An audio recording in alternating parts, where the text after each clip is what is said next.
The tale began with the protagonist immersed in a video game where a menacing skeleton addressed the knight, declaring him truly worthy of being his rival. The skeleton remarked that indeed the rumors were true and that the title Nightmare of the Continent suited him perfectly. Yet, he added, as long as the forces of light stood by their side, they would never surrender. Sunghyun thought to himself that this was both a terrifying immortal king and a noble knight of light. He sipped on his soda, wondering aloud if their dramatic clash was a bit overdone. Still, he acknowledged it was just a performance. But how had things ended up this way? Even this unlucky guy stuck in his closet watching it all unfold, wasn't that also him? Before long there was a knock at the protagonist's door. A staff member, holding a pen and a piece of paper, introduced himself as being from the Special Ability Control Bureau Relocation and Investigation Department. He asked if Sunghyun was present. The protagonist confirmed with an eager expression. The employee explained that his identity had been verified and requested that, should he awaken, he report it immediately to the Special Abilities Control Bureau. Sunghyun reflected that it was the first time he had spoken to a stranger in half a year. Now that the conversation was over, he figured he wouldn't need to open the door for another 6 months. It had been 2 years since he last stepped outside. Some might call him pathetic. Others might accuse him of lacking willpower. But in truth he saw himself as a casualty of a twisted world. Suddenly the TV news caught his attention. A reporter announced that firefighters were battling a blaze at a shopping mall. The arsonist, it was said, was an awakened individual who had started the fire before transitioning to another world. Sunghyun stared at the screen in shock, thinking, an awakened person. Not long ago, people all over the world had begun awakening one by one, developing mysterious abilities referred to as special powers. After awakening, individuals were forced into another world within 24 hours, returning only after meeting specific conditions. However, very few ever came back alive. Desperate and hopeless, many of the awakened resorted to committing senseless crimes before their inevitable departure. 2 years ago, a reckless prank by one such awakened person had cost Sunghyun both his family and his leg. Though he had tried to muster the resolve to start anew, the effort seemed futile. At one point he sat on a specialized exercise machine attempting to work his legs. He slumped down, exhausted, asking himself what the point of all this was. Why was he so afraid of stepping outside? Perhaps with just a little more determination something might change. Maybe he could leave this place and go somewhere, anywhere. Suddenly, a translucent system window materialized above his head. It displayed a message, dimensional distortion detected. Connection to the Akasha system in progress. Awakening of a unique skill. The unique skilled avatar had been awakened, and a countdown began. 24 hours remained before transitioning to another world. Sunghyun cried out in terror, exclaiming that this must be some kind of joke. How could it all happen so abruptly? The system window displayed a warning. Failure to enter the travel portal within the allotted time would result in a forced transition. With a panicked expression, Sunghyun flung open his closet. He recalled hearing that returning to Earth took about a year, and with time in the other world flowing 10 times slower, this meant he'd have to endure 10 long years there to get back. Eventually, the protagonist, now clad in full gear, stood nervously before the glowing portal. The system window informed him that 3 minutes remained until the transition. Gripping his head in distress, Sunghyun thought, I can't even step outside normally, and now there's a portal in front of me. I have no strength, no skills. How am I supposed to survive in another world? Suddenly he remembered his unique skill. Sunghyun shouted, determined, activate the avatar skill. At that moment, a clone materialized before him. He stumbled back in shock, gasping, that's me? Staring at the figure, he realized he was looking at a perfect copy of his own face. The clone saw everything he did as though they shared the same vision. This is dizzying, Sunghyun muttered, trying to move and control the avatar. The realization hit him. It was impossible to act simultaneously with the clone. Then the system window chimed again. 1 minute remained until the transition. Failure to step into the portal would trigger a forced move. In desperation, Sunghyun slumped against the clone's chest. This avatar is useless, he groaned. Just like me. If only someone else could take my place. Acting on a sudden impulse, Sunghyun directed the avatar toward the portal. The system window acknowledged the identity of the awakened individual, confirming the start of the transition. Watching the avatar vanish into the portal, Sunghyun cried out in astonishment. It worked. The move portal had accepted the avatar instead of him. The system window updated. The transition to the Auterica dimension was complete. Moments later, Sunghyun found himself looking at a dense forest. His heart raced with fear. The avatar was supposed to go. Why am I here? But then the system clarified. He could return to Earth via the return option in the karma store. However, karma needed to be earned through adventures and his current karma was at 0. Sunghyun's vision suddenly blurred. Realizing he wasn't physically in the forest but instead seeing through the avatar's eyes, he shouted, "I'm going to be sick." The nausea overwhelmed him and he abruptly woke up at home, sprinting to the sink to throw up. A few moments later, he sighed in relief. "At least I survived the move," he muttered. Gathering himself, Sunghyun added with determination, "Summon the avatar here." A double appeared before him, and as it approached, the protagonist asked in frustration what he was supposed to do with such a useless ability. Suddenly, a system window appeared, announcing that he had achieved something remarkable, returning to Earth without using the karma store. As a bonus, he was granted the ability to teleport back once daily to his previous location using a portal. Additionally, his karma had increased. Sunghyun was stunned, realizing that he had become the first awakened individual to return to Earth so quickly. The system window displayed his balance: 1,910,213 karma points. His jaw dropped in shock. Could this much really be awarded just for sending the avatar? In one move, he had earned points equivalent to 10 years' worth of effort. The system explained that karma is granted based on a person's impact in another world, whether through good deeds, misdeeds, murders, or honest labor. It made no distinction. Accumulated karma could be spent on improving abilities or returning to Earth. Sunghyun wondered if there had been some kind of mistake. What if he was still required to travel back to another world? Then, with a wry smile, he said, "Well, I didn't expect this to work, but who cares?" Turning to the system window, he noted that returning to Earth seemed pointless since he was already here. The system offered a suggestion: improving his unique skill for 300,000 karma or exploring other status enhancements. Intrigued, Sunghyun asked to see the details of the status upgrade section. Opening the tab, he saw an option to enhance regeneration for 10,000 karma. What is regeneration? He wondered aloud. Curious, he pressed the button. Instantly, a strange sensation coursed through his legs. Sunghyun looked down in amazement. His legs had been fully healed. The injuries that had defined his life, the source of his pain and isolation, were gone. This wound had been more than an inconvenience. It symbolized his tragic farewell to his family and his retreat from the world. Now it was as if none of it had ever happened. The system updated his status, informing him that his regeneration ability had surpassed the standard level 1 threshold. He had gained a new skill, super regeneration, which significantly enhanced his recovery powers. Later, Sunghyun smiled as he exercised his legs on the simulator. Reflecting on his progress, he marveled at how the karma he had earned not only restored his legs but allowed him to grow stronger. Watching his productive training session, he admired how much power his legs now had. With plenty of karma still left, he pondered where to invest it next. Spotting the option to enhance his unique skill, he eagerly clicked on it. As he activated the system window, he wondered aloud, what can I achieve by improving the avatar's skill? After some time, Sunghyun stood before his upgraded clone, grinning. "You're a real man," he said. The double, admiring its new physique, remarked, "You've put in some serious effort, haven't you?" Sunghyun chuckled, replying, "It's all thanks to hard training." After awakening the avatar skill, Sunghyun realized his consciousness had split in two, allowing him to move freely. Along with this, he gained a new ability to enhance his weapon skills. The system window explained that, with the Mind Center, he could choose what information to receive. Sunghyun thought, this means I'll no longer experience disorientation, and even if the avatar gets hurt, I won't feel any pain. Grinning, he grabbed a gamepad and remarked that he could now explore another world while comfortably sitting at home wrapped in a blanket. As he considered his newfound control over the avatar, Sunghyun noted that it felt just like playing a video game. But this wasn't the only change. Now he had 3 avatars. Pondering aloud, he wondered if their numbers would continue to grow as he developed the skill. This could get confusing, he muttered.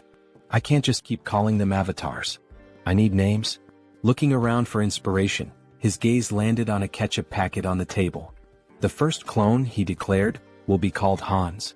The system window updated, showing Hans's abilities: general skills, mind center, super regeneration, individual skills, mana attraction. Note: first avatar is Sunghyun. Turning to the second clone, Sunghyun named him Heinz. The system displayed Heinz's abilities: General skills, mind center, super regeneration. Individual skills, survivability. Note, second avatar is Sunghyun. Sunghyun couldn't help but comment, mana attraction and survivability? What kind of bizarre combination is this? Then with a grin he added, well, it's time to complete my long-awaited quest. Settling on the couch, Sunghyun began controlling his clones. He sent Hans to teleport to another world, while Heinz took a bag of garbage and stepped outside. As Sunghyun switched his attention to Heinz, he saw sunlight streaming down and marveled that he felt no anxiety. The mind center is working perfectly, he thought. Hans must already be in another world by now. Switching control to Hans, Sunghyun observed that it was nighttime in a seemingly tranquil forest. It's so quiet, he murmured. Just then, a black panther emerged from the dense foliage. Startled, he exclaimed, how did that thing show up out of nowhere? The panther lunged, but Hans quickly unsheathed his sword and drove it into the beast's mouth. Sunghyun noted with satisfaction, exactly as I expected. No fear or pain. Just like a game. Hans withdrew the sword and finished off the panther. Sitting beside the panther's lifeless body, Hans muttered, is it this hard because I haven't leveled up yet? I'll be in big trouble if I run into another monster. Scanning the area, he spotted a small settlement in the distance. A short while later, Hans arrived at the village, where he was greeted by a villager named Glokali. Smiling warmly, Glokali welcomed him, praising his courage for navigating the monster-filled forest at such a late hour. Hans grinned, gesturing to his injured body. I've got wounds all over me. Elder, do you think I could stay in the village for the night? Glokali nodded with a kind smile. Of course, he said. We should always help each other. Hans exhaled with relief and gratefully thanked the elder. A short time later they were walking through the village, passing by the houses. The elder commented that it was the first time he had seen such clothing and equipment, asking if Hans had come from far away. Hans chuckled. I got a little lost. Kept walking and somehow ended up here. The elder smiled warmly. It's nice to meet someone new after such a long time. How about we share a drink at the tavern? Later that night, Hans lay on a bed, smiling to himself. They even gave me a room here, he mused. The longer he stayed, the more he thought about how kind the villagers were. How long has it been since I felt so happy talking to people? Today really was a good day. Meanwhile, the protagonist sat on his couch, holding a mug of alcohol. This is great, he said aloud, savoring the feeling. Eating chicken after a shower, pure bliss. Traveling around the world like this is amazing. Feeling a pang of guilt, he added, I'm embarrassed though. Hans is working so hard out there. He reflected that Hans was practicing his survivability. I don't know when I'll have to send him away again, so it's good he's preparing. With a smile, Sunghyun concluded, this is fantastic. But no matter how much my clones accomplish, I need to learn more about the other world. What kind of place is it really? He opened his laptop, smiling as he thought, I'll be a great leader. Suddenly, a system window appeared, declaring, Avatar is dead. All skills and data acquired by the avatar will be reset. Sunghyun froze in horror. Hans died. He pointed at the system window, panicked. He died in that village. Could it have been that old man's doing? Did he slip something into the drink? He shook his head, frustrated. How careless of me. Then a thought struck him. Wait, am I reconnecting to the avatar? At the same time, back in the village, Glokali stood with another man near Hans's lifeless body. I thought he'd be useful, Glokali said, but he turned out to be just an empty shell. He managed to get through the forest alone, so I thought he had real potential. But in the end, he's just another elite skeleton. As Sunghyun began to control Hans's body again, he wondered in shock, what's happening here? The system window popped up, stating, race changed to undead. New skill acquired, decomposed heart. Hans's updated profile read, race, undead. General skills, mind center, super regeneration. Individual skills, mana attraction. Note, the mind center prevents mental damage. Sunghyun's thoughts raced in panic. What is going on? Glancing to the side, he spotted a large number of skeletons behind a glass wall. Fear gripped him as he realized, could it be that these lunatics turned all the villagers into undead? Just then, a living man entered the basement. Who is this? Sunghyun wondered. Wait, isn't that the guy from the tavern yesterday? The man, visibly annoyed, grumbled, how much longer do I have to stay in this dump? His gaze shifted to Hans's body on the floor and he stared at it intently. The protagonist anxiously wondered what the man was staring at. Did he really notice I've come to my senses? The man pointed at Hans's body with irritation and grumbled, "Why is this knucklehead still here? Why do I have to redo what everyone else has already done? Move the skeleton's body over there." Sunghyun felt a jolt of worry. "Even though my heart isn't beating, I think I almost had a heart attack." He could feel a strange force trying to move Hans's body against his will. By concentrating, he managed to resist the pull, but he decided it was wiser to obey for now. The man muttered with frustration, "Why does the old man always make me check on these weirdos? What a meticulous pain in the neck." Sunghyun reflected nervously. "This force, it feels so familiar. It's the same one that moved my dead body earlier. Could it be linked to the mana attraction skill?" His thoughts raced. "If that's the case, maybe I can figure out how to control it. And if I can control this force, I might be able to take command of all the other undead too." 1 week later. In the dim basement, Hans's undead body sat on a stack of wooden boxes, his skeletal fingers twitching with faint magical energy. Across from him, a skeleton lay crumpled on the floor. With a flick of Sunghyun's will, the skeleton stood up stiffly, moving as though animated by invisible strings. Sunghyun grinned. "I finally did it. I can control others now. Although it's not exactly what I imagined. I can only influence one undead at a time, not a whole crowd. Guess an elite skeleton like me isn't capable of much more yet." Suddenly, the sharp hiss of a rat caught his attention. He snapped forward, grabbing the small creature in his bony hands. "So, it was this little pest gnawing at my heels all week? You're a fast and nimble one, aren't you?" A tiny nasty thing. An idea struck him. "What if I use my magic on something small and fast like this rat instead of a person?" He focused his mana, and the rat's eyes glowed an eerie red. Sunghyun carefully set it down, grinning. "Operation Night Watch begins," he said to himself. "Let's see what secrets I can uncover with this little spy." Outside the warehouse, through the rat's glowing eyes, Sunghyun observed a man pacing outside. "Why is this guy whining so much?" he thought, amused. Then the man opened a heavy wooden door, revealing a second, dimly lit warehouse. The rat scurried forward, darting toward the open passage. Suddenly, a surge of energy pulsed through the air, halting its progress. Sunghyun recoiled instinctively, even with the emotional dampening of the mind center active. "That energy, it's overwhelming. I can't risk getting closer." From within the warehouse, he overheard a conversation. Jeffrey, a sharp-featured man, asked impatiently, "When will the maturation process be done? That fragment of the immortal king? It feels like it's sucking part of my soul every time I go in there." "It'll be soon, right? The teacher's been stuck in there for days." Another man replied, his tone cautious, "It should be soon. But isn't it funny? We're guarding this place so tightly with traps set all over the village and even here. Not even a mouse could sneak through."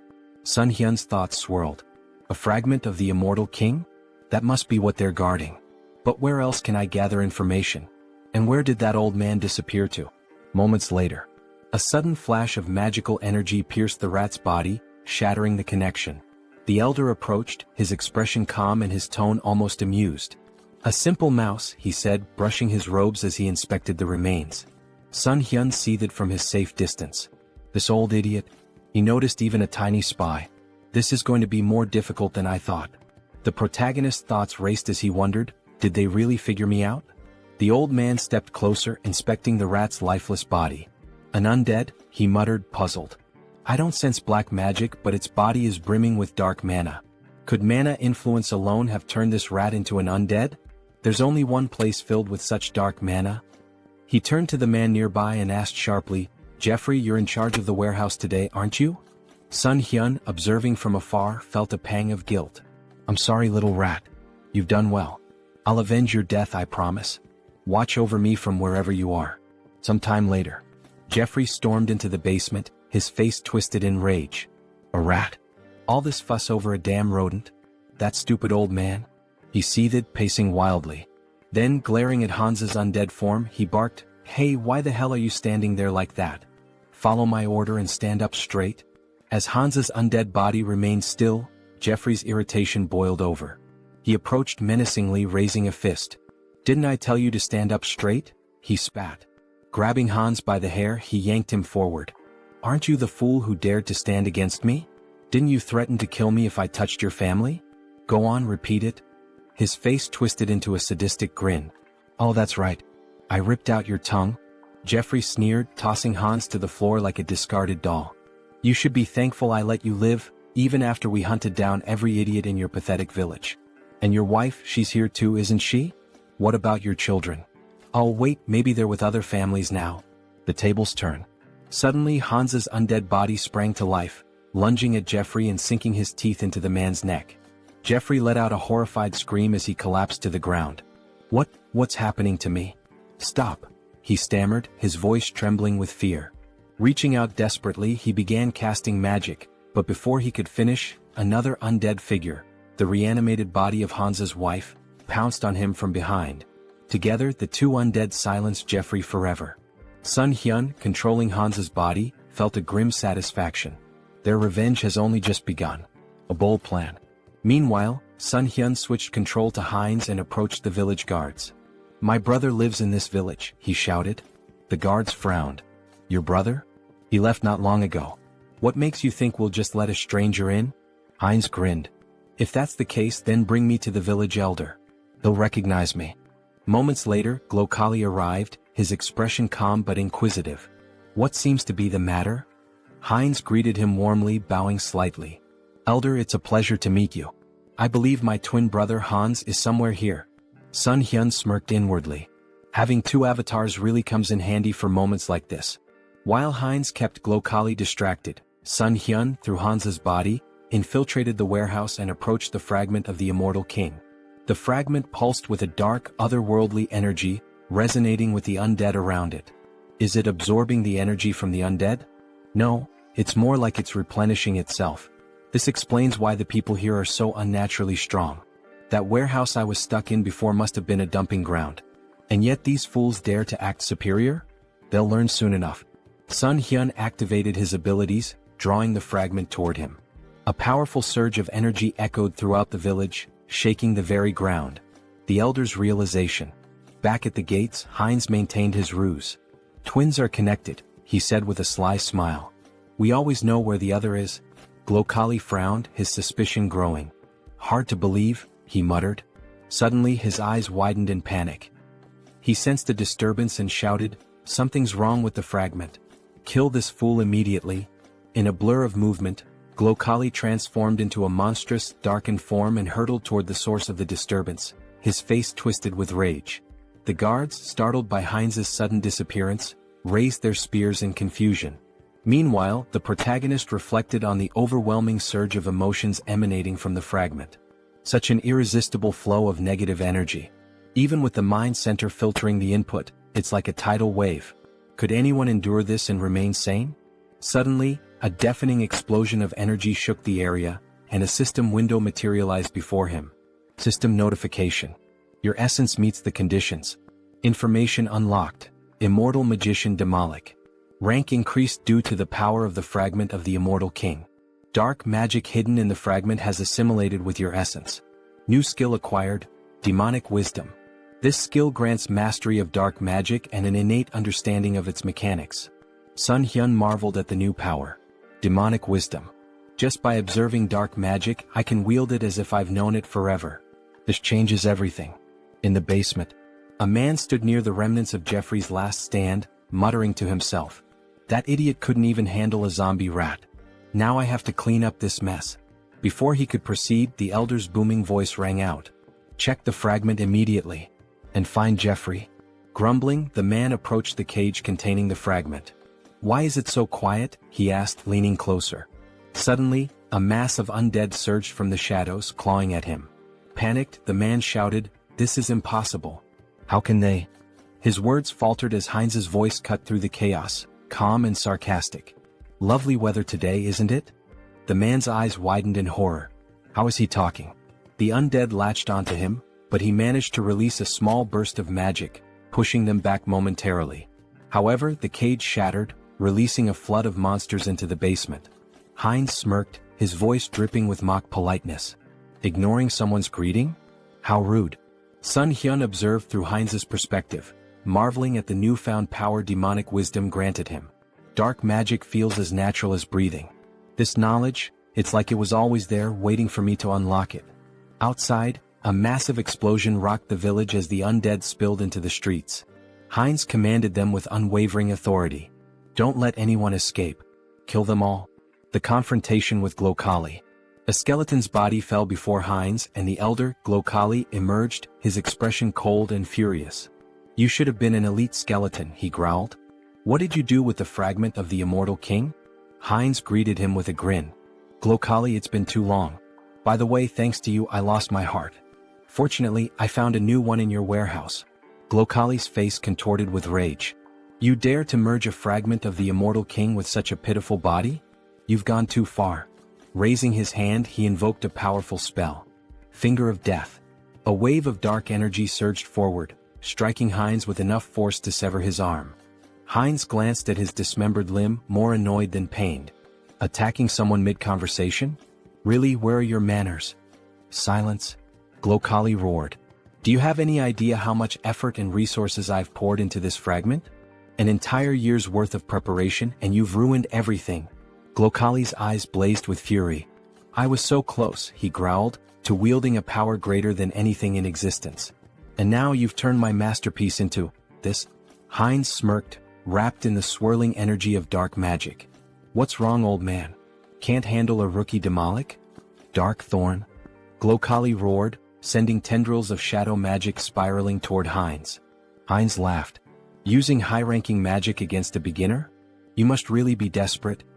His voice turned cold as he countered effortlessly, "I'm the only one who can truly control the fragment, and you know it." Glokali sneered. "You may have survived the destruction of your body, but I'll dismantle it and use it for experiments. Let's see how you handle this destructive ectoplasm."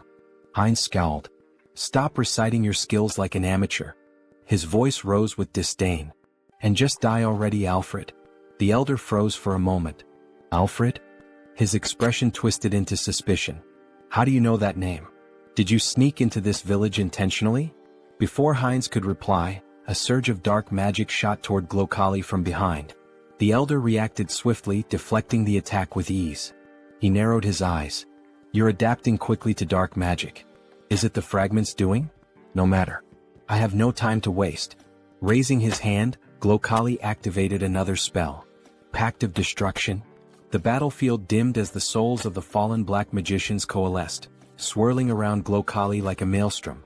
A dark crown materialized on his head, amplifying his power. Heinz watched warily.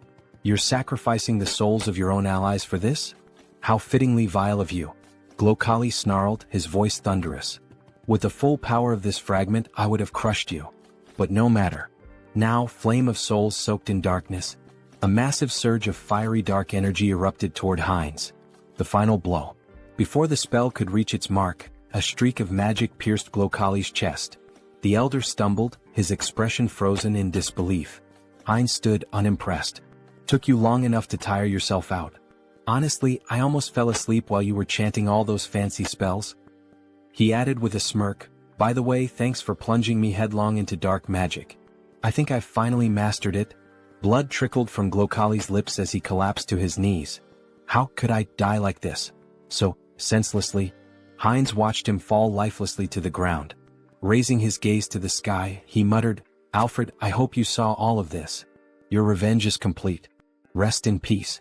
Elsewhere."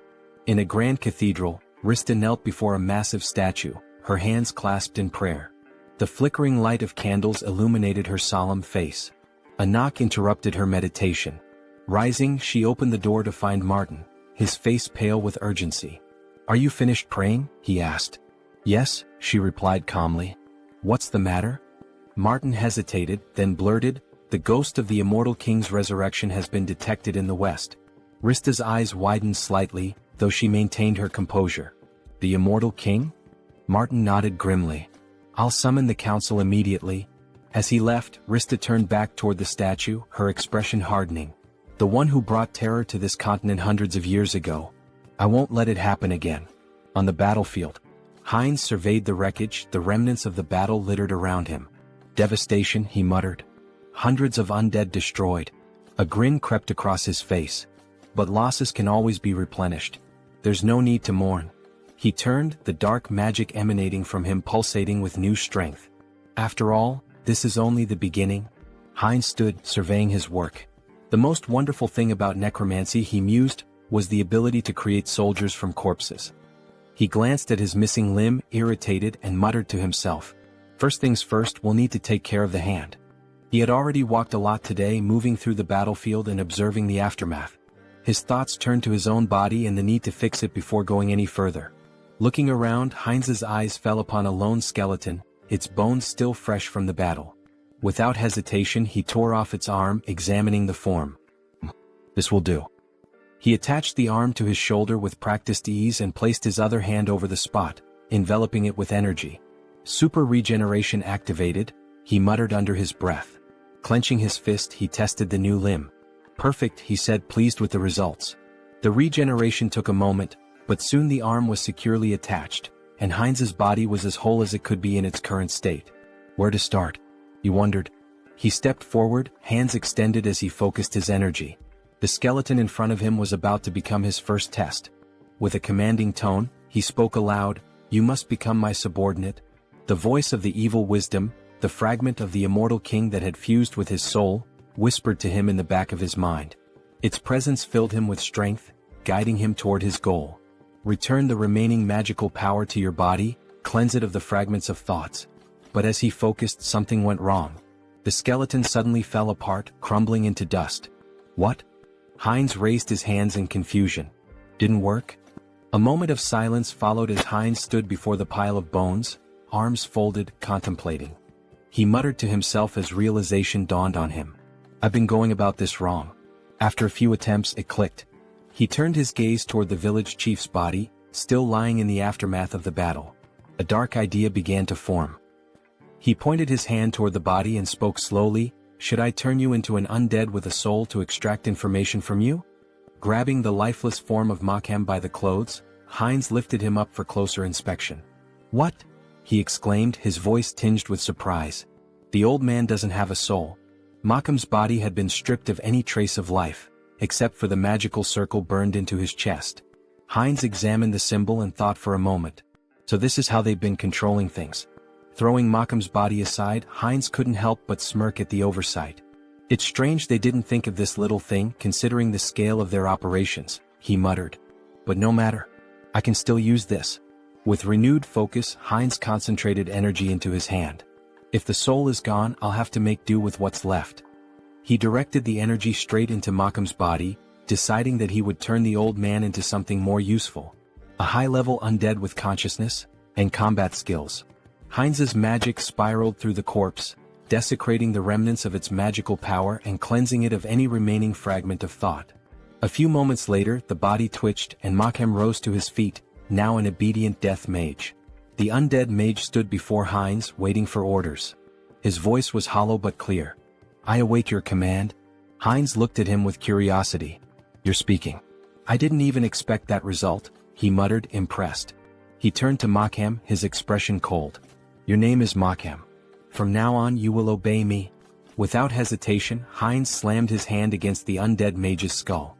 Makhem flinched but immediately responded with desperation. I will obey." Heinz smirked, rubbing the bruise on Makhem's head. Even if he lost his memories, his sins remain. "I'll enjoy this." Turning his attention to Makhem's cane, Heinz casually remarked, "It looks pretty good." Makhem's bones trembled, his fear palpable. His new existence as a death mage was not one of autonomy, it was one of fear and servitude. The power of the immortal king's fragment coursed through Heinz, and with it, the ability to control life, death, and everything in between. Heinz's grin widened. "You're going to be a useful tool?" As the protagonist stood, looking over the gold he had gathered, his thoughts shifted to the mountain of corpses he had left behind. Among the undead, there was one particularly young zombie, a grim reminder of the recent battle. This young zombie, who killed Jeffy along with him, he thought. He placed his hand on the zombie's head in a strangely respectful gesture. Well, he should rest in peace with his family. With a flick of his wrist, he directed fire at the building nearby, setting it ablaze. The crackling of flames in the distance was the only sound that could be heard as the protagonist briefly considered the devastation he had wrought. No turning back now. Back in his hideout, the protagonist sat comfortably at a table, his belly full after a satisfying meal. He leaned back, smiling contentedly. I ate too much," he said to himself, his voice light. "God, that was delicious." He glanced at his phone, curiosity piquing. "What's the gold rate today?" he muttered aloud, tapping the screen. The village had been full of magicians, and given their affinity for treasure and arcane wealth, there was bound to be a lot of gold left behind. Just think, these people had accumulated a fortune. He began considering what he might do with the loot. Maybe I should take a closer look at what's left. With a deliberate motion he reached out, muttering, "Summon Hans." In an instant his avatar appeared before him, and an ominous aura filled the room.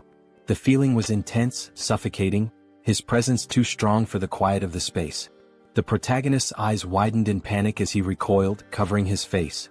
"Cancel the summoning," he shouted in fear. As quickly as the avatar had appeared, it vanished. He gasped for breath, his heart racing. "I thought I was going to die," he muttered to himself. "What should I do now?" He scratched the back of his head in frustration, trying to regain his composure. "I need to summon Hans, but maybe I should improve my unique skill first." The protagonist's thoughts turned inward, and he focused on accessing the Karma Shop, a place where he could enhance his abilities. Moments later, a system window appeared in front of him. He marveled at the results. "I earned more than I expected," he mused. The last time he had just over 400,000 karma. Now the amount had grown. He selected the item to improve his unique skill and spent a hefty 300,000 karma. A message popped up on the screen stating that his skill had improved. The number of avatars you can own has increased. His mental strength exceeded the norm, and as the information sunk in, he clenched his fist, enveloped in a surge of energy. Serenity. This skill would protect him from external stimuli and mental attacks. A welcome upgrade for the challenges ahead. Later he began filling a paper bag with gold, thinking about the potential. With my normal state of health, Hans can benefit from serenity, unlike the center of the mind. It was incredible how he always seemed to pick the right skills when needed. When the bag was full of gold, he smiled with satisfaction. Great. Time to sell the gold. He quickly moved the filled bags as well as a backpack full of gold to the table in front of the committee. As he laid the bags out, the workers couldn't hide their astonishment. They gasped, shielding their eyes from the precious glow radiating from the gold. The protagonist nodded, maintaining his calm demeanor. "Please deposit all the funds into my account." He then turned and walked outside, leaving the employees to complete their task. They bowed in gratitude, thanking him for his trust. Sunghyun offered a smile in return, wishing them well. As he walked away, he glanced at his shadow on the ground, remembering how Hans had hidden it with dark magic just in case. "Maybe I was worried for nothing," he mused. The shadow was well concealed, even masked to avoid detection. Just as he was about to leave the area, an explosion echoed from behind him. The building rocked, debris flying through the air. Wolf stood amidst the destruction, his grin wide as he surveyed the damage. "Looks like we hit the jackpot," he said, his voice dripping with satisfaction. Holding a bag of gold in his hand, the protagonist, Sunghyun, grinned, looking at the treasure he had gathered. Who would have thought there'd be so much gold in such a remote place? He mused, clearly pleased with the haul. His grin was wide, but it was quickly interrupted as a bandit beside him urged, "Stop chatting, it's time for us to run." Without wasting time they made their way forward, running swiftly through the streets. "I know," Wolf shouted, his confidence undeterred as they sprinted. Ahead of them they spotted Sunghyun, who looked at them in fear and shouted, "Villains. Someone needs to report them. These criminals using their awakened powers for evil, and the ones who protect citizens from them are..." His words were cut off as a powerful blow struck his cheek. Wolf, dealing the blow, shouted, "Shut up." His voice was a harsh command, shutting down Sunghyun's words before they could gain any traction. The protagonist touched his bruised cheek and thought to himself, "The guards will probably track them down. I can't do anything." Meanwhile, Wolf ran confidently forward, saying, "Great. Everything is going according to plan." The bandit hanging from his back added, "We've got plenty of time. The guards will be here in about 3 minutes. We just need to reach the portal." "Is she here?" As they neared their destination they saw something that made them stop in their tracks. A girl lying unconscious on the ground. The wolf stopped and shouted, "Portal? What happened to her? She needs to wake up." His voice was laced with urgency. The bandit, looking around nervously, turned to the wolf and said, "Look over there." His voice trembled as he pointed, and the wolf looked to see a figure standing in front of them, masked and glowing ominously in the distance. "Hans?" the wolf muttered, trying to make sense of the situation. He couldn't help but ask, "Who's that?" "The guards?"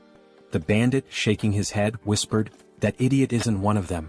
As Hans moved closer, he reached up to remove his mask. Sunghyun won't be able to do anything, Hans thought, but he knew that his avatar, was a different matter entirely. The bandits looked on in fear, raising their hands in surrender. Time passed, and soon the guards of the South Korean Returned Association arrived at the scene, their boots pounding the ground as they ran. The lead guard shouted confidently, "Here?" He looked back at his colleagues, urging them forward. "Are we going to miss him again?" When they arrived, they froze in surprise. "What happened here?" the guard asked. He surveyed the area where the bandits lay defeated on the ground. The wolf, still dazed, had lost his mask in the scuffle. The lead guard assumed that someone had dealt with the villains but that they couldn't have gotten far. He turned to his colleagues, gesturing around the area. "Search the surroundings carefully." Meanwhile, Hans, like a shadow, moved swiftly through the area. He flew past the guards, heading straight toward Sunghyun. As they reunited, Sunghyun couldn't help but smile. "I see you've warmed up well," he remarked, pleased with the success of their plan. The tension hung in the air as the scene shifted to what would come next, the consequences of their actions and the looming threat of the guards' arrival. Heinz strolled around the parking lot with his hands in his pockets, feeling a sense of satisfaction as he reflected on how relieving stress like this could sometimes be a good idea. His mind was clear for the moment, and the mundane surroundings seemed to offer a rare calm. Meanwhile, Hans, his second avatar who possessed the unique skill Vitality, stood at the entrance to a city on the east side. With a smile on his face, he shielded his eyes from the sun as he looked out at the unfamiliar skyline. "I finally made it here," he said, a hint of excitement in his voice. He remembered Malcolm's words about this city, and after seeing it for himself, he concluded that the old man hadn't lied after all. Stepping into the city, Hans mused aloud, "This is my debut in another world." But even as he admired the bustling surroundings, something didn't feel right. "Although there's still everything ahead," he added, scanning the area. However, as he walked deeper into the city, he realized something. Why was the city so empty? It seemed that the locals weren't paying much attention to newcomers. People went about their business as if strangers were a normal occurrence, not even sparing Hans a glance. Just then, in a nearby alley, a robber turned to his companion Diana and exclaimed, "Was this a joke?" He pointed an accusing finger at her, his expression dark. "I warned you." Diana, trembling, folded her hands in a prayer pose and apologized, pleading for a little more time. The robber's tone grew harsher. "I want 2 silver coins from both of you," he demanded. "And you have 3 days. No money? Then there's no other choice." Hans, who had been casually observing the scene from the corner of his eye, thought to himself, local thugs, and a young girl being manipulated. How cliché. He was about to continue walking, uninterested in getting involved, but fate had other plans. As Diana turned and tried to flee from the robbers, she collided with Hans. She stumbled back, immediately lowering her head in apology. "Sorry," she muttered, not knowing who he was. "Let's talk," Hans said, his tone calm as he sized her up. "How well do you know this city?" It was clear to him that he would need a guide. "Who are you, uncle?" she asked, surprised by the stranger's sudden question. Hans grinned, holding up 2 silver coins in his hand. "I'm a potential employer," he said, his smile widening. "Maybe we can discuss the terms?" Diana's eyes widened as she stared at the silver coins, the promise of money catching her attention. She quickly agreed, and the two of them made their way through the streets toward an inn. When they arrived, Diana pointed to the building. "This inn is one of the best places you'll find here," she said, clearly proud of her choice. "What do you think?" Hans, now understanding a bit more about her situation, nodded thoughtfully. He could tell from the way she spoke that life hadn't been easy for her. Diana had barely been making ends meet, struggling to care for her sick brother after the loss of her parents. She also mentioned how she couldn't pay the local tax. In response, Hans handed her a silver coin, and Diana's eyes sparkled with gratitude. "Okay," Hans said with a smile. "You'll come to me tomorrow as soon as you wake up. We can discuss your pay then." Diana agreed quickly, and with that she became his guide, earning 2 silver coins a day. That night, Hans lay down on the bed at the inn, his hands tucked under his head as he made himself comfortable. "Well," he thought, "I'll pretend I'm doing a good deed even if she just wants to rob me." He chuckled to himself and settled in for the night, his thoughts drifting off as he prepared for whatever the next day might bring. Heinz sat up in bed, scratching his head in frustration. The bed was terribly uncomfortable, and despite his best efforts, he couldn't seem to fall asleep. He tossed and turned for a while, but then a sudden sneeze from outside caught his attention. Curiosity piqued, he got up and walked to the window, pressing his hand to the glass. His eyes widened in surprise as he spotted Diana sitting on the ground outside, leaning her back against a box. "Hey, is that her?" he muttered to himself. Diana looked up at him, her eyes widening, and then smiled, waving in greeting. "Hello," she called up to him. Heinz was indignant. "What are you doing there?" he shouted down, clearly irritated. "Why are you waiting for me?" After a moment they were sitting together at the table eating breakfast. Heinz frowned as he took a bite, his frustration still simmering. "You shouldn't do that again," he said, trying to sound stern. "Next time, wait until closer to lunch." Diana, chewing a piece of food, nodded absent-mindedly. "Yes, uncle," she said. Heinz shot her a glare. "I've already told you not to call me that," he replied, annoyance creeping into his voice. She looked at him, then glanced at the piece of bread on his plate. "Are you full?" she asked. "Yeah, I'm fine," Heinz replied. "You can take it if you're hungry." With a smile, Diana took the bread and slipped it into her bag. "Thank you," she said, grateful. The town they were in was called Ozantu, a small village located on the western edge of the kingdom of Talia. As Heinz and Diana walked through the streets, Heinz noticed something odd. He ran his hand along a drawing on a wall, which reminded him of ordinary medieval towns, but something about the symbol that was repeated throughout the town felt off. "This symbol? It's strange," he murmured, his curiosity growing. Heinz examined it more closely and said, "It looks like paint, but something's not right." Diana leaned in to take a closer look, and her face darkened. "It's blood," she replied, her tone serious. Heinz blinked, not believing it at first. He sniffed the symbol and gave a skeptical look. "Is that true?" he asked. Diana, not missing a beat, quipped, "Didn't you eat venison soup yesterday?" Heinz turned to her in surprise, blinking in disbelief. "How did you know?" he asked. With a smile, Diana pointed to her nose and said, "I have a very good sense of smell." Heinz found it fascinating. A good sense of smell? He thought. Is that her special skill?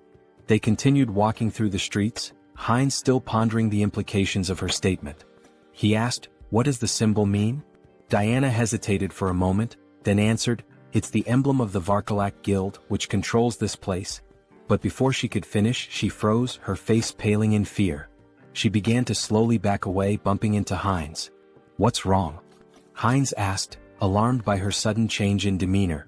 Diana's eyes darted around nervously. "That smell," she said, her voice tight. Heinz furrowed his brow. "What smell?" he asked, not sure what she was talking about. Diana inhaled deeply, her eyes closed as she focused on the scent. Then, with a sense of urgency, she turned around, her fists clenched.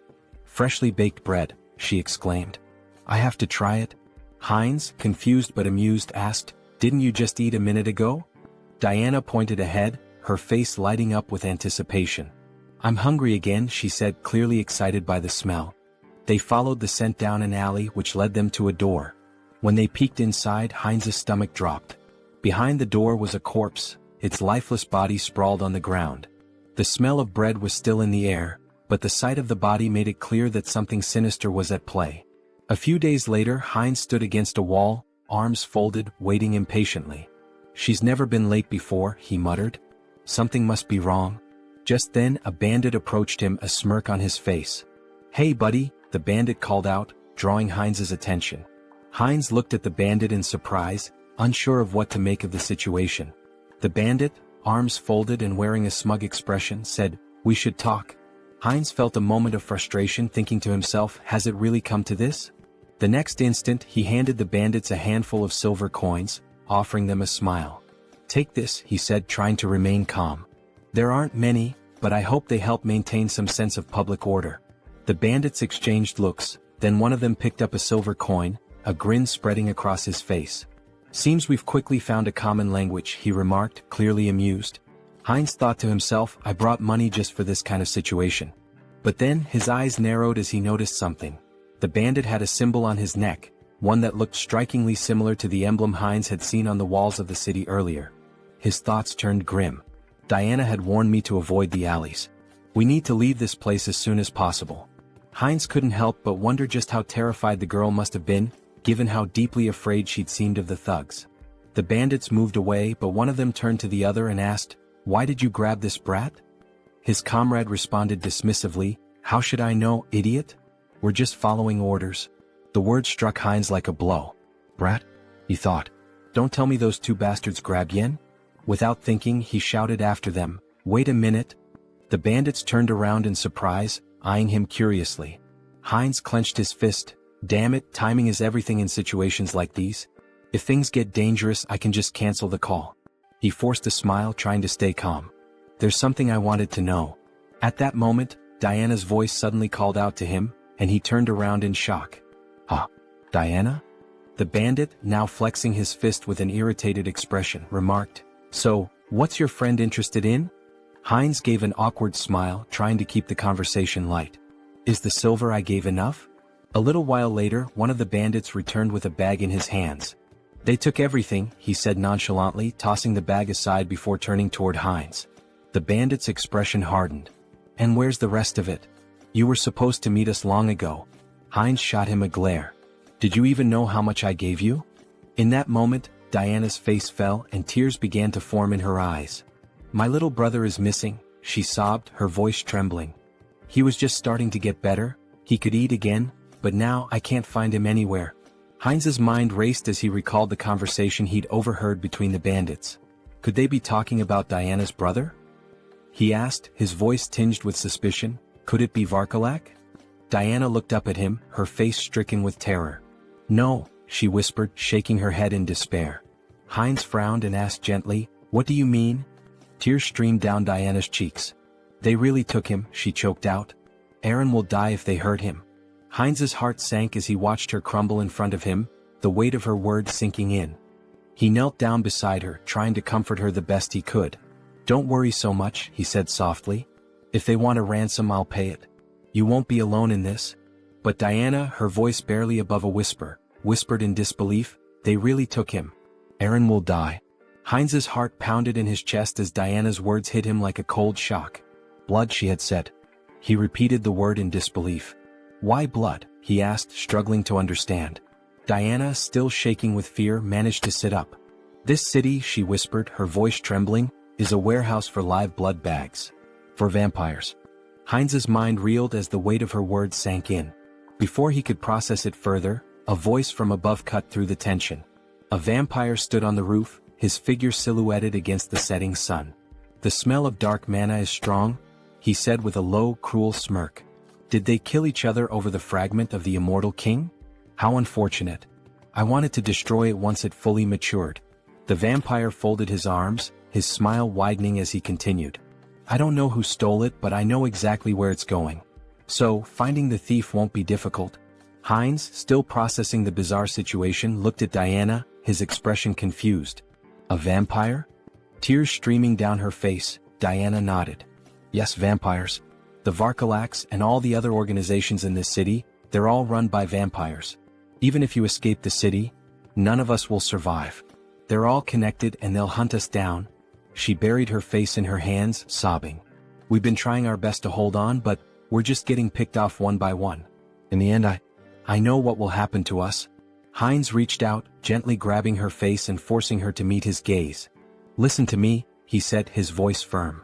"If what you're saying is true, we don't have much time. Do you know where they've taken your brother?" Diana hesitated, looking down at the ground. She looked at him, uncertainty in her eyes, and then whispered, "I don't know. But, if you try to help me, it will be dangerous. You won't survive either."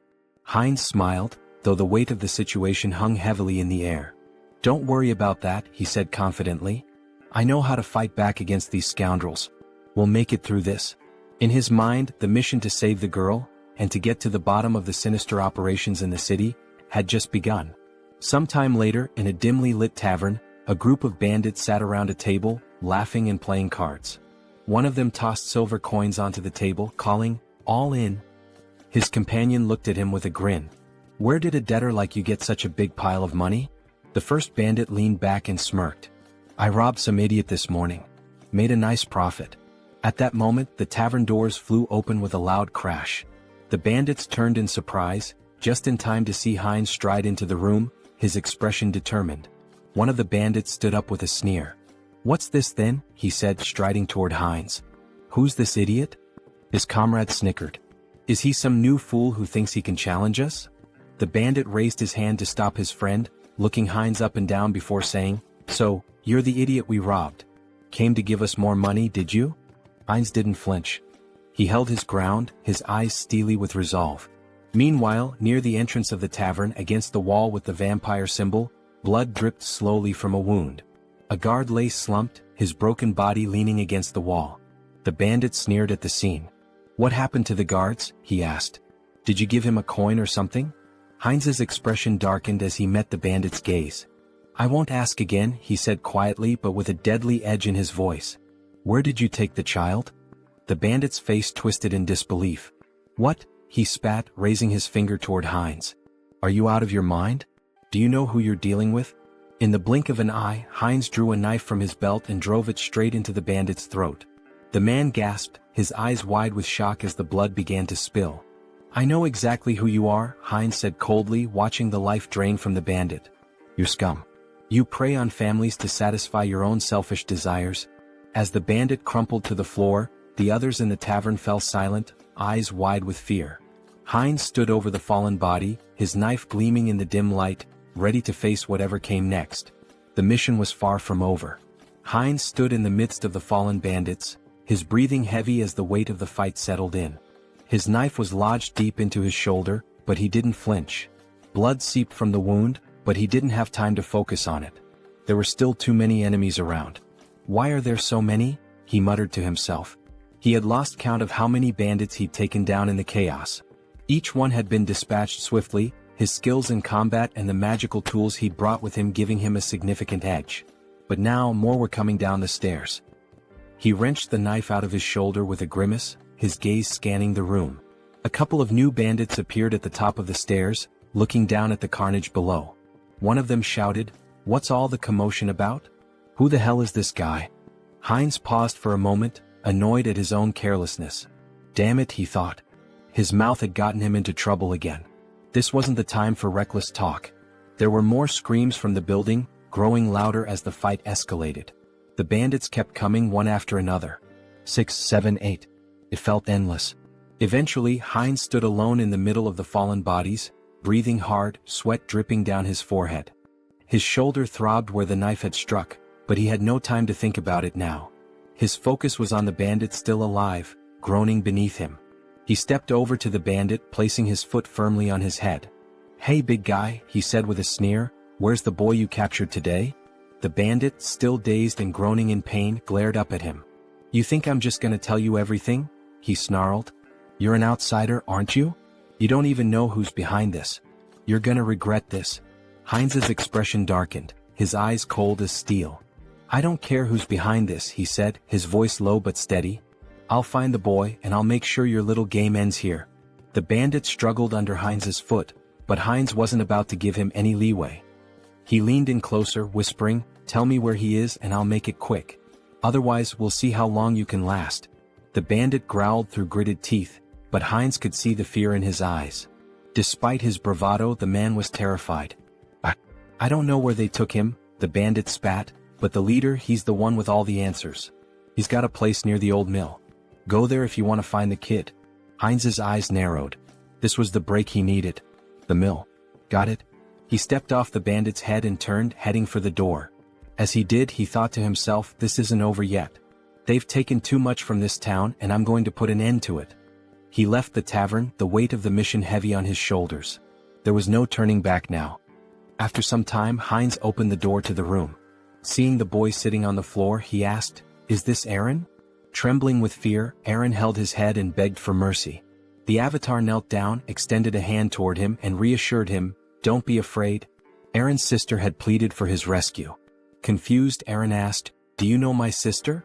At that moment, a vampire in bat form flew into the scene.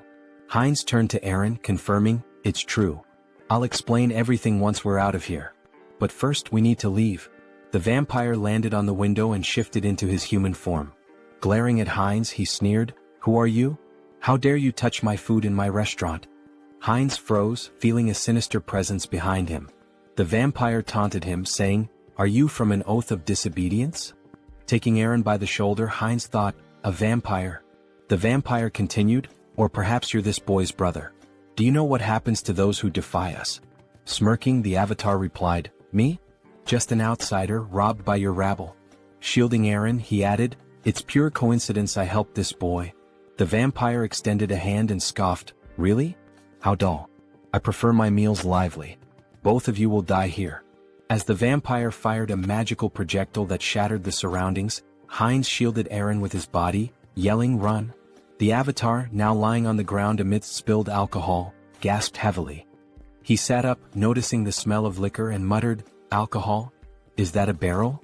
He patted Eren's head, asking, "Are you okay? This is it, you need to hurry and get outside." Just then the vampire landed nearby, sneering, "Dodged? You're faster than I expected. A good warm-up before dinner." The vampire lunged with claws extended, but the avatar shoved Eren toward the door, shouting, "Run and don't look back." Wielding his sword, he blocked the attack but noticed the vampire's claws growing longer. They pierced his body as the vampire mockingly praised his regeneration abilities. Heinz clenched his teeth, realizing the power gap was immense. The vampire, licking his lips, remarked, "Unexpected, but you'll make a fine delicacy." Despite the pain, Heinz thought, "If I hesitate, I'll die." He swung his hand, but the vampire severed it effortlessly, laughing, "Oh dear. I'll carve you up before I feast." Lifting Heinz into the air on his claws, the vampire declared, "This is where your resistance ends." As he leaned toward Heinz's neck, Heinz thought, "If strength isn't enough, then we'll both die." From his mouth, he unleashed a hidden fire spell, engulfing the area in flames. Shocked, the vampire shouted, "What is this? A fire magic tool? You were hiding this." Thrown to the ground, Heinz noticed the alcohol spilling across the floor. A plan formed in his mind. The vampire screamed in terror, "You're insane. Do you want to burn us both alive?" The vampire attacked, slashing Heinz's body. Laughing maniacally, he jeered, "Fragile flesh." But Heinz headbutted him with full force, sending him flying. "You said it yourself. I have a strong body and good regeneration. Tough enough for you?" he growled. The vampire screamed, "No. Stop." But Heinz advanced, and the next moment an explosion consumed the building. Amidst the flames, Heinz lay on the floor, murmuring, "Impressive. I survived. Being strong has its challenges." A notification appeared before him. "Mission complete. Help the unlucky girl." Outside the burning building, Diana clung to her brother, staring at the inferno. "Uncle," she cried. Meanwhile, a system window announced, "Avatar Heinz has died. The avatar will respawn in 7 days." Diana stood there, exhausted from her work, wiping the sweat from her brow as she watched the man walk away. She had been cleaning his shoes for what felt like hours, and now that the job was finished, she could finally take a moment to catch her breath. The money left on the table was a small consolation, but it would be enough to help with the next day's bills. Her thoughts drifted to the events that had unfolded not long ago. The building that had once been the scene of chaos was now nothing but a smoldering wreck. She had heard that the avatar Heinz had been consumed by the flames, leaving her to wonder about the fate of the man who had helped her and her brother. The world around her flickered, and a new, familiar figure stood before her. It was Heinz, alive, standing in the middle of the street as if nothing had happened. His body was covered in bandages, but the intense aura he exuded made it clear he had come back, somehow. Diana stared at him, mouth agape. Her heart skipped a beat. "Uncle?" Heinz's eyes softened, and he smiled faintly despite the pain he was clearly in. "I told you I'd be back," he said, his voice hoarse.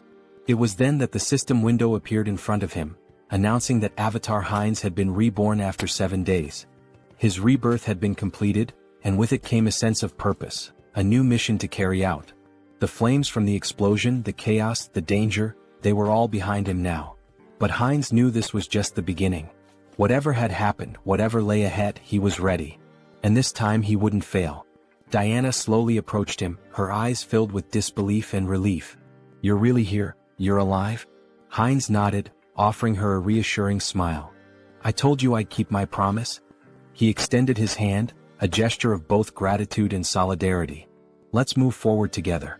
And with that, they began to walk side by side, ready to face whatever challenge. After some time, Heinz sat on the edge of the bed, staring at the system window deep in thought.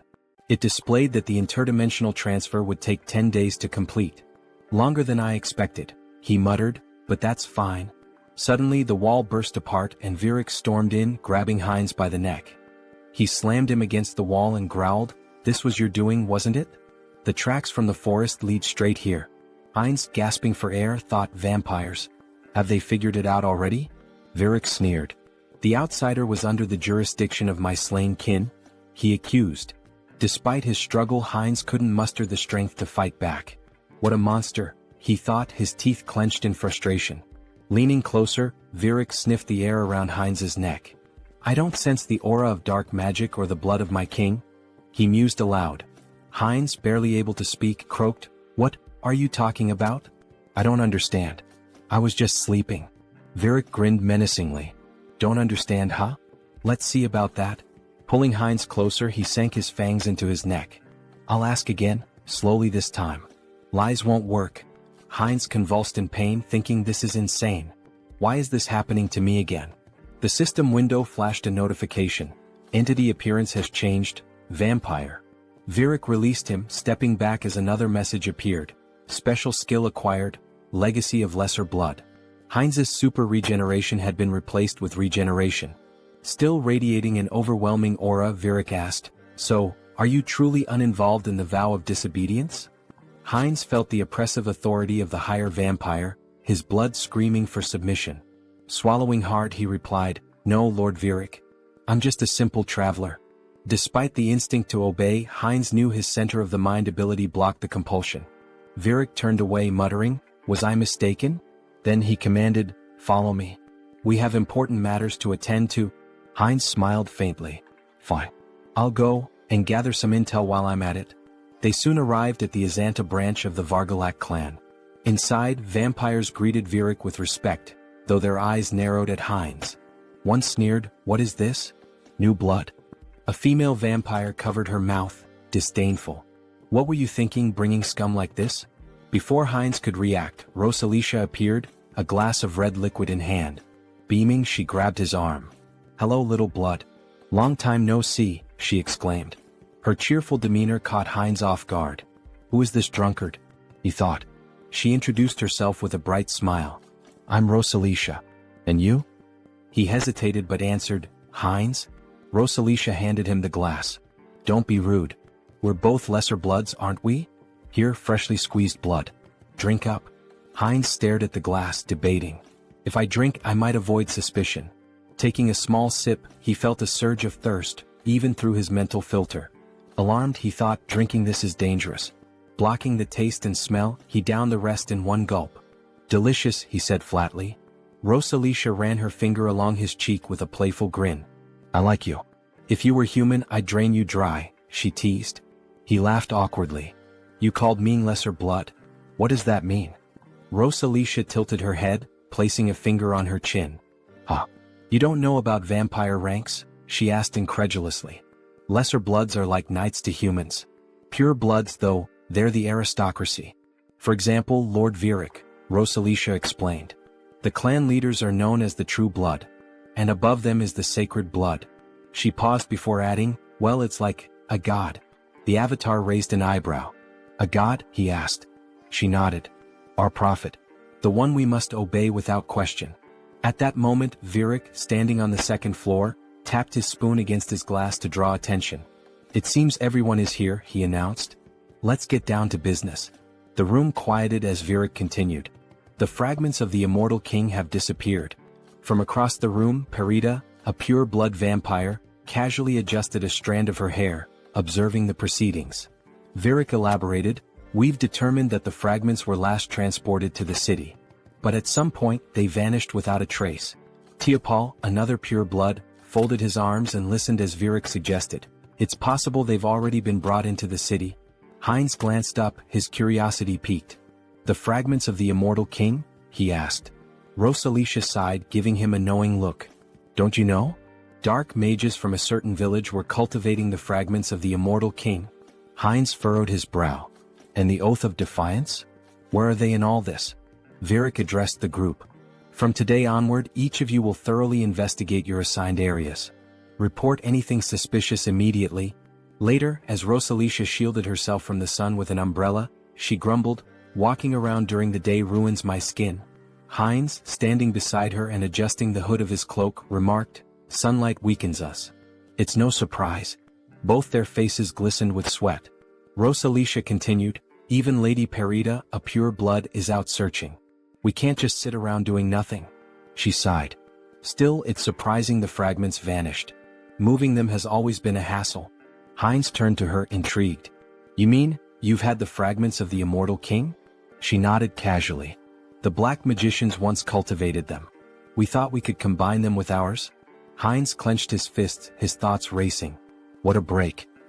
He looked at her intently and grabbed her shoulders. Where are they? Do you know the location of the fragments? Rosalicia laughed. Me? How would someone like me know? A voice cut in from nearby. I think I might know, Diana said between bites of food. Heinz turned to her in shock. What? The fragments of the immortal king?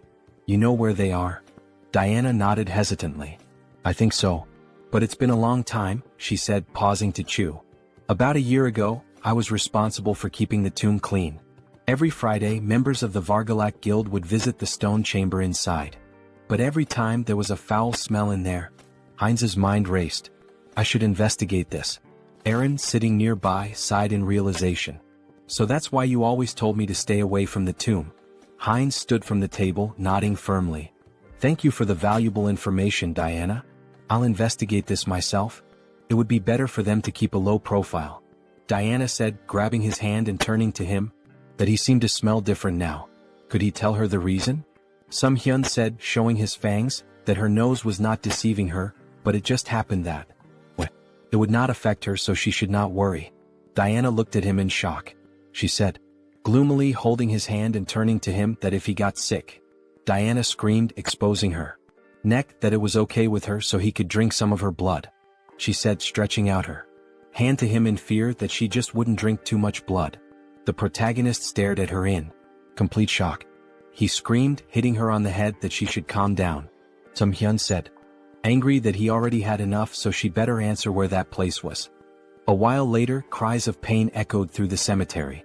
Stand still, Tiapal commanded coldly, his voice full of menace. Do you really want to die? His lips curled into a cruel smile. I'll give you one chance, take your best shot at me.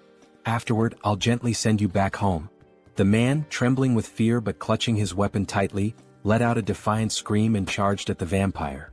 Tiapal, unfazed, smirked and activated his ability. How cruel of me, he said mockingly as blood-red threads materialized and bound the man's body. The man struggled, wide-eyed, and pleaded, you don't need to do this. But as his blood was drained, his cries turned to screams. Stop. Please stop. Tiapal sighed, sounding almost bored. This is so dull. He glanced at a nearby servant and barked, clean up this trash and bring me someone stronger for the next sacrifice. Yes, master, the servant replied politely, cradling the man's lifeless remains. Suddenly he paused, staring at the ground in shock. Wait, what is that? Without warning, a swarm of skeletons attacked the servant, tearing him apart. Tiapal roared in fury. How did these filthy corpses get here? His anger only grew as more skeletons surged forward. Servants, destroy these wretched creatures at once. A shadowy figure darted through the chaos, striking down enemies with precision. Who are you? Tiapal demanded, glaring at the figure. Are you a necromancer from the Oath of Defiance? How do you know about this place? The shadow revealed itself as Sunghyun, controlling Hansa's body, wielding dark magic with ease. Tiapal's annoyance deepened. You're not going to talk willingly, are you? He sneered. Fine. I'll just rip your head off and ask my questions later. He unleashed a barrage of blood-based attacks, tearing through the skeleton army. Sunghyun smirked, manipulating the skeleton remnants into makeshift weapons with his magic. So, you'll just leave my head? He muttered, amused. Let's see how that plan works out for you. Tiapal gritted his teeth. The spell is too fast. I can't dodge it. At that moment, Sunghyun intercepted one of Tiapal's attacks. Tiapal froze, startled. Reinforcements? He asked, his voice laced with surprise. Then, with a sinister grin, he added, You've arrived just in time. Have you already reported the ambush here? Heinz too shouted back, I've already done that. Lord Viric's followers are gathered outside. I came here first to help you. Tiapal's expression twisted with anger. Great news, he snarled sarcastically. Then you'd better make yourself useful. This Demolic is strong enough to hold us off. We need to buy time for reinforcements. Suddenly, the younger vampire, representing the protagonist, sank his fangs into Tiapal's neck. Tiapal whipped around, shocked. What blood? He shouted. Have you gone insane, you fool? The protagonist, through Heinz, cast dark magic. Dark magic. Teopal gasped, wide-eyed. You've conspired against me? How could this happen? His voice turned desperate. Stop this madness immediately. Teopal screamed in horror as his strength faded. How could you drink the blood of your own kind? It's a grave sin. It clouds your mind, corrupts your soul. His voice faltered as he collapsed to the ground. This can't happen. Heinz too wiped blood from his lips and smirked.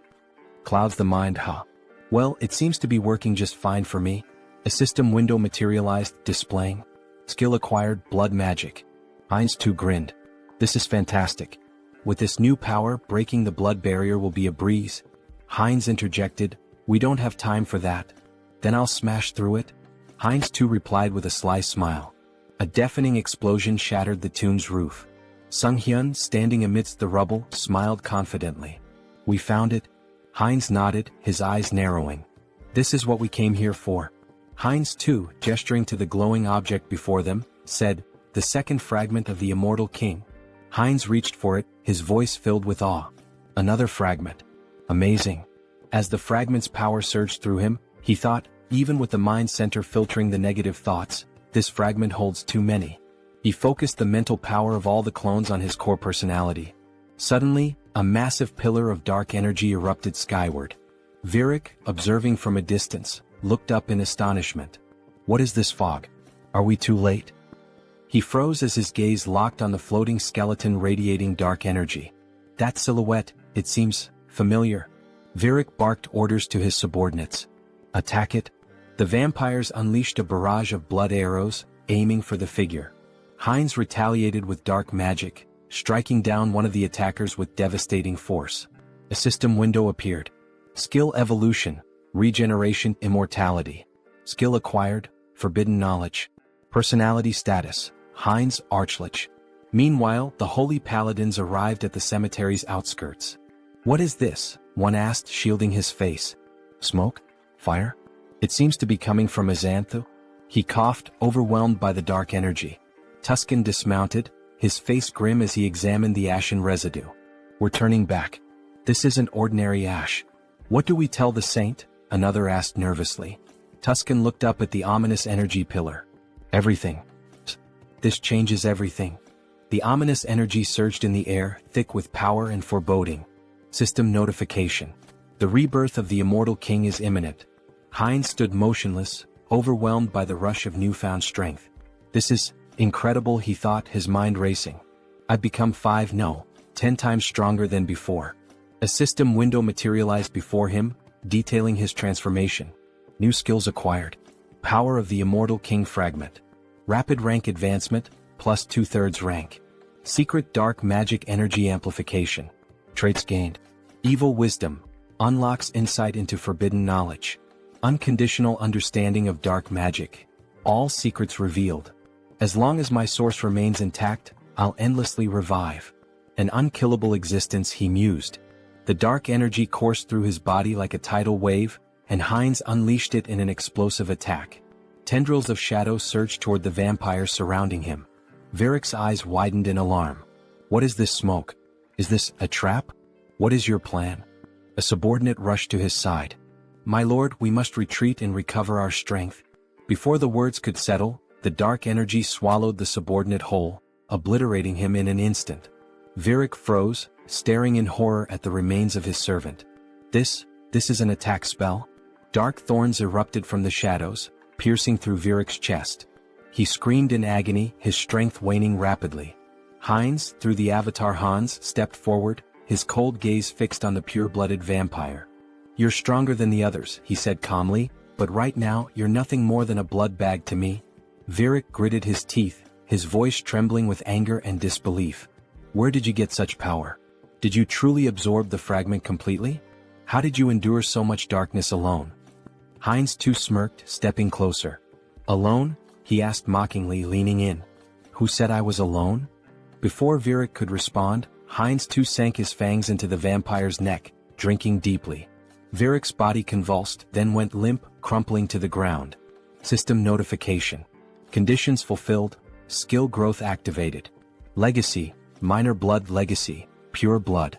Heinz too wiped the blood from his lips, his smile sharp and predatory. A pure-blooded vampire now? He murmured, savoring the moment. The realization struck him like a bolt of lightning. By devouring other vampires I can grow faster. He laughed darkly, his voice resonating with malevolent triumph. Let them wait for me.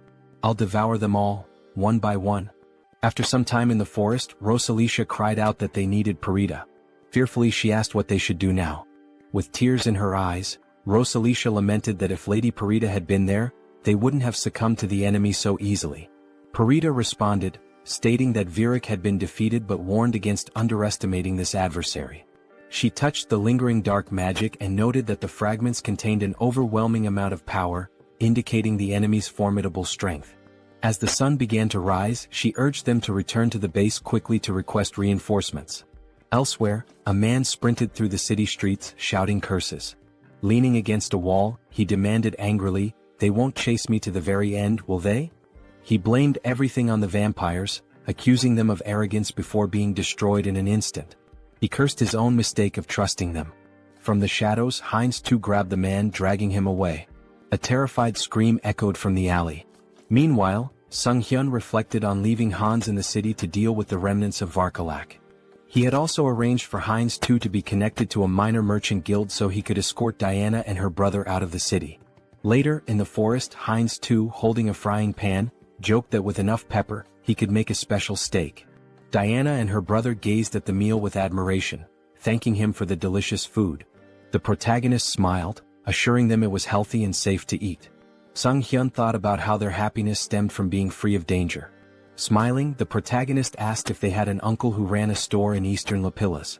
Diana nodded nervously, unsure if her uncle would be pleased to see them.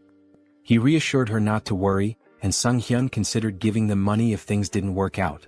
A wave of sadness hit him as he thought about their eventual parting. When was the last time he'd felt this way? Perhaps he'd changed since arriving in this world. Diana called his name, reaching out with concern. "Are you okay? Do you need blood?" she asked. Laughing, the protagonist replied that he'd had enough to drink, having drained the vampires left in the village. At the same time, Hans, embodying another side of the protagonist, was reanimating the corpses of vampires in the cemetery. He decided it was time to finish up and retreat to their secure space, marveling at how convenient and boundless it was. He wondered if forbidden knowledge could help him create a similar subspace on Earth.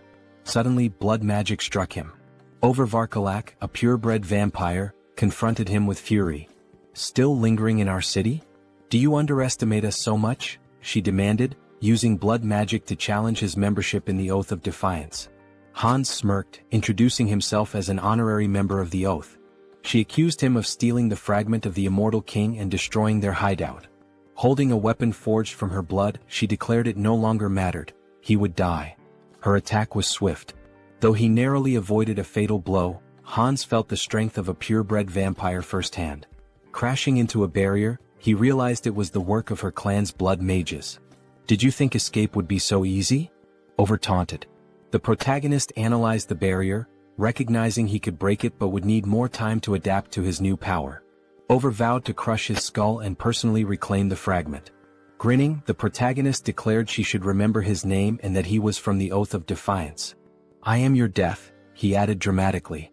Though retreating for now, he promised to return. In true villain fashion, he made a theatrical exit, summoning Hans to escape. Over was shocked to see him bypass the barrier, while her subordinate deemed his departure inappropriate. Suddenly, an arrow struck one of Over's servants from behind, a holy silver arrow from the paladins. Realizing they were surrounded, Over clenched her teeth in fury, cursing the lich for delaying her. Wherever he had gone, she vowed to find him. She shouted furiously that she would find him and kill him no matter what. A while later, in the protagonist's room, Sunghyun sighed in relief. "I'm still alive," he muttered. Hans remarked that the recall ability was like a cheat code, reaffirming its power. Sunghyun cringed as he remembered the dramatic line he had uttered before using recall. Swinging his legs off the bed, he asked himself, "Why did I have to use such a typical villain line?" He groaned, clutching his face. "Am I crazy? What possessed me to say that?" Adopting Hans's persona, he tried to justify it. "You're proud of your strength, aren't you? You took down a group of evil vampires, saved a defenseless girl and her brother, and even protected an entire city. Sunghyun smiled at that thought. Now that I think about it, I feel like a hero. Stretching, he added, surely I've earned myself some karma points, right? Calling up the karma shop, he stared in disbelief at the system window. His balance was 731,002 points. How do I have over 700,000 points already? He exclaimed. Didn't I spend everything on upgrades? With a nervous laugh, he speculated that enraging the vampires and dark mages must have significantly boosted his karma. Dismissing the thought, he pressed the system window. I'll figure it out later. For now, should I upgrade my special skills again? A notification appeared. His limit on summoning avatars had increased. Smiling, he noted that his avatar count had gone up. But were there any new skills? The system revealed that he had acquired a special skill, Persona. Sunghyun beamed. This is exactly what I needed. Is Persona similar to Mind Center? I should check it out. After reading the description, he realized the skill allowed avatars to act as vessels for emotions, adapting and growing based on his needs. The system had clearly determined this skill was essential for him. I get it now, he thought. I've been forming connections, defeating powerful enemies and making a difference. But in reality, I've spent 2 years locked in this room. What happens there feels like a game, but the truth I've been avoiding is still here, right in front of me. He reflected on the loneliness, sadness, and anger he had suppressed, emotions that had accumulated over time. Turning to Hans, he said, I need to transfer these terrible feelings into a vessel. As he did, he felt a strange relief as though his emotions were neatly boxed away. Curious, he wondered how Hans, now burdened with those emotions, was handling it. Hans reassured him. Don't worry about me. Pain and despair have always been my companions. They don't bother me. Yet, Sunghyun noticed a subtle change in Hans's tone. Laughing, Hans confirmed, You noticed, huh? It dawned on Sunghyun that an avatar filled with emotions could develop its own personality. Before he could say more, a loud noise erupted outside. Was that an explosion? He asked, rushing to the window. Is there another villain? Here in the city? He groaned, holding his face. Let the guardians handle it. It's not directly in front of me like last time. It's none of my business. Hans interrupted. Do you need a reason to eradicate evil? Sunghyun met his gaze and realized the truth. Since transferring his negative emotions to Hans, things had become clearer. Avoidance had always been his habit. Despite his desire to defeat evil, he had lacked the courage to act. Hans, now exuding determination, declared, The world order is in chaos. Criminals are everywhere. It's time for me to become their law. Using his power and donning a mask, he left to confront the chaos. At the explosion site, residents gathered, expressing their frustration. How many times has this happened? Why haven't they called for reinforcements? Meanwhile, Hans observed the scene. He deduced that the villains had formed an organization, and their time was running out. He wouldn't leave empty-handed. Using dark magic, he created the Eye of Darkness, his new network of spies. You will be my eyes and ears in the shadows, he thought, ready to hunt down hidden sinners. In an alley nearby, a group of schoolchildren bullied a classmate. Bring him an ashtray, one taunted. They laughed as one boy held a cigarette to another, mocking him as the best ashtray ever. The schoolboy being held down screamed, begging them to stop. At that moment, a woman clutched her child tightly and asked where they could possibly run. A man, drunk and swinging his belt, shouted accusingly that she was lying to him. Meanwhile, a masked robber shattered a store window, climbed inside and declared, while opening the cash register, that this was all he needed. Hans observed it all, his thoughts dark and resolute. These villains were no better than trash, and he resolved to punish them. Their punishment would be a trauma so profound it would scar their souls. They would remember this day, and if evil ever sprouted within them again, darkness would come for them once more. Screams of terror echoed throughout the city. Hans felt himself growing more accustomed to his powers, but it wasn't enough, not nearly enough. There was still so much filth to cleanse. He needed to purify the entire city of evil. By the end of the night, Hans stretched and remarked how satisfying it was to rid the shadows of hidden garbage. While the Eye of Darkness had proven useful, its limitations were evident. In the presence of light, its power weakened and eventually vanished. He needed a more reliable method for detecting enemies. However, he couldn't unleash undead creatures into the city. What alternative did he have? The protagonist grumbled angrily about birds ruining his clothes, joking that he should just kill them all and make them his minions. Then, gazing at the birds in flight, he paused. Hans pointed out that an invisible, mobile eye capable of surveilling the city was an excellent idea. After some thought, the protagonist realized that familiars were a form of enslavement magic dark mages used to control animals.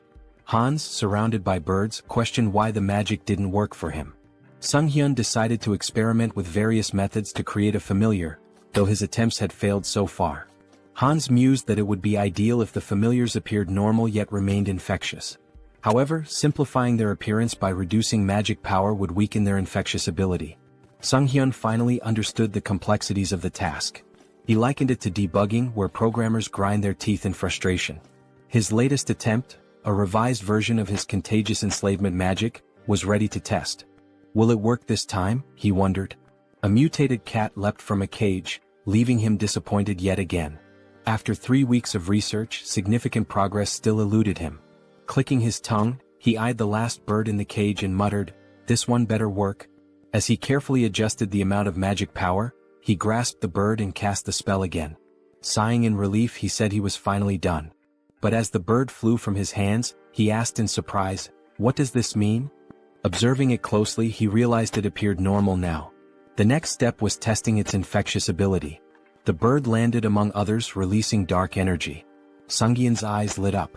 "This is a success," he declared. The infected creatures would serve as his eyes and ears in the city. Stretching out his hand, he commanded, "Fly and find the enemies for me." Meanwhile, in a forest nearby, Lucius knelt and touched the ground, recalling Hans's words when he used the recall skill. Tuscan approached, informing him that his knights had arrived. Irritated, Tuscan added that after interrogating the remaining vampires, they learned these captives weren't allies of the immortal king's descendants. Lucius replied that more evidence was needed. The immortal king was regaining strength, though they hadn't yet confronted him. Using the magic within his cross to communicate, he asked respectfully if there was any news. A saint responded via magical transmission, reporting that traces of the immortal king's presence had been detected in a cave northwest of their location.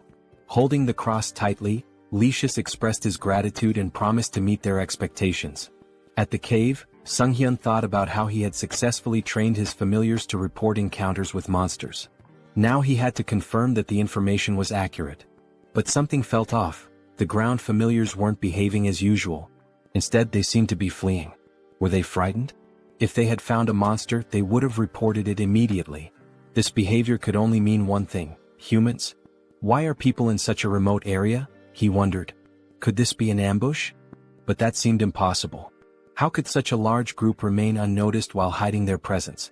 Suddenly, one of his familiars was struck down. Tuscan stepped forward and declared, "You are a participant in the oath of disobedience. Your pathetic tricks won't work on us," Tuscan declared. "No evil can escape the saint's sight. You won't leave here alive." Drawing his weapon, he demanded surrender and promised divine justice. The protagonist recognized them immediately: Holy Knights. He had seen their emblem during his training in Brokislack. Divine power directly countered dark magic, which meant this would be a challenging fight. Hans, unshaken, asked how the servants of the church had managed to find him here.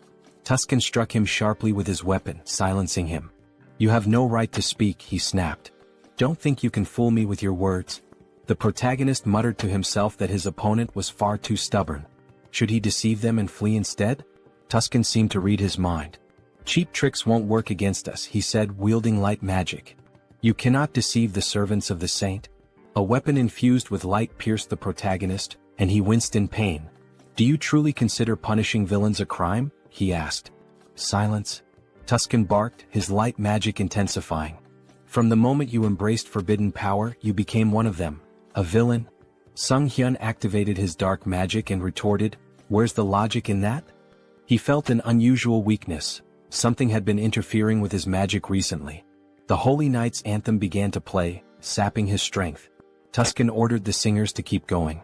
The hymn was draining Sunghyun's energy, but he couldn't bring himself to harm innocents, even if it meant stopping the song. He groaned in frustration as a weapon stabbed him from behind. "Now's our chance," Tuscan declared. "Restrain him." Sunghyun realized his mistake. He had been too careless and now he was bound in chains. These restraints were not ordinary, they blocked both his movements and magic.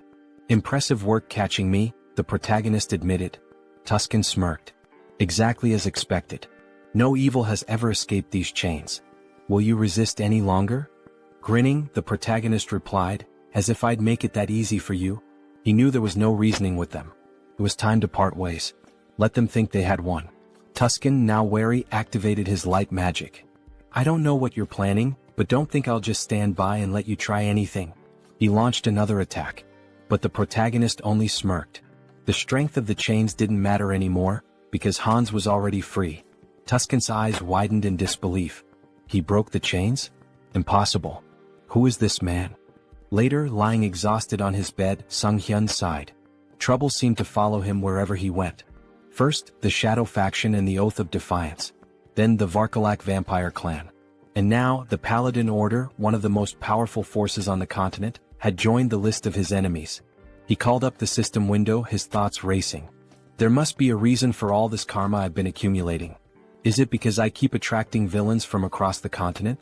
He groaned and decided to focus on his original plan for now. Sometime later, in the city, the protagonist prepared to test the fruits of his research. Controlling the essence of black magic was simple in principle. His familiars could serve as his eyes and ears, even covering a massive area like Seoul with ease. His thoughts were interrupted by a terrified scream. A girl, tears streaming down her face, begged for mercy. Please, I'll do anything. Just let me go. She spotted a figure in the window and pleaded, help me. I'm being held here against my will. Don't just leave me. The man holding her sneered, gripping her hair tightly. Scream all you want, he said. No one will hear you except me. He explained that his ability rendered them invisible to others. Go on, scream louder, he taunted. You've got such a cute voice. As he raised his weapon to strike her, he boasted, you'll be among the top 3 in my collection. At that moment, Hans burst through the ceiling, wielding dark magic. The man with the knife asked, bewildered, how could this happen? My ability is sound suppression and invisibility, isn't it? The protagonist glared at him, his voice cold. That won't work on me. Your vile deeds end today. Angered, the man demanded, who are you? A guardian? How did you even get here? Holding the weapon to the woman's throat, he threatened, don't come any closer or she dies. Sunghyun activated his dark magic. Is that so? He said, snatching the woman away with a surge of power and holding her safely in his arms. Now what will you do? The man with the knife gasped in disbelief. A Ritterni? You dare to steal my prey? Then I'll kill her along with you. He lunged at the protagonist but was suddenly restrained by tendrils of dark energy. Judging by his words, Hans deduced, this isn't your first victim. Binding the man tightly with dark energy, he pressed his fingers to his forehead. You won't mind if I confirm that for myself? Using necromancy, Sunghyun activated the Cry of the Dead skill, peering into the man's memories. He saw vivid scenes of the man torturing and murdering his victims. You're a serial killer, Hans declared grimly. I don't need to look any further. His tone sharpened. I sentence you to death. The man screamed in agony as the dark magic overwhelmed him. Sunghyun muttered, even death is too merciful for someone like you. He considered for a moment. But I need an undead servant for my work. You'll do just fine. With a cruel smile, he activated a spell that drained the blood from the man's body. The system window appeared, announcing the creation of a new undead, Ghast. Satisfied, the protagonist said, I'll need to prepare the subspace portal. It'll come in handy later. Looking at the unconscious woman, Hans pondered. What should I do with her? Clean up the mess? Maybe just call emergency services. A short while later, the police arrived, cordoning off the crime scene. Park Han-cheol, leader of the Special Ops Bureau's criminal investigation team, stood outside, observing the scene through the window. A suited officer approached him. We've reviewed the footage. It's definitely the serial killer we've been after. Han-cheol, irritated, asked, and the person who stopped him? A Ritterni? The officer nodded. Confirmed. But the killer's body is missing. There's evidence of dark magic and blood at the scene. Someone definitely died here. It's a mess. This case is a nightmare, Han-cheol muttered. A rogue playing hero. Do they think the law doesn't exist? Meanwhile, the protagonist stood atop a roof, surveying the city. A passerby on the street pointed upward. Is that a sleepwalker? Who is he? Hans petted a cat perched beside him. I wonder what they'd say if they saw my face, he mused. Elsewhere, at the South Korean Citizens Repatriation Association, Seoul South Branch, a secretary entered Yoon Ji-yoon's office. Sorry to interrupt, but there's something urgent. Yoon, still recovering from a late night, groaned. What time is it? What's going on? The secretary handed her a file. A request from the Special Ops Bureau. They're investigating the serial killer case and... Yoon skimmed the file. So, the dark mage in the long coat and mask strikes again. Public security's already a mess. She sighed, placing a tablet over her head. We should hand this over to that guy. The secretary, shocked, exclaimed, That guy? The murderer? Yoon slammed her fists on the desk. Exactly. He's competent. If we tame him, he'll make a great asset. The secretary frowned. You want him as a guardian? Are you serious? Stop complaining and get back to work, Yoon retorted, gesturing at the towering stack of documents. Frustrated, she threw her hands in the air. I'm going to tear those villains apart myself. Later, Han stood by a window, stretching. With a satisfied smile, he muttered, Punishing villains feels good. His gaze swept the bustling streets. Soon I'll have to deal with a few more pests. The villains' organization was wreaking havoc, causing complete chaos. Having pieced together the situation to some extent, Heinz decided it might be time to shift his focus to the other world. When he arrived, Uncle Diana and Aaron were in tears, shouting his name. The children ran to him, embracing him tightly. You've been through so much, he said warmly. You've worked so hard. We're fine, the children exclaimed, their faces glowing with relief and joy. Heinz watched the scene with a smile, thinking how happy he was to see them reunited. He seemed like a genuinely kind person, one whose actions didn't raise suspicion. If he had acted otherwise, Heinz might have resorted to threats, but it didn't seem necessary. Their uncle took Heinz's hand, thanking him profusely for bringing the children back safely. Heinz waved his hand dismissively.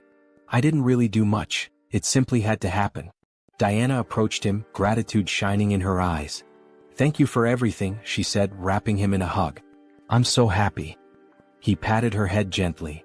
This isn't goodbye. I'll visit often. Stay healthy and behave well. Still crying, Diana admitted, I'm a little worried. You seem to be changing a lot. But her faith in him as a good person reassured her. He hesitated. Am I really changing? He asked himself, uneasy. Perhaps it was the influence of his persona skill. Heinz was a blend of negative emotions, driven by a desire for recognition, an attempt to draw attention through intrigue and deception. Yet his character now seemed calm and stable. Diana, looking at him sadly, asked where he was headed next. I'll seize every opportunity, he replied, and embark on a pilgrimage. Sometime later, in the capital of the kingdom of Teleria, a city known as the heart of the Church of the Goddess and home to its grandest temple, Heinz wandered the streets, observing everything with keen interest. Stepping into a secluded alleyway, he ensured no one was following before activating his abilities to summon his fourth avatar, Heinlich. This avatar embodied key traits: a composed mind, persona, super regeneration, and calm demeanor. Its unique feature, the spirit of a warrior, granted additional bonuses to skills and experience acquired through combat and training. Handing a bag to Heinlich, Heinz instructed, walking through the holy city as a vampire isn't ideal. Take this and step into the light. Heinlich made his way to the elder, who sat on a chair surrounded by his subordinates. Next, believer, step forward, the elder called. In response, Heinlich emptied a bag of gold at the elder's feet, startling everyone. The elder began counting the coins, stacking them neatly. How much is this? He asked, astonished. This is everything I have, Heinlich declared, placing a hand over his heart. I wish to dedicate it all to the goddess and serve as a paladin to fulfill her will. Reflecting on his past avatars, an undead, a dark mage, and a vampire, Heinlich mused that this time his form would embody light. A paladin respected by all. The elder slammed his fist on the table, sending coins scattering. Instructor Marco stepped forward with a hearty laugh. A sincere young man like you will make an excellent paladin. The elder, still hesitant, said, Wait. No matter the sacrifice, we can't just accept an unknown person as a paladin. Marco reassured him. Don't worry. Training reveals a recruit's true nature. Are you prepared to show us yours? Heinlich nodded eagerly. I am. Weeks into the grueling training, Heinlich gasped for air, sweat pouring down his face. I need water, he cried moments before a massive iron ball flew toward him. What is this madness? He thought, summoning his strength to stop the ball. Exactly a month had passed since his training began. Initially, he thought the Paladin Order was noble and refined. Instead, it was filled with relentless macho warriors. The room echoed with shouts of encouragement as paladins trained intensely. A fellow paladin approached number 12, chastising him. "You're losing focus. Did you forget the rules? You can't stop praying during training." The paladin knelt in front of him, shouting, "Good. Now concentrate and recite the prayers again." Number 12 resumed, reciting fervently as he lifted the iron ball. The coach praised him. "Well done. Keep focusing. Let prayer restore your strength." From the sidelines, Heinrich observed. He admitted that the repeated prayers, despite being grueling, effectively strengthened faith and divine power. Nearby, two paladins were hitting a third with sledgehammers, who shouted gleefully, "My back feels great today." Heinrich couldn't help but think, this is absolute madness. Let them hit him even harder. Another paladin stood tall, attempting to crush a spiked iron ball with his bicep. Around him, the group shouted praises to the goddess, proclaiming their ever-growing faith. Watching from the sidelines, Heinrich couldn't help but think, do they really need to train like this? On the second floor, the trainer approached Marco, questioning him about the new recruit. "Is he just a simpleton?" Marco smirked. "And if he is, what of it?" The trainer chuckled. "Well, even before baptism, he's managing to lift such massive weights. His shoulders and lower body are already unnaturally strong. I can't wait to see how baptism will transform him." Hearing this, Heinrich felt a wave of discomfort. "Why are they drooling over my body?" he thought, trying to suppress his unease. He didn't want to attract attention from this group of apparent muscle fanatics. Time passed, and Heinrich continued to endure the relentless training. During one particularly grueling session, he paused, gasping for breath. It had been 3 months since he began. Without his wind instrument and super regeneration skills, he would have collapsed long ago. His body and endurance had improved significantly, but the endless perversions of the group were the real challenge. Marco approached him, placing a firm hand on his shoulder. "Finished with lower body training? How about we hit some chest exercises together?" Marco removed his shirt, flexing dramatically in front of Heinrich. Panicking, Heinrich let out a distressed scream. The trainer joined in, striking a dramatic pose. "What a beautiful day. Don't you agree we should do some solid back training?" Heinrich's discomfort grew unbearable as he tried to suppress a shudder. "Why are these muscle perverts targeting me?" Later, Heinrich sat near a building with another paladin, stretching his neck. "I think I'm starting to lose my mind," he muttered. "Not a single day goes by without someone inviting me to train with them." The other paladin laughed. "That's because the elders have low expectations for themselves." As they spoke, a group of smiling paladins passed by, laughing among themselves.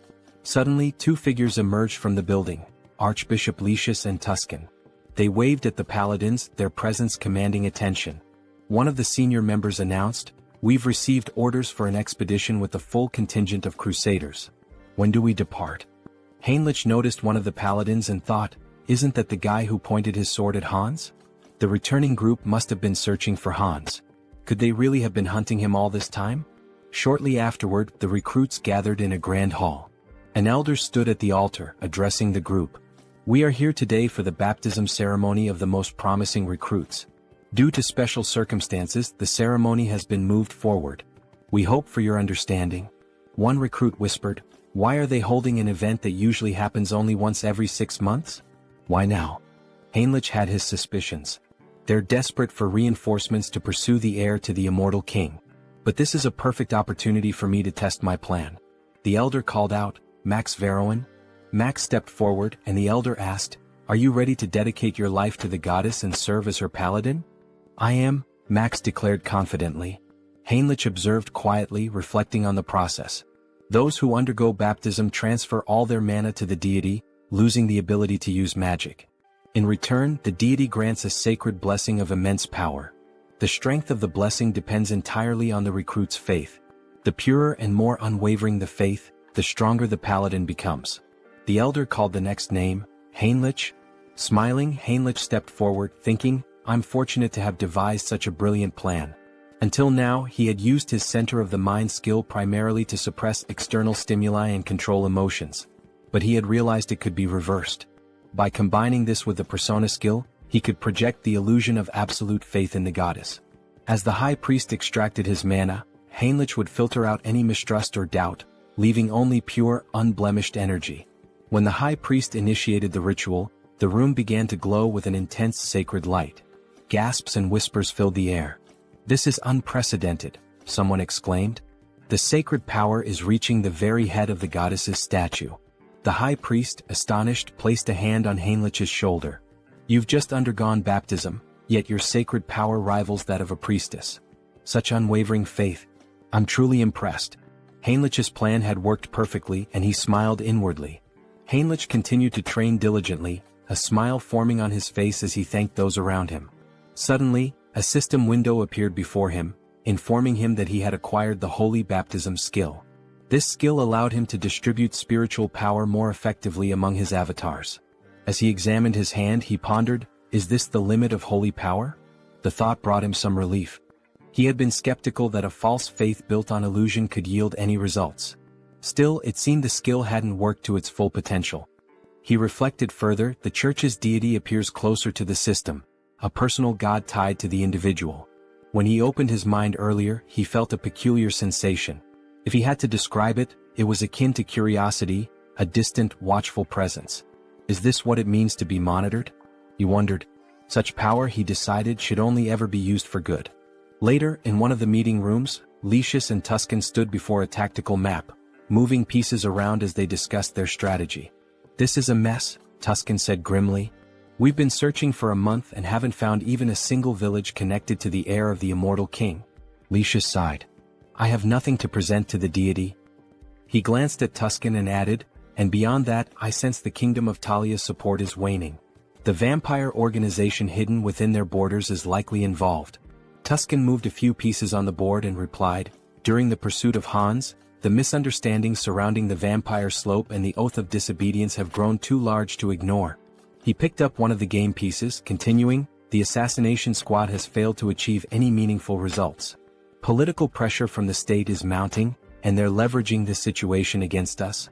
Slamming his hand against his head in frustration, Lucius declared, "The assassination squad will be disbanded. My subordinates will return everyone to the capital." Tuscan nodded in acknowledgement and left to carry out the orders. As he walked away, he thought about the precarious situation they were in. "We're surrounded on all sides, and the paladins' numbers are no longer sufficient. What should I do with this knowledge?" Looking out onto the training yard, he observed the recruits sparring. "Are these the ones baptized today?" he wondered. Suddenly, something caught his attention, a recruit striking Heinrich with a weapon. Heinrich reacted instantly, countering with an elbow to the face that sent his opponent sprawling to the ground, disarmed. The trainer shouted, "Heinrich wins this battle." A system window appeared before Heinrich, announcing that his avatar had achieved enlightenment through repeated training. He had unlocked the Crusader fighting technique skill. As he stood there, Heinrich noticed a wound on his body healing rapidly. With his super regeneration and newfound sacred power, the injury disappeared entirely. The defeated recruit, wiping sweat from his face, asked, "Did you let me hit you on purpose?" Heinrich extended a hand to help him up. "The effort was worth it," he said with a smile. "Tactics are my style." Yet inwardly he thought, this still isn't enough. To grow further, I need to evolve my abilities. At that moment, Tuscan approached, his expression serious. "Your sacred power is remarkable," he said. "You're already at the level of a trainer or a high-ranking paladin." The defeated recruit looked shocked by Tuscan's words. Tuscan continued, "But you're not experienced enough to be a full paladin just yet." Heinrich tilted his head, curious. "What do you mean?" Tuscan smiled knowingly. "You've likely felt it, more than others." He extended his hand to Heinrich. "I can make you much stronger. Will you come with me to the Rosalia Temple?" The protagonist inquired about his purpose in the Grand Temple, to which the response came as a question. Did he have any particular issue? Heinrich extended his hand reassuringly, stating that there was no problem and affirming his desire to accompany him. Tuscan, with a dissatisfied expression, began walking away, remarking that if he wanted to follow, he should do so immediately. The protagonist hurried after the paladin, requesting time to gather his belongings, but Tuscan advised him to entrust that task to someone else. They entered a room and stood on glowing runes. Tuscan placed a hand on the protagonist's shoulder, acknowledging how sudden everything seemed. He assured him that everything would be explained in detail later. The protagonist nodded, indicating his understanding. Soon they arrived at the renowned Great Temple of Rosalia, the largest sanctuary of the church, positioned at the continent's center. This sacred site was where both the father and the goddess had once dwelled, marking the heart of the faith. Inside, Rister greeted them warmly, expressing her hope that their long journey hadn't been too exhausting. They knelt before her, expressing their gratitude. The protagonist reflected on entering this sacred space, where the goddess resided, as an opportunity for immense growth. He believed it to be the ideal place to develop his skills and gain recognition as a paladin. Determined, he resolved to hone his abilities while handling covert tasks with Hans's assistance. Meanwhile, Hans sat atop a rooftop surrounded by corpses, scrolling through news about the saint on his phone. Acknowledging his newfound fame, he noted that remnants of a human trafficking ring had been eliminated. However, something peculiar caught his attention: mentions of a divine retribution society by the defeated villains. They had cursed him repeatedly, claiming the society would not forgive anyone who failed to act against him. Hans suspected this society was linked to multiple organizations. Stretching as he stood, he resolved to investigate further and continue dismantling their operations.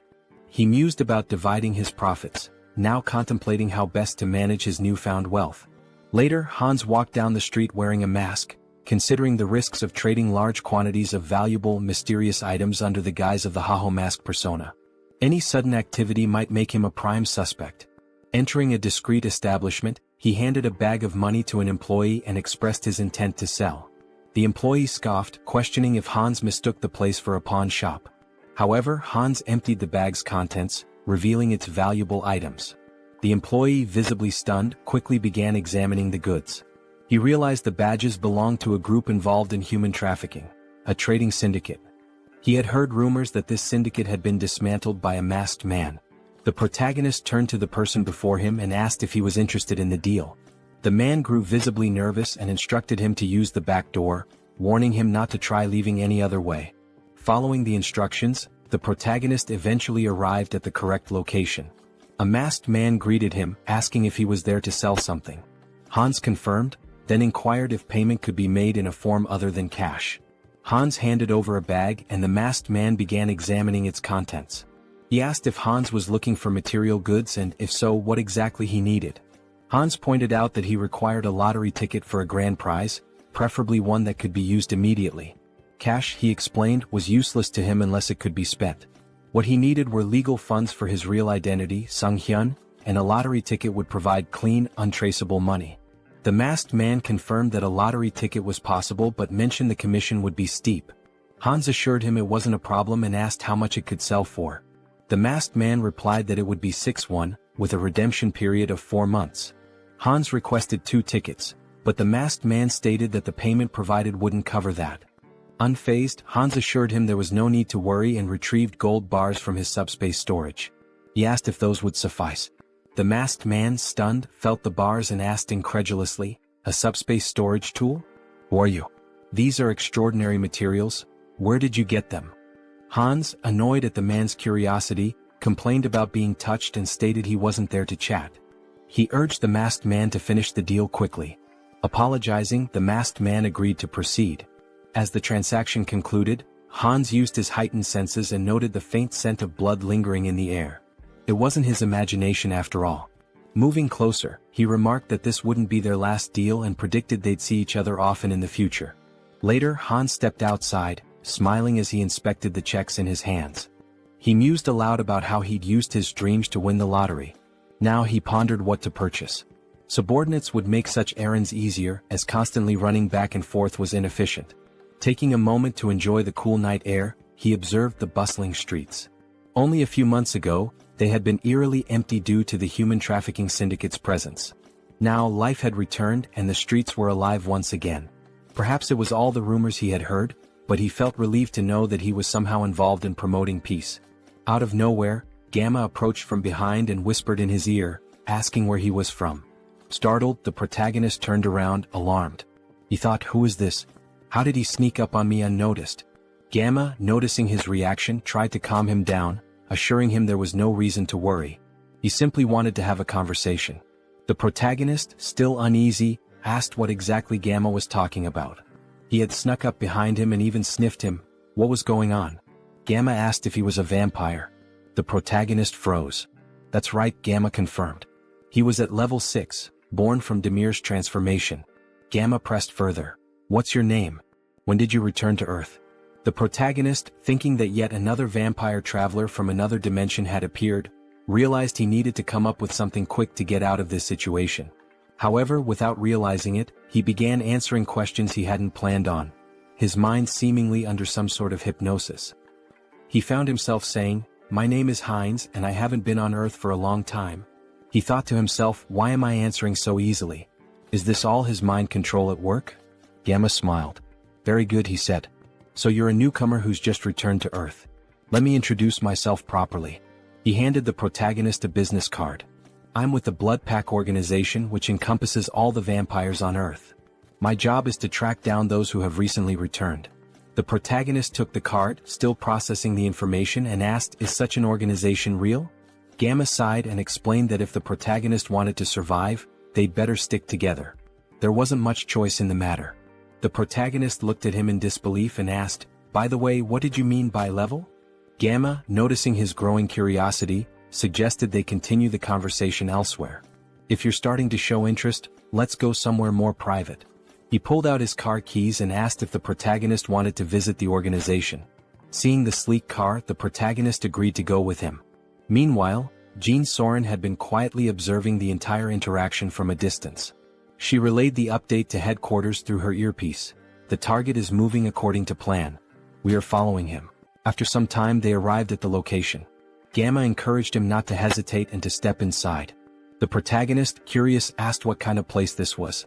Gamma explained that every vampire has a unique vampire factor that determines their strength level. They measure and rank these factors by level, and with the help of a magic circle, they can assess a vampire's level precisely. Gamma led him into a room filled with vampires and runes. Heinz was astonished by what he saw, wondering if this was truly a magic circle. The scene struck him as highly suspicious. Gamma gestured toward the circle, urging him to enter it without delay. The protagonist hesitated, thinking he could cancel his participation if it turned out to be dangerous. However, the presence of a skull emanating dark magic caught his attention. Examining it more closely, he realized this was no ordinary dark magic.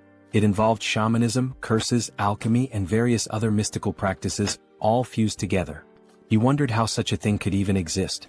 Since the returnees began appearing about 20 years ago, magical tools remained rare, and magical technology had not advanced significantly. This was due to the differences in energy laws between abilities and dimensions. Yet, here was an organization capable of merging such disparate powers. The Blood Pack, it seemed, was far more impressive than he had anticipated. One of the vampires asked him to extend his hand. The vampire made a small cut on Heinz's palm, warning him it might sting briefly.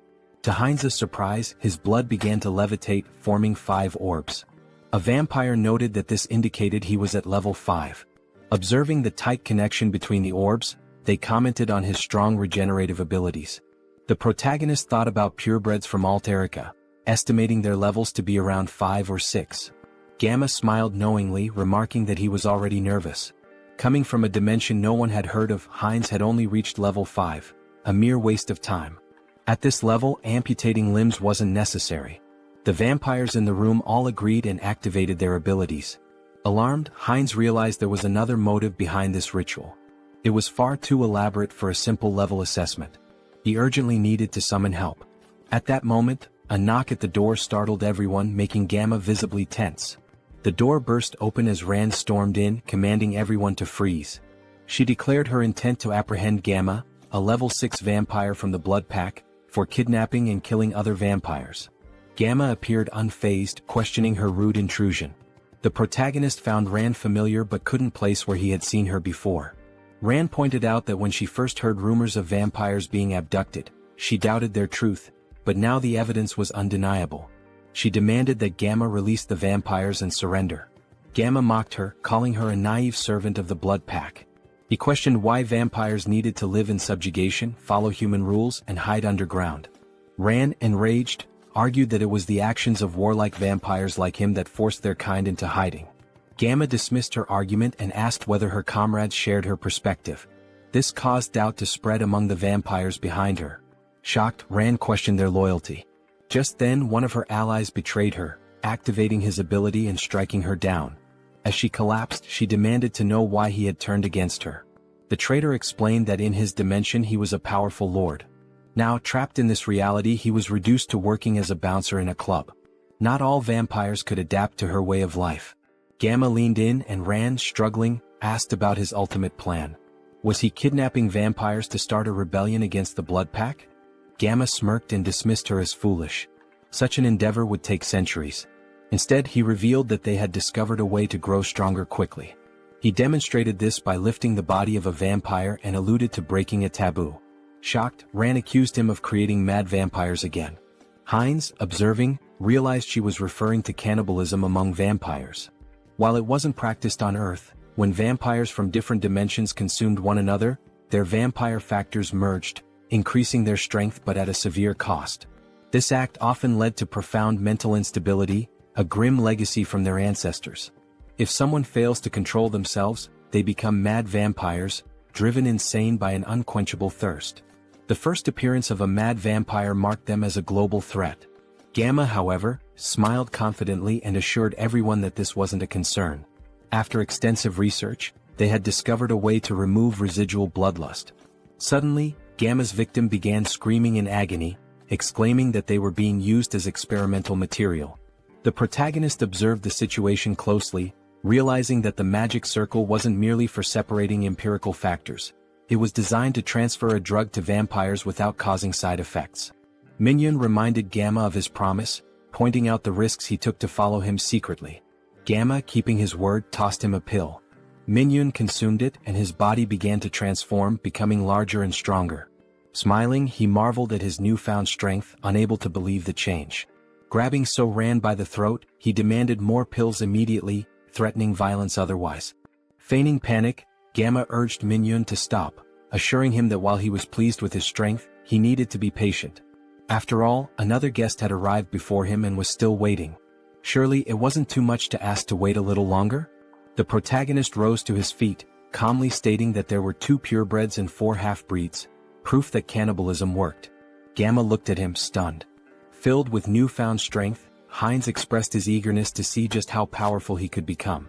As he prepared to absorb the others, chaos erupted.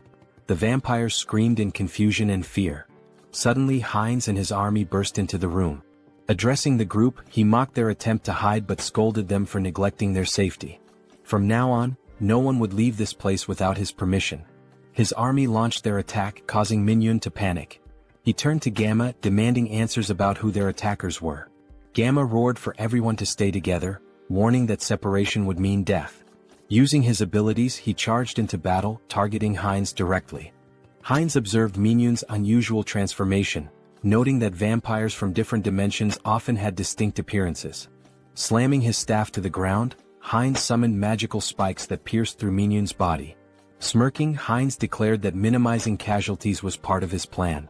He leaped into the fray, mocking Minhyun's organic transformation, claiming it posed no threat. Biting into Minhyun, Hines thought to himself that there would be more prey ahead. Minhyun screamed in pain and confusion as Hines drank his blood and heard his thoughts. Minhyun lamented his betrayal and his determination to survive, refusing to accept his end. Wiping his face, Hines remarked that insanity was far worse, as he could hear every obsessive thought coursing through Minhyun's mind. To his surprise, his teeth began to fall out, a sign of his empirical factors evolving and merging. A system notification appeared, informing Hines that he had gained a special ability, hybrid evolution. This ability significantly enhanced his physical attributes whenever he absorbed new empirical factors, allowing him to steal traits from the target's bloodline. Turning to Gamma, Hines remarked that this power was quite impressive. If he were to lose control, he could become exceptionally dangerous. Now he needed an organization to enforce his will. The Blood Pack could serve his purpose, or they would face the alternative of joining his undead army. As the battle continued, Hines devoured the remaining vampires. Another system notification informed him that he had acquired a new vampire trait, Insight. This skill allowed him to assess the physical condition and stats of his enemies. Hines dismissed it as relatively useless but realized that vampires possessed a supernatural ability called heritage, tied to their origins. Using hybrid evolution, he could master this ability and steal all their powers. Gamma, now crucified, demanded to know how Hines had managed to remain sane while devouring his own kind. Approaching him with a grin, Hines taunted Gamma, asking if he was curious about how to resist corruption. The secret, he teased, was to ignore the whispers that accompanied the act. Gamma, panicked and disbelieving, screamed in protest. His cries turned into agony as another system notification revealed that Heinz had gained a new skill, camouflage, which allowed him to conceal his presence. Observing Gamma's transformed state, Heinz smiled slyly, commenting that Gamma must have been using camouflage all along. Not bad, he remarked, relishing his growing power. There were many ways he could use this ability. Should he dive into this bastard's thoughts? Gamma reflected on research, collaboration, support, and the public retribution technology. He also recalled a promise he had made to Mr. Beta. The protagonist panicked, wondering who the hell is this? Was this person Gamma's patron? And once again the Public Retribution Society was mentioned. It seemed like this intricate ritual was also their doing. What were these people planning, aiding the blood pack like this? Later that night Heinz and So-Ran were driving through the city together. Heinz glanced at her and asked if she was finally coming to her senses. Startled, she yelled at him, calling him trash for selling his life and demanding to know where he was taking her. Grabbing him by the throat, she shouted furiously. Heinz gasped, pleading for her to stop and look around. They had captured him too, and if she didn't let go they'd crash. Reluctantly, So-Ran released him and apologized, asking for an explanation of what had happened. Heinz asked if she had heard of Ho-Ho's mask. He mentioned that the masked figure had escaped during the chaos when a group of vigilantes burst in. Placing her hand over her heart, So-Ran expressed her gratitude, saying that even amidst the chaos, Heinz had gone out of his way to save her. As Heinz observed her closely, her face and voice felt oddly familiar. Yet no matter how much he tried to place her, he couldn't shake the feeling that he'd seen her somewhere before. He asked why members of the Blood Pack were fighting one another. So-Ran explained that the group was divided between radicals and moderates.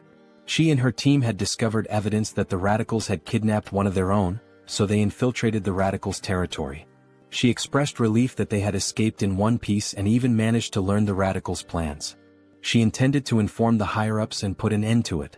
Heinz, skeptical, thought to himself that resolving this wouldn't be so simple. It was likely that even the highest-ranking members of the radicals were involved. So-Ran cheerfully asked about Heinz's identity. Who was he as her savior? He seemed incredibly strong. Heinz replied that she could call him whatever she wanted, as she felt comfortable. She asked if she could call him up for convenience, to which he nodded, mentioning he'd recently returned to Earth and hadn't formed any bonds yet. Heinz explained he had followed Gamma out of curiosity about the blood pack. So-Ran smiled and suggested that he join the group, mentioning that most vampires were part of it. She assured him that moderate vampires didn't engage in shady activities and had steady blood supplies through partnerships with blood banks. Heinz expressed interest and So-Ran promised to show him more. After some time they arrived at their destination. Inside, a little girl named Nahi ran to the door when she heard them. So-Ran greeted her warmly and Nahi hugged her, asking if she was okay. Smiling, So-Ran reassured her, introducing Heinz as their friend and a new member of the blood pack. Nahi, looking nervous, greeted Heinz. He waved back with a friendly smile. So-Ran patted Nahi's head, asking her to stay and play while she showed Heinz the room. Nahi agreed but asked her to return soon. On the way up, Heinz commented that Nahi seemed very small. So-Ran clarified that it wasn't just her appearance. Nahi wasn't a returner. Confused, Heinz asked if all vampires weren't returners. So-Ran explained that wasn't true. Nahi had been born and raised on Earth, but her father, a returner, had turned her into a vampire to save her from a chronic illness. This revelation made Heinz reflect on why the government wanted strict control over vampires. In many ways they were like an infectious disease. So-Ran continued, explaining that turning someone on Earth took significantly more power than usual. Nahi's father had reached his limit but wanted her to live confidently, even under the sun. Eventually they reached a room. So-Ran let Heinz in, telling him to call her if he needed anything. Since it was late, she suggested he rest. She said goodbye with a distinct gesture. Heinz froze, startled. That gesture, her voice, it all seemed so familiar. Pointing at her, he asked, "Is she the streamer Orchid?" So-Ran's eyes widened in shock and she screamed in embarrassment, covering her face. She stammered, asking if he'd just mentioned her stream. She blushed, saying that moment from her stream was stuck in her head, then nervously asked if he was one of her subscribers. Heinz awkwardly waved, denying it, explaining that her videos had simply popped up in his recommendations a couple of times. She sighed in relief and said it was a good thing because she had nearly died of embarrassment. She explained that she had been a trainee, and after quitting she felt lost and decided to try streaming. Heinz asked how old she was back then. She replied that she was 22 now and had awakened at 19. Then she asked his age and when he had awakened. Feeling awkward, Heinz quickly shut the door behind him, calling out that he'd tell her later. She blinked in surprise, wondering aloud if she had said something wrong. Inside, Heinz exhaled deeply, realizing she was much younger than he had assumed, which explained his casual tone earlier. At 20 years old himself, he found it surprising that she was older than him. Lying on the bed, he muttered to himself that regardless, she still looked familiar. As a streamer, she was quite famous. Maybe he should look her up online? Opening her streaming page, he found a notification about her recent hiatus. In the post, she mentioned taking a break from streaming for about a week due to work obligations. She assured her audience she'd return as soon as possible and hoped to see them again soon. Heinz swiped through the updates, thinking to himself. After she posted this, she went straight to the crime scene? If he hadn't intervened, that post might have been her last. The thought unsettled him. The situation had been far too close and dangerous. The next morning, Heinz woke to the sound of So-Ran yelling into her phone. She was shouting, demanding to know why there was no evidence. How could they find nothing? Groaning from his headache, Heinz got out of bed, wondering what the commotion was about so early in the morning.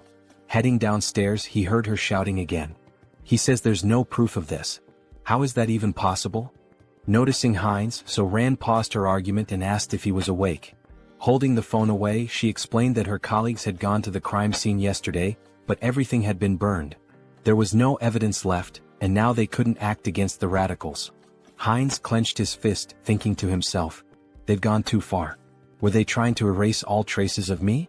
Out loud, he sympathized, saying it was unfortunate, but then he asked her something. Could she tell him where the radicals' base was? Her eyes widened in surprise.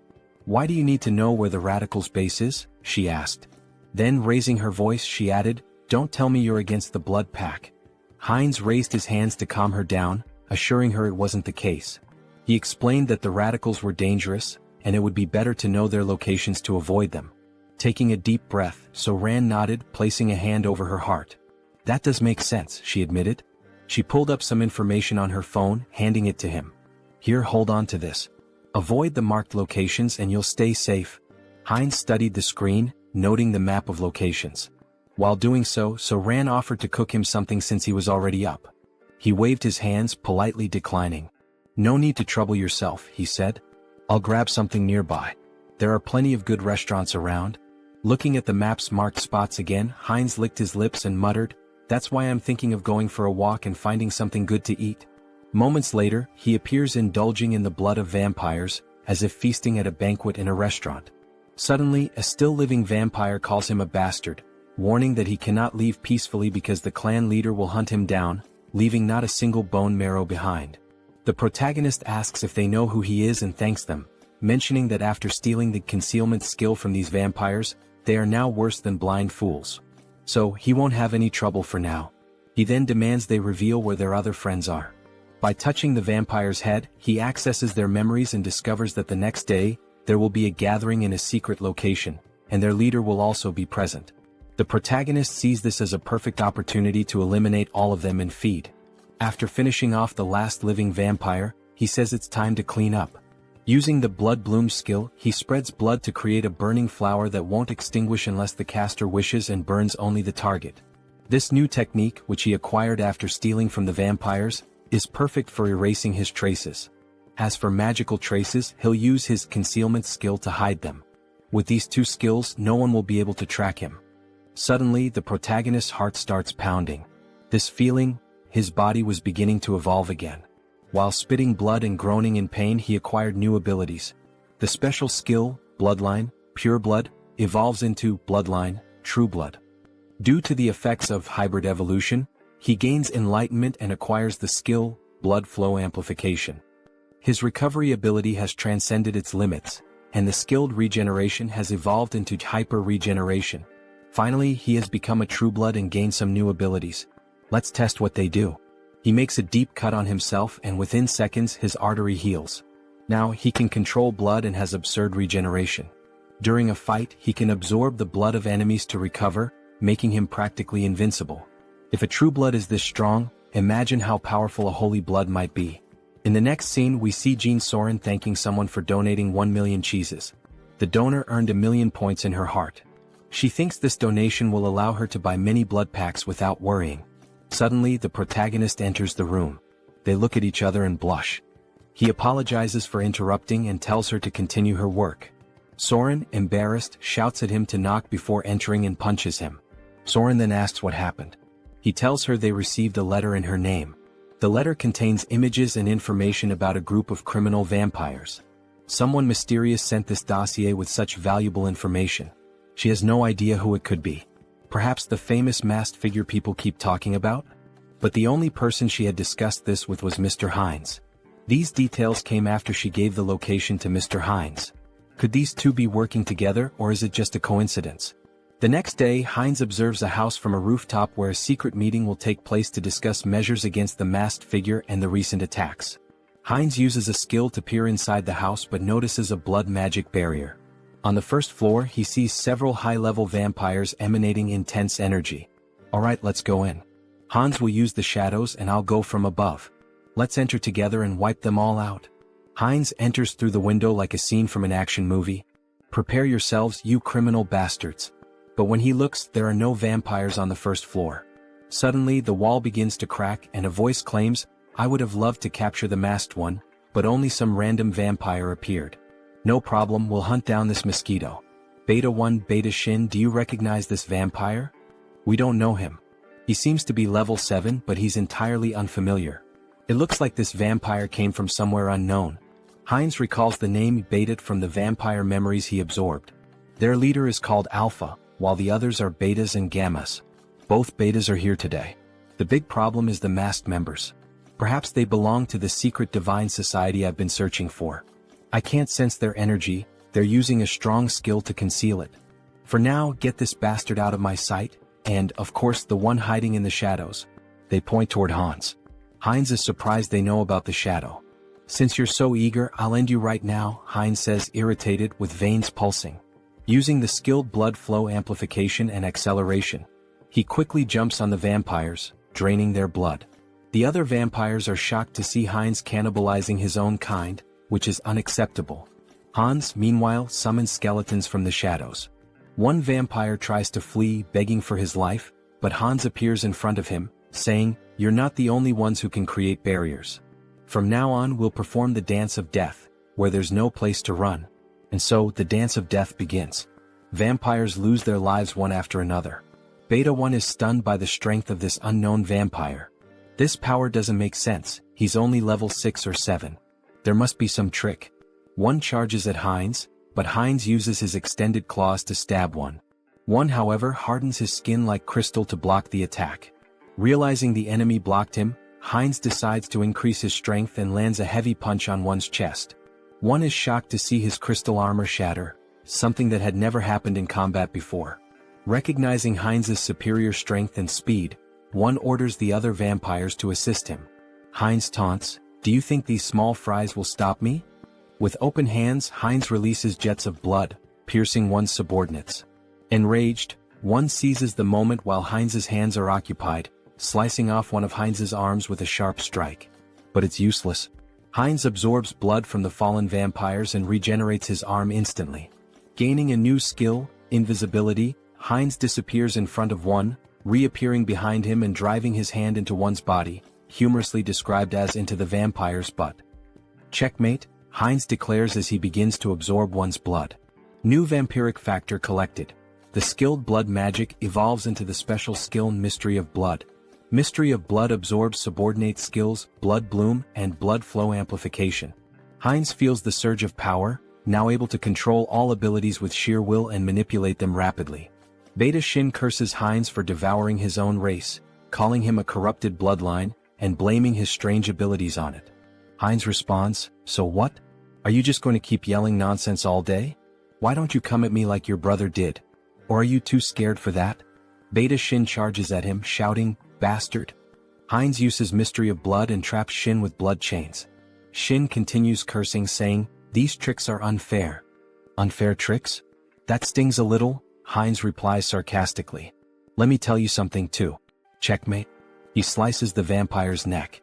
As Hines absorbs Shin's blood, the other vampires are terrified, muttering, "This vampire is insane." Who would have thought the masked one would have such a strong helper?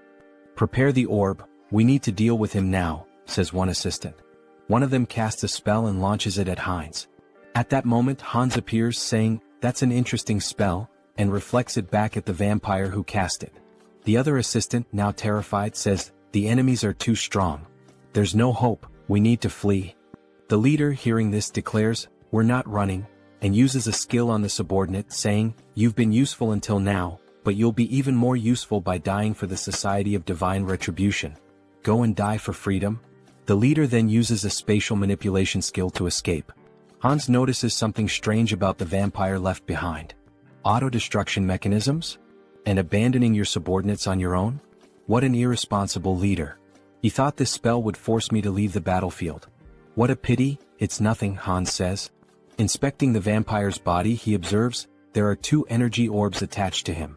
If they are removed, Hans continues, I control the rules of death here. Do you think you can escape death in my presence? Meanwhile, the leader is teleported to an unknown location. It was tough escaping such a strong barrier, and the magic didn't work properly. But it was enough to survive, he says. Suddenly Hans appears behind him. So, you were here, leader? Hans contemplates playing with the leader for a while but decides it's better to act decisively to prevent another escape. Hans places his thumb on the leader's forehead to access his memories about the Society of Divine Retribution. However, a defense mechanism activates, an unknown memory technology from the society. Hans is transported to the mental realm. A mysterious voice echoes, saying it didn't expect Hans to reach the realm. Hans questions, so you've been watching this whole show from inside your own mind? He realizes this is the leader of the Society of Divine Retribution. That's correct, Haho Mask. Why don't you join us? The entity asks. Hans considers and asks, what's the society's goal? The mysterious entity replies, it's simple. Freedom for the returned and creating a world led by them. Hans questions, an organization formed so recently already has such ambitious goals? Recently, the entity retorts. We've existed for a long time. We've been fighting for our freedom endlessly. Hans presses further, so you've been committing acts of terror for ages, haven't you? Answer me. A system alert activates. Warning, Mind Hub is regulating emotions. Repeatedly it states, Mind Hub is regulating emotions. Hans' heartbeat quickens. The entity asks, does that even matter? I hope you make the sensible choice, Masked One. Hans tries to punch the entity but hits an invisible wall. So that's your choice? The entity responds. Here, in the mental realm, mental strength surpasses magical power. You'll never defeat me here. Hans laughs, saying, is mental strength really the deciding factor here? In that case, combining all of our consciousnesses, you're the one who can't defeat us here. Meanwhile, Heinrich trains intensely. 1,021. 1,022, he mutters while lifting a gargoyle statue. Finally, a system message appears. The entity has achieved the conditions and acquired the special skill, Blessing, Sturdy Body. The entity gains the skill, Out Erica Sacred Art, through repeated training, achieving a power level equivalent to a high priest. Heinrich reflects that he didn't expect to surpass his limits with mere physical training. With these new abilities, I've earned the qualifications to be a holy knight. Maybe it's time to discuss the next step. Suddenly he hears a feminine voice, it's the saint in the flower garden. Despite being the saint with the greatest divine power, she appears like an ordinary girl. Hello, Sir Heinrich, she says with a smile. Her radiant aura of divine power betrays her otherwise ordinary appearance. Heinrich greets her and asks, why are you alone in a place like this?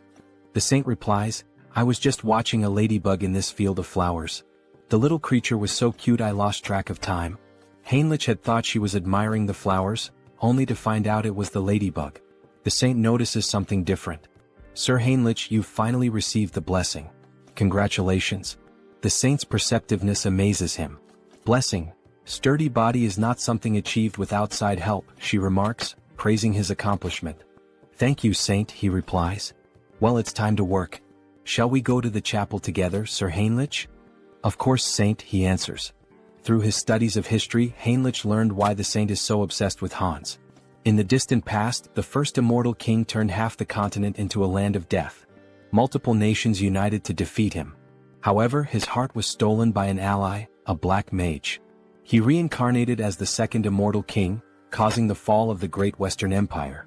Although the chosen of the order managed to destroy his heart, it was split into 3 parts and scattered across the continent. Every time an immortal king crisis arose, the great divine order was always at the forefront. They knew the heavy toll it took, with countless lives lost along the way. For the saint, who sees her followers as family, her intense hostility and obsession with the immortal king are natural. For now, though, Heinrich reflects, there's no need to worry much about that. The current immortal king is surprisingly gentle and kind-hearted. Alright, back to the main topic. Let's focus my mental strength on Hans. Upon changing the scene, we see a vampire spitting blood. Your Excellency the Arbiter, are you alright? Get out of my way, you're disrupting my focus. This can't be happening, I'm being pushed back. Me? In a battle in the mental realm? How is this possible? Hans begins punching the mysterious entity. At first, Hans had complete control of the battle, but now the entity is growing exponentially stronger to an uncontrollable degree, as if it were channeling the strength of multiple individuals. How did I lose? This isn't just a difference in the mental realm, it's a difference in skill? There's no way my mental abilities are inferior. This is no time to waste on this. An urgent directive is issued to the Soul Branch. Immediately cease all operations, erase all information and go into hiding. Especially for the Korean branch, this is the top priority right now. Inform the commander, a monster is in Korea. Even with Mind Hub and Serenity, Hans wasn't a weak opponent. His resilience would require further study. However, it was regrettable to lose sight of him. The system emits a new notification. The entity absorbs someone else's karma, transforming the skill black magic into the special skill path of sorcery. Thus, this fragment is the remnant of something scattered across the mental realm. Absorbing its karma means my growth comes at the cost of its reduction in power. That's fine. By reading the memories left behind in this fragment, I'll track the hidden members of the Society of Divine Retribution. So this is the Korean branch of the Divine Society, hidden deep in the forest. I won't give them any chance to escape, says Hans, blending into the shadows. I'll uncover all your secrets now. Suddenly, a scientist appears. They told me to evacuate as quickly as possible, but they didn't mention that a monster like this was coming. So the evacuation order had already been issued? At least my effort wasn't completely wasted. Look at you, trying to save a piece of paper with some data, only to hand everything over to me. Let's see what you've been up to for so long. Wait, this incident. I will never forgive you, Society of Divine Retribution. You're the ones who stole my life. I'll hunt down and kill every one of you without exception. Heinz refines excess blood stored in his body into blood crystals, which he plans to use to enhance other vampires' vampiric factors. This refined blood connects these vampires to Heinz, creating a hybrid clan loyal to him. Those who resist will be crushed. The next day, Jean Soren is stunned to learn that Heinz has eliminated all vampires in the region and intends to meet with the leader of the moderate faction. Wait a minute, this is a lot to process. I need to verify these facts, Soren says. Verify? What do you think of this as proof? Heinz interrupts, demonstrating his overwhelming power. Soren is terrified by such a display of power. She knew he was strong, but not at this level. He must be at least level 7 or higher. I can't even gauge his strength. Very well, I will contact them now. To think that you eliminated all the vampires with your own hands and now intend to absorb the rest. This is quite an unusual proposal, almost bordering on unsettling. I have no intention of giving absurd orders. The goal is simply to maintain peace and order, to track connections of the Divine Retribution Society, and eradicate every member. Don't you think these two objectives are contradictory? That depends on where you set the standard. It seems she won't be easily persuaded. If she refuses, then we'll have to use force. Fine deal. What are you relying on to accept so quickly? What am I relying on? Of course, I'm relying on myself. I will help you absorb all the remaining vampires, Mr. Heinz. You can start with Soren. She will be the bridge between us. Very well, that's exactly what I wanted. But I don't think that will be the case for them. Alright, then we should begin sharing the details of the discussion, how to absorb the vampires and about the new faction you mentioned. Let's start with absorbing the remaining vampires and becoming the leader of a new faction. That will be the first step toward taking control of the Blood Pact. Stay still. If you move, you might get hurt. Now let's begin. Heinz inserts a blood crystal into Soren. She feels the refined blood entering her body, healing it, making her blood pulse faster. Her muscles and bones are expanding. This feeling, it's as if she's been reborn. She doesn't feel like she's in her old body anymore. The refined blood crystal reaches a maximum of 30% enhancement. That's not a small number, but it continues. Soren then asks what they should do next. Lord? Heinz asks. Yes, Lord. You're creating a new clan now. Now that a lineage has been stabilized on this land, we'll need to find a new name for our clan. Do you have something in mind, Lord? A name? I'd like something that stands out, something different. Vampires who accept the blood crystals are renamed Heterosis, embodying the hybrid vigor of Heinz's blood. He declares, beware remaining vampires. I will hunt you down and make you the strongest within the blood pact. Returning to the original avatar, Heinz's issues are being addressed, but it's still not enough to bring down the Divine Retribution Society. They've vanished from Korea, but they are a global organization. More preparation will be necessary, enough to eliminate them all at once when they reveal themselves. For now, it will be necessary to expand influence in the other world as well and accumulate karma. For example, events like wars and terrorism. Wait, what the hell am I thinking? If I do that, I'll be killing innocent people. Is there any way to create accidents without anyone getting hurt? Maybe I should give up. As the protagonist glances at a book, an idea emerges. The Demon King Hans wants to destroy humanity, and the hero Heinrich will defend it. Hans will use corrupt nobles to expand his forces of evil, while Heinrich defends against malevolent organizations and becomes a hero. This is a perfect story, gaining karma points from both bad people and good people. It's a win-win game. Alright, let's take this one step at a time. Harley, it's time to act. A system message appears. Harley is the fifth avatar of Han Seung-gyun's adaptation. He can adapt quickly and efficiently to extreme conditions. I intended to strengthen him appropriately after creating him as a new avatar with an extended limit. In the meantime, I'd like to further develop his adaptation. There might be a way. Yes, this is the right path. After exterminating the remaining members of the Divine Retribution Society, experiments were being conducted underground. They were transplanting demon bodies into humans, something akin to chimeras. Among the samples, the item I was searching for was this. Something that would contribute to stronger absorption, more powerful traits, and evolution. Dragon blood. If Harley can adapt to this process and I manipulate some discoveries I've made, he will become a living weapon, a biological creature. Days later, under rainy skies, the saint is seen gazing at the overcast heavens as though troubled by something. What is worrying the saint? Ah, Sir Heinrich. Why do you wear such a worried expression even in the rain? I'm not entirely sure, Sir Heinrich. Perhaps it's because of this somber rainy weather. I just feel suffocated, as though my instincts are trying to warn me of something, as if there's a weight pressing on my chest. Even so, Saint, if you catch a cold, it would be a major problem. Please come inside the temple. Alright, the saint said. In the next scene, as expected of the saint, how impressive. Even in the middle of these remote mountains, surrounded by double barriers reinforced with dark magic, she can still sense that something is amiss in this hidden refuge. Fortunately, it doesn't seem she has uncovered what is truly happening. With this dose, we can continue to the maximum scale of the experiment. The dragon's blood evolves continuously, acquiring traits from its consumed prey. Combined with the research data from those bastards in the Divine Retribution Society, my forbidden knowledge, and finally, the perfect test subject. Let's begin, shouts Harley, exhilarated by the idea. Sir Heinrich, you are the sword and shield that will protect the righteous. Do you swear to be a holy warrior of the great divine order and defend the innocent? Yes, your grace. Then, from this day forth, I hereby name Heinrich Landguard a holy warrior of the great divine order. The system emits a notification. The blessed one has fulfilled the conditions and attained enlightenment, acquiring the special ability Blessing Leap.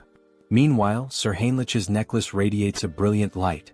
Oh, such grace, exclaimed the bishop, astonished by the strong glow. To receive a divine blessing during the ceremony, this is proof that God, our deity, is watching over us and praying for us. May God protect us. Once again it happened. For just an instant, something touched Heinrich's shoulder. A divine sensation resonated within his body, akin to what he felt during his first baptism, as if the divine were watching him directly. Why is this happening? Could it be because I came from another world? It doesn't feel like a human emotion, like curiosity. Well, anyway, let's focus on what's important. What is this new ability the divine has granted me? Blessing Leap, it allows me to transcend space? What? Transcend space? Isn't that basically a teleportation skill? It doesn't mention any limits on usage or distance traveled. This ability is top tier. As expected of a god, they are so generous, casually granting such a powerful skill. Thank you, God, for your generosity to this sinner. I am moved by your grace and offer you my prayers. Thank you for continuing to watch over me. Meanwhile, the other devotees wept with joy at seeing Heinrich's devotion to God. A young man like this, he's truly devout. That's true. I couldn't agree more, said another man. From now on, it would be necessary to decide which knighthood order Heinrich would join. Congratulations on being officially recognized as a holy knight, Heinrich. For now, you will be temporarily assigned to various holy knight orders. Here are the representatives of each order, here to invite you to join them. Each order specializes in different weapons and techniques, so choose carefully which one appeals to you most. Nice to meet you. I'm from the Order of the Sky Shield. We specialize in defending the outer perimeters of fortresses using long-range spear techniques. I'm from the Order of the Sun Wolf. We take the front lines in battle and wield highly destructive greatsword techniques. I am a veteran of the Order of the Thunder Claw. Here, we handle the internal security of the fortress and master balanced combat techniques using sword and shield. So, which of these orders would you like to apprentice under? I don't think there's a need to choose. I'll train with all the knight orders. What? With my warrior spirit and growth acceleration abilities, there are no limits to my body. I will absorb all the sacred warrior's combat techniques. However, that person in the corner, isn't he also part of a knight order? Why hasn't he introduced himself or said anything yet?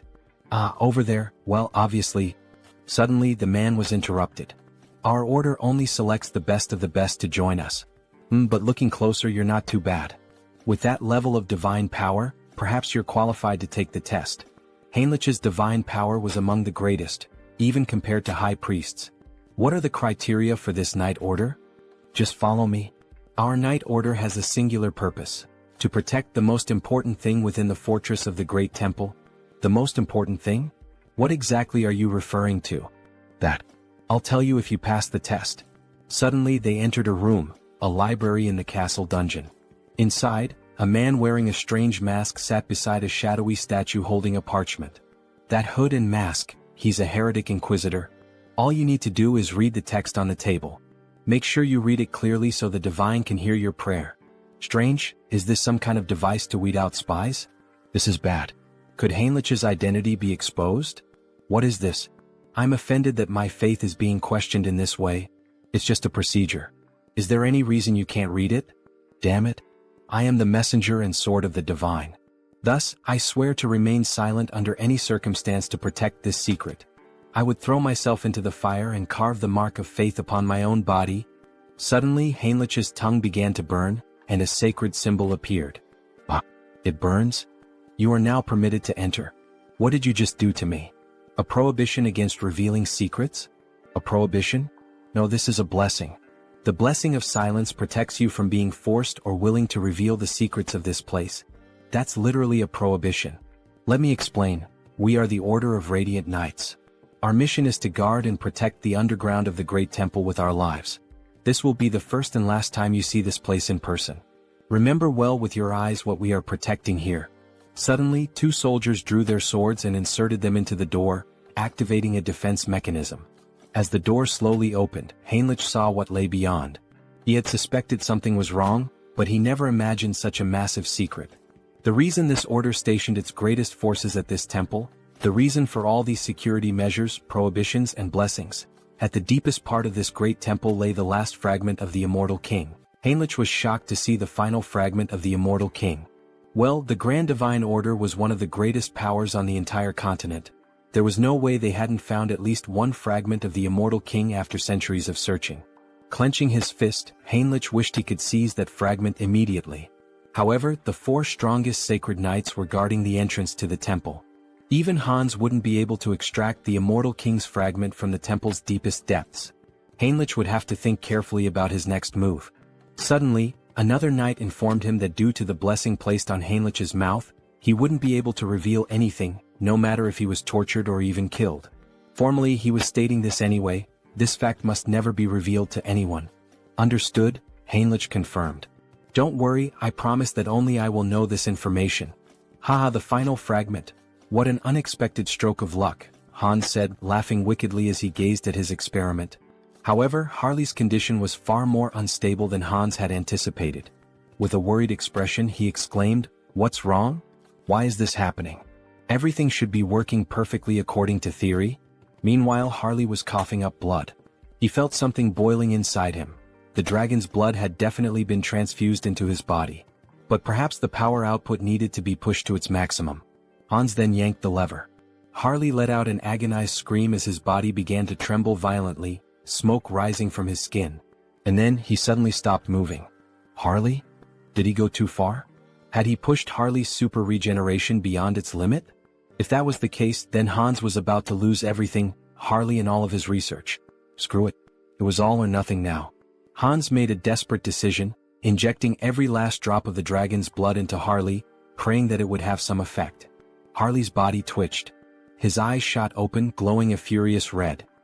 He let out a blood-curdling scream as his jaw contorted, transforming into something monstrous. Crimson lightning crackled throughout the room as Hans watched, frozen. And then he stopped moving again. Shit, so the experiment failed? Hans muttered under his breath. Damn it, Harley. Just as he turned to leave, a system window suddenly appeared before him. System notification. Caution, exclusive abilities have evolved. Your abilities have grown. The number of avatars you can create has increased. Hans' eyes widened. Increase? What do you mean, increase? He looked around at the lifeless body before him. All I see is a pile of corpses, not growth. Then, without warning, Harley's body convulsed violently. His muscles rippled as he snapped his restraints apart like they were nothing. System notification. You have acquired a new ability, physical mutation. Your recovery ability has exceeded its limits. Super regeneration has evolved into regenerative adaptation. Harley let out a guttural roar, his voice twisted with agony and something else, power. His entire body was mutating, shifting, evolving. System notification. Skill adaptation has evolved into special ability, mutation.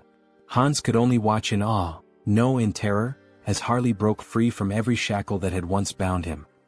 Finally, the mind has connected. The gamble was worth it. Ah, so this is the new effect of the mutation ability? Harley mused, laughing as he examined his altered physique. His body had changed drastically, his muscles denser, his teeth sharper, and even a few dragon-like scales appearing on his face.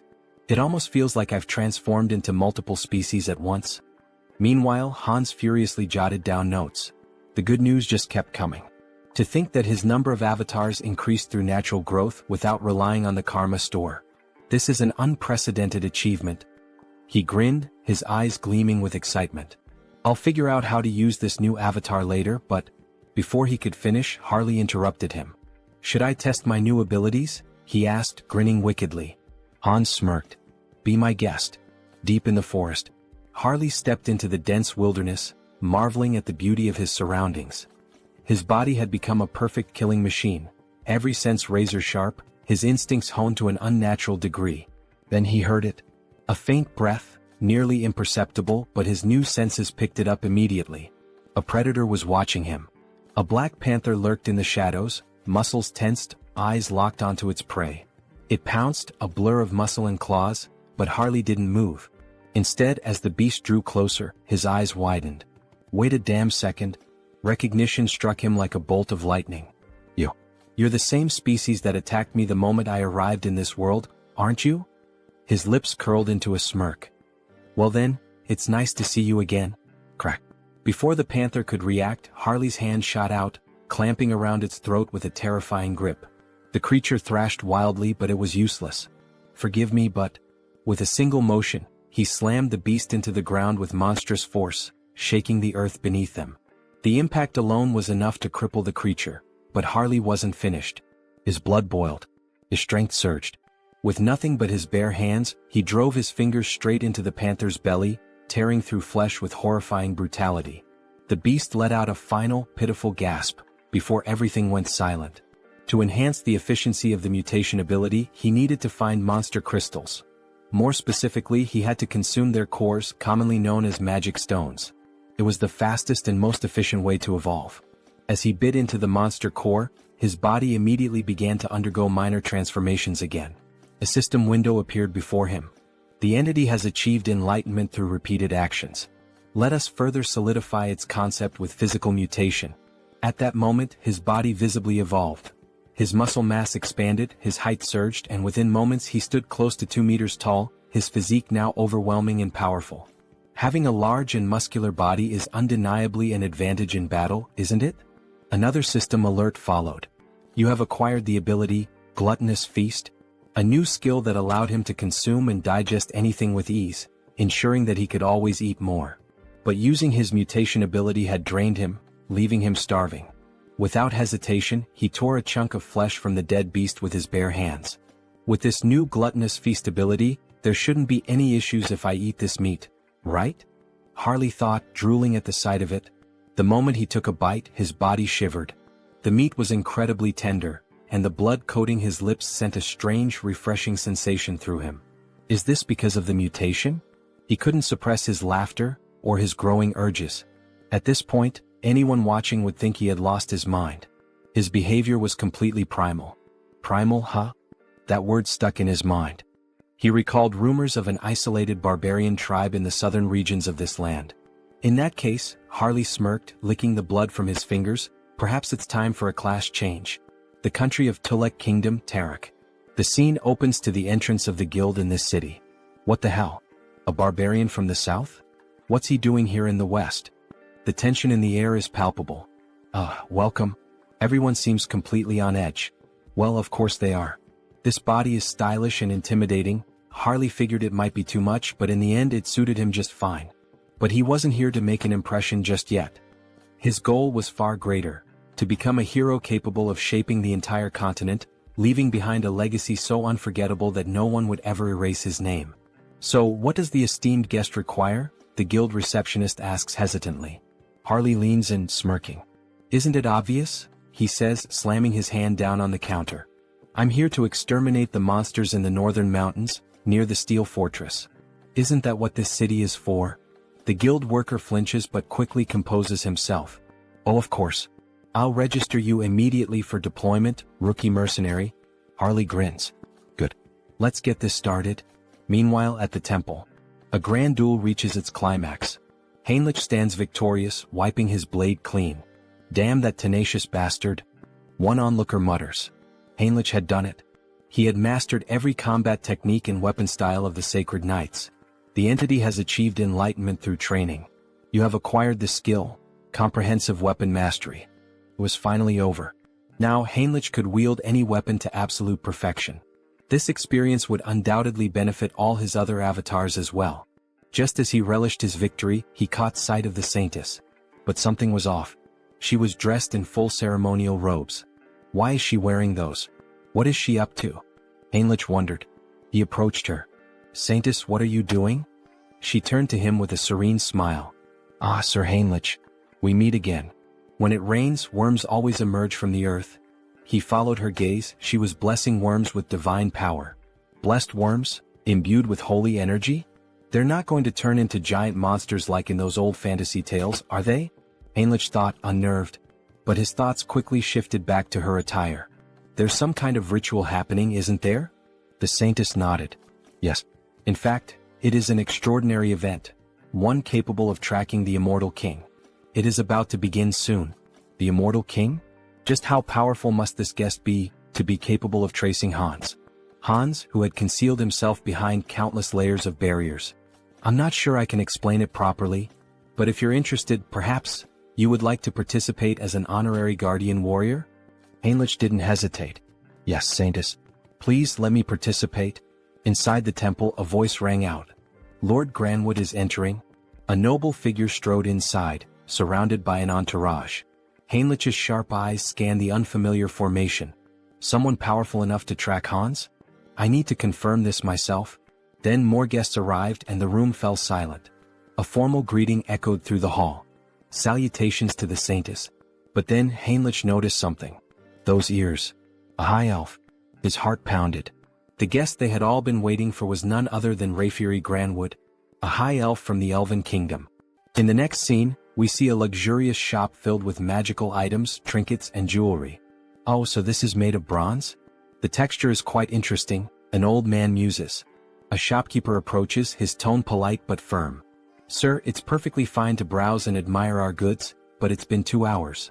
Are you planning to buy something, or will you just keep looking? My sincerest apologies, shopkeeper. My knowledge is still lacking, the old man replies. At this moment we are introduced to the protagonist's sixth avatar, Hubert. Hubert, the sixth avatar obtained thanks to Harley's progress in previous scenes, possesses the initial ability of appraisal. This skill grants him the power to see detailed information about items. Material, ruby. Weight, 12 grams. Material, bronze. Weight, 480 grams. However, his proficiency is still low. For now, he can only view basic details about objects. But if he continues to hone this ability, he could become the merchant who dominates the entire continent's market. Of course, before that can happen, he must navigate the opposition of existing merchants. To ensure his success, Harley's heroic influence must continue to grow, so that, in the future, they can support each other. Shifting scenes, we now find ourselves in a vast landscape of towering ice-covered mountains. Harley has finally reached his destination. So, it's you? The biggest threat lurking in this mountain? Before he can react further, a massive bear lunges at him, wasting no time in launching a ferocious attack. Harley grips his axe tightly, bracing himself as he counters with powerful swings, wounding the beast and forcing it to retreat. Seeing an opening, he leaps above the bear, ready to deliver a devastating strike to its head. However, just as his attack lands, his axe shatters in two. Before he can even curse the bear, a massive paw strikes him with full force, sending him flying several meters through the trees. Damn it! The axe didn't work. As the bear charges at him once more, Harley quickly decides to activate his body mutation ability. His arm becomes covered in dragon scales, reinforcing his strength. He clenches his fist and, as if standing in a boxing ring, delivers a full-force punch straight into the bear's mouth. The impact is immense. The bear is sent flying. Tisk, fighting barehanded is more effective than using weapons. But with power like this, I'll never be recognized as a hero. He begins to wonder, could he harness the vitality of monsters without physically altering his body? If so, it might be the key to controlling his own evolution. Determined to test his theory, he focuses on extracting only the energy from the beast, not its physical traits. At that moment, a system notification appears. The entity has met the conditions and achieved enlightenment. A special ability has been acquired, Aura. It worked. A fiery orange aura begins radiating from Harley's arm. Finally, an ability that lets him grow stronger while remaining human. But before he can fully grasp his newfound power, something approaches. A colossal monster emerges from the icy mist. Without hesitation, the creature kicks Harley, sending him skidding across the frozen ground. As expected from the northern mountains. First a bear and now an ogre? Harley smirks, cracking his knuckles. Well then, maybe this is the perfect time to test my new ability, he says, letting out a wicked laugh. The ogre stomped down on Harley, letting out a deep, guttural laugh, convinced it had finished him off. But then a firm grip. Harley was still there, clutching the monster's foot. You think this is funny? You really want to see something funny? With a smirk, Harley began lifting the ogre's leg as if he were simply doing strength training. Let me show you something amusing. With one final push, he sent the ogre off balance, then used the momentum to leap onto its back. In his hands was a new weapon, gleaming with power. As if invoking the might of a god of war, he roared, "The slumbering ogre of the forest, awaken!" And with that, he tore into the beast, carving deep, brutal gashes into its flesh. Blow after blow, he cut it apart, reducing it to nothing but lifeless remains. As he stood victorious, his gaze shifted toward his new axe. With this, I will become a hero. But then, a foul stench filled the air. A scent both revolting and strangely nostalgic, like the rotten musk of a neglected wound. Harley turned toward the source, deep within the forest. From the shadows, two armored legs stepped into view. So, it was you all along. Oath of rebellion. Harley's voice was cold, calculating. I don't know what you're scheming in a place as remote as this, but it's obvious who you are. His grip tightened around his weapon. And I'll make sure to tear out the roots of this corruption before it spreads. With a burst of immense speed, he lunged forward. Meanwhile, in a distant, more refined setting. Exquisite. This tea is truly exquisite, said the elf, his tone filled with satisfaction. We are deeply grateful for your warm hospitality, Saintess. The woman smiled, honored to hear such words. It pleases me to know the tea suits your taste. Our great divine church also sincerely appreciates your presence here. The newest ally of the church was not just any elf. He was a high elf. Hailing from the kingdom of elves on the continent of Enamel, a land where the elves revere the world tree. Though their faiths differed, the great church of the supreme god and the elven kingdom had long recognized one another, maintaining a steady exchange of knowledge and culture. For in the grand scheme of existence, acknowledging another's presence and choosing an object of worship were two entirely different things. The high elves stand at the pinnacle of elven society, the highest class within their kingdom. If one has come all this way, could it mean they intend to use the world tree's power to find Hans? Regardless, this is incredible. Their pupils, shaped like stars. Ah, so my eyes have caught your attention? The high elf remarks with a knowing smile. The saintess, flustered, quickly averts her gaze. Oh, was I staring that much? My apologies, I didn't realize. It's quite all right. In the end, it's an interesting topic to discuss. These eyes are the mark of a high elf. Elves born with these celestial eyes serve as priests, bridging the connection between the world tree and their people. However, such a birth is exceedingly rare. Only 2 or 3 are born per generation at most. And even then, most of them have been elderly in recent times. That is why the birth of a new high elf is an event of great urgency and hope. So, this urgent request for aid, is it related to that situation? Correct, the high elf affirms. A divine revelation was received not long ago. A child of great potential was born on the continent of Ion. However, before she could be protected, she was captured by slave hunters and sold as a sacrifice to a dark sorcerer. That is why we sought the aid of the great church of the supreme god. We need assistance in locating her before it's too late. This is terrible. Do you have any clues about her whereabouts? She was last tracked to the northern mountains. We've pinpointed them somewhere deep within that treacherous region. The northern mountains? That's a remote and perilous place. Do you have a description of the child? Meanwhile, in the heart of those very mountains, Harley had arrived. As he surveyed the desolate landscape, his eyes locked onto a girl. Pointed ears. Shackled in chains. Back at the church, the high elf continued their description. She has yet to awaken her celestial eyes, so for now, she appears to be a normal elf.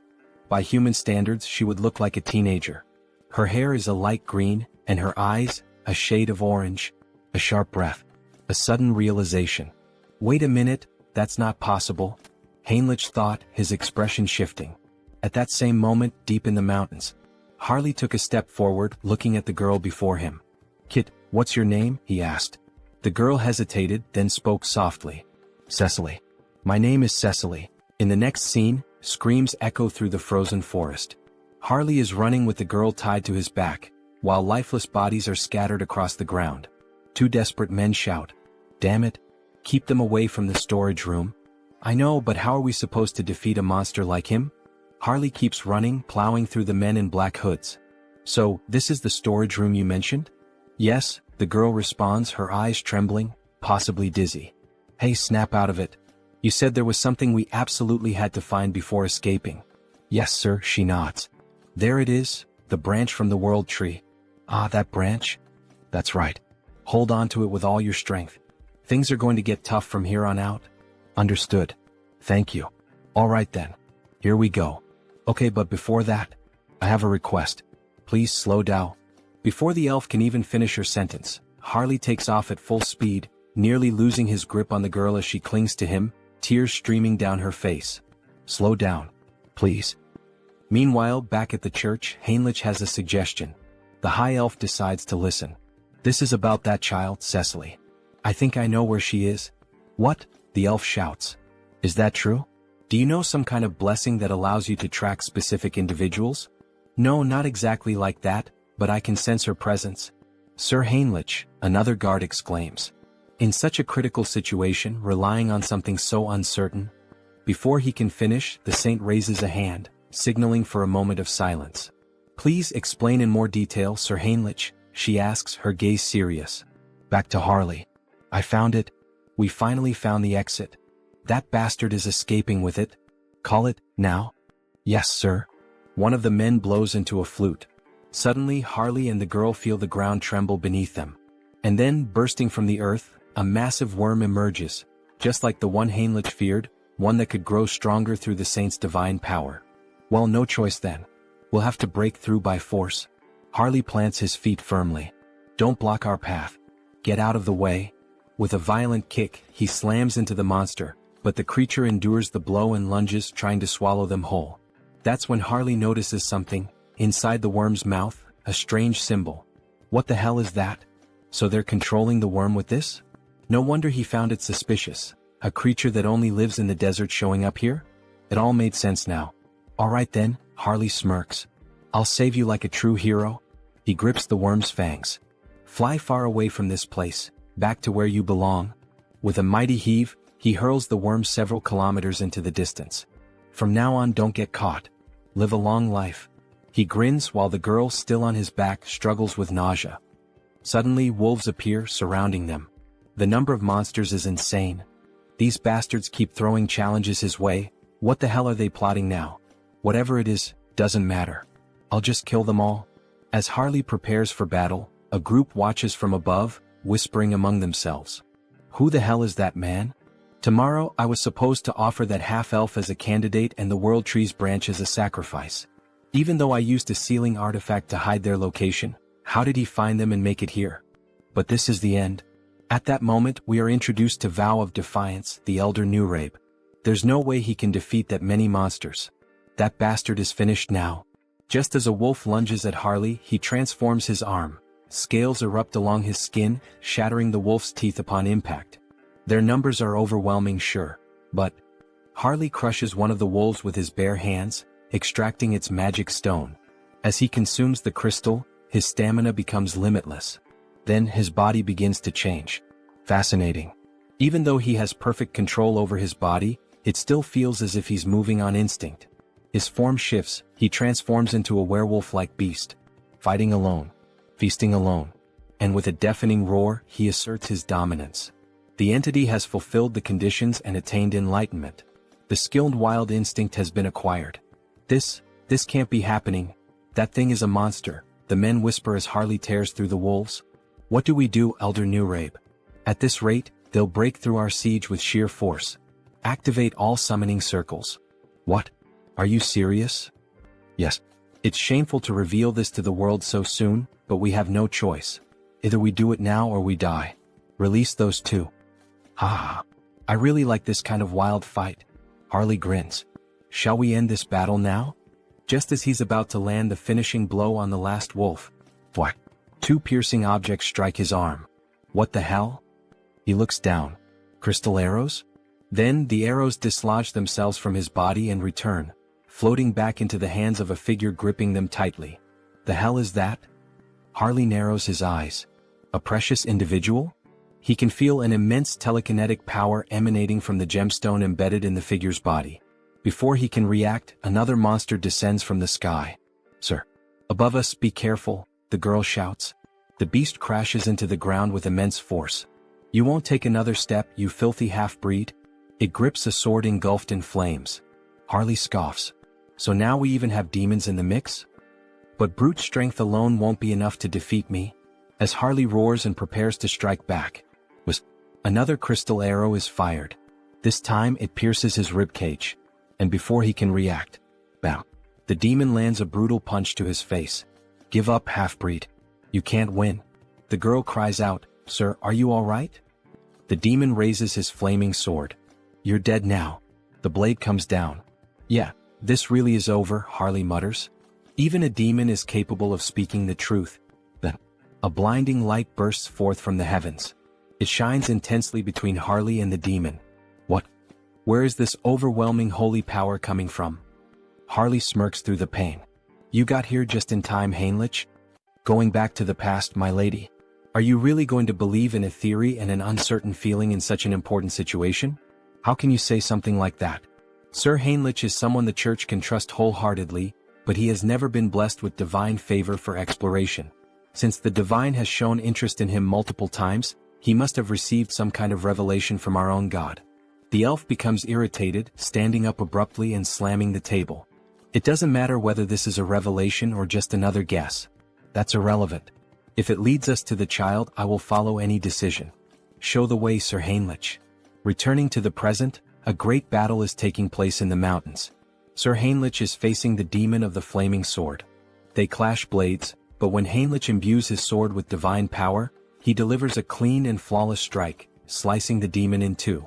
Before dying, the demon himself mutters, so strong, both this divine power and his swordsmanship. This paladin is not normal. The gem-covered creature sees its fallen companion on the ground. However, before it can react, Harley suddenly appears, ready to land a punch on the monster. "Where do you think you're looking?" he taunts. Yet, before Harley can strike, the monster covers its entire body with crystal arrows, striking multiple points on Harley's body at once, including his eye. "Not a bad attack," Harley remarks, gripping the monster's head. He then smirks. "I'll be taking your eyeball as payment, for the one I just lost." Then he begins pressing the monster's head with all his strength. Cracks start forming, spreading slowly until, finally, the gem-like head shatters completely. Gritting his teeth and groaning in pain, he carefully and quickly removes the arrow still lodged in his eye. "Since you were the one who took and destroyed one of my eyes," he mutters, "I'll replace it with yours."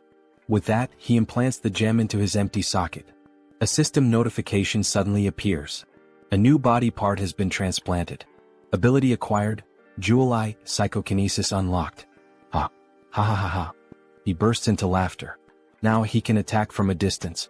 As the gem fully assimilates into his eye socket, it gleams with power. "I can't believe it. Those two were actually defeated? But who the hell is that paladin who suddenly showed up?" "Don't act recklessly," a voice warns. "They are just one man and a child, nothing more. Begin the ritual, prepare the other monsters, and get ready to withdraw." But then, a noise. "Elder Nurabe?" A sickening thud echoes through the air. One of the cultists is suddenly struck by an iron club, his body crumpling to the ground. "I'll crush your skulls, you bastard heretics." Paladins charge in on horseback, roaring their battle cries. "The Holy Knight Order." "Damn it," one of the cultists panics. "Elder Nurabe, what should we do? Should we start preparing the teleportation spell to escape?" "Screw that," Nurabe growls. "There's no turning back now." Gripping the arm of one of his devoted followers, he begins the ritual. One by one, their souls are drained, their lifeless bodies collapsing to the ground. With a wicked smile, Elder Nurabe offers up every last soul as a sacrifice. "Descend upon us. Incarnation of greed." Then, a massive pentagram begins to form.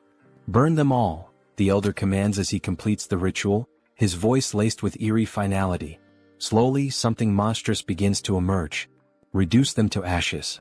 But before the creature can be fully summoned, a radiant light pierces through the darkness.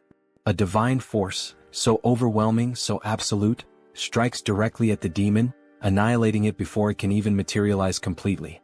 "Forgive me, but the only thing burning today will be you, heretic."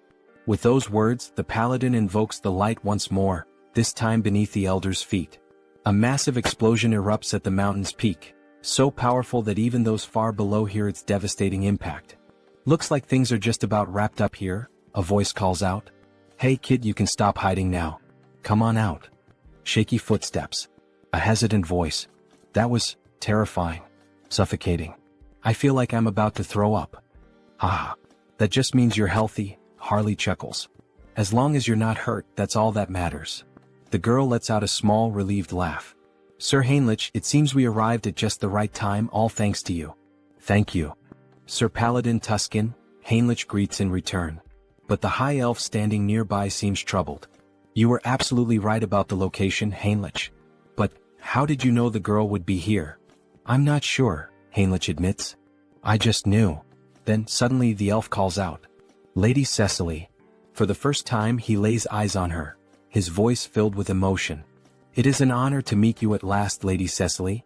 He kneels before her, his expression solemn. "I am Rayfury of the Elven Kingdom." Cecily looks at him, confused by the formal greeting. Harley watches closely, analyzing the situation. "So this is the gaze of a high elf. Ah. I'm truly glad you were able to reunite safely with your kin," Harley says. "It was an honor to help you as a warrior, Cecily." Cecily smiles warmly. "All right. Thank you so much, warrior." The elf then turns to Harley. "How could I possibly repay you for protecting Cecily?" "Ah no," Harley waves him off. "I didn't do this for a reward." "You are truly an admirable person," Rayfury acknowledges. "However, since I have received your aid, I must express my gratitude properly. That is the way of my people." Harley grins. "Well then, if that's how it is, I'd be honored to accept." "All right, Sir Harley, could you lower yourself a little for a moment?" The elf looked clearly uncomfortable with the situation. Cecily then leaned forward and placed a soft kiss on Harley's forehead. "May nature's blessings be with you." A glowing symbol appeared on Harley's forehead, and an overwhelming energy surged through him. It felt like the very presence of the world tree itself. "This is a blessing that only high elves can bestow," Rayfury explained. "The blessing of nature, a high-level enchantment that can only be used a limited number of times." He glanced at Cecily. "Cecily isn't a high elf yet, so this won't be as effective. But once she awakens her true sight, she'll be able to reinforce the enchantment and make it even stronger for you." Then, with a solemn expression, Rayfury continued, "And of course I must give you a proper gift as well. Please extend your hand." Harley complied, and Rayfury placed a small, intricate token in his palm. "This is our elven symbol of promise. Should you ever need assistance in the future, we will come to your aid." "Seriously?" Harley blinked, a bit taken aback. "Thank you. You guys didn't have to go this far. I'll accept these gifts with gratitude. Here, take this as well. One last thing." Harley looked at the additional item, curiosity flickering in his eyes. Meanwhile, another conversation unfolded. "That young man? He has quite an impressive physique," Rayfury observed. "He's just as capable as you, isn't he? You two know each other?" "No, this is our first meeting," Rayfury admitted before smiling faintly. "But I have a feeling this will be a good connection." "If it's your intuition, then I trust it completely," Heinrich said. "The order must also express its gratitude properly." Heinrich took a deep breath, his thoughts racing. "We've gained the favor of both the Elven Kingdom and the Grand Divine Order." Then a voice called out, "Lord Tuscan, thank you for handling this issue so swiftly. Now it is our turn to assist you." "Just hearing that gives me courage," Tuscan replied. "We have only one request. For the peace of this island, please find the Immortal King." Heinrich exhaled slowly. So, in the end, was making contact with the High Elves all for this? He looked up at the sky. The World Tree is the root of all trees. The High Elves can borrow its power, sensing energy anywhere there is life, anywhere trees grow.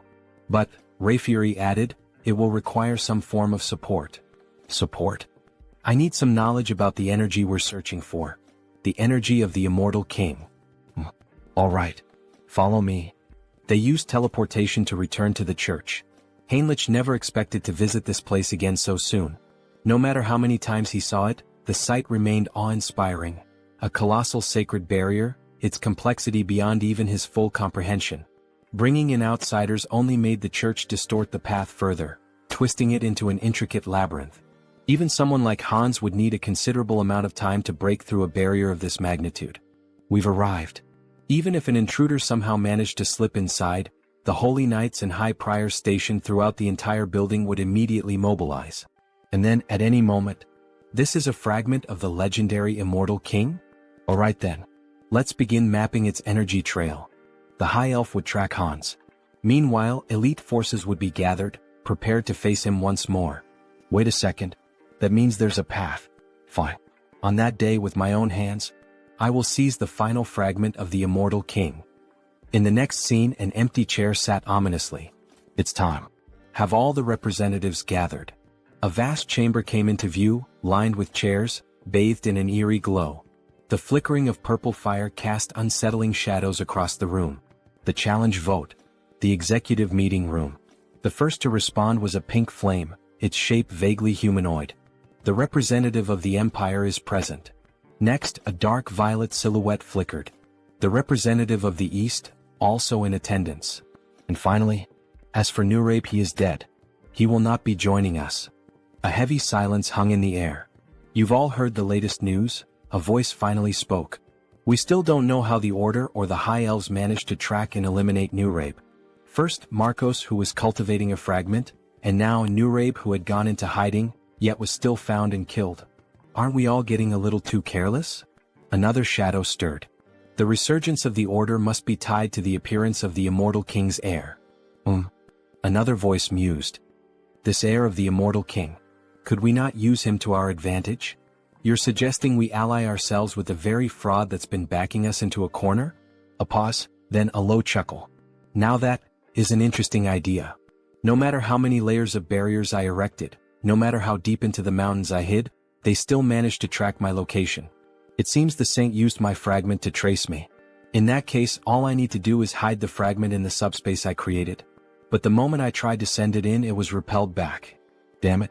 Did I fail? It seems this fragment won't enter a normal subspace. But if that's the case, then what if I store it inside Han's body instead? Would that be enough to contain it? Would that allow me to transport it without being detected? Then Hans himself would become one with the fragment. As he absorbed the fragment into his own body, it worked. Now he could draw upon its full power while perfectly concealing any trace of its energy. Perfect. With that problem solved, I've eliminated my greatest headache. Now the only thing left to do is erase the crime scene. Let's burn everything in this room to ash. With a mere snap of his fingers, flames erupted all around, consuming the space as if he had just opened the gates of hell. Now, everything is ready for the show. I'll release all the barriers. My scent will spread across the land. Come find me. I'm right here. Great divine order, come to me now. Hans exhaled a massive surge of dark energy into the sky. I will seize the last fragment of the immortal king with my own hands. As his overwhelming power spread, the sacred tree finally located him. The high elf had followed the trail. The immortal king is in the monster forest, west of the continent. Summon all available paladins immediately. We begin the hunt now. Bring every archbishop we have at our disposal. Suddenly, a mysterious paladin stepped forward. Well, I must say I feel a bit offended. You didn't even think to invite me to such an important event? I've already heard the essentials. Paladin Pyrii from the Great Temple of Geron will be joining you. Cardinal Pyrii, one of the most powerful figures of the Great Temple of Geron. His presence was reassuring. This expedition was composed only of the strongest. Archbishop. This time, I will go, the saint declared firmly. That won't be necessary, saint. But even the cardinal is going. Saint, you are the pillar of the great divine order. You must remain here. Sir Landguard. Yes, Archbishop? This time, you will stay behind and protect the great temple alongside the saint. Understood. If anything happens to me during this mission, the saint will be in your care. Understood. Don't worry. While you're all away, I'll take good care of everything here. I'll make sure the saint remains safe. However, only the saint will be safe. Soon we will once again face the nightmare of our continent. But in the end, a nightmare is nothing more than a dream. For the divine watches over us and protects us. For the peace and salvation of all. For the peace and salvation of all. The troops began to march toward the church's teleportation gate. As they departed, the protagonist and the saint stood in silence, watching them go. Don't worry so much, saint. I'm sure everyone will return home safely. Really? Did the divine grant you some great revelation? Not exactly. But for some reason, I just feel that's how it will be. Meanwhile, Hans appears. His dark mana was on high alert, sensing everything around him. Standing in front of the church, he could not see through the divine barriers, but he could feel them, woven into the very walls like chains binding the structure. Even if he used a skill to bypass them, the internal barriers would still remain. In that case, I'll force them out of my location. And buy some time. Raising both hands, Hans unleashed several spells into the night sky. They burst into the air like fireworks, a midnight display of destruction. The hell is that in the sky? A guard shouted. Another turned eyes wide. Look down there. We're under attack. Sound the alarm. Call everyone. From the shadows, an undead legion began to swarm toward the church. Meanwhile, deep in the forest, under the cover of night, this is getting complicated. We've searched every inch of where his presence was detected, but there's nothing here. The high elf refused to believe it. He was certain this was the place. If Hans had moved, the world tree would have warned him. But wait, could he have realized he was being tracked? Did he set this up to mislead us? Everyone returned to the great temple immediately. That's an order. This is his trap. It was all a distraction. By the time they returned to the church, it was in ruins. Bodies of soldiers, skeletons, and undead littered the ground. And standing there, waiting for them, Hans. Finally we meet. The last fragment of the immortal king. The time for the immortal king's resurrection begins now. With those words, Hans began to absorb the final fragment into himself. Move quickly. The bell is ringing, signaling that they are under attack. The undead are advancing. Move fast.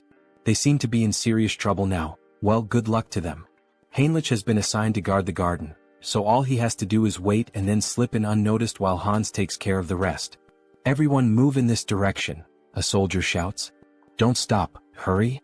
However, Heinrich is starting to feel uneasy. There are more of them than he expected. He sees several paladins, warriors, and other people he has never encountered before. Well, in any case, they still don't know that Hans has already reached the depths of the dungeon. They will be too preoccupied with the undead both outside and inside the castle. But then, someone appears above Heinrich, something almost angelic. The figure begins to speak. Everyone listen. The undead outside the castle are merely a diversion. The heir of the immortal king has already reached the depths. Head to the sealing chamber, all of you. Heinrich is stunned. Who the hell is this person? Wait, that's an inquisitor. How the hell did they figure out our plan so fast? Damn it. Heinrich dashes toward the soldiers.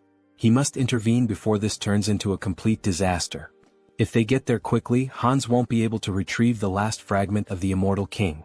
The ceiling begins to crumble bit by bit. The saint looks on in shock. She cannot believe it. How did an intruder manage to reach the sealing chamber without anyone noticing? Are you telling me that they, the enemy, teleported into our temple? She questions. That part, we don't know yet, someone replies. The saint begins to panic. The immortal king was this close all this time and we didn't notice? All because I wasn't good enough to sense his presence or track him. Oh my god, this is all my fault. So many lives will be lost because of my failure. If the immortal king truly comes back to life once all the fragments are reunited, what the hell can we do? Nothing. Tears stream down her face as she cries. Any apology we give will be too late after so many lives are lost. Then a soldier speaks to her. The road was too crowded, but Sir Heinrich is here. From now on he will take command. The saint, who had been crying in despair just moments ago, now cries for a different reason. A radiant smile appears on her face. Sir Heinrich, you have no idea how relieved I am to see you here. Please, lead us with your strength to fight against this evil. Back to Hans. Thinking about how many undead they have managed to eliminate from the army, they are proving to be more resilient than he initially thought. Countless skeletons lie scattered on the ground, including an inquisitor. One of them has an especially angelic face. Malcolm was no ordinary opponent. He was like an elite boss. Rest well, Malcolm. You fought so bravely. After searching for a while through the war-ravaged battlefield, Hans finally finds it. The last fragment of the immortal king is right before him. Finally. Come to me now, fragment. He begins to absorb all the energy from it. The immortal king's final legacy will belong entirely to Hans. He continues drawing every last drop of residual power from the fragment, devouring it completely. However, when he finishes, he feels something strange. What the hell is this feeling of weakness? Even after consuming the last fragment, he doesn't feel any stronger. Could it be that it takes time to fully absorb the fragment's power? Then he hears a noise, an intruder. Two paladins soar toward Hans, weapons in hand, ready to strike him down. Hans quickly casts a spell, sending them flying backward with a powerful blast. They crash to the ground and everyone looks on in shock. A nun rushes to their side, immediately using healing magic to purge the remnants of dark energy with divine power. Heinrich decides that it's time for him to join the fight. He cannot just stand by and watch them battle like this. However, the saint grabs his hand, telling him that he cannot. It is necessary to first analyze the immortal king's power. They cannot be reckless. Do not charge in alone, Sir Heinrich. Hold your position a little longer. Understood, my saint, he replies. Inside, Heinrich is in turmoil. His entire plan was to buy time by pretending to fight Hans. Give up, lackeys of the order. The fragment is already mine, fully and completely absorbed. Behold my power. Hans declares as dark energy surges through the entire chamber. Do not listen to him. Keep attacking, attack with all your might, someone shouts. Hans knows this battle would be much easier if he simply unleashed his full power on them. However, he cannot take the lives of the innocent. Suddenly, radiant swords rain down from the sky, striking him directly in the chest and left shoulder. This attack, could it be the saint's enchantment? It is incredibly fast and powerful. The saint's expression is deadly serious. If Hans had not instantly boosted his regeneration, he would have been in real danger. If he wants to avoid casualties, he cannot afford to prolong this battle. He decides his next move, he will bring down the command tower first. Without hesitation, he unleashes a barrage of spells, aiming to strike the saint and everyone else at once. How dare you attack our saint? Is he reacting at this speed? Not only did he block my attack instantly, but he is also counterattacking without hesitation. They are moving with absolute confidence, as if certain that he won't bring them down. Is someone among them reading my strategy and relaying it? Maybe he should take a look inside their minds. Then one of them questions, "Where do you think you're looking?" Hans is affected mentally. That means he still hasn't fully absorbed the power of the fragment, the saint observes. Everyone stay alert. This is our chance, we can do this. She conjures several beams of light against Hans while, at the same time, the warriors charge at him with full force. They are trying to overwhelm him with enchantments and sword strikes simultaneously, preventing him from regenerating. Such an obvious maneuver. Hans quickly casts a barrier, sending one of the warriors flying backward. "Go ahead, let's see if you can block this next attack as easily," another warrior shouts. "Are you seriously trying to provoke me with such a slow strike?" Hans sneers. He then summons a spectral hand, binding magic, trapping the soldier as if inside a cage. Damn it! How the hell did this happen? How is he reading every single one of our movements now? He shouldn't be able to block psychic intrusion. "Forgive me, senior?" One of them speaks hesitantly. Since Heinrich couldn't help, he must have read the plan from his mind so that Hans would know what was coming. If it's come to this, then the soldier is. However, he is cut off by Hans's laughter. "It's too late, you poor fools. You were too slow." Inside him, the fragment of the immortal king, finally, has completely fused into one. A vision appears as if a heart is pulsating violently. Hans begins to laugh uncontrollably as the atmosphere grows heavier and denser, thick with the overwhelming energy surging from within him. No, this energy. The saint stands in shock, unable to comprehend what is unfolding before her. Sir Heinrich, however, cannot hide the joy on his face. This can't be happening. The saint stands frozen, unable to react, before tears begin streaming down her face. We were too late. The immortal king is truly coming back. We see Hans slowly beginning to transform. You dogs of the order, tremble in fear. System notifications start to appear. You have experienced death, overcome it and conquered it. You have now transcended. Achievement unlocked. He has returned. The immortal king. The calamity of the sidereal dimension. The immortal king. Quickly. We're almost at the sealing chamber. We need to support her holiness immediately. However, as soon as the guards rush into the room, they are struck speechless by what they see. That figure. Could it really be the immortal king? Is it truly him? Are we already too late? Hans stands before them in a new form. He appears more human now, his body no longer just bones but covered in flesh, yet undeniably more powerful than before. We still have time. This is a sacred space that suppresses the immortal king's power. We will sacrifice our lives to stop that demon right here. Sir Pion. Everyone get ready. We attack together. You truly believe you can stop me? Hans scoffs. Since you cannot see the status window, it's easy for you to fall for such delusions. Achievement unlocked. Rewards, grants immunity to instant death. Special abilities Decayed Heart and Immortal have evolved into Immortal Heart. Hans has truly become a mystical being, now even capable of escaping death itself. He is invincible. Very well, come at me, all of you. Let me show you the power of the immortal king. He places his hands over his eyes and activates the Eye of Darkness ability. All the soldiers are instantly ensnared by it. With just a glance, he instills overwhelming fear and confusion in his enemies while also exerting control over lower-ranking demons. The guards begin to hallucinate, some even see worms crawling out from their own bodies. This is the legendary Eye of Darkness. Never look directly into them. Now it's your turn. Hans gathers energy in his hand. Rise once more, my legion of the undead. Return to life and claim the souls of our enemies. Bones and corpses begin to gather around him, forming something monstrous. Be careful. That thing is a corpse golem. If you get hit by its attacks, you're finished. Dodge. The skeletal golem charges forward, laying waste to everything in its path, causing mass destruction. What a pathetic sight, Hans says. Let's end this now. The saint is desperate. She must do something, she must make a decision. If she hesitates here, not only the church but the entire continent will fall into danger. Clutching the cross at her chest, an idea suddenly comes to her. Sir Heinrich. Yes, my lady? She will entrust him with her token. Please take this and retreat. You must become stronger and stop the immortal king in the future. Attention everyone. We must clear a path for Sir Heinrich. Protect him with your lives so that he may escape safely. Understood, your holiness. Everyone pursue the immortal king. Stop him at all costs. These buzzing flies. I'll finish all of you at once. Just then, a soldier attempts a stealth attack, but Hans notices immediately. To think you would try that failed move again. How foolish. It doesn't matter, the soldier says, even as Hans' magic tightens around his throat. Our goal is complete. What? What goal? If we could save Sir Heinrich, our hope, I would throw away this worn-out bag of bones as many times as necessary. Very well, fool. Your wish is my command. I'll crush this skeleton right now. Before he can finish, Hans is sent flying by a sudden punch to the face. It was Sir Heinrich delivering a powerful blessed strike.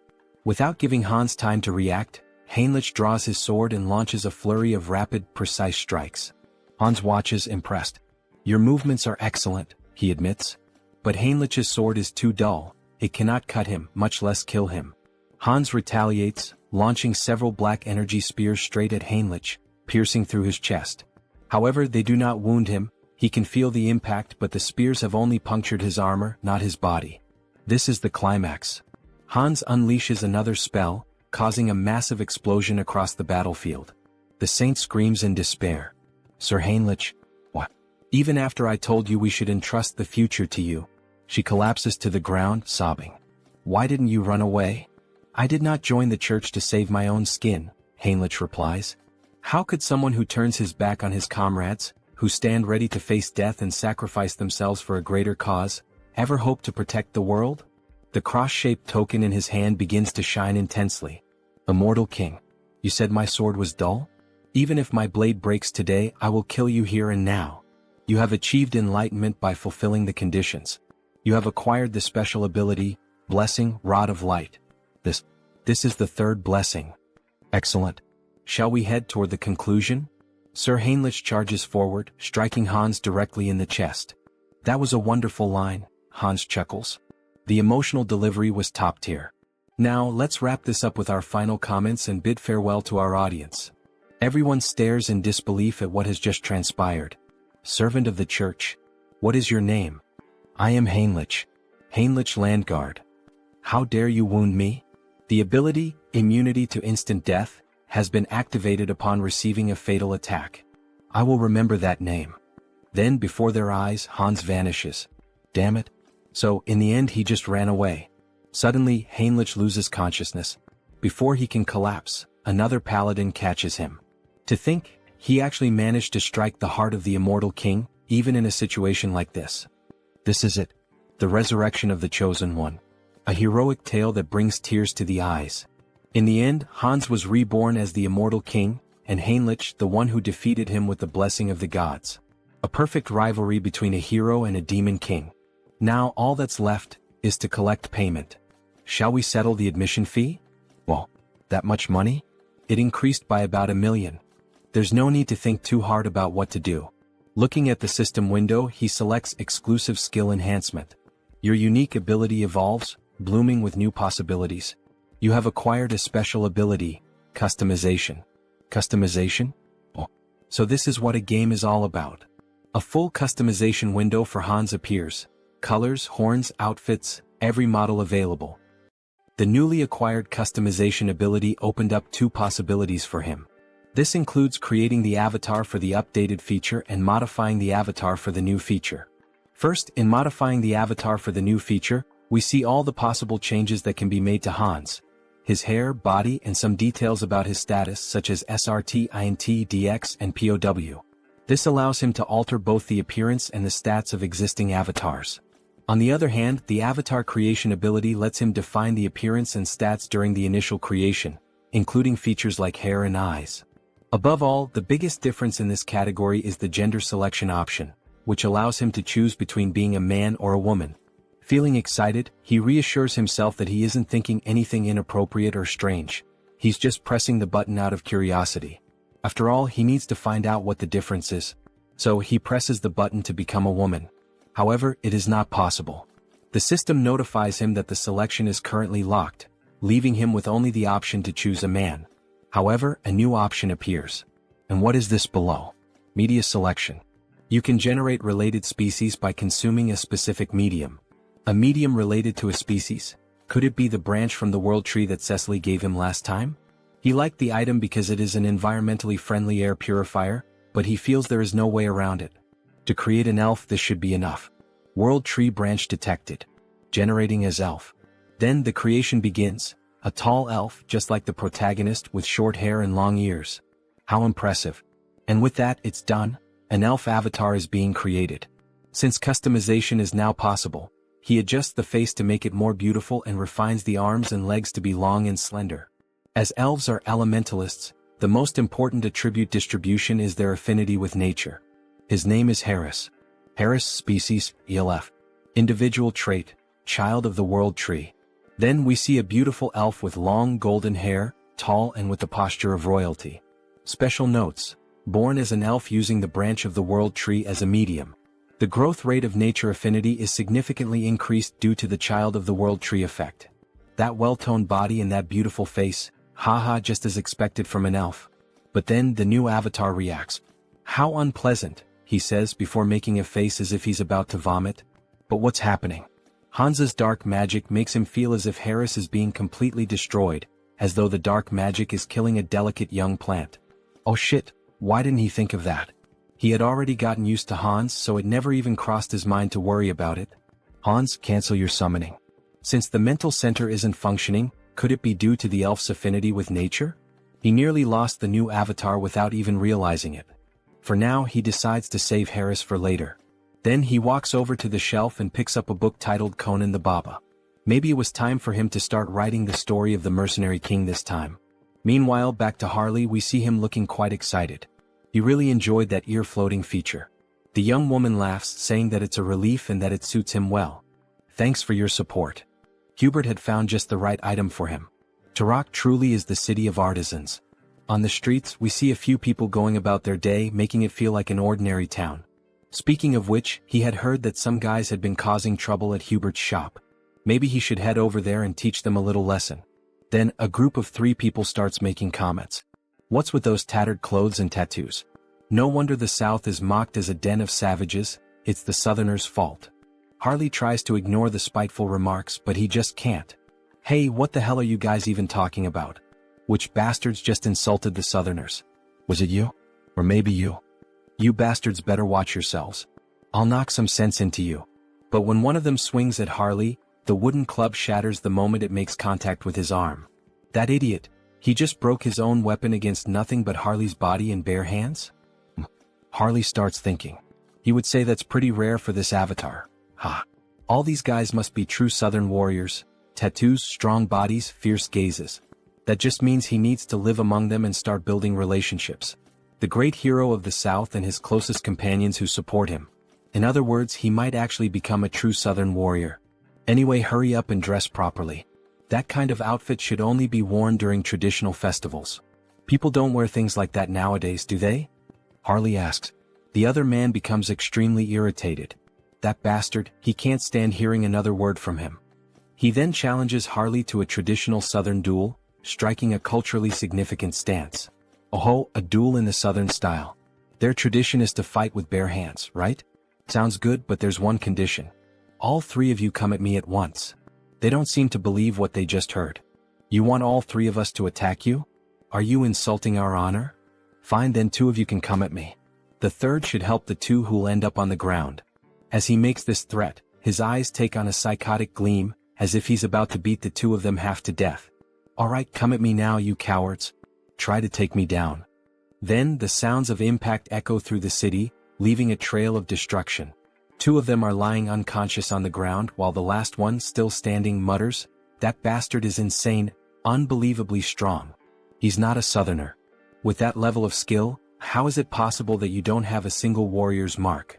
Right, those marks were a thing among Southern warriors, weren't they? How should he make this up? Brothers, I am a Southern warrior. But there's a story behind why I have no marks. What do you mean? It all started 20 years ago. A duel was held to determine the next chief of their tribe. The scene shifts to an arena, where 2 warriors battle while the rest watch from the sidelines. Harley's father, the strongest warrior in the tribe, won the championship, earning the admiration and praise of every member present. "Congratulations," said the king. "As per tribal tradition, you will be granted one wish. Speak, what is your desire?" His wish had already been decided from the very beginning of the tournament. I will not marry the chief's daughter. What? Everyone was stunned. Outrageous. How dare you make such an absurd request? Explain yourself. Well, he had a good reason for making that request. The reason was, she and he were bound by blood as siblings. What? She is left speechless. Father, are you really going to let someone who speaks such nonsense go unpunished? My deepest apologies, my dear daughter. However, everything he said is true. You are not my biological daughter. I adopted you a long time ago. Guards, kill this insolent fraud. Dear, he will buy us time, so run away quickly. At that time, his mother was pregnant with him, which is why she couldn't help his father fight. His father bravely fought alone to protect his wife and unborn child. But he fell heroically, holding back the tribe's warriors. His mother managed to escape her pursuers and hide in a secluded cave, where she raised him. However, even his mother passed away recently due to illness, and that is why he has no warrior's marks. All three men begin to weep. How could such a tragic past exist? They apologize for misunderstanding him. He is a true Southern warrior. He never expected such a sorrowful backstory. Of course, it was obvious that everything Harley had just said was a complete lie, but his performance was insane. Alright then, to our new brother, cheers.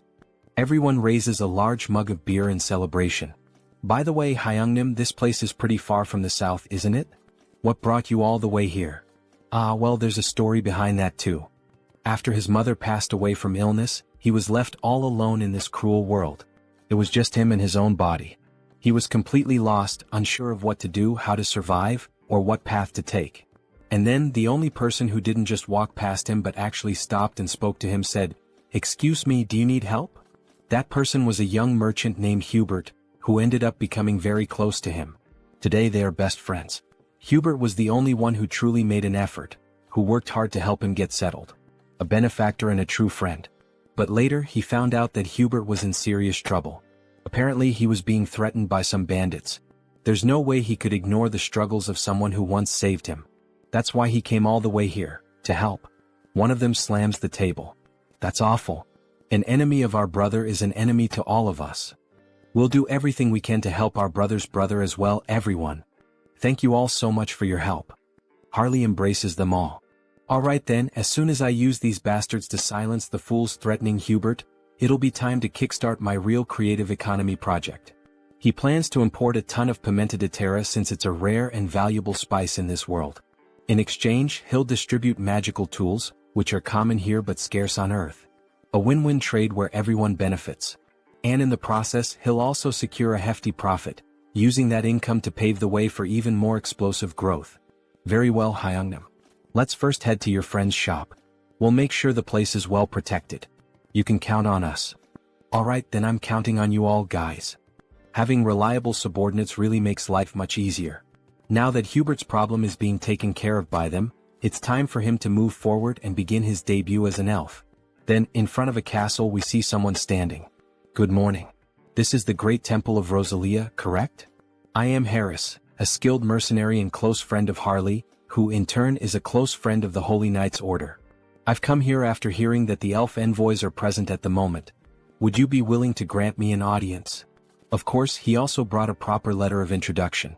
Then we see a piece of paper with a message written on it. This elf is definitely my friend. He would appreciate it if you allowed him to enter. That ridiculously sloppy, no freely expressive, handwriting, and even the scribble on it, leaves no doubt that this is a handwritten letter of introduction from Sir Harley. Please come in. They will guide the elf to the accommodations for the elf envoys. Here we are. We've already informed Lord Rayfury, so just wait for him to arrive. Alright, thank you. Excuse me, it's a pleasure to meet you. I am Rayfury Grandwood, a high elf from the Elf Kingdom. Please have a seat. He heard that Harris was a fellow mercenary of Sir Harley? Yes, I am Harris. Thank you for taking some time to meet with me today. It's a bit difficult to pretend not to recognize familiar faces every time. But more than that, it's honestly fascinating. Seeing him through the eyes of a high elf, his eyes truly seem to shine even more. The longer he looks, the more and more he feels like he is being drawn in, as if he is being sucked directly into them. What a strange feeling. This must be because I'm in an elf's body now. He knew that Harris is a close and dear friend of Sir Harley, seeing him wear the bracelet that he gave him. Seems to be true. Then the bracelet begins to glow. I'm sorry, he says. I accepted the gift because it was from someone of your kind, but if it offends you, I'll return it immediately. No, not at all. On the contrary, I'm happy, even honored, that a relative is wearing it. More importantly, he heard that there is something Harris would like to ask him. Yes, that's true. It's nothing urgent, but he would like to learn how to harness the power of nature and form contracts with spirits. He never had the chance to grow, form contracts, and become stronger as an elf, since he spent almost his entire life being alone. I understand, he says. The potential of this person, there's no doubt about it. We see an immense amount of power leaking from his body, as if he were the very embodiment of the world tree. Alright, would you like to go outside and get some fresh air? Oh, of course, it would be an honor. You asked me to teach you, but unfortunately it won't be possible. He is leaving this place soon, so he wouldn't have time to help. However, would you consider coming with us to the Elf Kingdom? Pardon? The Elf Kingdom, the land of the elves, located on the Enchanted Continent. It's where the Institution for High Elves is located. It would be an honor for him, but would there be any special qualifications or requirements? Yes, originally it is a place reserved only for the children of High Elves, only they are allowed to enter. But there is an exception. This is a lot of pressure. And this exception is a person who possesses the qualities of a High Elf. You feel something when you look directly into my eyes, don't you? Look directly at me now. Is happening again, this sensation, what is it? It feels like he's being pulled in, as if he's being sucked into them. Where is this place? Is it some kind of mental realm like the one where he fought against the Society of Divine Retribution? No, the energy here is much purer and cleaner than in that place. Then something catches his attention. He doesn't believe what he's seeing. Could it be? A beautiful elf with pink hair? Could that be the elf goddess? No, is that the world tree? Then the elf descends from the tree, gently approaching him. Hey, wait a second, I am? The elf gently touches his face. Why is this beautiful elf doing this? Why is the goddess doing this? Oh, poor child, come to the realm of the elves, says the beautiful elf, speaking in a strange language as she gently strokes Harris's face. Then she vanishes right before his eyes. That leaf, that aura. Is she the world tree itself? More importantly, what did she even say? I didn't understand a single word of that strange language. Maybe it was the language of the elves. Hey, wait a second, he has no idea what that meant. Don't just leave. Before he can finish his sentence, he snaps back to reality. What did she mean by that? Then he returns to the garden. She's already gone, isn't she? What the hell is going on? He felt the presence of the world tree. He saw an elf. That was the world tree? So that's the form she chose to appear in. It seems she greeted him in the most familiar way she could. It seems that the world tree has a special interest in you, Harris. Seriously? Wait a second.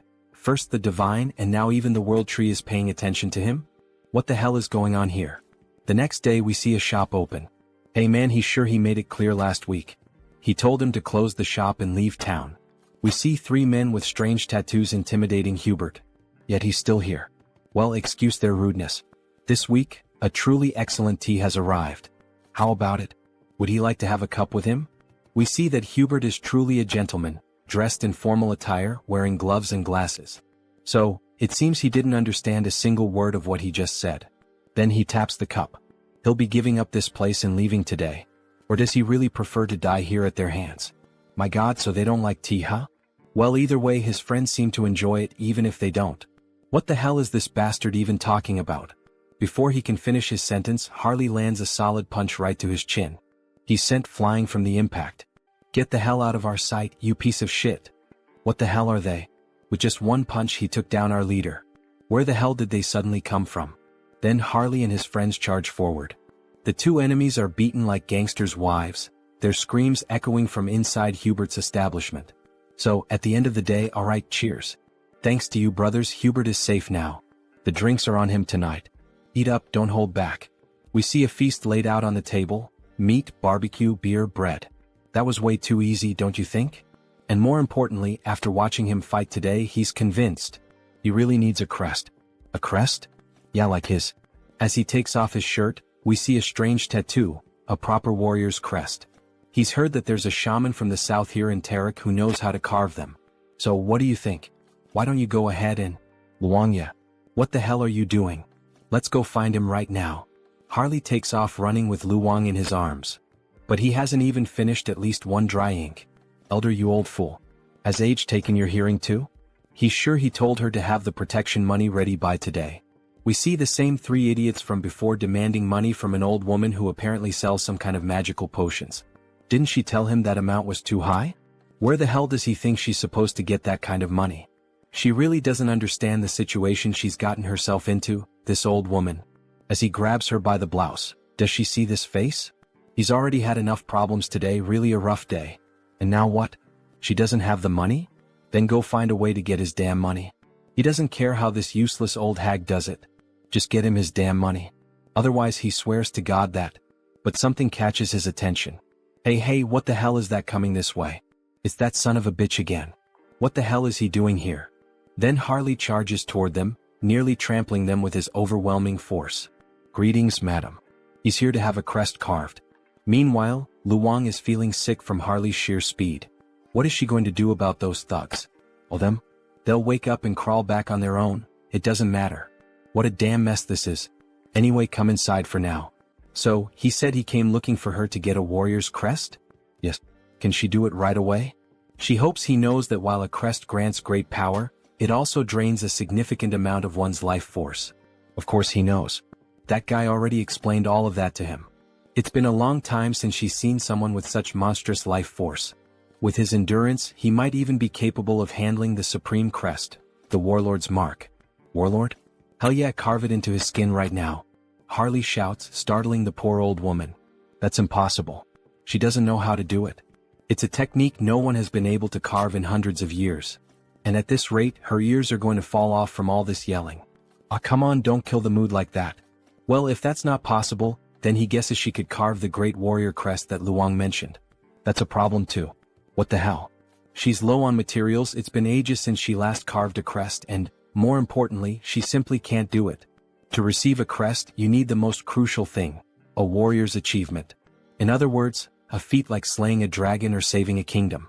If he wants the great warrior crest, then at the very least, yes, beyond the Iron Fortress in the northern mountains, he would have to defeat the ogre that rules over that place alone, killing it with his own hands.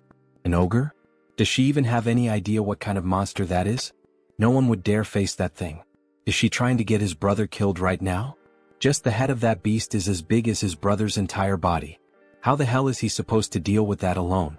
However, while they were talking, Harley started rummaging through something at the portal. Did she mean this? Then a massive skull appears. That's the ogre's skull? Don't tell her he hunted this thing by himself. Aha, of course he did. An ogre is nothing to him. Alright, she can see that he's an impressive warrior, but even so, come back in a few days. Lately, she's been low on energy and her body isn't in the best condition. She needs strength to carve a crest, but she hasn't even been eating properly. Food. Leave that to him. Restoring vitality is his specialty. What does he mean by that? Then, before she even realizes it, he's already vanished from in front of her. He really just left. So, she just hopes he doesn't cause any trouble. You little shit, it's him again? We sure are running into each other a lot today, huh? You again? Then he throws another punch at the thug, making him groan in pain. What the hell is he? Who sent him? Why is he doing this to them? You messed with the wrong people. You're the ones who laid hands on our shaman. Huh? Shaman? That old witch is the southern shaman. Sorry, we didn't know. We thought she was just some random village healer or something. Harley raises his fist, threatening another punch, but this time he slams it into the ground instead. Alright. We won't do it again. Please stop. Yeah, you better not. Keep that promise. Hyungnim, I've wrapped things up on my end too. So now what? He knew that a bandit hideout like this would have stuff like this lying around. Luong, get over here and help carry these crates. We're having a barbecue feast tonight with that old lady. As they return home, we see the old woman sweeping the street. Grandma, they're back. She is surprised by their sudden return. My God, what the hell is all that in their hands? What did she mean by all that? It's all meat and alcoholic drinks, to eat and drink together. So what did she think? Isn't that enough for Grandma to eat, recharge and stay healthy? Then we see a flashback as if Harley were another young man. What a shame. If her son were alive, he would be the same age Harley is now. At her age, meat? Seriously? She can barely chew. What? So you're not going to eat it? Maybe she'll try a little, since he went through all the trouble. Then we see the old woman biting into a piece of meat and downing a bottle of wine by herself. They knew that women from the south had big appetites, But still, she ate everything by herself and didn't leave anything for them. Ah, that was so good, the food and the drinks were delicious. Alright then, now that our stomachs are full, shall we begin the engraving on Harley's skin? The engraving process is painful, you know. So she lays Harley down on the bed and starts getting ready with the needle to pierce his body. Is Harley mentally prepared? Aha, of course he is. Don't worry, old lady, he was used to going through procedures like this on a bed, a reference to when Hans used to perform experiments on his body.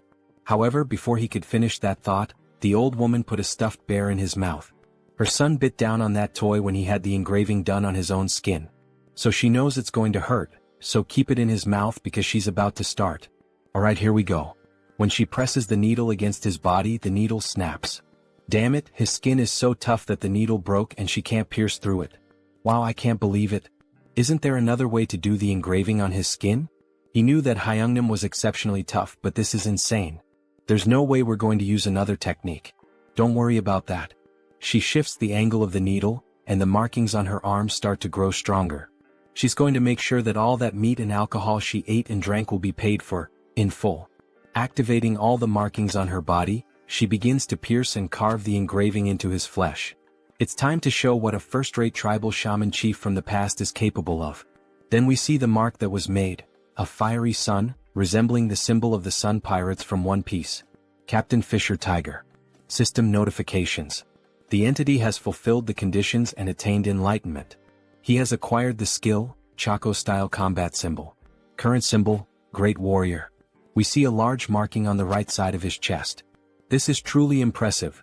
It's far more efficient than enhancement through bio-aura. At this level, even without using the body mutation ability, he could defeat an ogre in a bare-handed fistfight to the death. This is perfect. We see the old woman, completely exhausted and worn out. Harley is even concerned about her condition. What's the matter? Is she alright? Is she feeling anything? Don't worry about her. It's just that it's been a long time since she used that kind of strength and those engraving techniques. She's just out of shape, she'll be fine after resting a bit. Lock it in, brother. We've just found more work to do. And what would that be, brother Harley? Meat.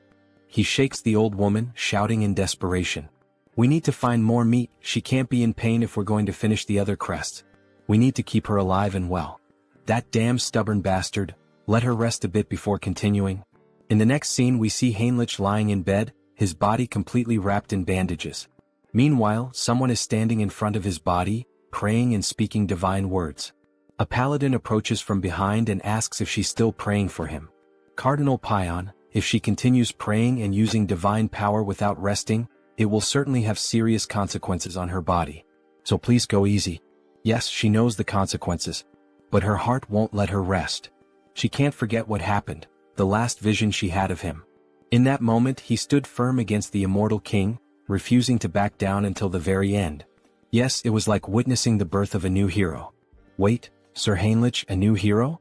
The saint's face turned slightly red. Oh, your eminence flatters me by speaking that way. Sir Heinrich, you're finally awake. We were worried, you've been asleep for many days. Is the pain bearable? Thanks to the saint's care, your body is doing well. Sir Heinrich, we now proclaim you not just as a champion of our great divine order, no. We proclaim you as the hero of Out Erica. Finally, says Heinrich with a mischievous smile. Now he can say that both the hero and the demon king have officially been cast in their lead roles. Let's create a Taoist, the one who will play the demon king Hans. Now that the hero has been born, he believes it's time to fulfill his duties as the demon king.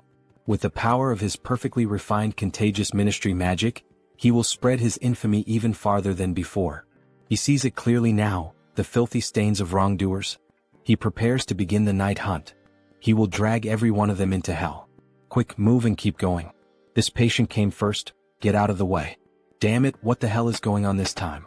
Looks like that bastard with the Haho mask showed up again. Well, any idea what's happening? One thing is certain, they got involved with someone extremely dangerous. On Sunghyun, a dark mage sent by the skill management department. They ended up messing with the wrong person, got on the wrong path and ended up dead like this. That freak with the Haho mask or whatever it is a completely insane monster. This level of pure dark magic is beyond human comprehension. That person's body is basically just an empty shell now. He'd bet their soul has already been enslaved. If he were caught by a monster like that, if it were him, he would choose that option without a second thought. As if that would help. says the so-called best dark mage in Korea. He's nowhere near that level. Having a dark mage of that caliber as an enemy, well, that's what it really means. No way. He said the culprit was the Haho mask, right? In that case, let me take a closer look at the curse. He then uses dark magic on the dead man's head. However, he suddenly feels a devastating force as if something is watching him. That feeling, he collapses to the ground in shock. Hey, what the hell just happened? What's wrong? Did he find something? Team leader, he feels like he's about to die right now. What the hell are you talking about? That bastard. The Haho mask. He saw him. The Haho mask noticed him. He tampered with the spell on his own, so if he gets caught, he's screwed, no doubt about it. At this point, there's only one option left. Is he going to fight against the masked Haho? If he just dies now by jumping off this building, he could peacefully cross over to the other side. Hey, stop doing something stupid, you lunatic. The masked Haho only hunts and kills villains. You'll be fine since you're innocent. So calm down and breathe. Alright. Hearing those words like that made him feel a little better. Thank you very much. After all, he is innocent. Is this bastard stupid or something? And somehow he starts to feel his body slowly relax, until he passes out and collapses to the ground. Hey Sunghyun, what the hell just happened? Nurse. Please help us, he passed out. Meanwhile, Hans watches the entire situation from afar. Interesting, that man seems to have the ability to use dark magic even if only in a light form. He doesn't sense any evil aura from him, so there shouldn't be any problem with meeting that guy again in the future. The next day we see a blog filled with various posts and information about the masked Haho. Hans's popularity has grown so wildly that it's now out of control. What could Haho's abilities be? A vigilante of justice, the dark hero. Some people are even calling him the shadow hero. But it's not like he's actually happy with all this attention surrounding Hans. This could end up becoming a real problem down the line. Oh, what a headache. How the hell is he supposed to start operating from now on? However, someone interrupts his thoughts by knocking on his door. Who could it be? Your fried chicken delivery has arrived. Wait, what? Kangtae-san. It's been so long since he last saw him. How has he been all this time? Hey, but look at this guy, damn. It's been years since this Hyung showed up and this is how he reacts to a guest? Ah, what do you mean by the way he reacted? Well, even though he's my friend right now, he's the last person I'd want to see or talk to tonight. Skill Management Bureau. Criminal Investigation Division. Kang Tae-san. Still, Tae-san is the only friend he made during his childhood. Even after all these years, while he was reclusive in his room, Tae-san was the only one who came looking for him and tried to help. He's truly a valuable friend. But seriously now, Hyun seems different. It's like he's not exactly sure, but it seems like Hyun has found a purpose to live for again? Well, I mean, he can't stay stuck in the past forever, right? Those who live in the past are museums. And he suspects that his parents wouldn't have wanted him to live this reclusive way. Yeah, damn, he's right. He spoke well just now. Do you have any idea how long he's been worried about Hyun all this time? It's not healthy to stay reclusive for so long without talking to people. Ah, come on, it wasn't that bad. He even went out a few times in the past few days. Really? Says Tae-san with a surprised look on his face. Thank you, my friend. Going back to the past when he was grieving and struggling with depression, Tae-san always visited him and tried to help in every way possible. He then opens a can of beer, seeing how well things are going for him now. He feels like he can finally reveal a secret. What does that mean? He knows, right? The reason Tae-san joined the Criminal Investigation Division. Of course, he was like family to Hyun's parents, like an actual son to them. And after they died in that accident, Tae-san enlisted in this division. Yes, back to that case then. Everyone thinks it was just a random attack by someone who had awakened. That's what everyone believes. Well, at least until recently. But he doesn't think that's the reason for this case anymore. There's a group that has been operating in the shadows for a long time, calling themselves the Society of Divine Retribution. They are a group of bastards who are very meticulous. So far, they haven't been able to link anything or even catch a scent of them. But you've been following the news, right? That masked figure known as Haho has given us a lead. They've given us the first clue. Haha, even dropping hints for the skill management department? Did he go overboard? Anyway, he'll keep him updated as soon as he knows anything new. But don't go around talking about it. Do you want me to end up in a cage? Haha, as if he had anyone to tell. Still, from what he's heard, the masked Haho has been quite impressive. So why is the Bureau trying to hunt him down? Exactly. That's what's bothering him. Why the hell are they going after someone who's actually doing a good job? Yes, exactly. The protagonist is happy to see Tae-san on the side of the masked Tahoe. After all, it's his clone who is doing all this investigative work. Anyway, let's drink until we pass out tonight. A celebration for Han Sunghyun's new beginning. Then, after several drinks and chickens, they start talking about other things. Just give up on being a writer. What's wrong with that? A hero and a demon king? Well, that's so cliché.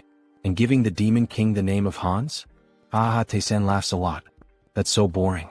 It doesn't even sound like a name you made up over coffee or something. What does that mean?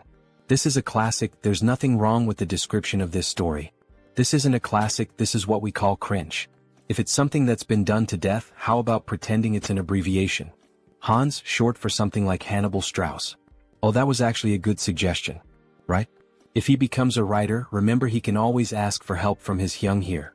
So while they were talking, Tae-san's phone started ringing. Oh, look at the time. He needs to leave. Seriously? It's still so early. The leader of the Dawn team said he has to show up today. He's leaving. Alright then, Tae-san. We'll talk later. I forgot to ask something before. Your grandmother is doing alright, right? Tae-san pauses for a moment at the door as if feeling uncomfortable. To be honest, her condition has worsened quite a bit recently, and there are no signs of improvement. Maybe it's already time to start preparing emotionally in case the worst happens. Wait, is Grandma that bad? Is there anything he can help with? Anything at all? Hey dear writer, just focus on writing your material. Don't worry, he'll take care of things somehow.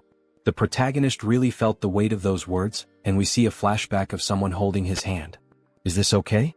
If you feel like eating something more, tell your grandma, alright? Tae-san's friend is no different from his real grandson. He knows, yes, grandma. Tae-san's grandmother. When he used to go out with Tae-san, she always took care of him, looking after the little things. These are some of the few warm memories he has. And now, knowing that she is seriously ill, he feels very sad. A friend who has always been by his side is going through something so hard, and yet, he is completely helpless. Hey, wait a second, how could he be so stupid? He had a brilliant idea, something he can do. Kang Tae-san, you owe me an apology for mocking my sense of sampling. Because these characters who sound like they're shrinking are the ones who will help you.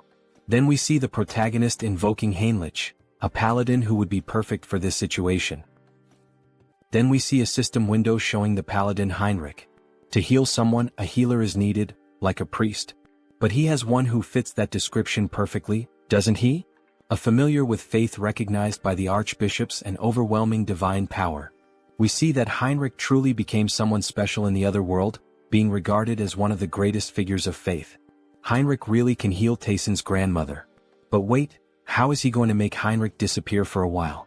If he vanishes right after officially becoming the hero, it will lead to misunderstandings. Even the saint is focused on him now. Well, with night falling and the day about to turn, it's better to wait. For now, it's best to hold off until the right time to disappear from the original world so he can heal the grandmother. Then in the next scene we see a child singing while carrying apples, dressed in very formal clothing. A lively city with many people walking through the commercial district. The girl asks the boy if he's alright if the bag full of apples isn't too heavy. Yes, sister. It's fine, it's not heavy. However, in a moment of distraction, one of the apples ends up falling out of the bag. Stop rolling. Wait, don't run through the city like that, Aaron. Then the apple ends up landing at the feet of a stranger. Oh dear. You need to hold this more carefully, says the man, holding the apple in his hand while the children stare at him, startled. But then the girl finally begins to smile with joy, so it was him all along. Mr. Hines. Hello everyone, how are you doing? All good. The boy looks impressed. Is he really Mr. Hines? He looks completely different from when he helped him escape from the vampires. Yes, it's him.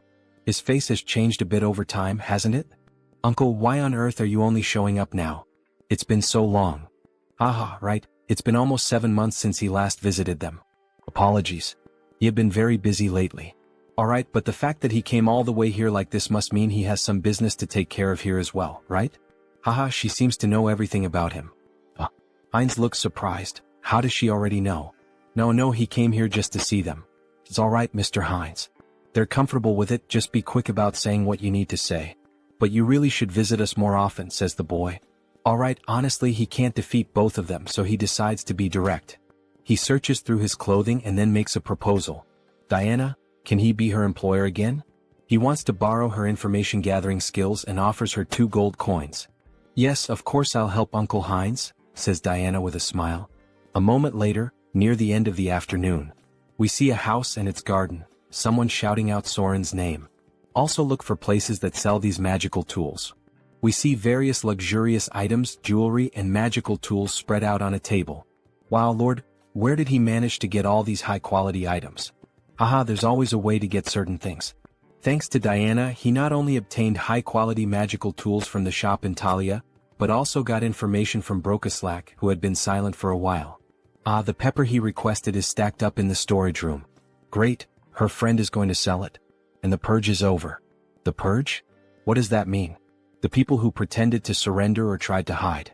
He identified every one of them and executed them, he says with a sinister laugh while throwing cards with his dead targets onto the table. Finally, now our clan will be normalized and secure. Alright. From now on, they just need to exchange magical tools and pepper periodically. So, he's counting on her to take care of the administration of Heteros from now on. Soren is confused by the information she's just received. What the hell did he just say? She's never done anything like this before, she's not sure if it's a good idea. Can she really manage the clan well on her own? Jean Soren, she's a capable person he trusts. If it's her, he's certain she will do just fine. Oh, the master trusts her. She blushes at his trust and promises to live up to his expectations. How easy it is to deceive this girl and gain her trust. He's using dramatic lines everywhere. If he thinks about it, we're not much different from a small or medium-sized company now that trade between the two worlds has been established. Let's get to the point. Shall we start the conquest of the clan in earnest? Then back to the original world. It's already nighttime and the city seems quite lively. There are lots of people walking around, enjoying the moonlight, listening to music and chatting with one another. Based on the information he and Diana managed to gather, he personally investigated and was able to find it. This is the source of his blood, and he's convinced that this is the base of the Brokaslak clan, where those two soldiers are standing guard. Then he throws something near the guards to draw their attention and quickly slips in through the back door like a shadow.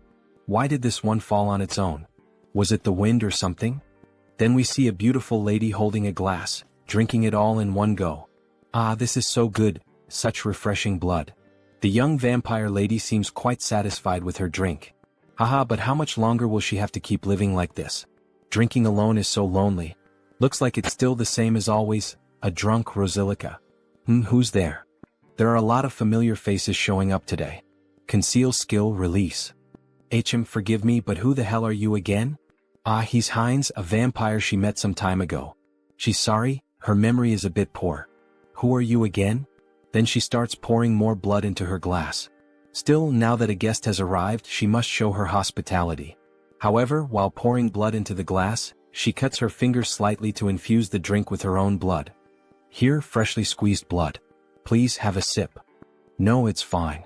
Upon having her offer refused, she becomes uneasy and slightly furious. This is high-level blood magic. How dare he invade the sanctuary of Brokaslak? Then, throwing the blood-filled glass, she begins to manipulate the blood to launch an attack at Heinz. She doesn't know who the hell he is, but she won't let him get away with this. So she goes all in, attacking him with everything she has. However, Heinz only laughs at the situation.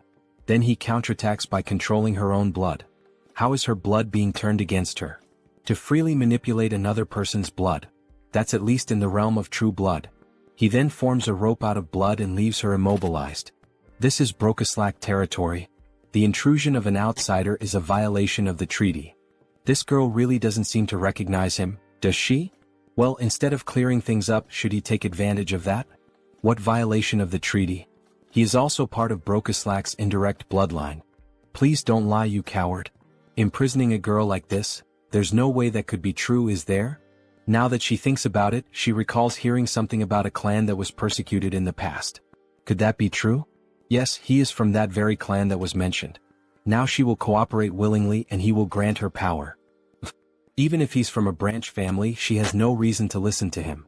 Sorry, maybe I misunderstood, she says, then he grabs her mouth firmly. She has no choice but to obey and will do exactly as he commands. Then, holding a crystal in his hand, he pushes it into her, making her moan in pain, so much so that people near the house found it strange. Then back inside. She is in ecstasy. What is this sensation? It's overwhelming. The crystal is taking hold of her body and flooding her with more energy and power. And at the same time, it feels as if her master has changed. Now let's see if she can reveal everything she knows. Damn it, she can't disobey his command. The true blood that oversees this region of Thalaria is Lady Frisia. If she had to describe her defining trait without a doubt, it would be as a user of demonic eyes. Then we see a beautiful woman with very pale skin, blue eyes and slightly pointed ears reminiscent of an elf, sipping a cup of coffee. The butler then offers her another cup of tea and asks, "Lady Frisia, are you also enjoying the human world today?" Yes, it's always interesting to observe it. The way they struggle to live with such humble bodies. Then we see that they are well above the houses and buildings high up in the mountains. However, he has heard that the recent Protestant denomination is expanding its influence in Rafalashi. Don't worry. This kingdom already belongs to Brokaslak, disguised as human nobility. A simple pressure on the kingdom will resolve this quickly. However, before she could finish her sentence, the butler's head is ripped off, and a jet of blood sprays out. "Alright, so you are Frisia?" Her expression changes, now she begins to question. She has never seen this vampire's face before. He is a complete stranger. Pure blood. He doesn't seem to be of true blood. Meanwhile, Heinz savors the butler's blood. Let's assume he's from a branch bloodline. Humph, a humble branch blood like him dares to pick a fight without knowing his place. She makes a scornful face and takes a light breath. She's going to make him realize the mistake he just made, so she activates the demonic eye, which turns completely dark. However, the protagonist quickly repels the attack with ease. That's impossible. How did he dodge her demonic eye? He already knew how her ability worked, the fact that it doesn't work against him. She knows what that means, doesn't she? Now, who is the one that doesn't know their place? Oh, so he is a true blood after all. Attacking them right in the heart of Brokaslak territory, what is his goal? She asks angrily. His goal? Isn't that obvious? He says with a laugh. Everything you have in Brokaslak. He will be the one to take it all and become the new king of the vampires and the cities. She bursts into wild laughter, unable to believe what she just heard. I don't know if he's stupid or just bold. Alright, I get it loud and clear. But he should have one thing in mind, she is also of true blood. Then she awakens both of her eyes, increasing her speed. Even Heinz can't keep up with her and takes a punch to the stomach. Her hand is reinforced with magic and martial arts, making him spit out blood. He really thought his nonsense would work with skills so weak that he can't even dodge? She laughs as we see her arm massive and full of veins. This woman, is she a martial artist? What the hell? She's using her demonic eyes, so he thought she would rely on magic. This is so different from what he expected. Then she starts to summon the blood from her umbrella, using a blood strike toward the protagonist. It lands squarely on him. So, she's a physical fighter, huh? He's under pressure, spitting blood. Impressive, he can still stand. Let's see if he can block this too. Then she charges at him full force, wielding an umbrella. She even handles a sword with flawless technique. That umbrella wasn't just for show, huh? He tries to dodge the quick attacks. The dodges won't help him forever, especially since he's being injured little by little. Alright, this next blow will definitely crush him. It will leave him with nowhere to escape. Then she summons a sea of blood against the protagonist. Is this an AoE ability? If that's the case, he'll cut his way through this blood tsunami. However, something feels off. She's vanished from his sight. Where did she go? Then suddenly his vision distorts as if the angle has shifted. We see her appear, delivering an elbow strike that breaks Heinz's neck. He flies several meters from the impact of the vampire mommy's hit. Look at that arm. How annoying. So this is the end? We see Heinz's body on the ground, covered in blood, while she watches from above. But then he starts to get up and responds, "The end? What the hell are you talking about? Who said she gets to decide when it ends?" Then we see Heinz's head regenerating after the impact. For him, the fun is just beginning. He's perfectly fine as if nothing had happened. His neck was definitely broken. What happened? Injuries like that heal in an instant for him. He has something called hybrid evolution, she observes. This is insane. Aside from the master, she can count on one hand the number of people who have faced her attack head-on and survived. She's astonished. He admits it, she has some good talents and tricks. Of course she still has some flaws, but with those beautiful eyes. He thinks he could make her stronger than she is now if she followed his path. Have you ever thought about following me? What kind of nonsense are you saying? How dare you insult me, of all people? She will turn him into a pincushion so full of holes that he'll never get up again. However, before she could attack, her body stopped moving. What is this? We see a massive pentagram made on the floor with blood, layered with profane magic. If that's the case, then he has no choice. He'll have to use force. Then he starts moving the blood around. Blood magic from the blood on the ground? When did he do this? Then she is bound by strands of blood around her neck. It's true, he's not a martial artist like her. He's more of a blood specialist, a kind of vampire mage, we could say. She's completely covered in the strands of blood. And also, he can do this sort of thing. He turns his finger into a magical crystal, and as it penetrates her neck, she begins to undergo a mutation. Raffalashi injection. She starts crying out in pain, screaming that it hurts so much as the crystal starts to take full control of her body. Sorry, but for a high-ranking vampire like her, a small dose wouldn't be enough to control her body. Then she begins to transform even further, emitting a huge red aura. Finally, it ends. She lies on the ground, devastated. What the hell did he do to her without her consent? She will never forgive him. This is so ungrateful. She should be thanking him, not lamenting. Doesn't she feel it? That sensation, that strength, as if she had been born again. He's right. Every sense in her body feels completely different from before. Her strength, reflexes, flexibility, all her physical attributes not only improved but evolved to a completely new level. Well, starting to feel like thanking me now. She thinks she is. So that she could give him the power to finish him off. Then she tries to make a quick move with a direct punch at Heinz, but her body stops before reaching him. She can't move. What the hell is happening? Her body doesn't want to move. What did this bastard do? It's as if her whole body is bound by iron chains, or rather, chains of blood. This is the power of his blood domination. She has no choice left. She will move exactly as he wants her to. No way, not even with sacred blood would this be possible.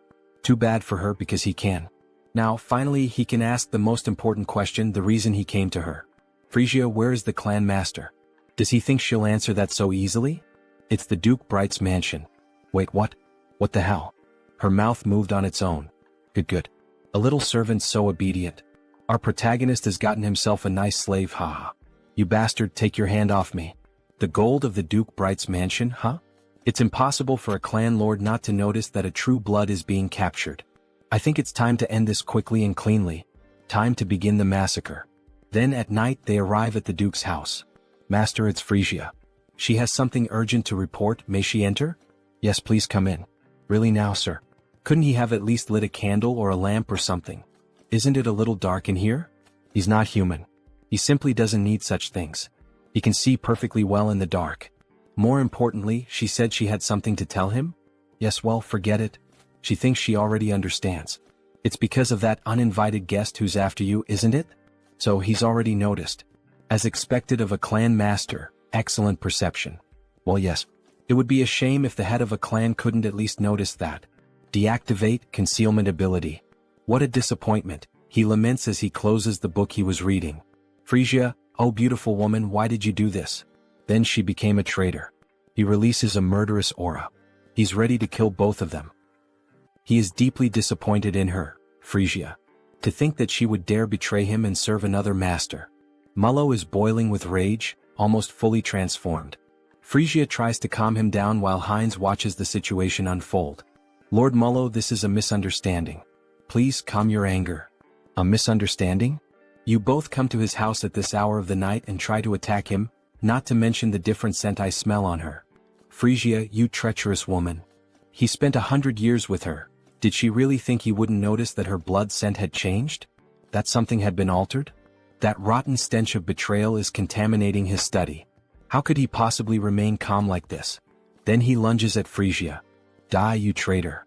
However, before he can finish Frisia, Heinz blocks the attack. That's not going to happen. She's my subordinate now. Mullo is caught by surprise. After all, this was shameful. With just one hand, Heinz had been able to block his punch. He had been planning to resolve this situation in the most peaceful way possible, but it seems that will no longer be an option. Violence will have to speak for itself. But who the hell is this arrogant vampire? Peacefully? He really dares to move his lips so freely in front of him. As Mullo speaks, he summons a ball of blood in his left hand, as if it were absorbing everything around it. He will cut off that snake tongue of his, along with the traitor. Then, a massive circle of blood appears above them both. He is like Heinz, a magical vampire. Come to me, children of Brokaslak. Several vampires begin to emerge from the magic circle, summoned by his spell. Go and feast on the blood and flesh of these traitors. Kill them for him. Offer the blood of the traitors to Lord Mullo. How dare they? This is no place for people like them. They're nothing but a bunch of puppets who think they're vampires. Then she begins killing them one by one using the umbrella. Something's not right. There are only about a dozen people summoned here. And yet, he has hundreds of vampires spread across the entire capital. Are you telling him this is all that's left of his subordinates in the capital? Mullo is stunned by the weight of that information. Meanwhile, Frisia continues slaughtering the weak vampires. Frisia, what the hell did she do in the capital? What happened to all of his subordinates there? Frisia remains silent. After all, she has a new master now. I'm sorry, Lord Mullo. And as a sign of respect, leaning on the umbrella, she informs him. Most of them are now subordinates of Lord Hines, to whom they have sworn eternal loyalty as their new lord. He doesn't understand. She's saying that his subordinates accepted a new bloodline so easily, without even trying to resist? That's no different from cannibalism within their own kind. With his hands hidden behind his back, he begins to cast a new spell. With both hands brought together, a black sphere made of blood starts to form. This will drive him insane if it continues like this. Is she really sure she wants to follow a man like that? One who will soon lose his mind? Well, all of this is only possible because Lord Hines is from a collateral bloodline of Brokeslack. He's from a collateral bloodline of Brokeslack? As if, don't be ridiculous. Did they really expect him to believe all this crap? As if he were stupid. Brokeslack, magical blood technique. Blood mist. Bear witness. He is visibly shaken by the fact that he's lost all of his subordinates in the capital. So this is the infamous barrier of a blood sorcerer representing Brokeslack. What is this pressure? Is this Mullo's domain? Feels like his head is being crushed and his body is twice as heavy as normal. It's far too early to be this surprised, Hines. No matter when or where, they will always answer the call of their master. Then, by sacrificing a bit of blood into the magical seal on the ground, a vampire wielding a scythe begins to emerge from beneath it. Serve your master, Obeyer. Ah, what a headache being woken up so suddenly. Then we see that it's actually just a vampire child holding a massive scythe in their hands. Why did you summon him so suddenly to this place, Lord? Even though he can see a lot of blood scattered across the floor along with some vampire corpses, what the hell is going on here? Why was a child summoned alone this time?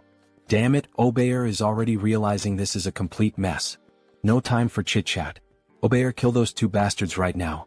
Leave no trace of them behind, wipe out their very existence. Alright. Understood, just give him a moment. He's still waking up from the deep sleep he was in, but he quickly comes to and suddenly appears behind Frisia and Hines, both of whom are caught off guard by his sheer speed. So this is Obeyer, right? Hines had noticed how fast he was, so he must be some kind of pure-blood vampire assassin.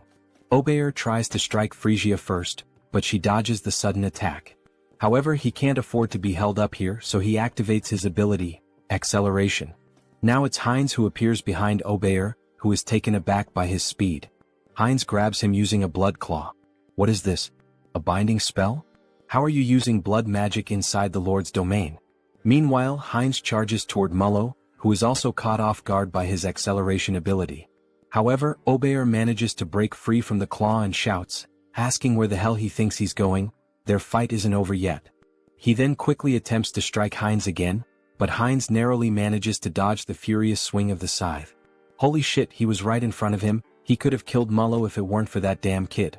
Looks like he has no choice now, he'll have to deal with that bastard first. So he uses the acceleration ability again, and the two begin fighting all around the area. All that can be seen are flashes of light moving rapidly. Not even Mullo can clearly follow what's happening. Unbelievable. Obeyer's agility is simply the highest ever recorded, not just in Brokeslack, but compared to any vampire they've ever known. And even so, that other vampire is keeping up with his speed?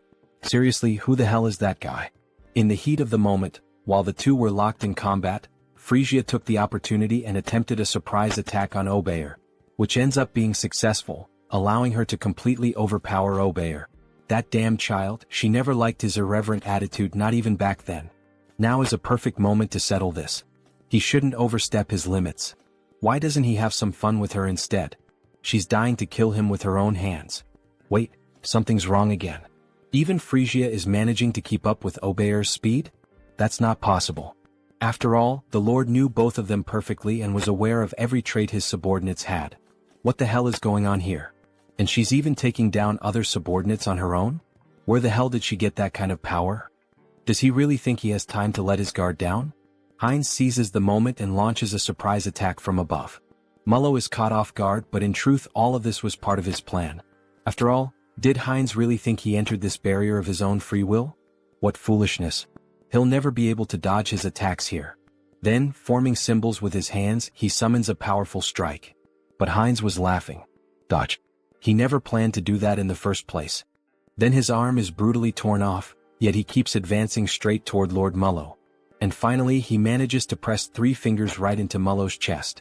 That bastard, he actually dared to sacrifice his own arm just to win this battle and get close to him. As if he knew how frugal he truly is. But Heinz's arm regenerates quickly. He wouldn't be foolish enough to actually lose a limb.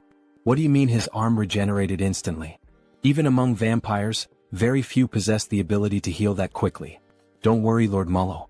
He's not planning to kill him. Not planning to kill him? What's that supposed to mean?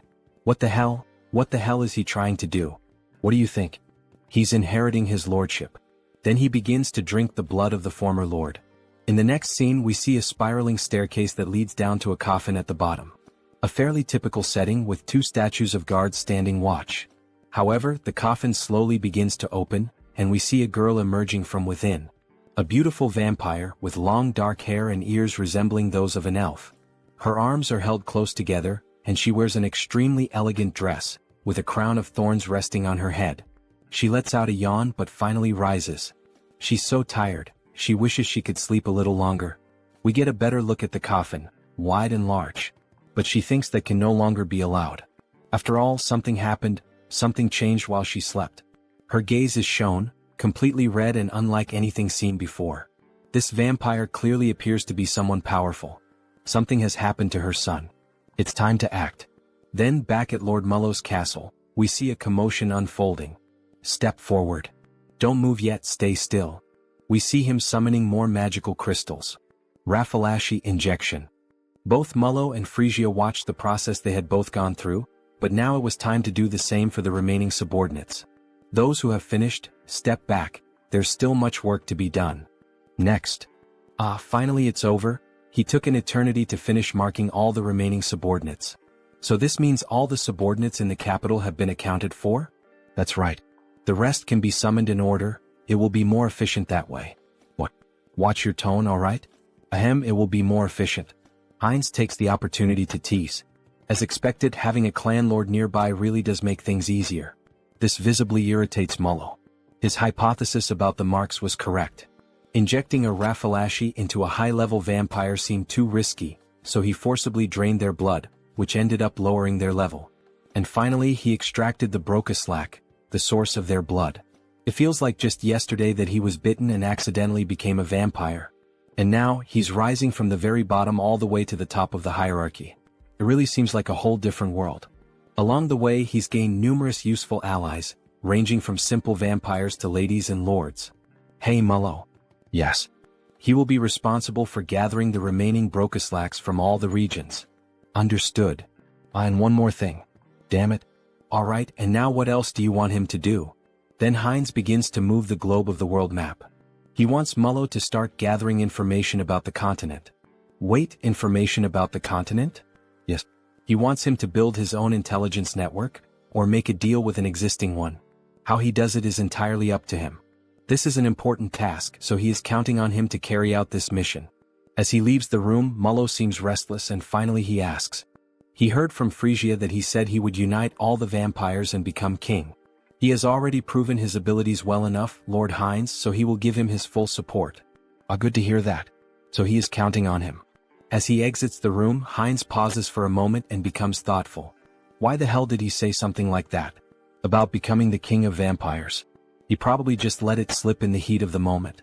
Well, he thinks having more subordinates to command isn't such a bad thing. Lately, he's been saying a lot of these catchy phrases, whether with Hans or now with Heinz. The path of the vampire king? It might be time for him to start laying out a serious game plan. One where he dominates all the vampires and maybe even becomes the Holy Blood. Then, snapping back to reality, we see our protagonist excitedly fiddling with something. Yes. Almost perfect. Define the jawline sharply, shape the orbital bones so they curve upward nicely. Now that's just right. He was using the new customization option to modify Hans. After all, he is the immortal king, so this is the least he can do, to have a fearsome appearance. And let's be honest, my subscribers, doesn't this new design for Hans look amazing? What do you think? Comment on the video and take the chance to leave a like, as it really helps the channel keep posting this manhwa. Well, I finished customizing Hans, now let's focus on something else. Finally it's done, right? The conquest of the Brokeslack kingdom by the vampire Heinz, it's all coming to an end. Or at least this is just the small beginning of what's to come. Which means now the long-awaited moment to profit. Karma Shop. When opening the Karma Shop, we see that he managed to accumulate quite a lot of money thanks to Heinz's conquest. As expected, he amassed a considerable amount. Well, normally taking control of an entire clan is something most people couldn't even dream of. What will he do if he upgrades this time? He's wondering. Then he presses the option, Upgrade Exclusive Skills. However, something strange happens this time.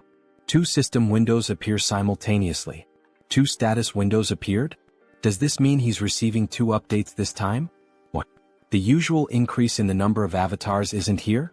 Actually, another window showed up instead. Media selection. The avatar's potential will increase drastically.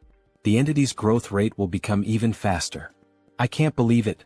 This enchantment cost 900,000 in the Karma Shop, after several days of saving up his hard-earned money. This isn't right. Just as he was starting to enjoy collecting different races. What a shame. Then he analyzes the second update he received. What is this? Entity projection. Entity projection. It can be used once a day. It allows the user to project one of their avatars onto their own body. What did that say? Does this mean he can use the power of all the clones he's created so far directly with this body? Right?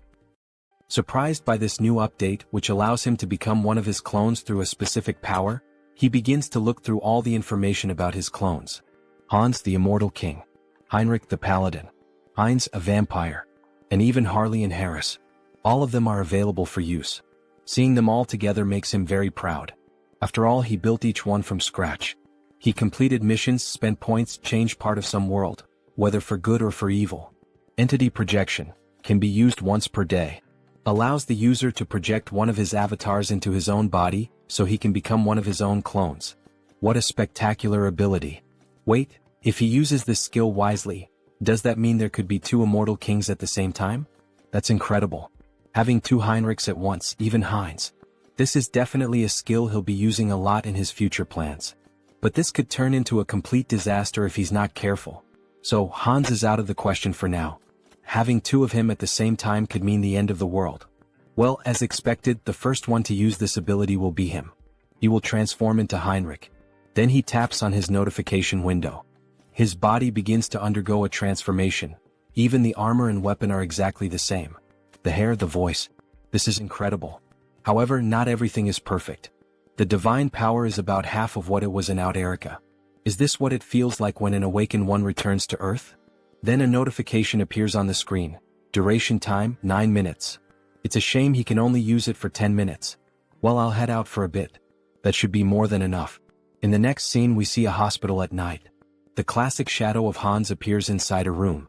Then we see Hans and Hyun emerging from the darkness. So, shall we begin the work?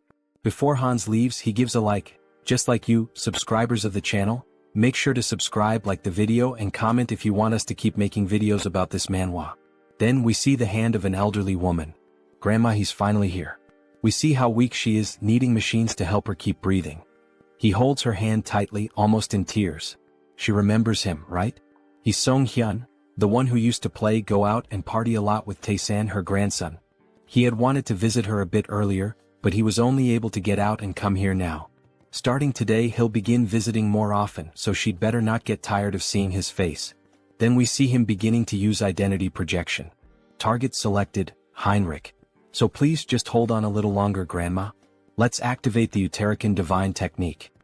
He holds her hand as he takes on the form of Heinrich and begins to pray for her. The divine power starts to flow from his hand and moves toward her heart. Pour out all the divine power to restore energy, boost resilience, and cleanse the body. May God save this poor soul.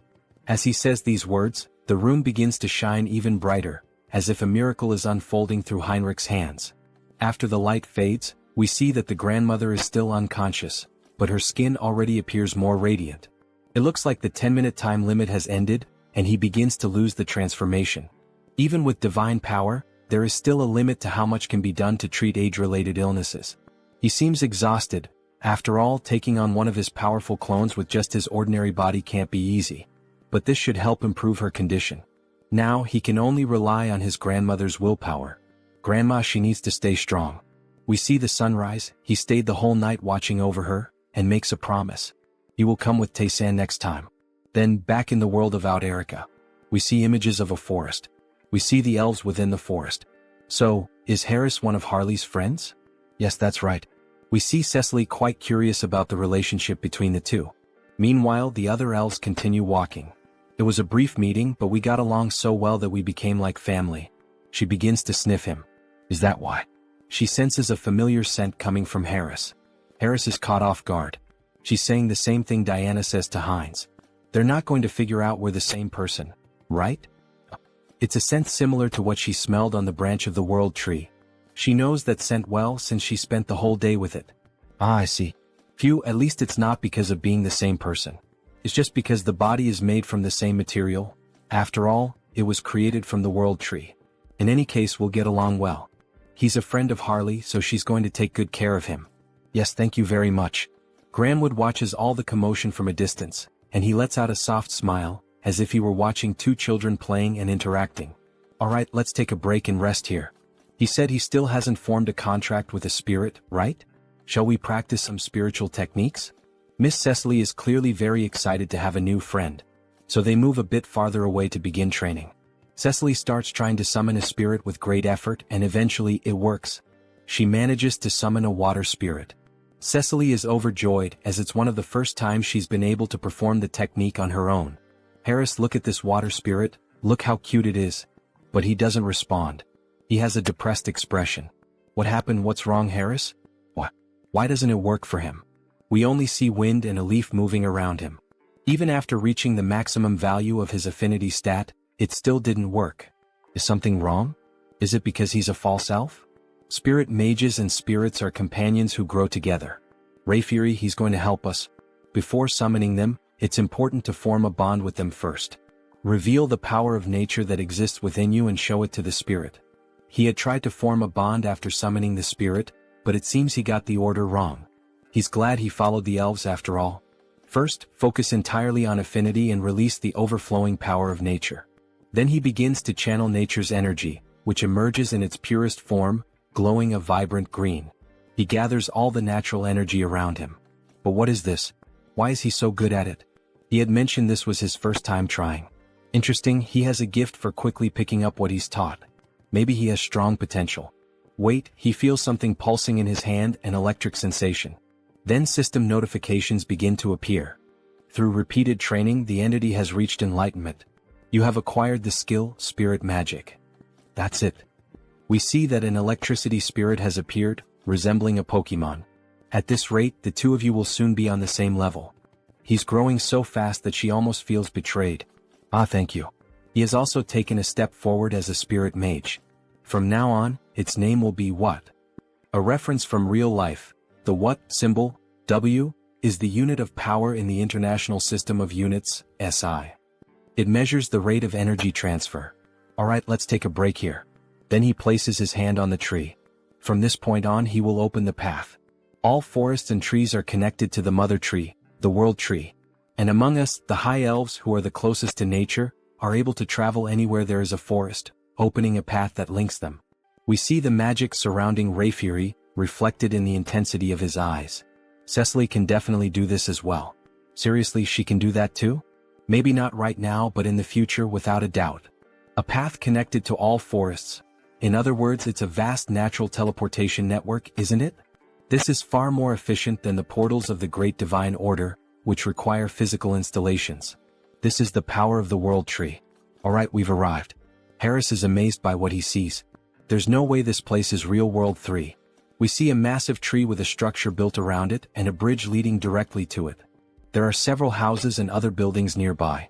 It's much larger than I imagined. It's your first time seeing the world tree too, right? But Cecily doesn't respond to him. Upon coming into contact with the true tree, she enters a deep trance. Then, with no control over her body, she begins to float toward the tree, while Harris and Rayfury watch in silence. She moves toward the tree which radiates natural magic. This must be the first time you've seen this as well, Mr. Harris. Watch closely and admire. This is the eye-opening ceremony of a high elf, an event that even other elves rarely witness. Cecily is awakening as a high elf. Her new eyes are beginning to appear. The eye-opening ceremony, what a spectacular sight. Everything is being reborn, an overwhelming force of nature converging in one place. Then some elf spirits begin to appear. Wait a moment, what is that? The fruit of the world tree. It is handed directly into her hands by the elves. Then she takes a bite of the golden fruit, which resembles an apple. Cecily is truly becoming a genuine high elf. Wait, this is not the time for him to just stand there admiring. He can't let this kind of pure natural energy go to waste. So he begins to channel and meditate. Absorb as much as possible into your body, make it mine. Then something catches Rayfury's attention. His energy flow, something strange. New system notifications appear. The individual has met the conditions and reached enlightenment. You have acquired the skill, affinity with nature. There it is. Now he can grow stronger simply by absorbing natural energy just like the other elves. Mr. Harris. Sir Rayfury, he wasn't just relaxing or anything. Don't worry about that. Look to your side. Then we see a plant floating nearby him. It seems the world tree is quite interested in you, Mr. Harris. Wait, is that for him? Yes, it's a gift from the tree. Really? Normally, sacred relics like this are only granted during the eye-opening ceremony. It's an extremely rare occurrence. They can even be transformed into weapons or accessories.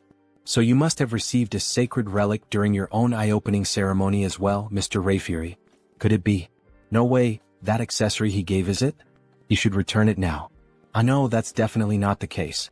His sacred relic was transformed into a ring, which he used to propose to his wife. Since then he passed it down to his daughter. Proposing marriage with a sacred relic, huh? Mr. Rayfury is more romantic than expected. Look, the eye-opening ceremony is over. Miss Cecily will probably remain asleep for a while now. It's a period during which the rapidly increased energy stabilizes. Really, what a relief. He's at the age to start thinking about retirement, and now a new high elf has appeared. Of course he's not going to retire immediately since we're short-staffed. No need to worry. No, that's not what he means. Retirement age? What age does that guy have? In the next scene we see the capital of the elf kingdom, Drasha. After the eye-opening ceremony, he ended up staying at the academy thanks to Mr. Rayfury's help, and as it turned out, the environment was very different from what he expected. He thought everyone here would live like true fairies, peacefully like the trees in nature. The imagination of an elf village. But what the heck is this? What? It's an elf from the continent. Harris, you're from the continent, right? Tell us stories about the continent. He is surrounded by female elves eager to learn everything about him and the continent. After all, most elves remain isolated in this land for eternity. She heard that the continent is so wild that it's impossible to live there. Scary.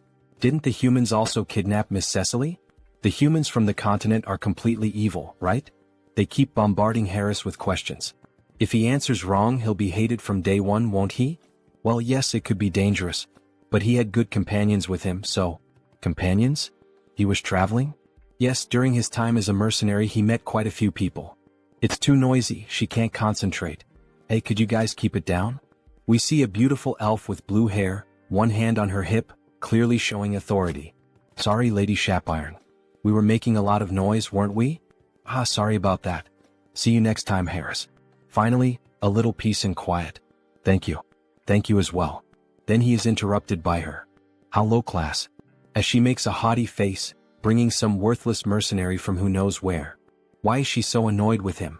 Right. There's always at least one character like that in a school setting, isn't there? Will I really be able to get along here? Maybe she's the classic tsundere of the Manhwa, Elf Kingdom Royal Capital. And that concludes the report on our interactions with the Great Divine Order. We also disclosed information about the new immortal king to the other races of the enameled continent. An immortal king who can move freely through space, huh? That means this time he might even cross over to our continent. Still, it's truly a relief that Lady Cecily has appeared now. For me and for His Majesty as well, isn't it about time to start thinking about retirement? Indeed. Thanks to her, one of our greatest concerns has been eliminated.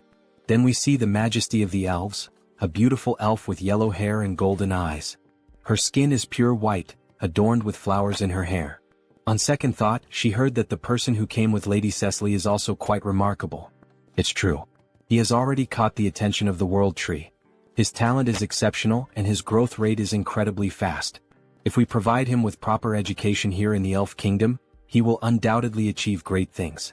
Sir Rayfury, you seem exceptionally enthusiastic. Ah, do I really? He is also scheduled to complete his basic training at the Academy for now. Oh my god, the Academy?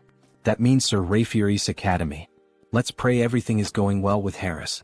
If he's that kind-hearted guy, I'm sure Mr. Harris will be a great help to you. Then back at the school near the great tree we see Harris feeling sleepy. What a beautiful day, maybe it's thanks to the blessing of the World Tree. The weather is perfect, the air is fresh and the elves sing beautifully. It's pure healing. Maybe he should just give up on everything and keep living as Harris. Hey you. Books suddenly fall from the sky toward Harris, hitting him hard on the head. You really don't have the luxury to just lie around intoxicated by the World Tree, you know? Intoxicated by what? As a former mercenary, she thinks he probably doesn't even know this kind of basic common sense. This place is the closest to the World Tree itself, which is nature itself. Elves with high natural sensitivity are especially prone to becoming intoxicated by this comfort and harmony with nature. They become lazy. So all of this is because Harris has a great affinity with nature. He starts to feel his vision growing heavy again. Are you listening? Yes, he is listening. He possibly still doesn't know much about being an elf or these interactions with the World Tree, so because of that, she will lend him her book. She made sure to organize everything so that even an elf without roots like him could easily understand. Listen carefully. If the class average drops because of him, she will never, ever forgive him. Scary. Are you understanding me? We see one of the first Sundra traits in this manhwa. Goodbye. Well, at least she doesn't seem like a bad person, he thinks. That ring. He can feel the energy of the World Tree within it. There's no way a sacred relic would be carelessly left lying around. Is she from some noble family? She seemed familiar from the beginning. Somehow there's a strange feeling of déjà vu. Then he remembers what Rayfury told him. He gave his to his daughter though. Wait, that can't be true. Could she really be his daughter? Why are you placing your hopes on that idiot father? Then Harris starts to think more deeply about this matter. This is ridiculous. Shapiron is Rayfury's daughter? They don't look alike at all in terms of personality, do they? He is so calm but she's like a caged beast. Well, she seems not to like him, but her explanations are very kind. It feels like a private lesson about spirits. Alright, should he try it like this? Then he begins to channel the magic into his hands. Wind and fire start to emerge as the two main forces of nature. The fire spirit is called Kali, the lowest grade fire spirit. The wind spirit is called Pascal, the lowest grade wind spirit. Now that he knows the trick, this is not so hard. Even the one he summoned last time, has already been promoted to a lower rank. Low-grade lightning spirit, what? To think they could grow this fast. Coming to the elven realm was definitely the right choice. Alright, he just has to keep his head down and adjust properly without causing any trouble. Well, as long as he doesn't get involved with Shapiron, there shouldn't be any problem. Or at least that's what he thought, until he ended up having to sit right next to her like they were two stubborn kids. Somehow, he got himself tangled up in this situation. We see a flashback. 10 minutes ago, the teacher started to explain the lesson's content. Let me repeat, forming bonds with spirits is extremely important. And traditionally, there is a secret to maximizing this connection. It is done through dance and song. Just like our ancestors used to do in the old days. Dance and song? That is an interesting theory. Soon, there will be a festival for the new High Elf, Lady Cecily, right? On that day, we will rent one of the main stages in the capital for the evaluations. It will be a performance that Cecily herself will be able to watch. It has been a while since he has done something like this, so wouldn't it be better to show his coolest side? Now, as everyone knows, we have a transfer student. Therefore, this time we will do a group project for the new student. Each group will work together to create their own performance. Your ability to connect with the spirits will be evaluated on stage that day. They can't believe what just happened. Then we see two together and two other unknown elves forming a group of 4 members. Wow, working with celebrities. How lucky. I'm Timer Coffin. And the elf very shy. Nice to meet you. Curie.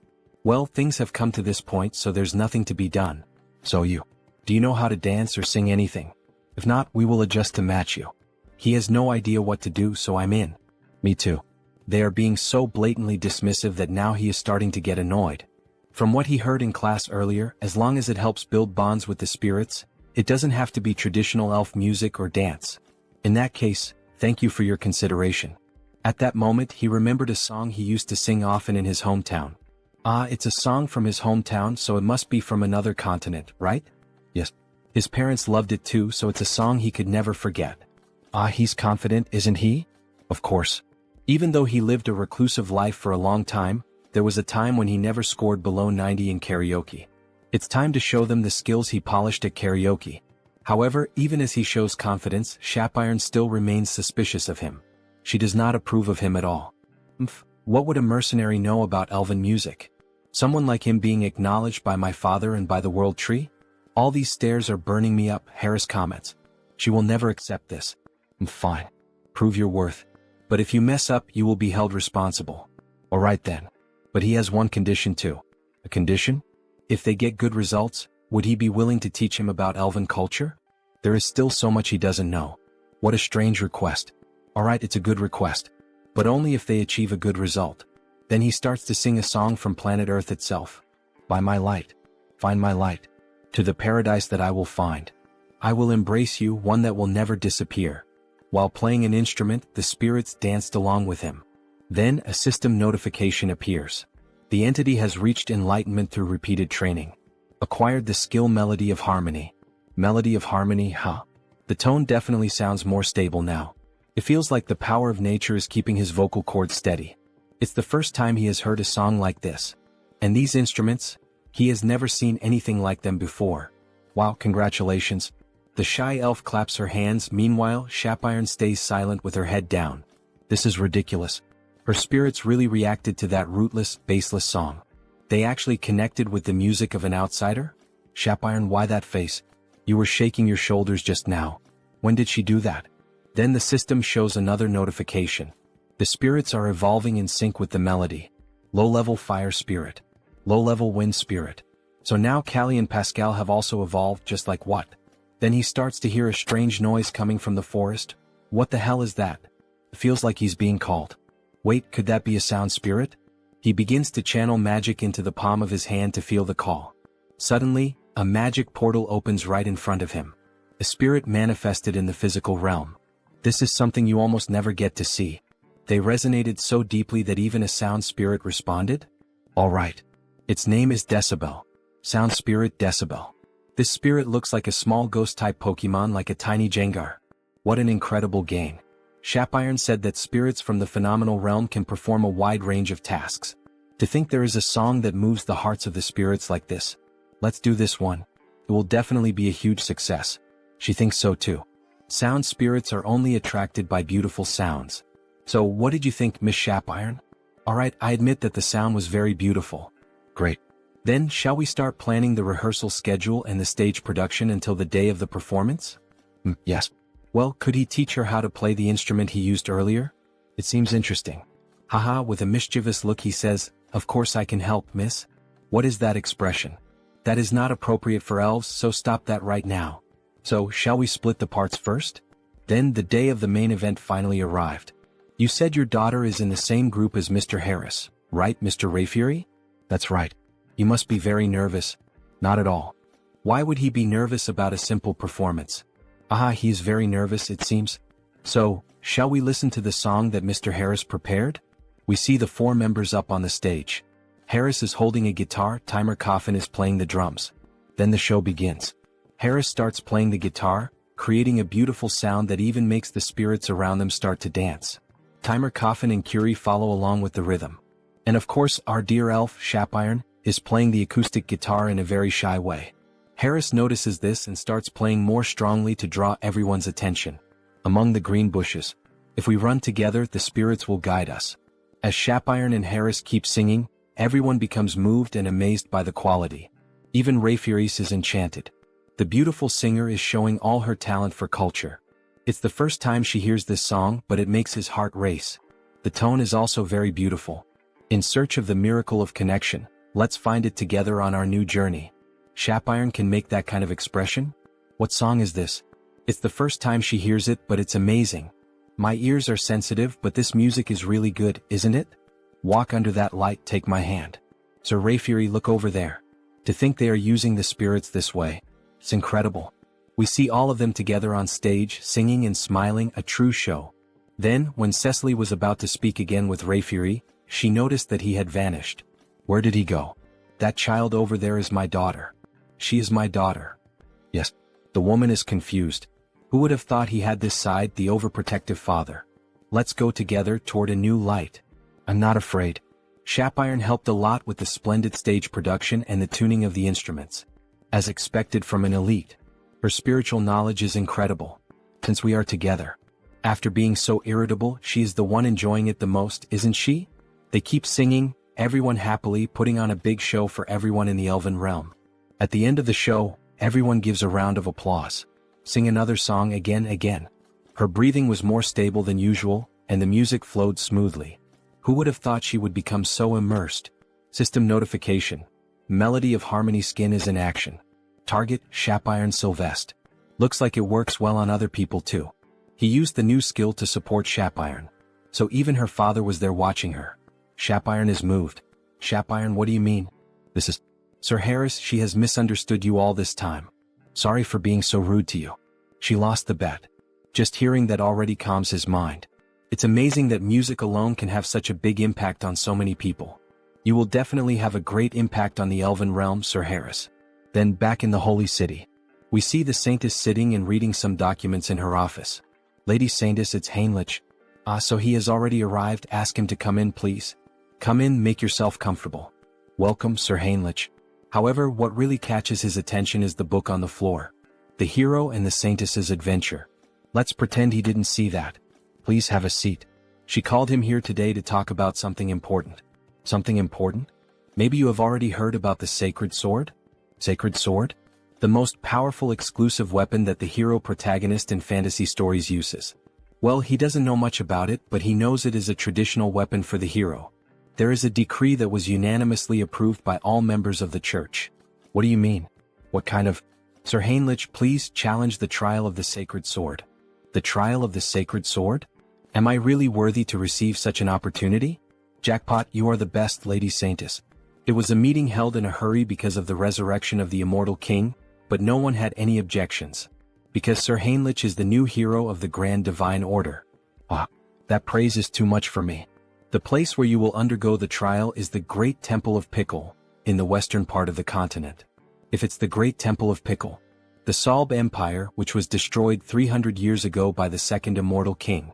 After that, four countries claiming to be descendants of the empire were founded in that place, forming an alliance of kingdoms. Charlotte Steel Fortress, Talia Tulk Lesk. The great temple built in the southernmost kingdom among them, Lesk, is Pickle. It is a temple built on the site where the second immortal king was subdued by the hero. The previous hero defeated the immortal king but could not completely remove his heart. Soon the abyss spread and the land became tainted. Only after the hero drove his sacred sword into him was it purified. The great temple of Pickle was built right on top of that. The previous hero made it so that only someone who would succeed him could find the sacred sword. But if he pulls out the sacred sword, won't the seal of the abyss be broken? It has been 3,000 years. Now it is sufficiently purified, so it is fine. Therefore now it is time to inherit the hero's weapon. Leave it to me, Lady Saintess. When should he depart? Right now, she says with a smile on her face. Then he heads to the great temple of Pickle. Wow, it's magnificent, truly magnificent. He's amazed by what he sees. It has a completely different atmosphere compared to the great temple of Rosalia. The great temple of Pickle. There's a massive building surrounded by many trees, crosses, and a beautiful temple. So you must be Heinrich. Yes, that's him indeed. So, this person he's speaking to would probably be Cardinal Donovan? Wait a second, what kind of body is this? He looks like a wall. Yes, that's Donovan. He's the one challenging the sacred sword, right? Yes. He knows you're busy, so thank you for meeting him in person.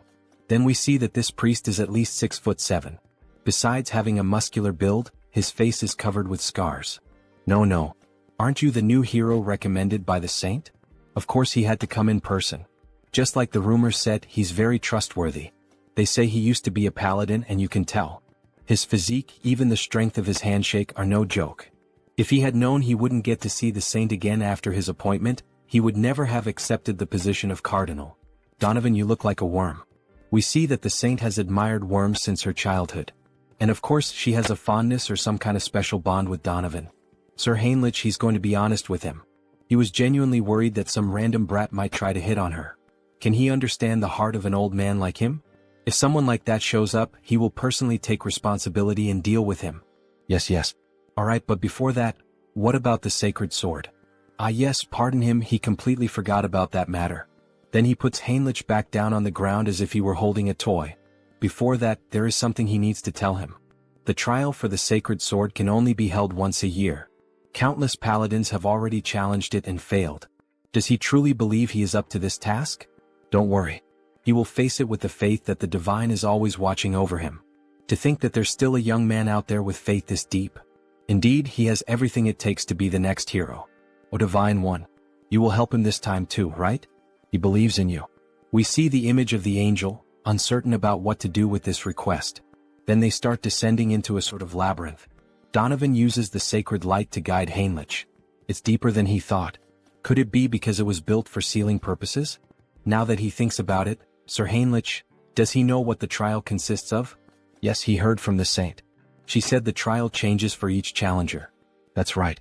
Some finish in just a few hours, others take weeks. Since each trial is different, there is no advice he can give him. Finally, they arrive at the destination. If he wants to turn his back and run away, now is his only chance. So this is it. It's the Gate of Trials. So huge and mysterious, he can definitely feel some sort of power behind the door. Then, with a smile on his face, he makes his decision. Without fail, he will retrieve the sacred sword. So that's your answer, Sir Heinrich? May God help you. The moment you step inside, the trial will begin. His hand starts to shine even brighter. May luck be with you. Then the door opens and Heinrich walks toward it. He prays for the new hero's success. Then a system notification appears. The first trial of the Holy Sword. They say the trials are different for each person, but even so, the system notification shows up. Reach the destination within the time limit. That's already a problem right from the start. The door he entered through has vanished, and there are paths both ahead and behind him. So it's telling him to choose, huh? He's literally inside a labyrinth like a minotaur's maze. So he does some light stretches before starting. Alright for now. Blessing, leap. It's a battle of speed. He starts moving at the speed of light. Leap, leap. He rushes forward through walls, secret passages, and doors inside the maze. However, he notices something odd. Something feels strange. At this pace, he must have already leaped over several cities, but he still can't see the end. The goal of the trial is also vague. Reach the destination within the time limit. But exactly where is he supposed to reach? Could there be another solution for this? Then he has a flashback of the saint. They say the trial of the Holy Sword is different for everyone. She believes this truly reflects the will of the divine. Really? It's written in the scriptures, you know? The divine is always watching over us and gives us trials that we are capable of overcoming on our own. Trials that we can overcome on our own. Right, this is a trial given by the divine. It's not just about reaching the end within the time limit. It's a trial that truly pushes him to his limits. In that case, leaping is not efficient. The fastest way to drain his energy and reach his limit is, he thinks he'll try bunny hopping. Ha ha ha, it's like he was recruited into the military or something like that. And then, after some time, a system notification appears. Having cleared the first trial, proceed to the next. Even so, even after that, Heinrich took exactly 40 days to finally find the door. That's insane. Heinrich is lying on the ground as if he were dead. He pushed himself beyond the limit of his own limits. 40 days, don't you think that's a bit too much? He realized it about halfway through, but there's a time dilation here compared to the outside world. In Out Erica, it's 10-1, and on Earth, it's 100-1. He only knew this because his avatars let him track the difference, but he's going to abandon the trial. For the paladins who had no way to sense the flow of time, this must have been one of the hardest ordeals. From the halfway point on, it also started testing his mental strength. Various phrases began to pop up in his mind. Give up, you won't make it, weak.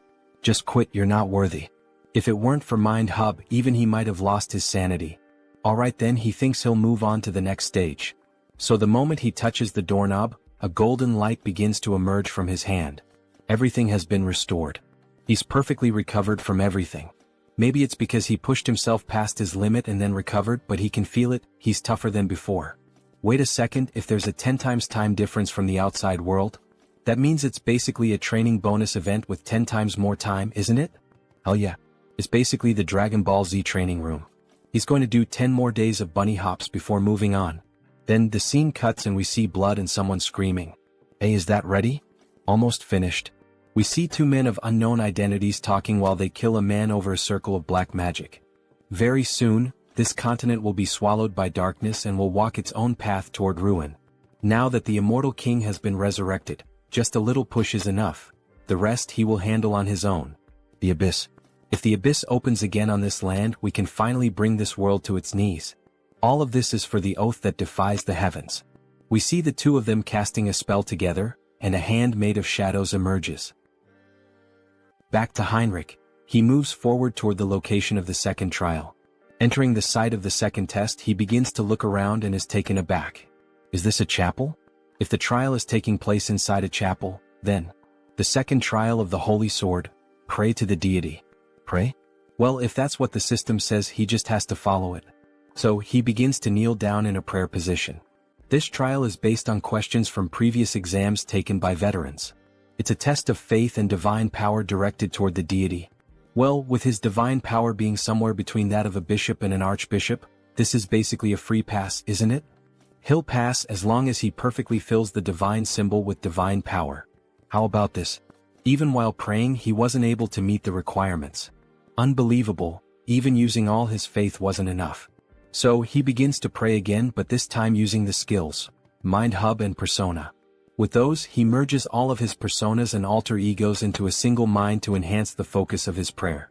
Use all mental strength and convert it into faith. Still not enough. Then, as the final step, he's going to add the power of his main body. His body begins to glow as if it were turning into gold. His faith level rises significantly. Then a system notification appears. You have fulfilled the conditions and attained enlightenment.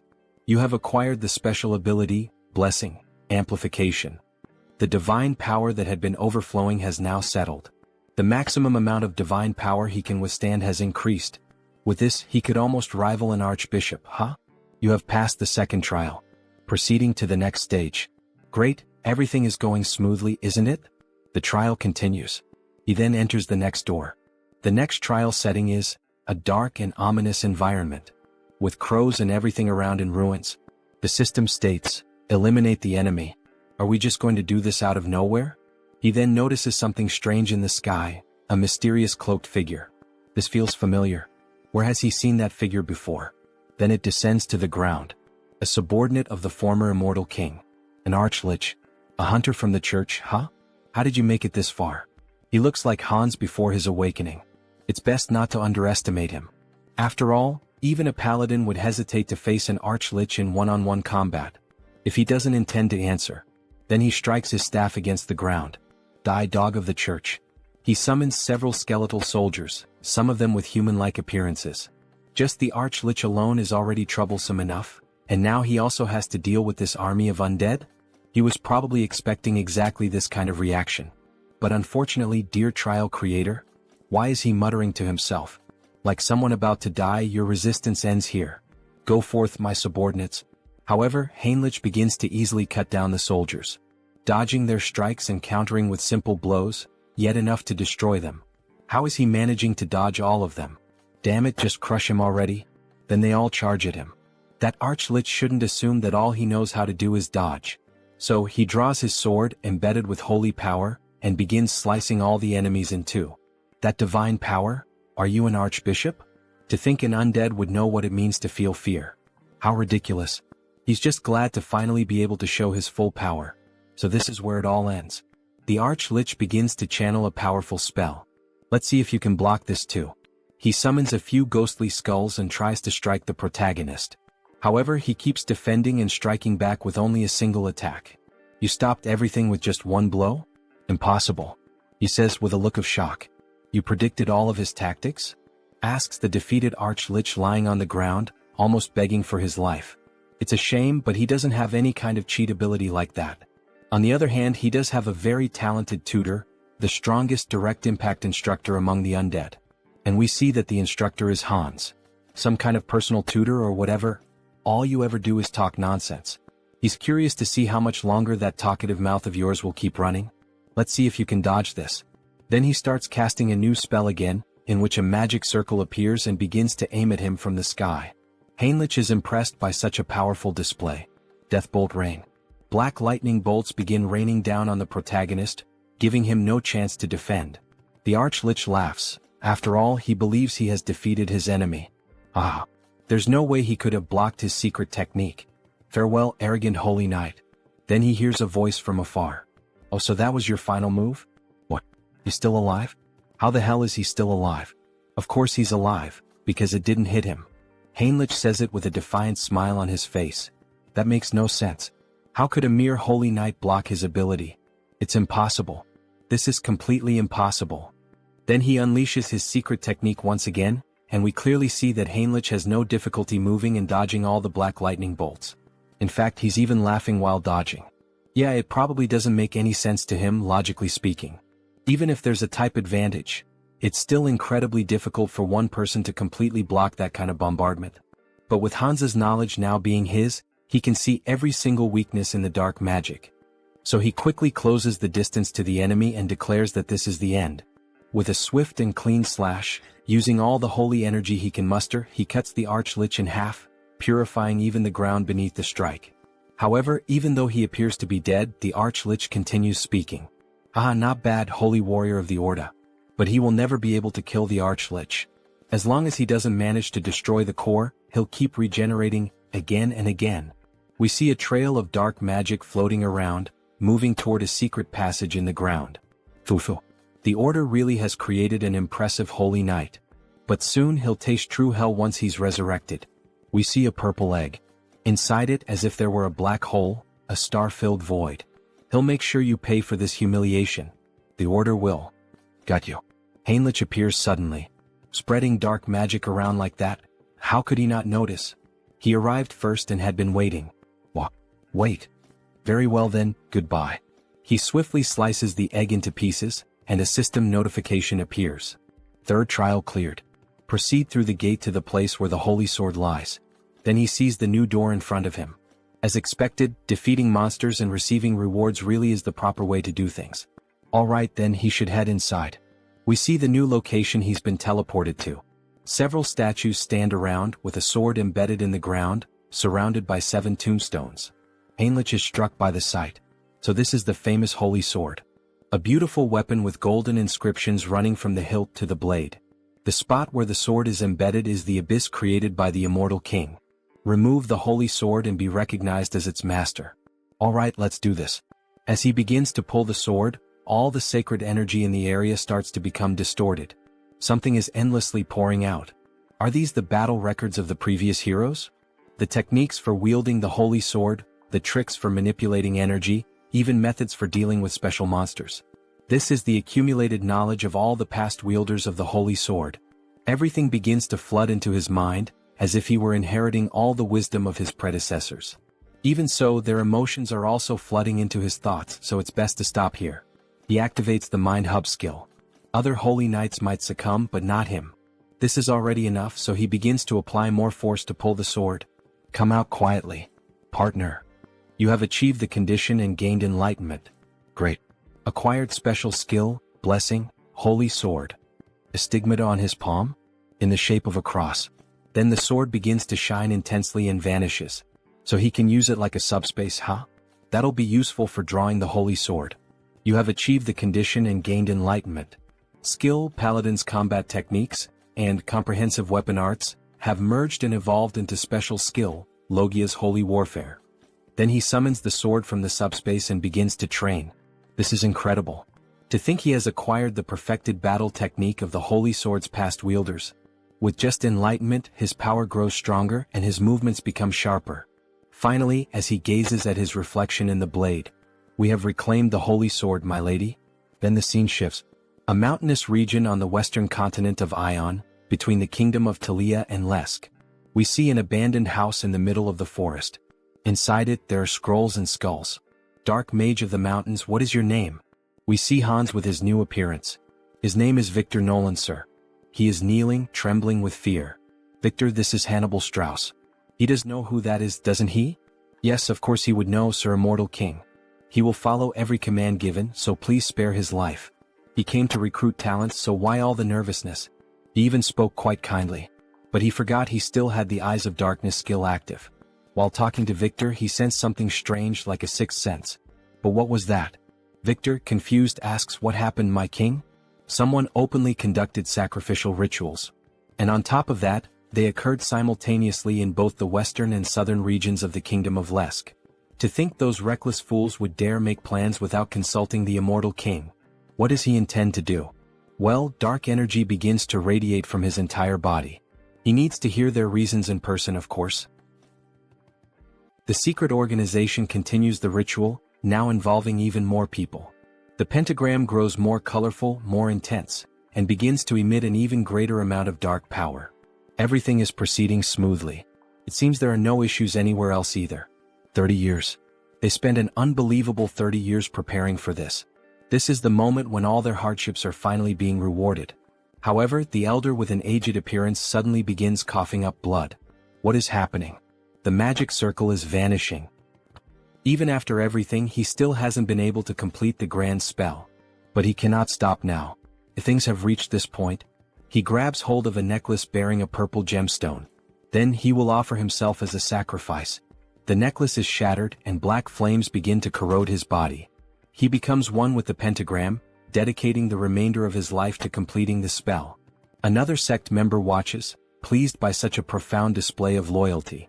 So, he has finally embraced even the seed of madness within his own body. He will remember this moment. He was the greatest bearer of vows he had ever acknowledged. He was truly a madman in both body and soul. But that madness will be rewarded. Very soon, exactly as he wished, this world will fall into ruin. Outside, Hans watches this overwhelming display of power, one that reaches even the clouds. Something unbelievable has occurred. The Abyss, the entity said to hold power capable of destroying the entire world. That Abyss, for the first time in 1,000 years since the first immortal king, is opening once again. He had never even considered a variable like this. By the time they managed to track them down, it was already too late. The vow of defiance. It's time to settle the score with those bastards. But before he can finish that thought, he feels a sharp pain in his heart. Whispers begin to echo in his mind. Death to the world. Vengeance. Let this continent drown in death. Erase every living being from this land. March silently toward destruction and sleep forever. The voices of the former immortal kings. Are these the remnants of thought left behind by the immortal kings who once rested within the abyss? But what the hell is he doing? Suddenly, the former immortal king appears before him. Come and join him. They must shroud the world in death. You think some ghost from the past has the right to give me orders? He's stunned. What the hell did he just say? He has absolutely no intention of obeying the orders of a loser. He begins to laugh like a demon. Ha ha ha. So, you broke free from the will of death, didn't you? Even after becoming an immortal king, you managed to keep your consciousness intact. This junior of yours truly turned out to be a prodigy. That makes their blood boil with rage and envy. We are still chained by death. Chain, he says. Now he thinks he understands. That impurity he'd been feeling in his heart all this time, was it the lingering thoughts of them? We are bound by resentment, forever unable to break free. We too seek liberation, O new immortal king. Liberation. Liberation from these emotions. These guys are getting way too noisy. Wait a second, emotions? So, in the end, he's still shackled by the emotion of death. Why don't you all just shut up already? He'll grant their wish. And erase every last one of them. If he truly grants them an eternal death, then he will give them a gift. Something they should have had but never could. Something he should have had, but never obtained? What the hell is he talking about? Well, in any case, he'll find out for himself soon enough. Activating skill, persona. Persona allows one to control specific emotions, targeting the lingering thoughts embedded in the heart, and expelling them from the body.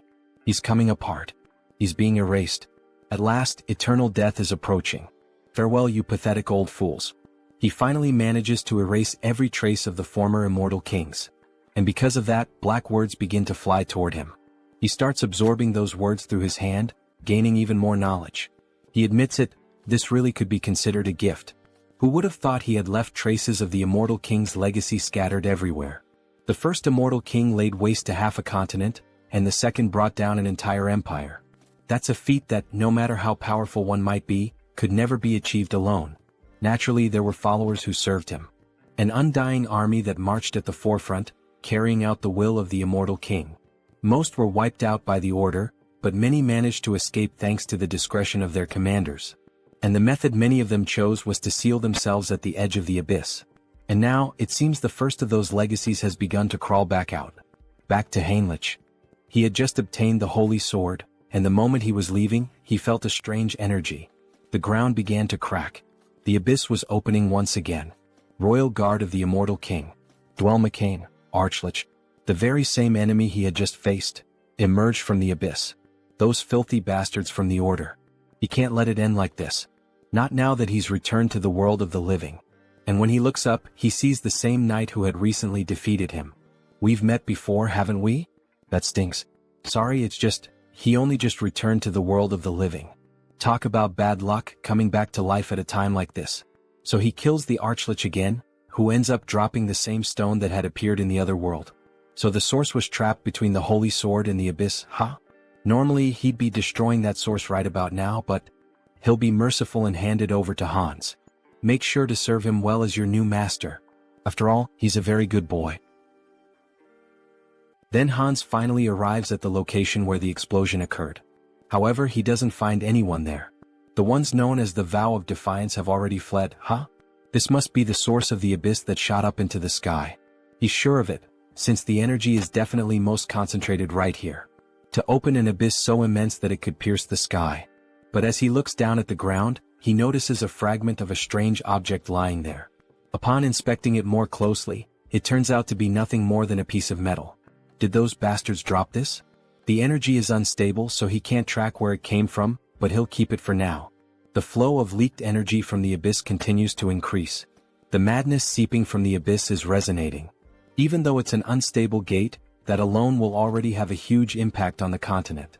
He activates the skill, Eye of Darkness. Well, so this is the origin of the dark magic contained within the heart of the Immortal King. If he does this properly, he might be able to control it.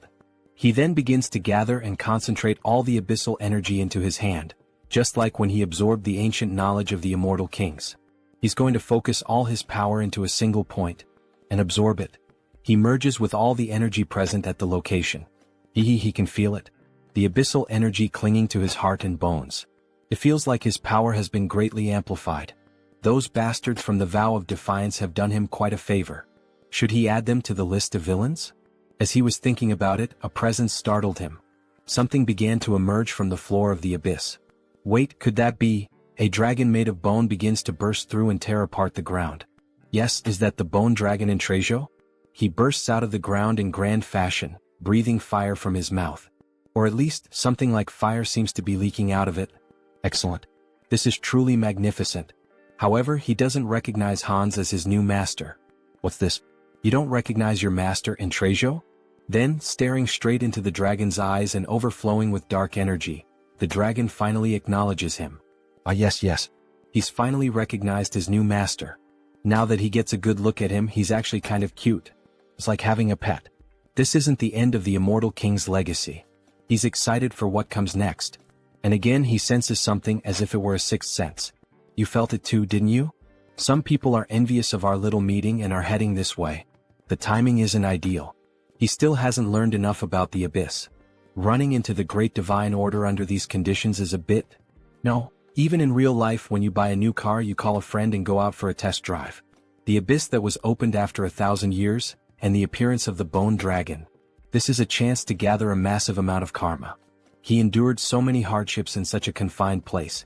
Then the dragon begins to flap its wings. Now fly as much as you want. Show them what kind of being you truly are, Hans shouts. Meanwhile, the paladins approach on horseback. Let's hurry. The energy of evil still lingers in the abyss. Yes. Even though we are an elite force, we departed too quickly, so our numbers are few. If the enemy is capable of releasing this kind of energy, we may need to prepare ourselves. The sky has darkened. Could it be because of the abyss? However, one of the paladins watches the sky closely. No, that's not it. Everyone prepare for battle. It's the Bone Dragon. Look above it. It's the Immortal King. What brings the henchmen of the Order all the way here? Immortal King. We came upon hearing that the abyss had been opened. I see. And what do you intend to do about it? Are you serious, even after the disaster that unfolded across the continent just to open the abyss? Tens of thousands were sacrificed in a ritual. Tens of thousands. He knew rituals were happening all over the continent. Those bastards from the Vow of Defiance are even more insane than he thought. And that's not all. The damage the continent will suffer due to the Abyss's influence is beyond imagination. Of course, all of this is your fault. No, it wasn't. He's curious about that too. But he must play his role as the villain here. That's a question not even worth answering. Who else but him could accomplish something like this? As expected. He will bring judgment upon you this very moment. Don't get carried away, dogs of the Order. Today he intends only to give you a warning. A warning? What nonsense. Let's shut that mouth of yours. Everyone stand down. Archbishop Latius. What do you mean by this? None of you have noticed? He's maintaining a constant distance in the sky.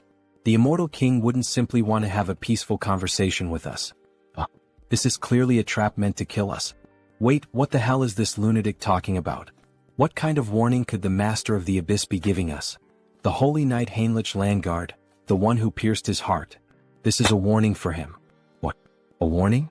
What does that mean? What kind of warning does the Immortal King want to give? Perhaps it's because of their faith in Heinrich that the heavens are lending me their aid. It's so easy to get into character. This is his victory. A warning for Sir Heinrich? Yes. I, Hannibal Strauss, acknowledge his power. Next time we meet, he will take your life and make you his subordinate. You dare to defile the hero of the gods like that. This is intolerable. For the climax he needs to emphasize Heinrich's name. And his own name as well, Hannibal Strauss. Perhaps he should wrap things up for now. Enough of this commotion. All of you have your roles to play too. In Trejo, show them your strength. Prepare your defenses. All the paladins begin to pray and invoke divine power. Faith will overcome all evil. Bone Dragon's unique skill, Breath of Death. He releases a black beam toward the paladins. Latius steps forward, trying to absorb as much of the damage as possible. Endure it, Knights of the Gods. Sir Latius, any more than this and... Suddenly the black beam is halted. We managed to stop it. We're alive. We survived. Don't lower your guard. Immediately return to battle formation. Sir, the Immortal King, he's gone. What? Damn it. Did he really think that the elite of our great divine order would be defeated by a single breath? He clearly underestimated us. Immortal King. What exactly is he plotting? What kind of wicked plan does he have in mind? In Trejo, your smoke was masterfully done. How did you manage to create such a flawless breath? Thanks to that, we've earned a notorious reputation while still preserving innocent lives. The appearance of the Immortal King who opened the abyss, and the dragon that protects him. Once again, this theatrical performance was a great success. However, another surge of dark energy appears. Still, it seems yet another legacy has awakened. Another abyss opens with black energy beams shooting into the sky. Skeletal hands rise from the ground. And an army of undead begins to emerge. He can feel the aura of his companions spread all across the continent. All troops advance. Knight Dullahan. Viscounty of the Kingdom of Charlotte. What the hell are those things? The abyss has opened here too. Everyone run. Damn it, he was wrong. We're surrounded. Surrounded? Undead would never have that level of intelligence. That can't be. Then they hear a scream. An undead of a different level appears and a soldier runs for his life. The undead are moving as one. Save me. Then he is sliced in half by the undead. We need to inform the Viscount. The Death Knight has resurrected in our kingdom. Meanwhile, in the new kingdom of the vampires, what is the current situation? The entire continent of Out Erica is in emergency mode. It's said that the abyss is opening all over the continent, summoning undead armies. And what about our clan's base, the kingdom of Talia? Fortunately, Talia and the surrounding nations haven't suffered any significant damage. That's probably because all the undead appearing nearby are being dealt with by Hans. But, is there something troubling you, sir? Any reports about the madness coming from the abyss and its effects? Aside from the undead, no one knows exactly what this madness is. It's still uncertain, but there's a growing number of disputes breaking out over trivial matters, possibly due to the influence of the madness. Isn't that a bit of an exaggerated assumption? Maybe everyone's just on edge. That's probably not the case. How can you be so sure? It's not just humans, even monster activity is being reported as unusual. Even the monsters are becoming more violent, which means that the madness is affecting all living beings on the continent. Humans are being killed more frequently. Even the monsters are killing each other. Everything is getting worse. From now on, gathering information about the madness will be our top priority. Understood, Lord Hines. He seems to be truly concerned. Hans is busy trying to regroup the immortal king's dormant army. And he also can't leave his post. At this moment, the place with the most information is the one and only Grand Divine Order. In the end, Heinrich has to take action. Then Heinrich finally reveals his beautiful, large and thick sword to our saint. Jokes aside. She is impressed by Heinrich's holy sword. He offers it just like in the Princess and Prince tales the saint used to read. Sir Heinrich, she knew you would succeed. He is happy to live up to your trust, saint. But he has heard that a lot happened while he was away. They say something strange came out of the abyss. That's right. What emerged from the abyss this time is madness. It seems unstable, but that makes it even more dangerous since we still don't know exactly what it is. So, should he investigate it himself? It's the perfect opportunity to put the Grand Divine Order's information network to good use. He has just gone through a trial, he should rest a little. Now that he has received the blessing of the Holy Sword, he wants to fulfill his duty. Heinrich's eyes shine brightly, showing complete confidence, and he would be able to gather information about the madness. The saint thinks for a moment and ends up giving in to his request. He really can't be stopped, can he? In that case, she will leave it in his hands. Please uncover the truth behind this madness, Sir Heinrich. Yes, saint, he will. Before that, there is a ritual you must perform now that he has obtained the holy sword. Then he is taken to a place of consecration, where the saint, priests, and a few guards are present. Clearly, a gathering that few people can know about. O sword of the divine, reveal your true form. Heinrich receives the saint's honor and raises the sword to the sky, which begins to shine. This is the holy sword. As expected, it is overwhelming. How much divine energy is concentrated in this single blade? The saint takes a necklace and brings it directly to him. He who has proven his worth in all things. Heinrich Landguard, she hereby names him a high paladin of the great divine order. Yes, I accept, my saint. The necklace, bearing the symbol of a star and a sun, begins to emit a brilliant light. The burst almost blinds him. By merely pausing his mental core for a second, the pure divine power nearly explodes his mind. What kind of absurd strength is this? His body is being reconstructed. But what the hell is happening? Then little by little, his hair begins to change color until it becomes completely white, with a golden aura surrounding him. Scion Paladin. No way, this is a great blessing. Whoa, the grace of the divine is upon him. The entity has fulfilled the conditions and attained enlightenment. Special ability acquired. Great blessing. Night of Light. His hair turned white? It's radiating the same feeling as the saint. She, Raystar, saint of the great divine order, formally greets him. Saint Heinrich Landguard. No, holy being. Holy being him? The great blessing can only be granted by the will of the divine, which makes it the clearest sign of holiness. Bring it. Wait. Does this mean he's now on the same level as the saint? Then the servants bring him something interesting. This is, by any chance, the Guardian of Glory. It's a set of top-tier armor, forged by the finest craftsmen of the great divine order. Every part is made from rare metals like mithril and orichalcum. On top of that, it's layered with high-level holy enchantments and divine barriers. It's practically a moving fortress. You could even call it a sacred relic in its own right. As expected from this armor, just by wearing it, he can feel the overwhelming divine power. The ultimate weapon, the holy sword, and the ultimate armor, Guardian of Glory. With this, his gear is complete. Looks like we'll be working together from now on. It's an honor. He tries to strike a hero pose, working alongside the saint. He's not sure he deserves that. So this is how things are going to be from now on? To be honest, she has been working until dawn every single day, and it has been exhausting. She's so happy to finally have someone to share the load with. Until dawn? Isn't this just a punishment? Or is it just me? Alright. The Continental Summit is scheduled to reconvene soon. We'll be discussing plans to wipe out the undead that have been appearing all across the continent, alongside the Immortal King. She'll be counting on you, Sir Heinrich. He'll give it his all, Saint. Alright then, let's give it our all until the summit, Hans. Who do you think is going to win this fight? Heinrich or Hans? Tell me your thoughts and see you in the next chapter. Then we change scenes. We return to one of the first locations where the Immortal King's troops appeared. We see a village completely destroyed and in flames, and a demon walking over the scorched land. They are pathetically weak. We get a clearer view of him holding a huge sword reminiscent of Guts from Berserk. Several men lie dead on the ground. But if the kingdom unites its forces, the situation will be reversed. Until then, we must build our power. Arrogant humans become subjects of the new kingdom. Then, using black magic and his sword, all the dead humans begin to rise again in the form of skeletal zombies, literally a necromancer warrior. It seems he is a bit late. Ichem? Who is saying that? The one flying, is that by any chance? Karam, it's me.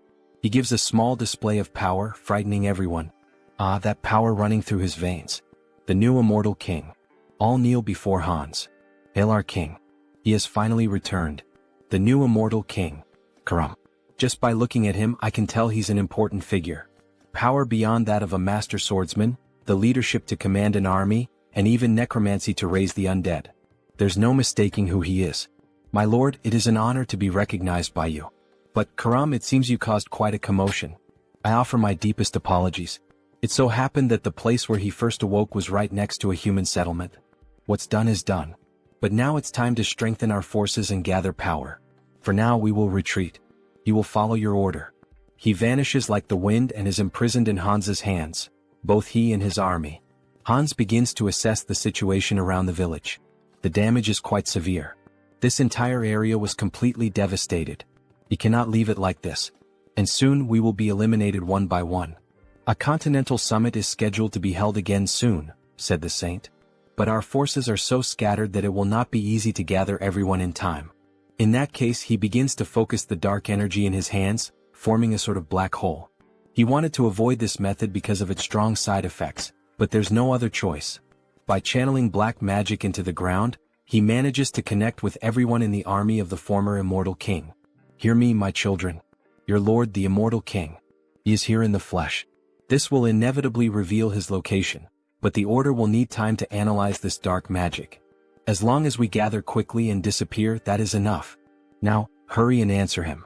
All present begin to respond to the call, creating a screen of dark magic. We obey the command of the Absolute One. We stand before the true Lord of the Undying. O new king, your servant shall depart there at once. He will march immediately with the troops stationed in the southwest.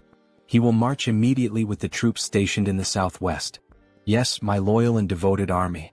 He shall lead you to a new future unlike anything that has ever existed. Ah, he laughs like a true villain. Changing scenes, we see two adventurers walking through the forest at night. Hey Mike, are you sure this is safe?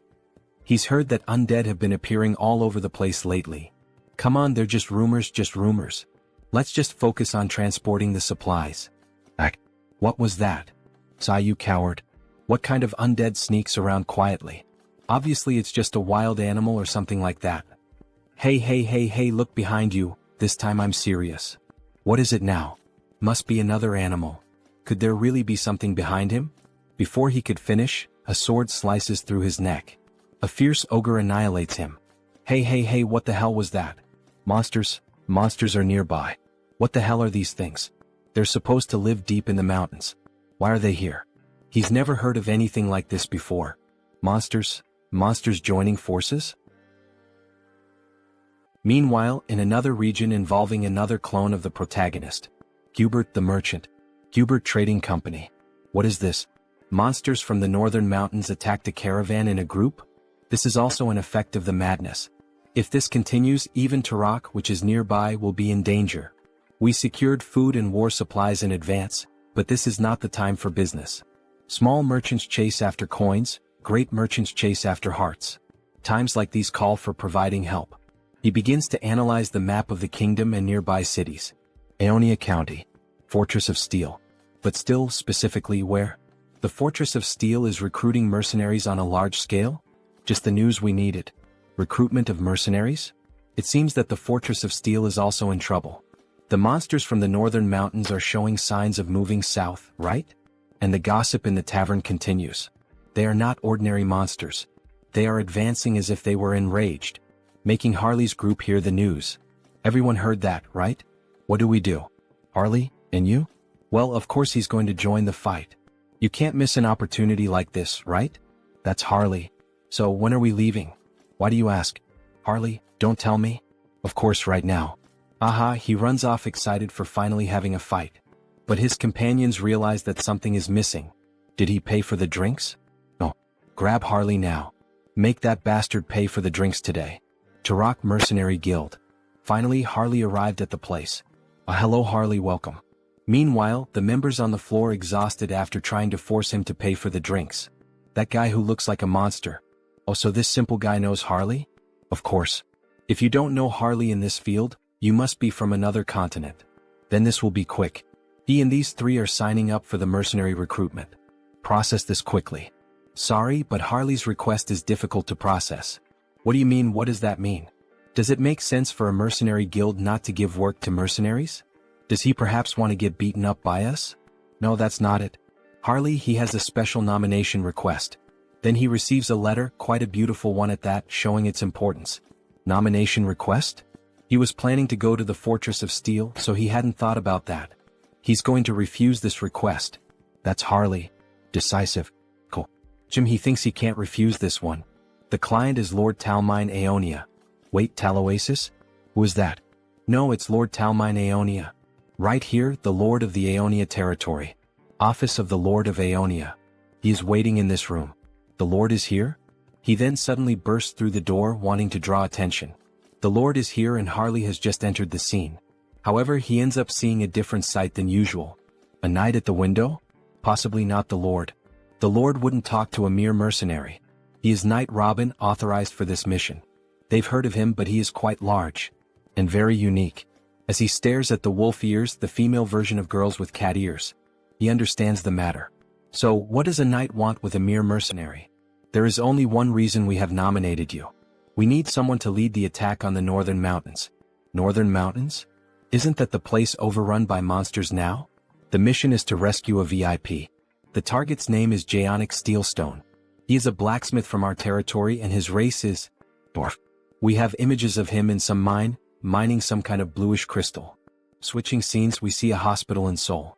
We should go now, Grandma. Ah, she's fine, so don't worry, go ahead. He is happy that she is feeling better. Right? The doctors were also surprised. It seems she may be discharged soon. But there is something strange. Strange.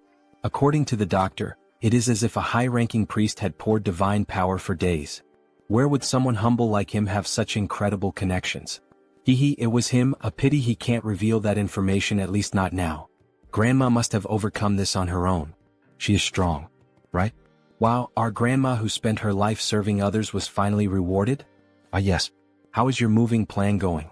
He found a house in the suburbs for a quieter life. Oh, a private house. Hang Sunghyun is successful now. But isn't it hard to be far from Seoul? It is a sacrifice he is willing to make. Apologies to Taesan for worrying, but now that the duration of his projection has increased, he can easily travel long distances. He won't sell his old house and will use it as a base. The main reason he managed to get a bigger house is, he doesn't know how many clones will appear in the future. This last page of the chapter looks a lot like solo leveling. Then on the next day we see the snowy mountains and Harley walking with a group. Is it because this request comes from the Lord himself? Everyone is being very proactive. And that knight over there is really impressive. He is not just delivering the request, he is actually participating personally. A little further and we will reach the last area where Jaonic left a transmission. He sent a transmission? Yes. The moment he noticed the monsters acting strangely, he hid in a safe cave and contacted us with a magic device. Did Jaonic really need to climb the mountain at a time like this? Well, he couldn't have known things would turn out this way. Dwarfs chasing rare minerals is nothing new. I see these are all well-known mercenaries from Turok. Using such elite people as guides. How incredible Jaonic Steelstone is as a blacksmith. Careful, monsters. Some ice ogres appear in front of the group. Leave this to us. The two combine crossbow arrows and fire magic to form a strong combo. They fire directly at the monsters point blank. However, to their surprise, after the smoke of the explosion clears, the monsters remain unmoved and without apparent injuries. The further we advance, the tougher they become. Their vitality and defense also seem unusually high. Looks like he'll have to intervene. He activates the marks on his body to increase his base strength and using all his power, leaps directly at the monsters. Grabbing both their heads and smashing them together, making an instant double kill. Two others try to advance against Harley, who with 2 punches smashes the monsters' heads. Harley, watch your back. 3 of them at once? Bare fists might not be enough. If he used wild instinct he could finish this easily. But they might mistake him for a monster disguised as a human. In that case he puts strength into his legs and jumps directly at the enemies. Charging power into his hands, he pierces one of the monsters with his bare hands. The other ends up making a huge cut on his chest, and the last monster using both hands together. He's going to finish this before even landing. Invisible hand operation. What? He just punched 3 of them at once? Now they don't know who's really the monster here. Is something like that even possible? He's already seen this several times just today but still can't get used to it. Harley starts consuming the magic stones. Wait, Harley? What are you doing? Sorry, he was so hungry that he did it out of habit. Out of habit? He can't believe it. It's the secret magic of our tribe. We absorb energy by eating magic stones. She has never heard of anyone capable of doing that. There's no way eating something like that wouldn't harm you. Nah, he's fine. He's used to these crystals, however, something strange happened this time. Blood starts coming out of his mouth. No, he's not fine. What is this nausea? Annoying. It feels disgusting. He wants to crush everything. Should he just annihilate everything? Yes, let's kill them. Such violent emotions. Thanks to the mental link, he is holding himself back, but that's not all. Every muscle and sense is becoming more active. Could it be? He starts to see a red smoke coming out of the monsters as if it were some kind of aura. Madness spreading throughout the whole forest. Switching scenes, we see Hans. Quite a sight, isn't it? Several ghost soldiers and a lady in black kneeling before the immortal king. She pledged her loyalty to the king. Banshee Queen Olivia. A high-ranking officer of the undead army, a Banshee Queen with a ghost unit. What an incredible achievement. A lineup worthy of the history books like in Trejo or Karam. Well done, Olivia.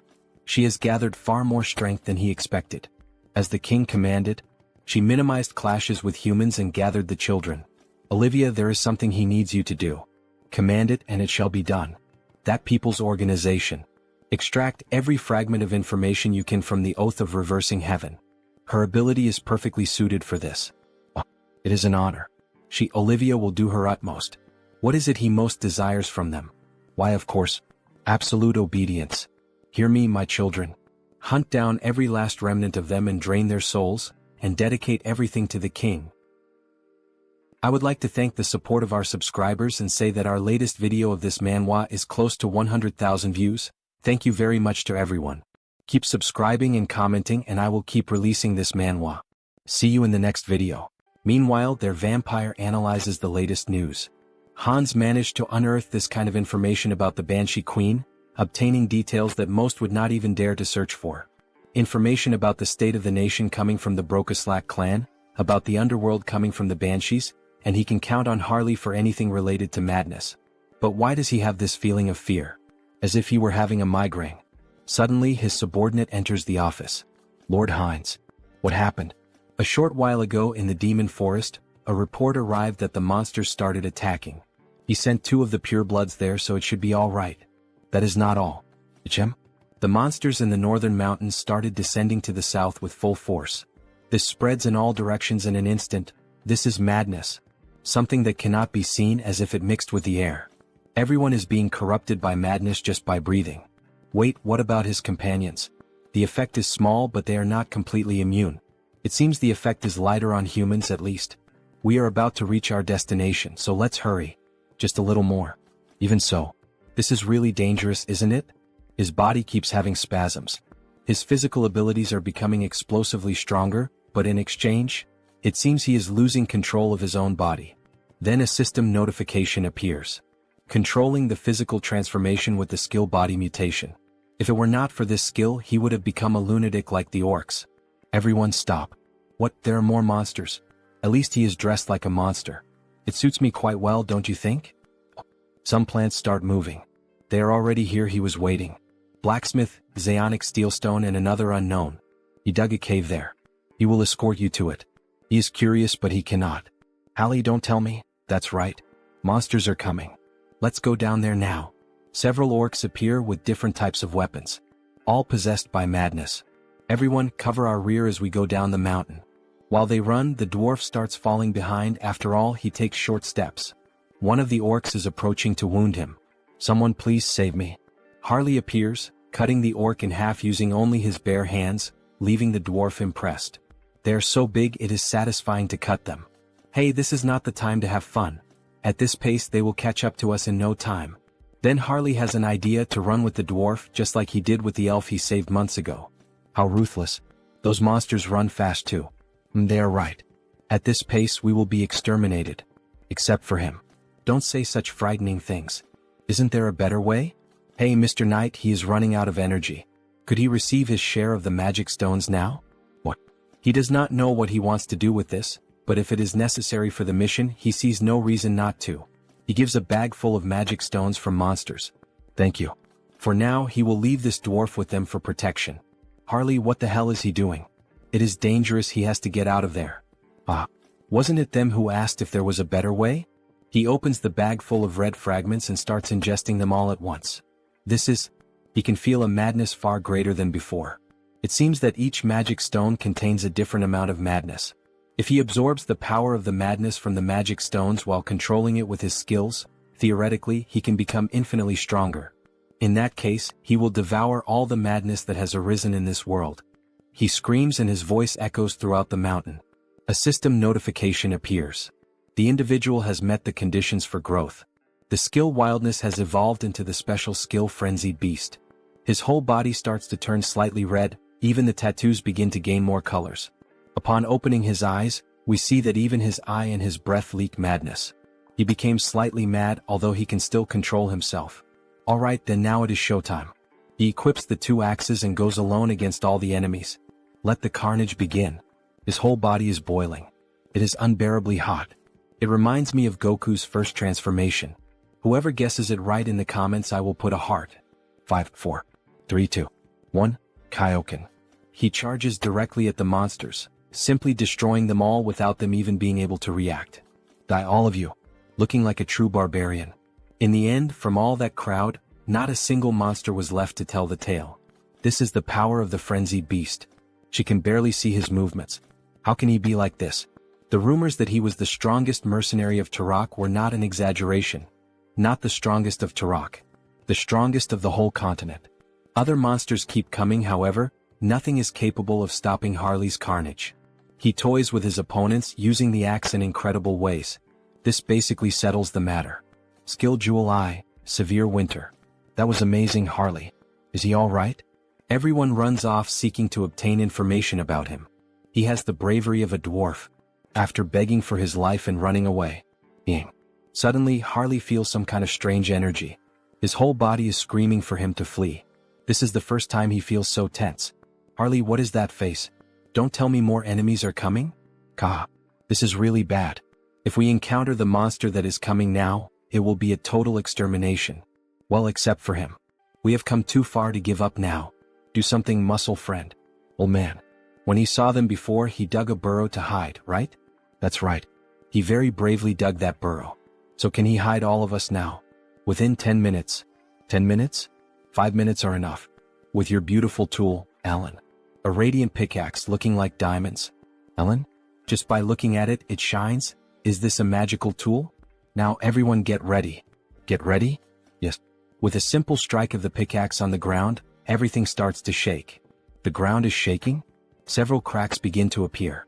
He strikes again with the pickaxe, making the ground collapse and everyone scream in despair. And then what do you think? Quite cozy, isn't it? They make a bonfire while hiding from the monsters. He made a place like this with just a few blows of his pickaxe. He really is an incredible dwarf. The system issues a new announcement. A usable medium for skill customization has been discovered. A medium? An item here is on the same level as the branch of the world tree that created Harris? Medium name, Alan. A pickaxe reborn as a magical tool, imbued with the secret soul of the dwarf craftsman Zadnik, refined over 20 years. This thing is much more incredible than it looks. It carries 20 years of Zaonic's history, the master craftsman. If that is the case, he will devour it one way or another.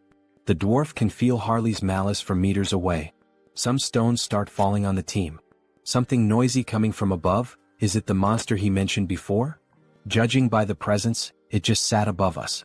Probably trying to eat the bodies of the monsters we killed. Maybe we should escape while it is distracted. Not a good idea. It would probably catch up to us quickly. Ah, Harley? He had a good idea. The biggest problem is that thing sitting right above us, right? Then what if he lures it far away? This time it may really cost him his life, and even so he would try. Yes. Harley, are you really sure about this? Of course. As long as he has this. What? Why his Ellen? Just an insurance, he knows. It will be very useful in a dangerous situation. But this is a magical tool with limited uses. What are you hesitating for, Zeonic, you fool? No matter how precious it is, life comes first. Alright, you can take it. Thank you. However, he does not want to give away this pickaxe at all, but it is foolishness to try to contend with Harley. Drop it. He said he would give it to him. With his big hands, he can only use it like a mason's trowel anyway. He finally lost the battle. Ah. He will use it well and return it. Probably. Ellen. Sorry, but he does not think he will return it. But he also saved his life, so let's consider it settled. With this he acquired Ellen safely. No, he acquired a dwarf. Soon we will have a dwarf clone. Harley emerges from the ground. As he expected, the air outside is so refreshing. Now then, how about making the monsters introduce themselves to each other? It seems someone even more incredible than he thought has appeared. Even a superior species like a two-headed ogre can succumb to madness. Judging by its belly, it must have devoured a terrifying number of magic stones. The monster notices Harley from afar. What is he doing? Don't tell me it came following the scent of the magic stones he ate? Well, that is not a bad thing. If he wants to send the dwarf friend back safely, he has to escape this place with you. Follow me. Here should already be far enough. No one should be able to see us here. Very well then, skill mutation. Skill physical transformation. Let's have a real monster versus monster fight. He transforms his fingers into super sharp claws and goes toward the enemy, making deep cuts in them. Yes, this is the taste. The taste of tearing apart with his own hands. He must have thought he became stronger being intoxicated by madness. But here is the problem. He was not the only one who devoured the madness. The monster starts running in fear of Harley. He was the first one who started attacking and now is the first one trying to run? Harley grabs one of its heads and rips it off. By any chance, don't you think you don't need to walk around with two heads? And he throws it violently to the ground. He stands up laughing and even speaking. That arrogance of yours will only last for now. His subordinates will certainly arrive here as reinforcements. However, when he looks around, they are already lying lifeless on the ground. How the hell did this happen? Thanks to him, he was able to relax a little. He was here just completing a task. And it was already becoming boring. He starts gathering blood on his finger and releases it like a laser beam, thus destroying the monster's last head. Now without the two heads, the monster finally falls lifeless. Ah. As expected, it is more comfortable with two instead of one. Good thing he called Heinz. Although he had originally called him for something else. But the gift from Lord Zeonic will be very useful. While Heinz stores the pickaxe in the dimensional gate, Harley is drooling with hunger. How strong will he become if he eats this? He will finish you off before the madness evaporates. Very well then, how about he also tastes the blood tainted with madness? However, before they could enjoy the banquet, something catches their attention. What is this feeling? A volcano on top of the mountain begins to erupt. It is the same energy he felt from Intrasio. Then from the fire, a dragon begins to emerge. Red Dragon Herados. He will devour everything. Hunger, he is starving, he is going insane. This is a real living dragon. Depending on the era, they can even be revered as sacred beings. But that one was completely devoured by madness. There is no point in expecting a rational conversation. A half-breed human and a vampire? What fine snacks. They might be enough to sate his hunger. Who should he eat first? No, it is better to devour you both at once. They prepare for battle. Harley and Heinz pierce the dragon's eyes at the same time. However, the dragon only laughs. As expected of a dragon. Already healed. With such thick skin and on top of that this regeneration ability? That is totally unbalanced. Inferior beings. In his eternal life he was only defeated once. Well yeah, who did you lose to? The King of Death. The King of Immortality. The one who sentenced him to death. The Immortal King? That's right. But he perished and his curse was broken. They are laughing? What kind of reaction is that? Sorry, but we called a friend over in the meantime. Since the two of us might not be enough. We apologize in advance for the trauma. The dragon does not understand what they mean, but in just a few seconds, something appeared in front of him. A dragon tainted by madness, he will be an excellent subject for experiments. The third immortal king Hans. Then, the monster knows the monster. The dragon becomes terrified upon realizing that the one standing in front of him was the new immortal king. A dragon consumed by madness, what an excellent test subject he will be. What? The immortal king has returned here.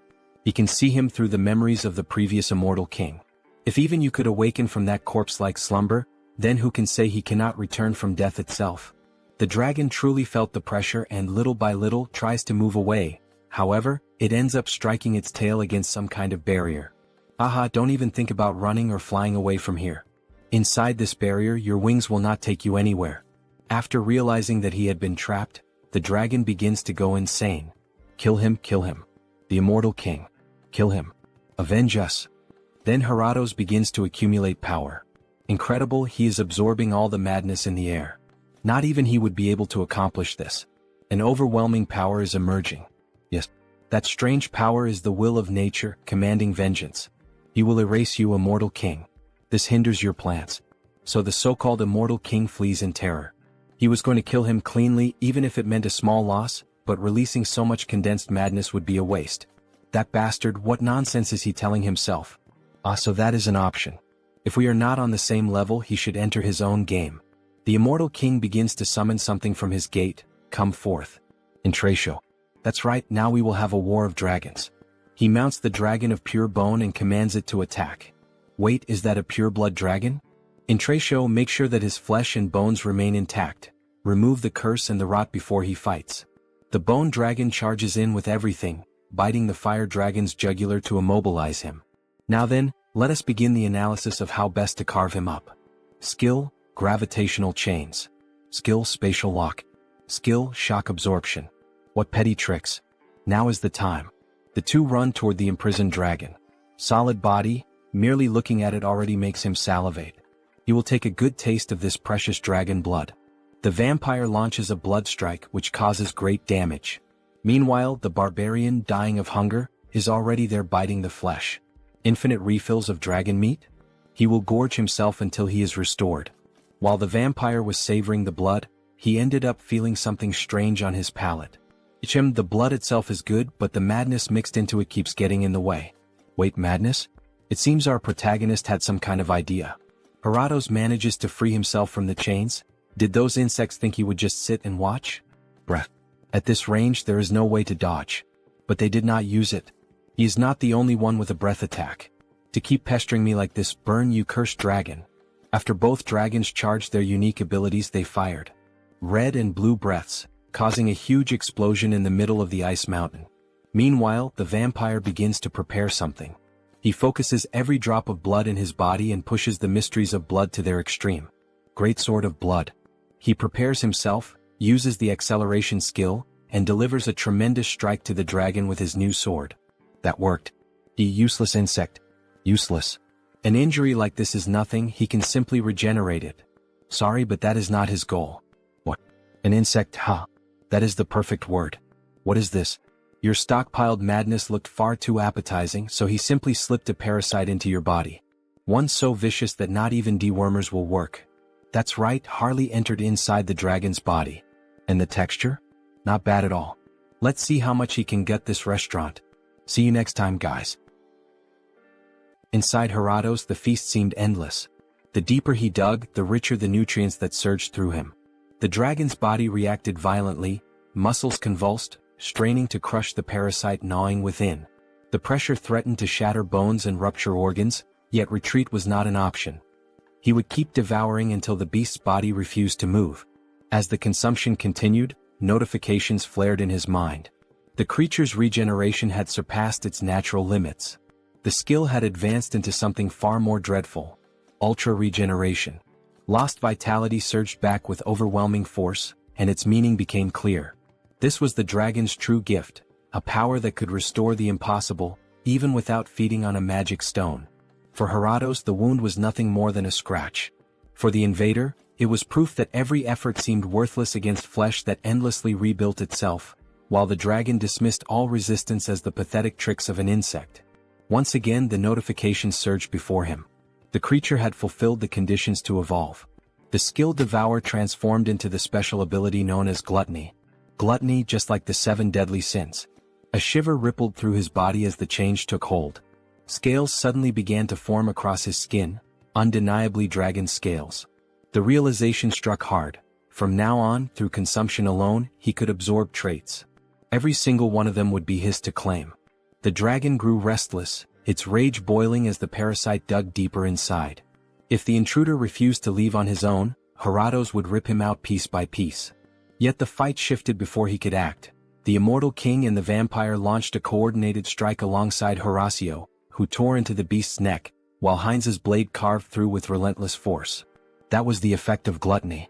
With Harley suppressing the madness, even the dragon's bloodline fell silent. Just one taste, and a torrent of power erupted within, flooding him like an unstoppable tide. And at last the notification appeared for the vampire. The special skill Clan of Blood, True Blood, had advanced to a far greater stage. As expected, to ascend into sacred blood, the condition was clear. He had to drink from an opponent far superior to himself. Heinz seemed to realize something, hesitating, but Harley confirmed it. The discovery was undeniable. They had finally located it. Harato's heart. Checkmate. The ultimate magic stone, the dragon heart. Bon appetit. The first bite tore through, and the dragon convulsed in agony, the pain erupting straight from the core of its being. Moments later, the mighty body collapsed, lifeless upon the ground. The battle had ended. Intracio's efforts had carried them this far. His task was complete and he could now rest. Laughter followed, triumphant and raw.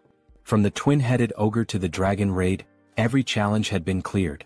A final image lingered, a symbolic snapshot of the three victors standing together, their silhouettes marked by the hunt of a dragon now fallen. The dragon's eyes snapped open for one final breath. This time, the immortal king carried no desire to destroy the world. If he chose to take a few bones, there would be no need for resentment. He would put them to good use. The blood too. And the horns. In the end, every piece had value. None of them wasted anything. The trio moved like a flawless cleaning crew, each collecting a share of the fallen beast. The corpse of a dragon truly was a treasure vault. Prime ingredients for rare sorcery gathered all at once. The scene resembled that old meme of a robot staring at an empty plate. Oh my god, nothing left. Even the blood, overflowing with the power of dragon lineage, had been secured, certain to prove useful later. Yet the greatest beneficiary of the raid was not the immortal king or Heinz. It was Harley. On the ground, Harley writhed in agony. His body twisted and shifted as something unnatural surged within him. This time the transformation was not smooth. Perhaps he had gone too far even for his limits. Absorbing all the madness of those monsters, his insides felt as though they were tearing apart. Control slipped with every second. Only the method inscribed within the dragon heart could save him. The madness flooding his body had to be woven together with the dragon's essence. As he forced the chaos into alignment, strange markings spread across his skin. A heavy feeling swelled inside him, followed by new notifications. The creature's race has changed to Dragonkin Hybrid. Special skill, Heart of the Mad Dragon, has been acquired. Harley's body no longer felt the same. On the surface, his anatomy still resembled that of a human, yet something deep inside had shifted. The change was undeniable. His very essence had risen beyond its former limits. His being had ascended. See you next time, guys. So we see Harley's hand covered in scales. For the entire race itself to change, this is the power of the dragon's heart. Alley. Race, Dragonkin Hybrid. Then a notification appears. Special notes. Absorb the heart of the light dragon and gain the power of a dragon. Controls the madness within the body and continuously absorbs the surrounding madness. The jeweled eyes have merged with the dragon eye, becoming even more effective. With the power of mutation, he can draw it out whenever he needs. But, with a simple stomp with force, he destroys the ground. If he increases the density of the body, the weight becomes unbearable. If he doesn't control it, it will be a disaster. It's better for him to practice a little before meeting them, his group that had been waiting for him to escape with the monster. Before Harley could begin training, he felt an enormous force through his body. So it's finally going to begin. It's the closing ceremony of the raid that Hans prepared. We see the immortal king preparing some kind of spell, and in this case the spell is being performed on the dragon's body. A lot of dark magic is being involved in its body, so much that the sky begins to grow cloudy. Little by little, only the dragon's bones begin to rise. Now speak to him. What is your name? Heratos. Yes, Heratos. I am the Lion King and death itself. He will grant you a second life. Now he is your master. Very well, very well. He looks like a second puppy. In the next scene we see the protagonist in reality. He was admiring his new house. He had finally finished working on the house, moving the furniture. Everything is impeccable. An internal gym, an arcade, even a comic cafe. To think that he fulfilled the dream of building everything to his own taste. Unlike before, now he can go out freely, but staying at home is more comfortable, so he devoted himself completely. Now he will never need to go out again. Our protagonist is truly a shy nerd. Right now, should he take care of the gardening? Conjuration skill, entity projection. He transformed into the elf to use his abilities in gardening. Then, let me show you the natural power of the high elf. With just a little magic, he forms a beautiful garden effortlessly. Truly very beautiful. They say independent houses are difficult to maintain, but that does not apply to me. After all, he is one in many. He will use Heinz, who was summoned beforehand, to raise a primary barrier. And as soon as the cooldown of the entity projection ends, he will add Hans and Heinrich's barriers on top. Is there any house safer than this? Barrier against vampires, barrier against dark magic, barrier against holy magic, literally the safest house in the world. Household chores should be settled like this. I think it's already time for accounting? Karma shop. Then we see his little point shop with an incredible 1,608,961 points. It's already over 1 million? Not even a week has passed in Earth time. I guess numbers really matter. But don't tell me that, once again, there's no increase in the number of avatars, right? Whatever, either way he has to spend. He has to do it, no choice. Enhance. It worked. The unique skill has grown, increasing the number of avatars he can possess. Now he can increase the avatars again. Let's see what else he obtained. Avatar potential increases. The learning ability of each entity improves further. Avatar cognitive ability increases drastically. No wonder the distribution of mental energy to his clones seem to have increased. At this rate, it won't be only the main body that will become stupid? Then a depression hits him. No way, the clone is me and I am the clone, so whatever. Next. The unique skill has grown and blooms with possibilities. Special skill Avatar Cloud acquired. Avatar Cloud. Shares avatars items within a small subspace. Avatar Cloud? Sharing items in subspace? That practically means the protagonist can transfer across dimensions. He won't even need to fetch them in person anymore. Let's test it right away with Ellen. So they really can transfer the item from a clone to the creator's backpack without any problems. Excellent. This could massively expand trade with Hubert. He can even send the source of the arc lich that Heinrich kept to Hans. Then now shall we start the main event? Sorry for Zeonic, but hey, think of it as the price of your life. Using the customized skill. Time to summon a dwarf.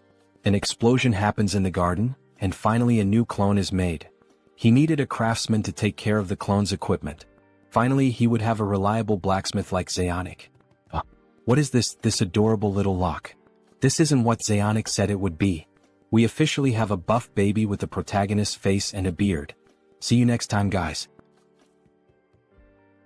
What's with that adorable look? Customize.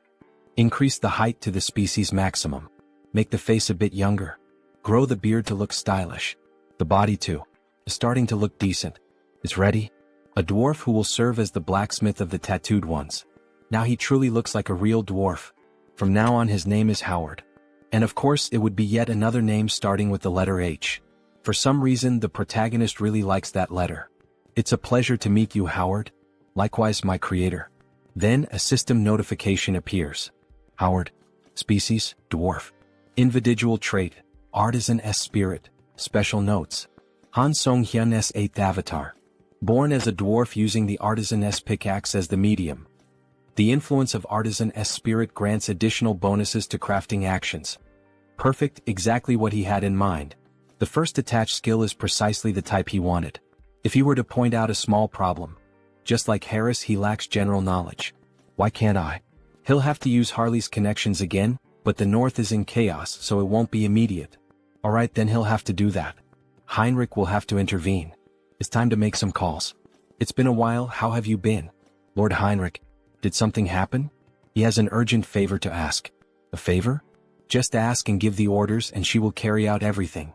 Prepare materials on materials engineering, especially metallurgy, which deals with metals. He doesn't care how much you bring, whether it's articles, videos of craftsmen, or anything else. Yes, sir. Forging techniques can be pre-trained using information from Earth. He will need to set up a workshop in Turok. Practical training will be more efficient in Euterica. In the next scene we return to the second planet. Some kind of material is coming out of the new system acquired by the protagonist. The Avatar Cloud is really useful. He can't believe he could receive Heinrich's gift so easily. Finally, he'll be able to make good use of the source. Now rise. There's something he needs you to do. Then from that crystal, we see that it was actually the necromancer, who awakens from his deep slumber after being defeated by Heinrich. Who are you daring to summon McCain? It's me. Oh, immortal king. He was sure the hero had defeated me, sniff. He's truly incredible. Dwell McCain. He called your name. The necromancer swears loyalty to the immortal king. From the memories of the former immortal king, he was quite a skilled strategist. The more capable the one he can use, the better. Though with that slightly cute face resembling a dog, he doesn't really seem that strategic. However, their conversation is interrupted. The girl Olivia. She pays homage to the king. So, what happened all of a sudden? He came to report on the order the king issued. Report. Speak. He ordered Olivia to pursue the Oath of Reversal. Extract every piece of information she can from the Oath of Reversal. Her ability should suit that task perfectly. In that case, they expanded their investigation westward across the continent and extended it into parts of the Central Empire. And she discovered a location suspected to be a key fortress. So she finally found the place. Very well, Olivia. The girl, she will devote herself completely to the king. However, the necromancer seems confused. Olivia has no bones, how can she devote body and soul? That kind of reminds me of Brooke from One Piece, haha. Obviously, she becomes very nervous and shoots him a deadly glare. Olivia has no bones, how can she devote body and soul? Dwell, there's something he needs you to do immediately. Help Olivia. What? He really got nervous about going out with Olivia. After all, she is bloodthirsty. Yes, immortal king. He will follow your order. Olivia. Make sure to force them into submission. If necessary, you may bring Karam. Yes. Everything according to the king's will. The trail of the Oath of Reversal was finally detected. Just a bit, wait just a little while. He will come find you soon. In the next scene we see several souls in a city. Tabishi, Aegirian Empire, Central Continent. In one of those houses we see a woman with pink hair. For a moment she thought she smelled Olivia's scent. Well, that was probably just her imagination. There's no way to find me now. Current leader of the Oath of Reversal. Immortal King. She will never live as your slave again, not twice. Former succubus of the Undying Army. See you in the next chapter. Don't forget to like and subscribe. Then, that beautiful succubus hears someone arriving at her house and decides to return to her standard human form. Please come in. Hello, Sienna. We see a drunk man introduced as Pledge of Defiance, Andrew Weaver. Oh, you look as gorgeous as ever, my queen, perfect. Enough talk, Andrew. Have you already identified the new leader of the Brokosla clan? Of course. The target is a pure-blood vampire, his name is Heinz. Even if he is pure-blooded, how could he take control of a vampire clan? He's still not sure. What? She gets irritated by the empty answer, however, something funny happens. Sienna. Her horns are showing. He has already explained it several times. His skill trajectory is approaching clairvoyance, but to see in more detail he needs to refine it with karma. And this information is very important, my listeners. Could this Andrew also be a human from planet Earth like our protagonist, since he mentioned using the shop upgraded with karma? It seems the story is getting even more interesting. Enough. She doesn't need to hear his excuses. She could at least provide some data. As good as a long-range surveillance skill is, without any information the sight will be only blurred. In any case, it's fortunate that the new Lord of Brokosla is not of sacred blood. We should be able to eliminate him easily. Will she handle this personally, Sienna? As if she could. Then Sienna looks at a very old clock, apparently embedded with magic and a seal. The most powerful vampire clan on the continent, Persia, will wage a war of conquest. Back in the world, we see the protagonist's new avatar already working, the dwarf. She gathered the data quickly. Right? Well, after all, it was a special order from the Lord. She put all of Heterosai's resources into it. The metal's properties, how to hold a hammer, and its practical application. He can't really understand just by looking at the data. But a dwarf is a dwarf after all. Howard should be able to understand it, shouldn't he? As soon as the cooldown time of the teleportation circle ends, he must send it to Hubert's workshop. Alright, she has one more thing to report to the Lord. What is it? She confirmed that Bianchi-Ho is in contact with other factions. Other factions? She will investigate a little further to find out who they are. Bianchi-Ho, what the hell are they planning to do? Well, there's no need to worry and try to deal with it now. He should be able to handle them when the time comes. Time is on our side. In the 10 months that his clones grew stronger, only 1 month passed on Earth. Back in the second world, we see a castle and someone approaching. A child? He asks what business brings her there. She came to see Mullo. Show the way. How dare she speak so informally about Master Mullo? Did she have an appointment? An appointment? Does she really need one? They will know who she is if she simply says Briki. How insolent. He will inform Master Mullo then, so please withdraw for now. Mullo quickly appeared behind the servant. There's no need for that, you may leave. He then kneels down, leaving the servant bewildered. Welcome. Master Brokislack. It's been a while, Mullo. Master Brokislack, he said. Then, could this person be the founder of the clan? The sacred blood, Brokislack herself.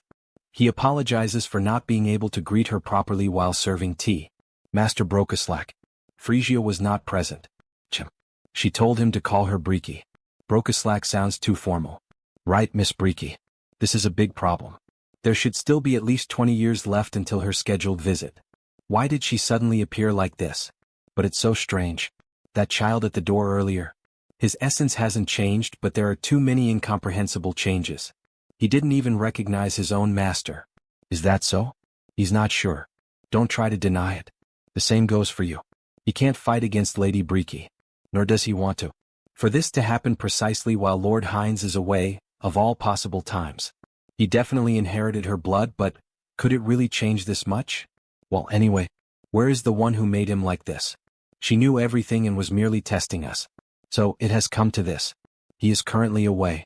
Then she supposes she'll stay here while she waits. Have the guest quarters prepared. Of course. How truly interesting indeed. She had always dreamed of this. The strengthening of a bloodline through evolution and the transmission of superior blood. If something like that were truly possible, he believed that we vampires could also take a step toward the light. And yet, to think that upon awakening from her slumber, she would find someone who had actually opened that possibility. It's truly fascinating. His praiseworthy descendant. And the traitor who dared to defy his own blood. See you in the next chapter. Then, in the middle of the ice forest, a madman starts shouting. Now, everyone who can hear me, all of you can come out of hiding. Harley arrives, jumping and making the ground shake with the dwarf and the girl. You scared me, Harley. It seems you succeeded in the subjugation. Are you okay? It was a tough battle. But somehow he seems even more energetic than before. Harley, did you just get scales on your body? Or did I? I hadn't noticed, Well, anyway, we don't know when another monster might appear, so let's hurry back to the Iron Fortress. They start running toward the city as fast as possible. However, the dwarf being carried by the protagonist begins to ask. So Harley, you really are a very strong warrior, and even though you went alone to fight that monster, you came back even stronger. That's right, isn't it? But for someone as strong as you, why can't I feel Elin's presence? You couldn't protect her? Or was there some kind of accident? The time has finally come. He's planning to leave Jaonic in charge of Howard's education, so he can't let this get complicated. In fact, there's a touching story behind this. A story? Then the author begins to narrate a story that never existed. Harley's Great Adventure 2. My comrade, F.Over.at first, everything was going well. The beast was strong, but he had already expected that. However, the area was already surrounded in multiple layers. This can't be. Even for me, how am I supposed to? He used all his strength and began slaughtering the monsters. Even so, he was gradually being overwhelmed. Damn it. From behind too. He was about to be struck by a surprise attack, and at that moment he prepared for death. And then, suddenly he just heard a sound and saw something broken on the ground. When he approached, he saw that it was the enemy's attack in Elin. She had saved him from the deadly strike. Don't die, Eliane. She will definitely be avenged. He will never, ever forget that debt. Then, with a ferocious roar looking like a super scion, he summoned a red aura around his body and scales appeared. The monsters were terrified at first. However, there wasn't even time to react. He simply obliterated every enemy in front of him. This is revenge for Elin. Meanwhile, the dwarf was sobbing uncontrollably. What a sad story. At the moment when his thirst for revenge reached its peak, he realized something, that the blood of a dragon flows within him. He only discovered that thanks to the last chance Elin had given him. In that case, it seems you had a dragonkin ancestor. Probably around 300 years ago, and the knowledge was lost after the Great War. So that's what it was. Thanks to you, my doubt has been answered. Oh, I like that past. He's going to use it. The blood of a dragon, awakened in the midst of a crisis. That's truly the stuff of heroic tales. He knew there was something extraordinary about Harley. You really think so? While everyone was talking, the knight noticed something in the distance. Everyone please look over there. Just beyond that ridge lies the Iron Fortress. But why did he stop? Please look closely. At the entrance of the city, it was a true war scene. Monster corpses were scattered all over the place. And above them all stood a creature that stood out, a mutant minotaur. It has already reached the Iron Fortress. We must hurry. At this rate, everyone inside the fortress is in danger. Right, let's hurry up and eat. No, he means let's go save them. To think it so easily took down the priests of the Holy Order and the mages of the Magic Tower. Even the mercenary company gathered from across the continent can't get close. He's here. He's here. Harley approaches the monster from the sky. Before the poor creature could even realize it, the protagonist was already on top of it, grabbing its horn. The monster of Turok. A monster, huh? In that case, he'll have to show this bull what it truly means to be a real monster. He equips the scales and, using all his strength, rips off the monster's horn without mercy. How's the taste of this monster, you monster? Oh, you want to have a contest of strength? Like bull versus human, just like in rodeos. Fine, let's do this, damn it. The two charge at each other at a speed beyond normal. Only blood can be seen flying, with a guard watching everything. In the end, the bull is seen standing. But in the next scene, in truth, it was on its knees, missing an arm and its horns falling lifeless to the ground. Well, you were pretty impressive.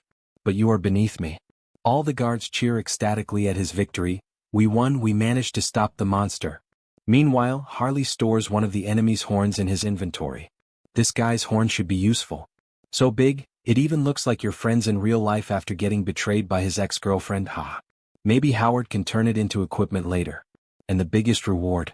Harley begins to devour the creature's body and mana gem. Meanwhile, the notification window appears. Madness Control is controlling the madness that has entered your body. When you think of Minotaur genes, it's definitely all about the lower body. The clash was over, and in the end, Harley finished devouring the monster while the others celebrated their victory.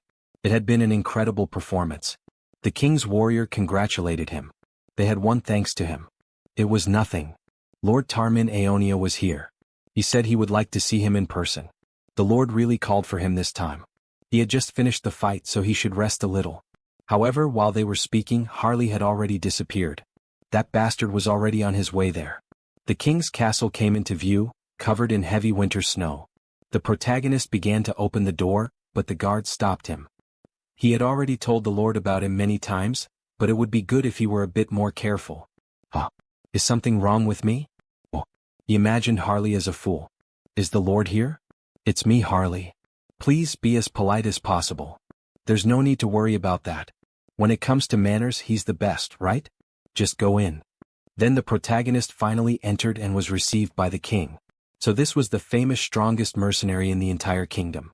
The king was introduced to us, Tarmin Aeonia, Lord of Aeonia County. Come and sit here. Hello. The guard nudged Harley with his shoulder to remind him to be polite. Hello, sir. He had heard so many praises about him, but seeing him in person was different. He hardly knew what to do with himself. He was just doing what he was paid to do. As he shouted, his saliva flew toward the king. Even so, the king thought he was quite impressive. Did he think that just speaking formally was enough? Anyway, besides the request, he also played a big part this time, so he should be rewarded. A reward? There's no need for that. The king's tone grew more serious. He offered him a position as an official knight of the county. He refused. Everyone in the room was surprised, even the Lord himself. You bastard. How dare you refuse the Lord's offer? And what's with that stupid look on your face? That's enough. Everyone calm down. He waved off such grand gestures. He only wanted a cool axe he could use. Right, an axe. He would have one custom made for him through Jaonic. Thank you, my lord. He was quite generous, just as one would expect from someone ruling over a great territory. That's right. I'm not stingy when it comes to giving. Refusing once is fine. He'll definitely find a way to get you. As if I'd let you have me for free. He'll just keep dragging you along and wearing you out forever. In the end, the two were simply trying to outsmart each other. Suddenly he felt a chill. Switching scenes, we return to the merchant character. Lord Merchant, they said Mr. Howard's workshop has been completed. Really? I trust they put great care into it. Of course. We prepared state-of-the-art facilities and personnel to assist him. From now on, if Howard needs anything, the Merchant Guild will provide it. Just treat him as you would treat me and Harley. Yes, Lord Merchant. As they walked through the neighborhood, there were 4 guards assigned to the merchant. However, he soon noticed something strange. What? 4 escorts? Lord Merchant. What? There was one more than usual. You have good instincts, but it's already too late. In an instant, the protagonist began to bleed and collapsed to the ground, barely clinging to life. Lord Merchant. What the hell is happening all of a sudden? Lord Merchant. What the hell is this? Why is a vampire after me? Snap out of it. He finally died and a notification appeared. You have sustained a fatal injury in a single blow. Suddenly the merchant came back to life. Lord Merchant, are you all right? Take him somewhere safe now. Another notification appeared. Instant death immunity has activated, reducing the fatal injury to critical damage. Instant death immunity will be sealed for 1 day. If it weren't for that skill, he would have died. The assailant was a vampire. Judging by his abilities, he was at least a pure blood. Such a high-level agent going after a mere merchant like him? What in the world was he after? If they find out he isn't dead, they will definitely come back to finish the job. He will leave the task of uncovering their identities to Hans. For now, he must retreat. He has a personal means of contacting Howard. Therefore, he will deliver work-related matters through him. What? But in this state, how? They are talents recommended by the 3 warriors of the South, so he should be able to trust them. He needs to get medical treatment first. Then he suddenly vanished before the guards. Sir Hubert? Hubert is unsummoned from the Auterica dimension. Later that night, in a different castle, several people were gathered with a king. He trusts that everyone is prepared. Clan Lord Visk Yup Persia. My lord, there's an update. A report has arrived stating that the job in Tarak has been completed. True blood of the Yup Persia clan, Theodore Yup Persia. Tarak? By killing the merchant who was secretly cooperating with the Brokosla clan, we managed to divert their attention. Well done, Klein. You have opened the gates of war. Finally, things are about to get more exciting in this manhwa. War is approaching. Don't miss the next chapter. See you in the next one, everyone, and don't forget to subscribe to the Absolute channel. He flatters him too much. It was a simple task. The timing is good. We also just finished cross-checking the information from the challenge oath. That is not all. The blood gate is finally complete. Does he trust that you set the coordinates correctly? Yes. We plan to stop in the city of Rapella to regroup before heading to Teleria. We should be able to reach it in half a day from there. The king begins to think. An unknown vampire has taken control of Brokosla. He is already eager to face this unknown figure. Everyone prepare yourselves. We are going to Teleria. Meanwhile, Our Lady continues searching for information for the immortal king. However, their souls seem tired. My lady, they will die from overwork at this pace. But she ignores their complaint. While tracking the challenge oath, is she also supposedly meant to find the vampire who murdered Hubert? My banshees are scouring the entire continent, and they are telling her there is not a single trace. Today she will only check up to the city of Rapella, and just when she looked, she saw something unusual. From afar, a suspicious portal appeared, filled with red energy, and suddenly, a few completely pale people came out of the portal. The souls become happy with the discovery. It seems these are the children, my lady. She must report this to the king of the undead. From a great distance, the immortal king is able to observe the situation. An invasion by another vampire clan. In that case, hitting Hubert must have been an attempt to divide our forces. Of the 3 great vampire clans, the other 2 are the Opapo of the east and the Yup Persia of the central region. The one with the strongest forces is the Yup Persia clan. Olivia also suspected the same. If that is the case, Brokoslak's current power will not be enough. He will have to send reinforcements. Meanwhile, in Heinz's castle, his servant is filling out paperwork, and then the princess calls him Mullo. She is coming in for a moment. Lady Breaky, welcome. However, she notices something strange in the air. Is something wrong? Of course, he must prepare for battle immediately. Battle? What do you mean, what is happening? Nothing has happened yet. It is just a premonition. Just prepare yourself when she tells him to. Stop chattering. Do I look like someone who is speaking nonsense? It is hard to believe, being ordered to prepare for battle so suddenly. But the premonition of sacred blood is absolute. Although she is sacred, she looks more like a demon, especially in combat. Heinz has not arrived yet, so unfortunately we cannot count on his help. We must prepare our defenses immediately. 4 true bloods, 44 pure bloods. We gathered our entire army. They are all our best elites. Brokosla will be purified in an instant. There is no need for long speeches. We depart for Teleria immediately before they notice. Yes, King. But before they could depart, the Vampire King felt chills. He begins looking at the sky, and one of the servants asks if something is wrong. Only the moon is in the sky, and even so he is suspicious. This unsettling feeling must be his imagination. We are only dealing with rabble that do not even possess a sacred blood. It is nothing. We are finally introduced to the Vampire King. Yup Persia Clan Lord Visk Yup Persia. Sacred blood. We will wipe Brokaslak clean by the end of the day. From high above in the sky, the immortal king observes everything using the ability, Eye of the Abyss. They have begun to move. A sacred blood from Yup Persia HM. This will be complicated. And Heinz's summon is still on cooldown. It will be too conspicuous if he intervenes. Heinrich also cannot leave the holy ground. In that case, the mercenary warrior who holds a grudge against the vampires for what happened to Hubert is the right person for the job. So hurry up and get here, Harley. On the other side, we only hear the guards screaming with Harley. Capture that suspicious ogre. A brute of that size cannot be human. He told them he isn't. He even has identification from the order right here. Shut up, ogre. Damn it, how many times does this make? While Yup Persia analyzes the city, he discovers something interesting. This has gotten interesting. Is something wrong, Lord Visk? He knew he felt something unpleasant. Brokasla, it seems that Ghost has returned from the dead. The servant became nervous and began to stutter. Don't tell me you mean the sacred blood Brokasla is here. However, the king only grew more irritated. And what is the problem with that ghost being here? Can't you see the king of Yup Persia standing right here? No, that's not it. He was only worried that the damage might be enough. We will proceed at once. Do not forget anything. We Yup Persia have no equal. They head to attack the castle. However, Telaria's castle is perfect. Even the queen praises it. The barrier looks good. What is the status of your other preparations? We gathered as much combat power as possible. But the numbers are definitely not enough. With a carefree tone, she even jokes about the situation. We have no choice, they are already at our doorstep. Mulo asks if she is able to sense their location right now. Naturally, and they are going to enter at this exact moment. All of them come in through the window, making a triumphant entrance. They are right in front of us. You are still clinging to life, Prokaslak. I thought she was already in dire straits. Why does this still happen occasionally? Is this the path of Eupresia? Youth silly one. Well, he will personally ensure that her eyes close in peace forever.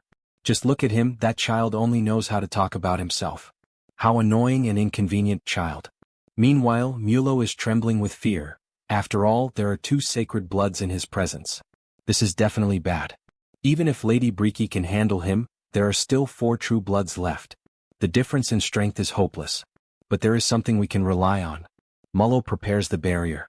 Inside his barrier, their allies are strengthened. They have set foot on the lands of Brokaslak. Do not think you will escape with your lives. Blood barrier. Come to me, Bridia. My god, an entire group of unwanted guests has gathered here. Alright, get ready. Maintaining this barrier prevents him from fighting the enemies. Do everything you can to protect Brokaslak, even if it costs your life. Yup Persia is surprised, but in the end, wasting energy on useless things is pointless. He tries to attack Mullo directly. After all, if he destroys him, the barrier will disappear along with Mullo, right? Before the sharp claw reached his neck, something happens amid the chaos. Do not get in the way of our little game, Ghost. Are you perhaps underestimating me too much, child? She easily stopped his attack and forced him to retreat. All right, first he will get rid of this ghost in a one-on-one duel. Unfortunately, it seems you need to be disciplined, child. Both groups face each other until they finally begin the war. Bridia, punish those who dared to invade our lands and send them to hell. Members of the Yup Persia clan, crush those arrogant insects and show them their proper place. The war quickly escalates, but in the midst of all that chaos, we see a clawed hand piercing through the barrier. The vampires are shocked to see that thing. Something is behind us. What is that? Someone is breaking through the barrier with their bare hands. So it was this red-haired one, the person who tore out the insides of that weakling Hubert. With the look of a psychopath, Harley says he finally found him. Wait, Hubert? Is he talking about that merchant who was assassinated? And we see Harley in a badass stance. Klein, what kind of missions did he carry out? Lord Theodore. He completely erased all traces. However, there is someone in front of us now chasing you. You will deny it after this? But he really, my god, you are running away right in front of me. While they were chatting, Bridia did not waste time and launched a surprise attack. striking the vampire directly in the mouth. A beautiful punch. Damn it, dealing with this woman. Call the other nobles. High blood, incredible. He wanted to test his newly acquired strength. Notifications appear. Vital aura ignited, berserk mode and madness. Dragon scales mix into the pattern. The servants are shocked. But what the hell is this monster with scales? No, they are all from the same damn vampire group. I'll make them taste misery because of Hubert. Harley begins hunting the vampires one by one, as if they were nothing more than common monsters. That guy. The followers of Yup Persia are being massacred by this incredible young man. That witch, who else did she bring with her? Does he have any reason to explain this? Why does she also not know why that monster appeared? Alright, this won't take long anyway. Unlike your followers, his men are very competent. Incredible, he can't even see their movements. Although they look like they are standing still, they are fighting at the speed of light, even battling only with their minds. This is, therefore, the famous battle of causality between the superior bloodlines. Then you finally made a mistake, Ghost. And thanks to that mistake, her arm was completely cut off. Just as she suspected, he is truly taking this fight seriously, dedicating himself fully to this battle. Previously he wasn't much. It seems she really is getting old. Back to Harley's fight, the vampire has no idea who he is, but he would like some help, because he cannot defeat him. The dragon is truly furious and insane, defeating everything he sees in front of him. He saw that Brokeslak's sacred blood lady was in danger. Just waiting for Heinz may end up being too late, he needs to act now. He needs to use every weapon at his disposal. Mutagen and the Raging Beast and the Calca-style combat pattern, and the Vital Aura and the Jewel Eye. Subjugation. Harley begins transforming into something. Combine all the powers and it's complete. No one can believe what they are seeing, not even the vampires who are monsters themselves. What the hell is that monster? Look at what our boy Harley has become. What kind of monster is this? It isn't something like a chimera. This is killer. So this is what it feels like to go all out using the power of consuming the mad dragon. With a smile on his face, he announces excitedly. Alright, let's do this. Harley positions himself like a bull and charges in with everything. Cover fire. That guy, he dares to try attacking Lord Bisk. Damn it, we have to stop him. We need to stop him, but how are we supposed to get in there? Harley charges directly at the Lord, trying to injure him. However, his hands are blocked by some kind of barrier. Tiske, his scales are being destroyed upon touching the domain. This is the domain of causality unfolded by the sacred blood. But if he connects the heart of the mad dragon with the power of the Jewel Eye, it isn't something he cannot break through. With a dragon's roar, he slowly starts opening the barrier with his own hands, until he finally breaks it, leaving the Lord surprised.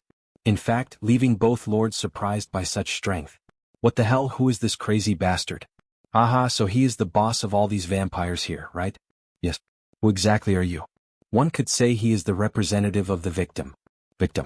Harley loses his patience and goes straight for violence. If the perpetrator doesn't know the victim with a nice punch to his face, then he has to become a victim himself. Aha, what do you think of his serious punch? Too bad, it seems he is seeing hallucinations in the space of causality. And no way. He definitely felt the sensation. Not even close. Did you think a sacred blood like him would fall from such a trivial attack? Yeah, and what? He is dumb. But you really got distracted by his trivial attack. He is all talk. And when you least expected it, the queen took the opportunity to strike the unsuspecting lord, hurting him severely in the neck. Damn it. Thank you, elegant young man. Thanks to him, it seems the balance has been restored. So he will go back to fighting there. And he turns toward the Lord's own mere guards. You bastard. Do you think we will let you approach Lord Bisk again? We will face him. Don't worry, this is exactly what he wanted. Because there is someone else who will finish off your boss. With several vampires on the ground lifeless, the redhead begins to question himself. Mulo, was Brokeslak this strong? They are overcoming the numerical disadvantage. No, at this rate he is done for. If he doesn't find a way to advance. Suddenly, the environment around him starts to change. What was that? The surroundings were isolated. So it's you.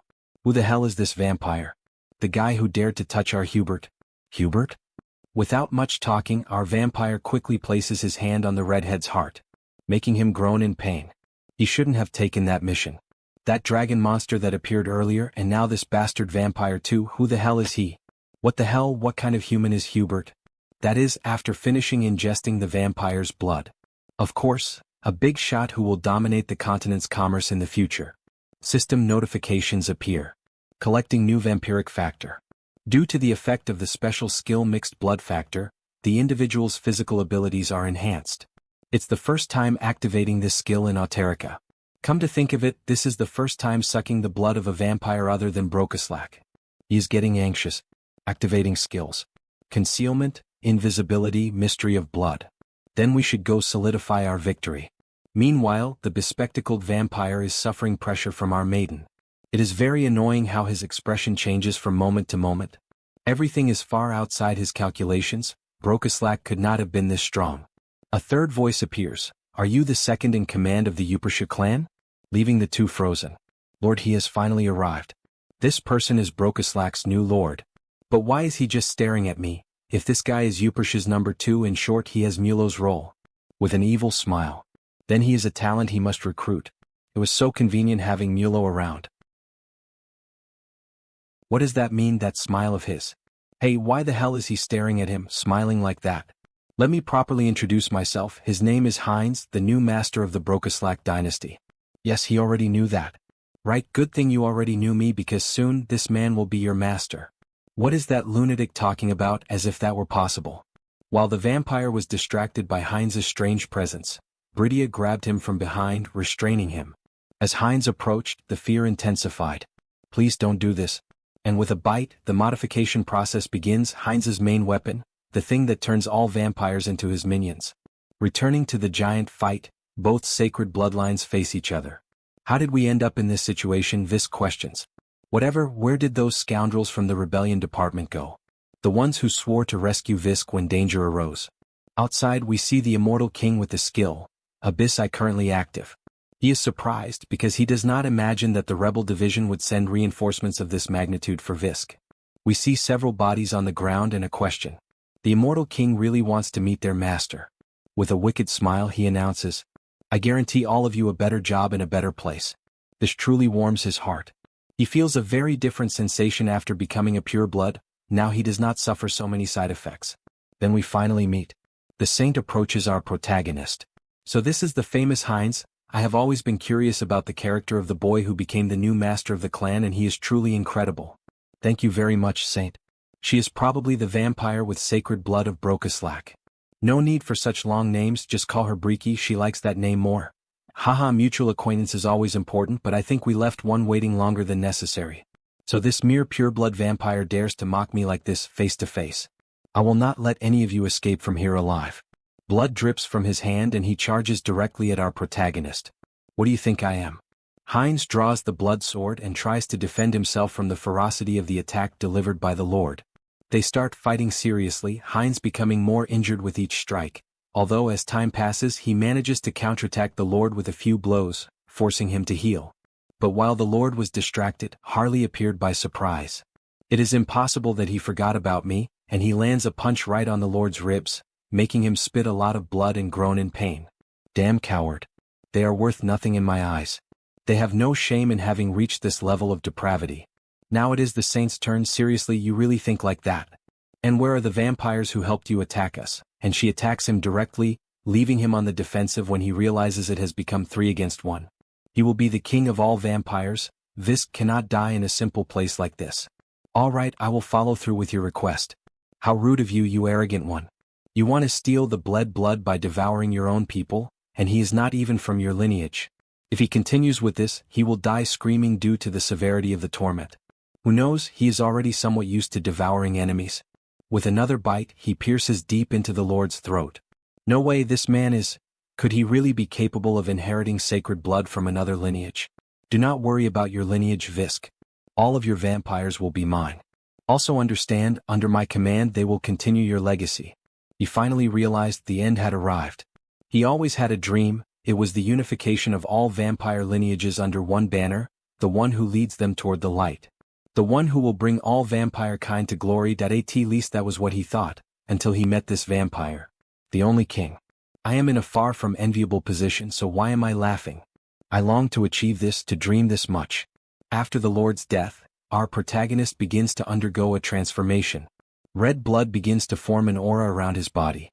Here in Eureka, a new sacred blood was born. System notifications begin to appear. I fulfilled the requirements and I began to grow. Special skill. Blood relation, the true one. Blood evolves into blood ties, sacred blood. At the same time, the shape of his face begins to change. He fulfilled the requirements and began to evolve. The two skills, concealment and invisibility, they merge and develop into a specialized skill. Erase existence. Heinz 2. Race, vampire with sacred blood. Details. He used the mixed blood skill to inherit and force the sacred blood and evolve, thus being able to control the Upersha lineage, even if only slightly, and control part of causality. The capacity for transcendental perception reached a level that resembles an overlap of the senses, surpassing the limits. I consider the place and time easily reachable. I feel the flow of causality. Could this be the power of the bled blood? If it were not for her, he would not have won the battle. She becomes confused by the sudden look. Maybe he wants to eat her too. Ha ha ha, double-meaning joke he could not resist. Ha ha, thanks to you Harley saw something rare. Now that I got my revenge, I will return. I quit my job to come here, ha ha. Thank you Harley, he helped a lot. There is no need to thank me. They understood who hurt my friend first. We are not on Hubert's company's side. So I will return to Turok. And we see Harley flying back to his city. She looks at him suspiciously. Can we really let him go like that? He introduced himself as a suspicious young man. It is fine, he already researched this before. Then it is all right, whatever you say. Upon noticing those vampires on the ground, still breathing, Heinz becomes happy. After all, we gain new members for the family. Moments later, an explosion is seen occurring in an unknown location. Tulka Kingdom, the hideout of the Pledge of Challenge. 3 apostles are shocked by what appeared before them. Karam. Why is a legion commander of the undead army here? With more branches losing contact, he thought it was the work of the holy orders. Does that mean it was the undead army's doing? One of the skeletons laughs. They are only realizing that now. How foolish. Until the message from the immortal king arrives. Dwell and Karam, do not let a single one escape. We shall obey the king's command. Meanwhile, the protagonist is reviewing and searching for something in the hideout, until the queen appears. My king, you called for us? These are the scum from the Pledge of Challenge who tried to infiltrate Teleria this time. A quick glance tells me there is an executive among them. Interrogate them and uncover the location of their mastermind. We shall obey the king's command. Hey, stay away you ghost, do not come near us. No, get away. In another moment, a peaceful view is shown and the sound of swords being made can be heard. Good, this is just right. As expected, the sensation is completely different from a human's. Truly the race of artisans. On Earth, even Hubert joins in to gather information. And in Oterica we practice with 10 times the efficiency of Earth. Slow and steady at first. Then burning hot later. Pump air from below to strengthen the flames. He will grow and become the greatest artisan. Recovery is faster than he thought. The synergy between Oterica's holy law and hyper-recovery is beyond his expectations. He could send him back when the next teleportation circle arrives. Wait, send him back? If Hubert goes, he is the one who will have to study metallurgy knowledge. He thinks hard and reaches the conclusion that this simply will not do. Then he summons the system panel. Karma shop. Karma possessed. 1,120,122. Thanks to Heinz devouring the sacred blood, it's piled up again. The enhancement cost has gone up in the meantime, but the only one who can save him is himself. The system notifications appeared. Avatar's potential increased. You can now select limited basic traits for the created avatar. Basic traits, it means he gets to choose initial skills. Alright then, create avatar. He has to pick one of these. He gets clairvoyance and ice resistance but bond of connection. Then the system explains, bond of connection, grants additional bonuses upon contracting. That'd be good for Harris, the spirit elementalist. Since it would only be valid if there's a contract target to summon. Wait, it means a summoner, huh? That sounds fun. Conversion to a mage is also possible. Good, he has decided on this one. Then the new avatar begins to be created. Let's see, this handsome guy's name will be Hesperon. He's destined to become the greatest summoner, so he's counting on you. Again, the environment shifts, now focusing on the Saintus. Saintus, they say not a single group is missing from today's continental summit. Only after the madness intensified across the continent do they all gather. Until now, everyone was so passive. Still, after today much will change. The saint remains thoughtful for a while. May this land's future move toward the right path. Meanwhile, there is a commotion in the church at the back. We're short on food. Is the lodging tidied up? Meanwhile, all the important members of the church wait for something in front of the gate. Finally, the Continental Summit is opening. A gathering of all the heroes protecting this land, in particular the Central Assyrian Empire and the Rohan Duchy, expressed active intent to participate only after suffering direct hits from the madness. It won't be an easy meeting, that's for sure. After the portal is opened, we finally see who is arriving. They are finally here. Elven Kingdom. Capital of the continent of Inamil, Drasha. We have a vision of the past, of our elf relaxing in the forest. Ah, how gentle this breeze is and how delicate the sunlight is. This is relaxing for the body as well as for the mind and soul. Then come here. Ah, this is so good, my new treasure, a beautiful bow. Wow, how wonderful. For him, it is enough to embrace his poetic reverence in the embrace of nature. The name of this bough is Themis. It is a bough under a branch that the world tree gave with its own hand, then strengthen it with the power of the spirits and fairy fire, and we have a beautiful weapon for all situations. He became extremely skilled and handsome. It is a treasure that only the most demanding can possess. How wonderful. He even kisses the bough.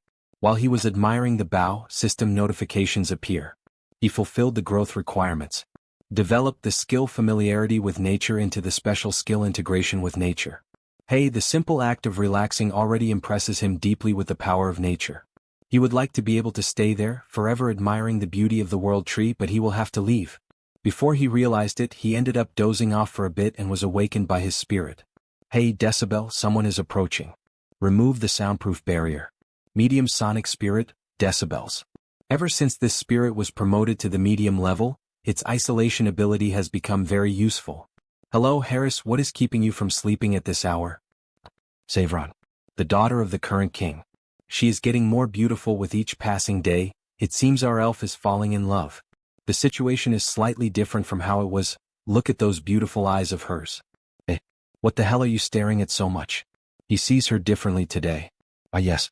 Because today we will participate in the Continental Summit. So, she tried to prepare herself based on stories. The stories that he told her about the continent of Ion Harris. Do you perhaps think that I exaggerated? Wait, she prepared herself based on his stories. Could it be that she prepared like this, influenced by what I told her? Sapphire also changed a lot, she started asking about him constantly. She greets me kindly whenever we meet, she does not even seem like the same elf who mistreated him at the beginning of the school. So what is your opinion? I brought a bit of everything, including your share, Harris. We do not need all of this, besides we are not going to travel. Right, what should we do? We will go through the wind route, so we will not need much luggage. But it is fine, let us let Sapphire enjoy the moment. Right, this is amazing, Sapphire. Thank you. So let us go, hurry up, let us go. Everyone has already gotten ready and is prepared, only we will be the last ones. What a beautiful and cute smile. I think I, the narrator, have found my favorite girl of this manhwa. So let us go. Anyway, is this not too heavy for you to carry alone? Do not worry about that, let us go already. So we finally return to the present. Welcome to the great temple of Rosalia. Thank you for the warm reception, Saint. It is regrettable that our meeting is about such a serious matter. I hope everything ends well. Meanwhile, the small elf is thoughtful and shy. Hello, Saint. I am Cecile Granwood, a high-ranking elf of the Elven Kingdom. Oh my god, look at her, so cute and adorable. It is very good to see you again and in good health. Thank you, Saint. Although she is praising me a lot, meanwhile the portal continues to operate and bring more people. Both clones of the protagonist greet each other. And here they are, becoming available one after another. The Magic Tower Alliance arrived. The Assyrian Empire arrived. The Mercenary Guild arrived. And here it is, all the leaders of Eureka gathered in a single place. This means that I am. If they make a good impression on them, this could be my chance to obtain a treasure with karma. Aha, both of them are happy. The knight leads them to see the place. The Elf King received the new information about the Lord. Heinrich. Yes, that is true. The Supreme Ruler granted me his grace. This is truly comforting news. They are eager to work with him. They can count on me. Right, this is the place where you will rest. Thank you for being so kind.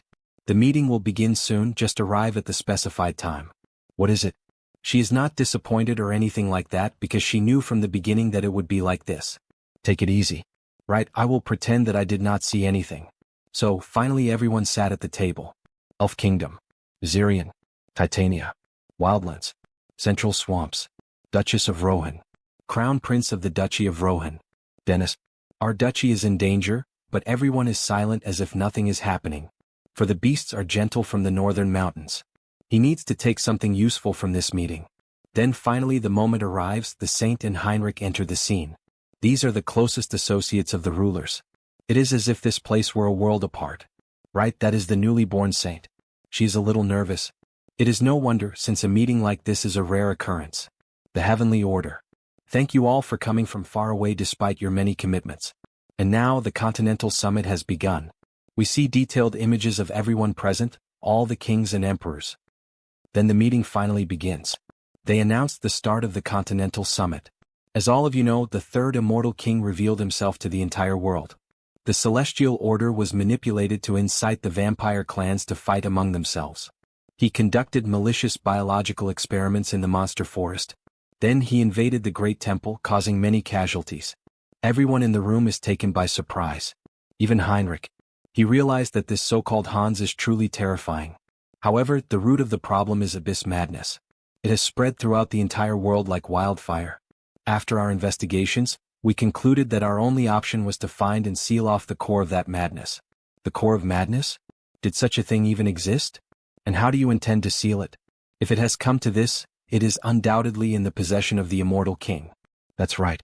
And since it's clear that the immortal king is the one who spread this madness, we intend to use your strength to deter him.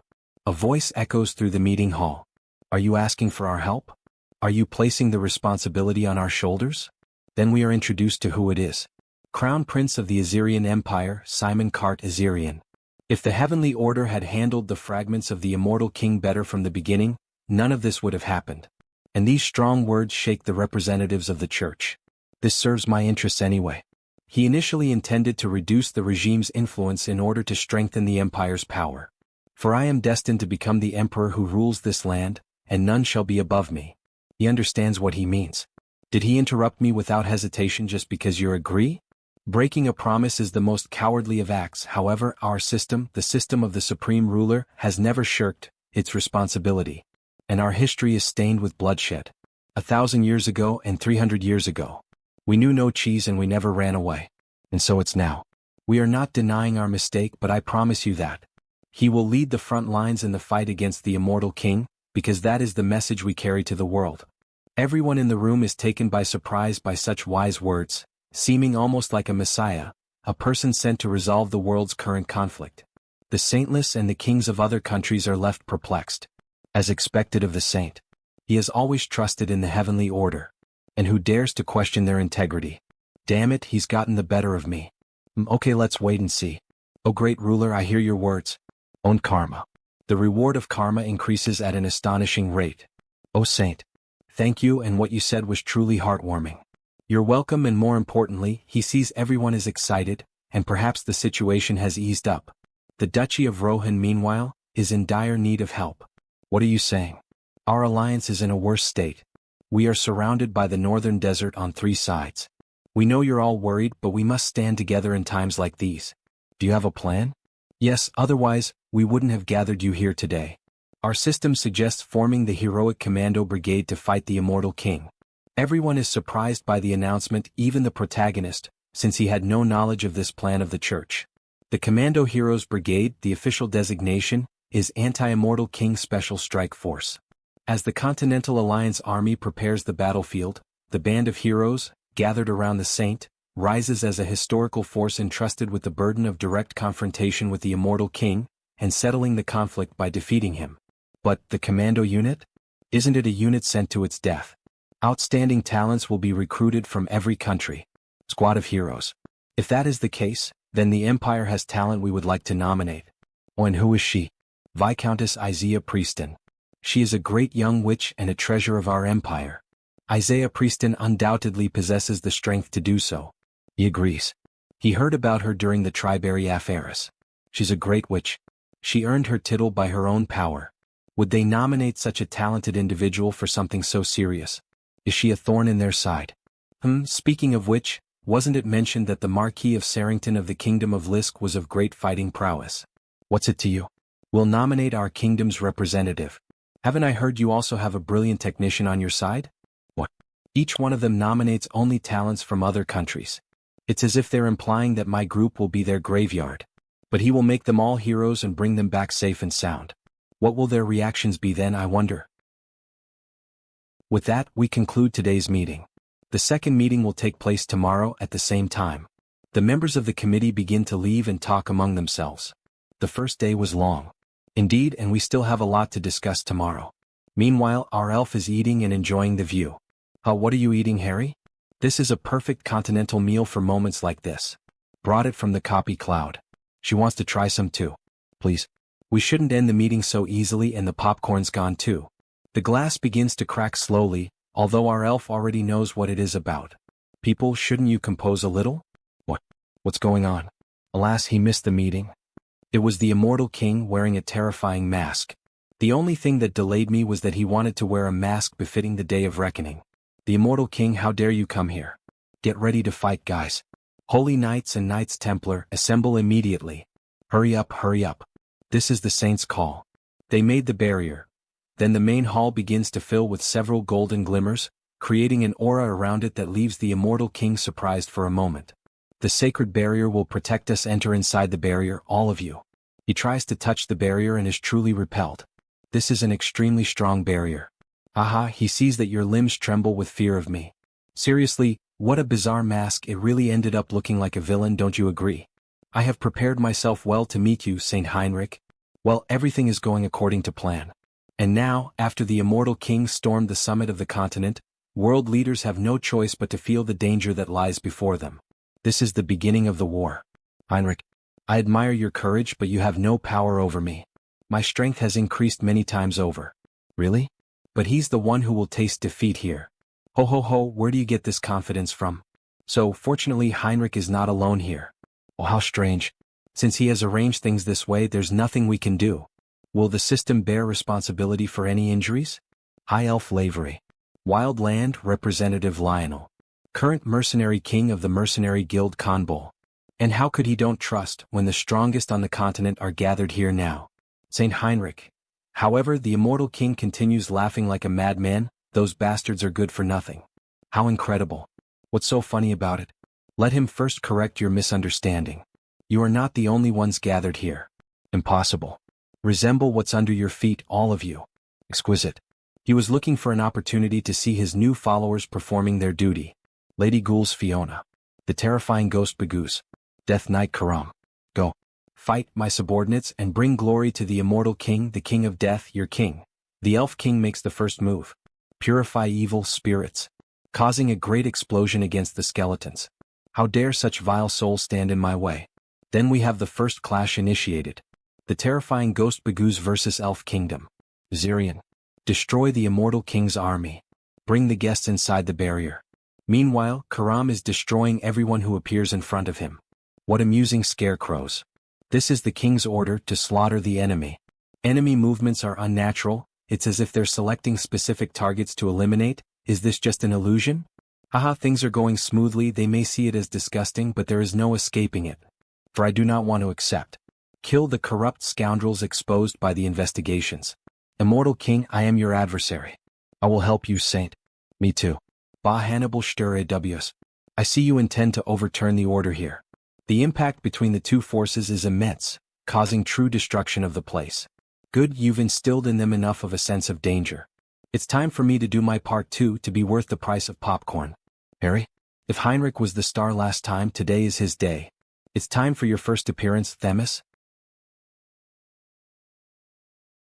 If Heinrich was the main character last time, this time it's his turn. Time to debut Harris. Harris, what are you trying to do? Father told us to stay here. His body felt stiff, so he thought he'd casually shoot some arrows. What? Is casually a word you should be using right now? Normally there should be a gap in power that can never be bridged, but there is a way. Lord Harris. Lord Harris, what is he trying to do now? You know it's dangerous, right? Of course. But he doesn't want to just sit still. Then the elf felt a different sensation, one that must be the duty of the elves, to protect the world. Then he shall help too. And raises a shield to protect him. Very well, my girl, let's finish this monster now. He begins to prepare the bow, invoking the three spirits of fire, water, and electricity. Aiming high while concentrating to the utmost. He sees the two of them fighting and aims precisely at the immortal king, so there is no risk of hitting his own ally. Such power surprises even the immortal king and strikes him directly in the face with an arrow of nature's spirits. However, the immortal king only laughed at it all. And slowly the mask began to fall, revealing the face of the immortal king. Everyone is surprised by what happened. Oh my god, the immortal king's mask broke down in a single strike. And then system notifications appeared. The entity has met the special skill child of the world tree evolves into heir of the world tree. The conditions to become a high elf are finally met. World tree, this isn't an advance payment, is it? The demons become irritated for lowering their guard and letting the immortal king be struck. How dare you, we will kill you now. They advance directly toward Harry's, who is being protected by 2 guards, but before they could attack, the immortal king says that it was already enough. Interesting. He thought you were just a small fry, but you have some unexpected talent. You will have to change his plans. Furthermore, he will withdraw for today. Who says he can leave? Do you think this is a place he can come and go as you please? Calm down, Saintus. He understands how you feel, but the damage done is already severe enough. Then the entire army of evil begins to return to the shadows as if nothing had happened. Do not be disappointed. Aren't you busy these days? Just dealing with the monsters encroached by madness must be overwhelming. Hannibal Strauss, consider the next time we meet as the day of your death. He shall return those words right back at you. So look forward to it, the moment of destruction that he shall bestow upon you. True despair hasn't even begun yet. He leaves in a mysterious manner. Isn't the acting getting more natural? Even the protagonist is somewhat euphoric because of such a performance. Move the injured to the healing room immediately. Escort the envoys first. What on earth did those last words mean to say that true despair hasn't even begun yet? It seems he has some other scheme up his sleeve. We must be careful. When things finally calmed down, the elves came to congratulate Harris. He is truly amazing, Harris. He never imagined you would display such power. That's right, we weren't the only surprised. The envoys were keeping an eye on you too, Mr. Harris. Aha, he was lucky. He is unfairly getting ahead of me again, leaving a slight feeling of envy. But the feeling of happiness is interrupted by the church. We can't just be happy yet. She believes everyone has recognized the seriousness of the situation. Shamefully, we failed to stop the immortal king's intrusion. Everyone's cooperation is desperately needed. He agrees. It has now been revealed that there is no safe sanctuary anymore. Therefore we must help each other right now. Right. Let everyone lend their strength to the creation of the Heroes Task Force. We will actively step forward too. The saint is happy. Everyone. It seems there are some people mixed in who have ulterior motives, but well, there are those who are sincere too. Sorry to interrupt the meeting, but there is urgent news. They say all border defense lines of the Rohan dukedom have collapsed. What on earth is happening? Surely they could have held out a little longer. They say the defense lines on 3 sides collapsed simultaneously for unknown reasons. Also, around the same time, there was a terror attack on the dukedom's key facilities. So this is what he meant by despair that hasn't even begun yet. It must be the doing of the immortal army. Even this raid was to divert our attention. But it isn't. What on earth is this situation? But he knows the guys who would do something like this very well. The oath of reversal, did those bastards move? Saintus, is that true? Everyone, for this matter, Cardinal Piri from the Empire's great temple of Geron, has decided to step forward personally with his elite troops. We will never give up until the end. Therefore please do not give up either. Everyone suspects Hans, so it actually worked out since the Continental Alliance decided to stand against the Immortal King. Hans should play along too. So we return to the Immortal King. He has selected the optimal location by weighing various conditions. Neither too far nor too close to the dukedom, a fertile land with a thick concentration of ominous energy. Good job, my Queen Olivia. So this is how he used the forbidden knowledge. He begins to utter magical words over a pentagram, reciting an ancient spell. Aha, listen everyone. The Continental Alliance says they will stop our immortal army. Then we too must show our will as well. Watch closely. This is his will that will once again die the entire continent in fear, and the symbol of a new dark age. Aha, let's fight pro-Pearly Continental Alliance. Switching scenes, they arrive on the southern continent of Ion.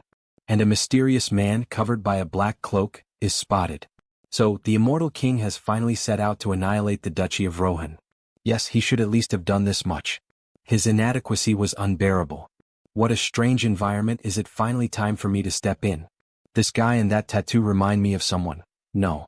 Dragon from One Piece. That he then jumps off a cliff and comes across a cave emitting madness. If shall he tries the seeds of madness. returning once again to the immortal king's new castle, with his new subjects. He begins to analyze the new war scenario of the Duchy of Rohan. The Duchy of Rohan, it is surrounded by northern mountains on three sides, like a faint candle about to go out. His mind was at ease, knowing that the Empire and the Holy Church had not sat idly by. It will be difficult for Heinrich to move at the moment, as long as he cannot leave his post as the squad of heroes is being formed. And suddenly an apparition appears. My lord the king, have you come up with anything, Olivia? He has compared the list of insubordination division members that you gave me with the information we obtained from the executive we recently arrested. Executive? Is he the sheik who is rumored to be the manager of the Toko branch? As a result, among those he was already monitoring, he discovered a partner. Wait, a partner. Its location is the city of Tuvia, near the capital of the Asrian Empire. If it was the city of the Tofia, it is subject to the emperor's authority. There is the high-ranking partner of the Disobedience Division, who secretly moved the Ubercio clan. And we see our succubus return. She panics and gives orders to retreat. Hurry, hurry. We have to leave in 10 minutes. This is impossible, it's impossible that they've discovered it. She's here. Where did she leave a trace? She has even kept quiet the fact that she's a Scopus. Will she return to the Immortal Army? She hates that with a nasty hatred. We want you in the Immortal King's army, welcome. Damn it, he should have run away since the pencil sharpener. This savage first appears in the fight against Persian, then suddenly his vision goes dark and the reinforcements coming from the rebellion department are cut off. There must be a faction targeting us. If the information leaks here, it will be dangerous. Hey Andrew, have you packed up the contracts we've been working on? Yes, Sienna. He made sure to take care of her first. If as long we take what matters to us and run, everything will be fine. This city is full of all kinds of defenses.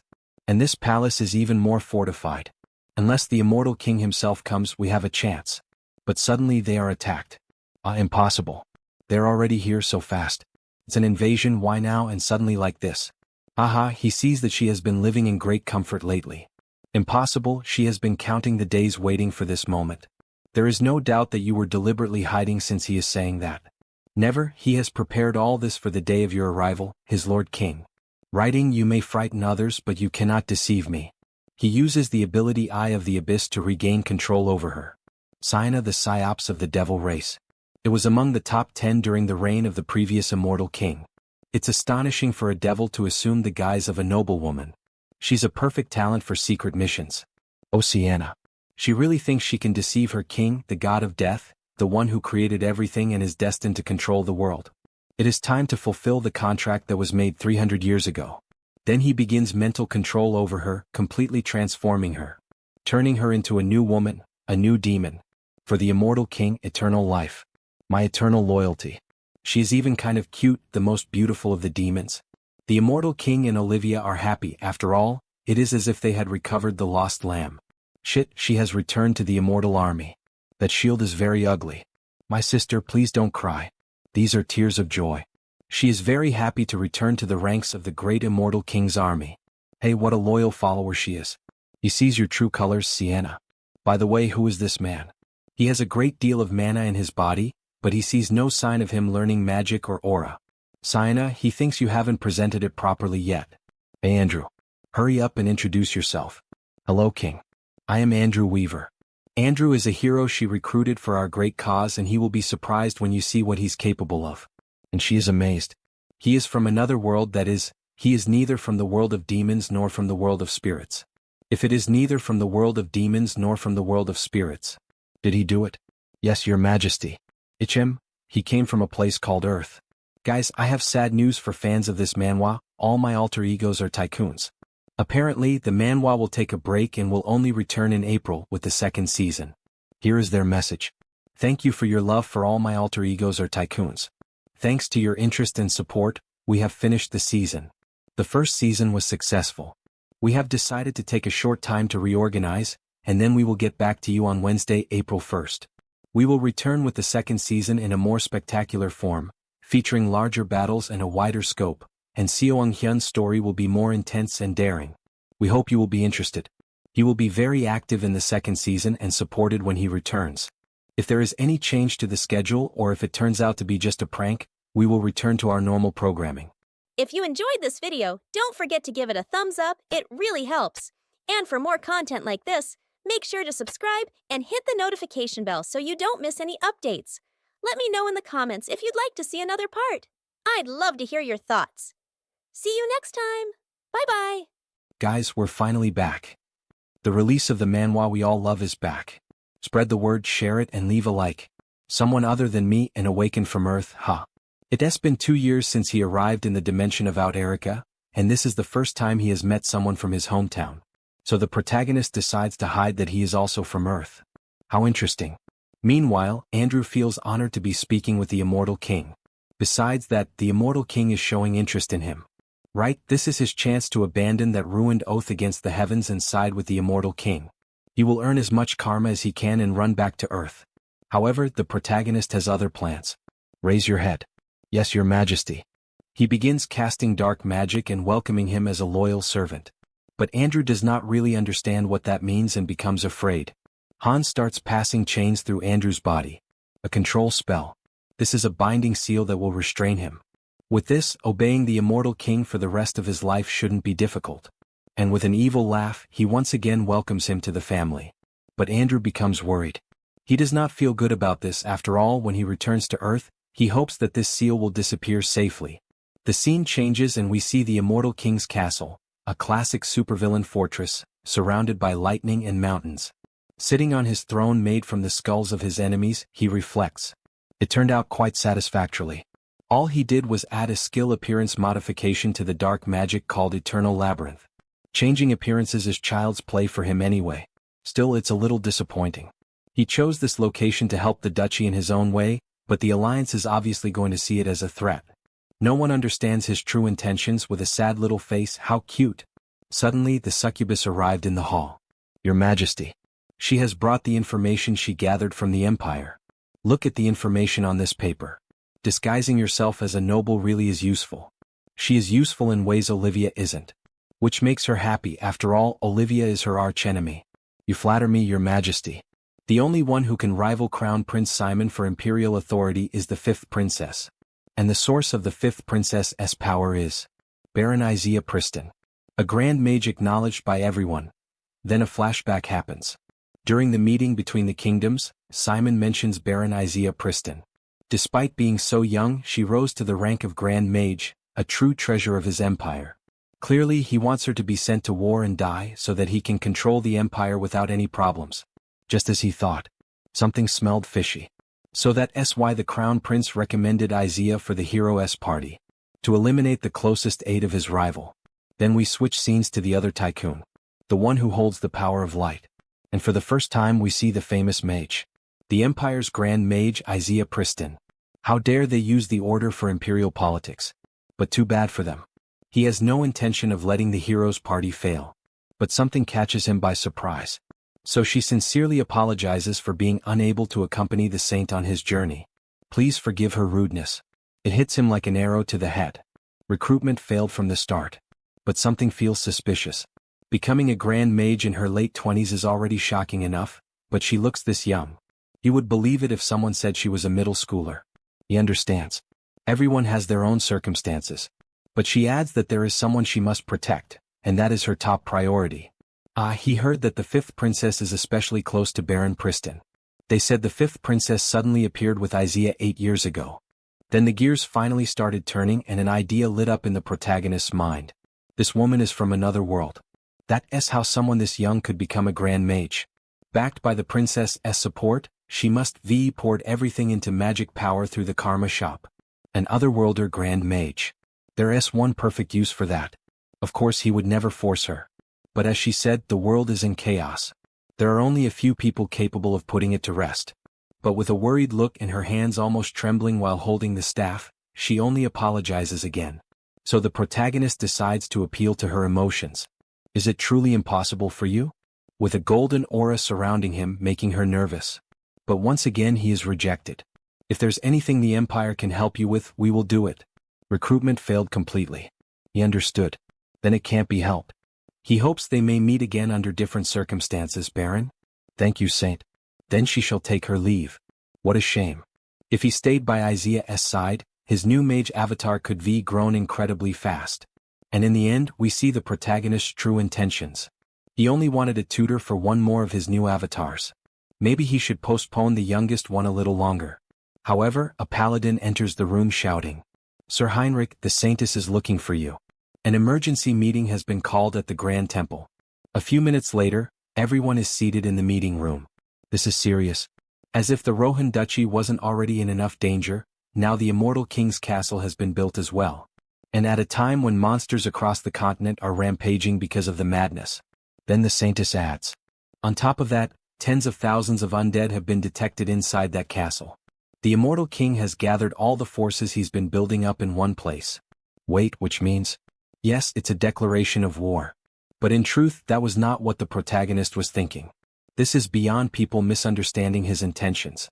For the greater good, concentrating troops at the Empire's border would be the right choice, but how could they abandon the countless people who are barely surviving in the Rohan Duchy? So the Immortal King plans to mock them while watching the choice they make. What a cunning bastard. They cannot leave the Immortal King alone any longer. No, why are all the arrows aimed at Hans again? This is driving him insane. When he first came up with this plan, Hans thought he only needed to deal with a few bad guys. But after actually doing it, the weight behind the name Immortal King is far too great. Just taking action alone turns things into a disaster-level event, making it difficult to steer things the way he wants. Even the things done by the oath against the heavens ended up being blamed on Hans, and now war is right around the corner. No matter what, war must be avoided. Such sacrifices are unnecessary. In that case, he joins his hands together while saying a prayer. "O Lord God, please lend me your name for a moment." And he is answered, with an intense aura and the image of something powerful. Everyone, please listen to him for a moment. Oh, that light, could it be? This overwhelming divine power. Perhaps the Lord God himself. Yes, just now. The Lord God granted me a prophecy. What a great chapter, everyone. I'm really happy that it finally came back. I'll keep things updated whenever more chapters are added. Thank you to everyone who follows along. The protagonist needs to prevent the war. And the easiest possible way to move these people is, the goddess has just granted me a prophecy. We need to go to Geron, the most powerful city on the continent. He will use divine will as an excuse and reunite with Hans first. The Saintess questions him. Why Geron? Why would the Empire? Don't tell me. Is the Immortal King going to appear there? Yes, exactly. But the Grand Duchy of Rohan is already in danger. Don't worry. If he can't find the Immortal King, he has a method. If he finds Hans first, Heinrich is confident he can solve everything. But it bothers me that Heinrich's skills have stagnated. The Saint and the Immortal King's levels need to be equivalent. For all his play acting to be more convincing. Well, for now, he guess he will finish assembling the hero's part first. Another avatar of the protagonist appears. This time it is the barbarian. It's been a while, Saint. Haha, it's good to see you again, Sir Harley. But in the end, this is strange. After all, he is interviewing himself. Why is he going to interview himself? But he also can't just interview one of the candidates.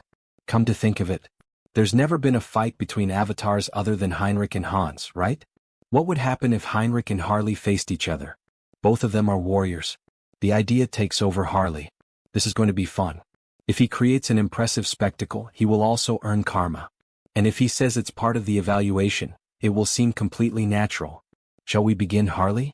Ah, it would be an honor, Saint. Moments later, the audience is formed, with several paladins around them shouting and placing bets. A duel between the Saint and the warrior of Chacos. Just watching it makes their souls tremble. This will become a tale to tell our descendants. We are blessed. It's a legitimate test, so he doesn't need to go easy on him. The same goes for you, Saint. But considering the location, let's put aside the power of madness. Both of them begin the fight, and even though it is a friendly duel, both are using the full extent of their abilities. Heinrich with the legendary sword and armor. Harley with dragon metamorphosis. Since we know each other's thoughts, this is going to be an incredible fight. Harley used a skill and he became a berserk. Oh wait, the Saint is surprised. Now that he thinks about it, that skill is skill frenzied beast. Turning completely red and pissed off. Not even he could have predicted this. The barbarian charges forward with everything he has, and with a single strike, the ground trembles. Demonstrating tremendous physical strength, possibly the greatest among all the avatars. He had forgotten. Frenzied Beast operates in the realm of the unconscious. And since it interrupts thought and relies solely on the senses, it allows movements capable of catching the enemy off guard. The two guards are terrified. What exactly are they looking at right now? It's hard to even follow with their eyes. But looking at it from another perspective, it also means he can take this opportunity to discover Harley's openings. This duel is surprisingly useful as a training method. Besides, Harley has infinite regeneration. Because of that, the Saint doesn't need to hold back and delivers a slash to the barbarian, cutting off part of his arm, although it is quickly healed. In pure physical strength, there's no way he can win. But his body is also realizing something. The Saint gathers magic into his sword, and they move toward the final clash.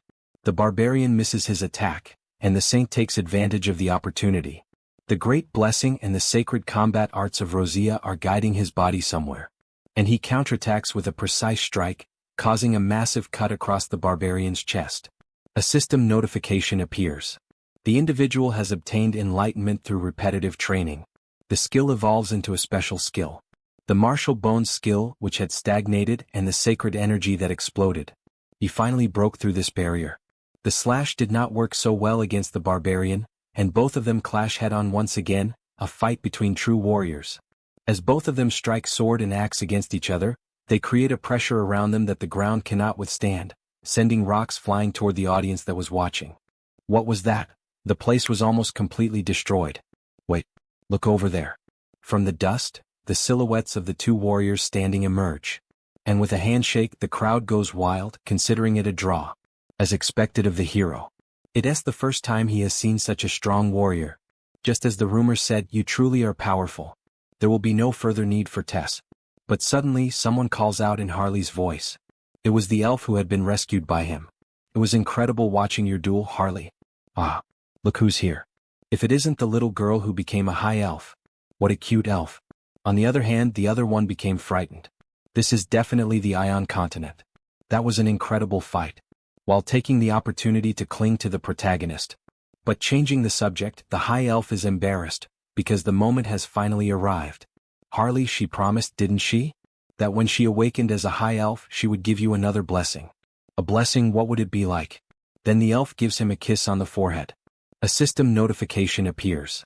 Due to the individual's elemental affinity and resistance increasing drastically. She gave her first kiss to her hero. He feels wonderful, although he did not realize the impact of receiving that kiss from the elf. In the end, he is thinking that after some time, Harris will possibly also be capable of granting this type of buff. Then the other elf comes to congratulate him on the duel. Sir Harley. The fact that he came all the way here means that he has decided to join the hero's death squad. At the moment, he is inclined to accept. But not yet, he is going to observe the situation more. The elf understands. Our important discussions are practically concluded. Some will soon return to the Animal continent. Great. Harris also needs to return there if he wants to become a high elf. Moments later, the Saint is shown exhausted and recovering from the duel. It was a considerable gain. The next time he gets stuck, he will use Harley again. And during the final play with Hans, he needs to properly define the ending. He can't just end it by shaking hands with Hans. So now all the actors are ready. But what about the main stage of Geron? In another region we see a big castle. Capital of the Assyrian Empire, Geron. Palace of the fifth princess. The great mage is returning from the interview with the saint. Heading toward the palace. Come in. A blonde woman and her maids are there, until they finally notice the mage's arrival. Viscountess Pristin, she returned earlier than expected. Fifth princess of the Assyrian Empire. Riley Cardi Assyrian. What a beautiful girl. Since she has something to discuss with the Viscountess, they may leave. The mage makes a serious expression as if she already knew what was going to happen. The princess's personality completely changes. She runs to hug the mage. Did everything go well? What did the church say? They didn't try to force you after seeing how competent you are, right? Riley, calm down first. How is she supposed to calm down when you almost disappeared, Siha? Wait, let me go. Let me go. When we met, she was small and so cute. Like a doll. So who is she? This place is full of barriers, so she was startled to see someone here. But she came from another world. How cool. So you aren't from around here, is she? What if this child calls the guards? What if she end up getting executed? Thinks the girl from the other world. But the princess ends up finding all of this funny. She doesn't know much about this world, right? Then the princess will help you. But she has a condition. Which condition? Don't you want to be her friend? Both of them stare at each other, and the foreigner notices the child's purity. But with a sigh she confirms. Okay, all right. Friend my foot, you brat. Call me big sister. Big sister. But that's scary. Please. With those little angel eyes, there's no way to resist. All right. Just call her Saya. Saya. Is that your name? Your name is pretty. Mine is Riley, nice to meet you. Her purity enchanted the girl from the other world. She definitely was so cute back then. When did she grow up so much? So Marquis Walter tried to pull a fast one and was caught red-handed. Before Simon arrives, we were told to gather escort forces. So we also need to prepare ourselves before Simon arrives. That is right. Because of bad childhood memories. Riley has a strong aversion to the people of this world. They hold hands as a gesture of deep friendship. After all, they have spent years together. You too. She's coming with me, aren't you? Yes, of course. It has been 8 years since little Riley helped a foreigner who had no one to rely on. She decided to return to Earth in a year. But something disturbed her. The sky quickly became dark, ominous, and covered with black clouds. She immediately assumed a battle stance. Until then, she will ensure she is free from all threats. Even if she disappears. For sure. And we see the surface of the immortal king's face above the clouds. Many extras are appearing to help him. With the sky covered by black clouds and thunder roaring endlessly, the figure of the immortal king appears among the clouds. As expected, upon using the skill, Eye of Darkness, he realizes why the capital of the empire wasn't given that title for nothing. Their ability to detect enemies is exceptional. If he gets any closer, they will discover him immediately. Well, that doesn't matter. That's about time, Olivia. Then one of his most loyal servants appears. Did you call me my king? Yes, Olivia. You do remember your mission, right? I will move exactly according to the plan. Everything will be according to the king's will. Meanwhile, the king continues observing from above. The chaos had already begun inside the enormous city. I think it's already time to remove this barrier. They really tried hard. But how do they think a mere barrier like this could stop this body? A massive sword of black mana is launched against the barrier, causing a tremendous explosion that is heard throughout the entire capital. Meanwhile, inside the city, screams for help echo everywhere. Others desperately try to assist. Everyone retreat to the magic tower. But the ordinary citizens remain frozen in fear. After all, when they look up, they see several dark dragons destroying and burning the entire city. As the scene returns to the king, it becomes clear that the barrier is not so simple. This barrier is actually quite sturdy. Must have cost a lot. But how long will you be able to hold out? Remember, mortals.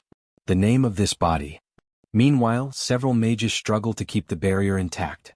One of them eventually collapses to the ground, unable to withstand the pressure created by the immortal king.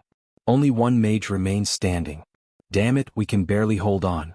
And he is finally introduced. Master of the Imperial Palace's magic tower. Great mage.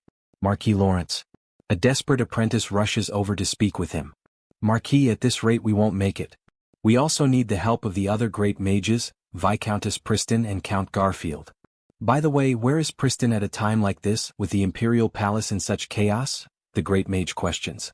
Don't tell me she's still glued to the princess. The apprentice informs him. Well, Viscountess Preston left the palace this morning with the princess. And the great mage is left stunned. What? But the crown prince hasn't even arrived yet. Why, right at this critical moment are the two great mages outside the Imperial Palace. The scene changes and the great mage, Preston, is seen protecting the princess. Thank you, my Viscountess. It was nothing, princess. But deep inside she was worried. Why did this have to happen right now? Simon suddenly started gathering escort troops out of nowhere. So she was only trying to move Riley's forces away. Princess, I will do a quick reconnaissance of the surroundings. Please wait here. She concentrates with all her strength, until the princess interrupts her. Viscountess Preston. Did something happen? Not yet. But I think the crown prince is nearby. Wait, the crown prince? It's Count Garfield's magic power. The great mage who follows him. They are approaching from over there. What should we do? Well, we have no choice. Everyone stay on alert. Yes, princess. But suddenly, while everyone was waiting for the next move, the mage notices a light. It was the saint standing before them. But he moves extremely fast through everyone, almost lifting the princess's dress. Ha ha ha ha. All of that leaves the mage completely shocked. It's too fast. This intense, burning force. The Saint Heinrich Landguard. He heads straight toward the immortal king. And the clash of power between the two can be seen. Good and evil. Black light and golden light. Yeah, that is right, Heinrich. It's no fun without him in his way. Shut up, immortal king. Heinrich takes the initiative and attacks with a sword strike, which is blocked by the dense black magic. The two stare at each other before exchanging more blows, causing the air around them to distort. This is a lot of fun, my friend Heinrich. Do you know? Every time we meet he feels like he's alive. Even though it's a dead body. Haha, that really does sound like one of Brooks' jokes from One Piece. All this killing is just entertainment for him? The saint asks angrily. And in a cold manner the immortal king responds. I have already moved past inferior thoughts like that. There is only one thing I desire. Only the violent intensity born from the clash between life and death. Everyone becomes uneasy after the immortal king's declaration. Then the saint questions him. So, because he possesses too much power, the immortal can only alleviate his boredom this way? Exactly. Even having this power, continuing to live just to exist is boring. If that's the case, immortal King Hannibal Strauss. He came to bargain. What do you mean by bargain? That is right. How about making a bet with me? Instead of this indiscriminate and banal destruction, let us play a much more entertaining game. The board will be this continent. You, the owner of the Demon King's castle, and I, who wish to protect the continent. Let us engage in a strategic battle on this enormous board. Actually, it's a pretty good plan. Although that means our protagonist is playing chess against himself. Haha, kind of schizophrenic. Then, a flashback begins, revealing when this plan was first created. The current immortal king is clearly different from the previous ones. He is not bound by the obsession of covering the continent with death. Well, she really felt that too. The principle that drives his actions is interest. In the last invasion, he even retreated peacefully after encountering Sir Harris. It makes sense. When we tried to investigate the Gate of the Abyss, the immortal king left us alive as if we were witnesses. The immortal king disappeared. What? Then he wants to destroy the continent, but he puts his personal interests above that. Exactly. And we can use that to our advantage. He begins concentrating light into his hand, and the holy sword appears. The immortal king's greatest interest is me. Ever since that moment, when I pierced his heart. And now that I have become the saint, that interest has grown even more. Therefore, he is going to propose a bet. Wait, a bet. What does this mean? The immortal king views the conquest of the continent as a game. So all he has to do is enter that game. And add just one rule. If the immortal king attacks a specific location, the saint will defend it. If he cannot defend it, we will accept that as a defeat. But if he succeeds, then that will mean he will defeat your forces one by one. But he is already facing the king anyway. So why insist on calling this a bet? He is saying we will have a duel. Just between you and me. You want to minimize your army's losses. What an obvious intention. Do you really think I could accept such conditions? Don't ignore your true desires, Hannibal. Didn't you want to face me seriously? If a full-scale war continues like this, you won't be able to show me your full power. Wouldn't that be the true way for us to measure our strengths? Hannibal thinks about the proposal for a moment. As he looks over the battlefield, he notices the mage and the other warriors fighting. So we've finally made it this far. The grand finale of this plan. Well, the treaty is going well. But I think it's best to end this conversation before we lose the coherence of our dialogue. If it's only going to be a brief diversion, it doesn't sound bad. But he also have some conditions. First, there will be no advance notice of the time and place where he will appears. He will destroy whatever he wants and whenever he feels like it. Second, he will only participate in this little game of yours for just 3 years. He detests boring things. And the third and final condition. With a quick spell, he blinds the saint and instantly teleports near the princes and the mages. When did he? He opens several more portals and the true army appears. They immediately begin fighting. One of the great warriors tries to attack one of the immortal king's generals, but a black snake strikes directly into his ear, leaving the mage in shock. Duke Cornwell? But even after losing an ear, he shouts out a warning. Don't pay attention to me, look behind you. But before she could even realize it, both princes had already been captured by Olivia. Riley, save us. She flies as fast as possible, but unfortunately, the portal closes right in front of her. The third and final condition. I will place a prize on this bet. Meanwhile, the other prince screams in desperation. Cornwell, save me immediately. I am the one who will become the next emperor. But Olivia's patience finally runs out.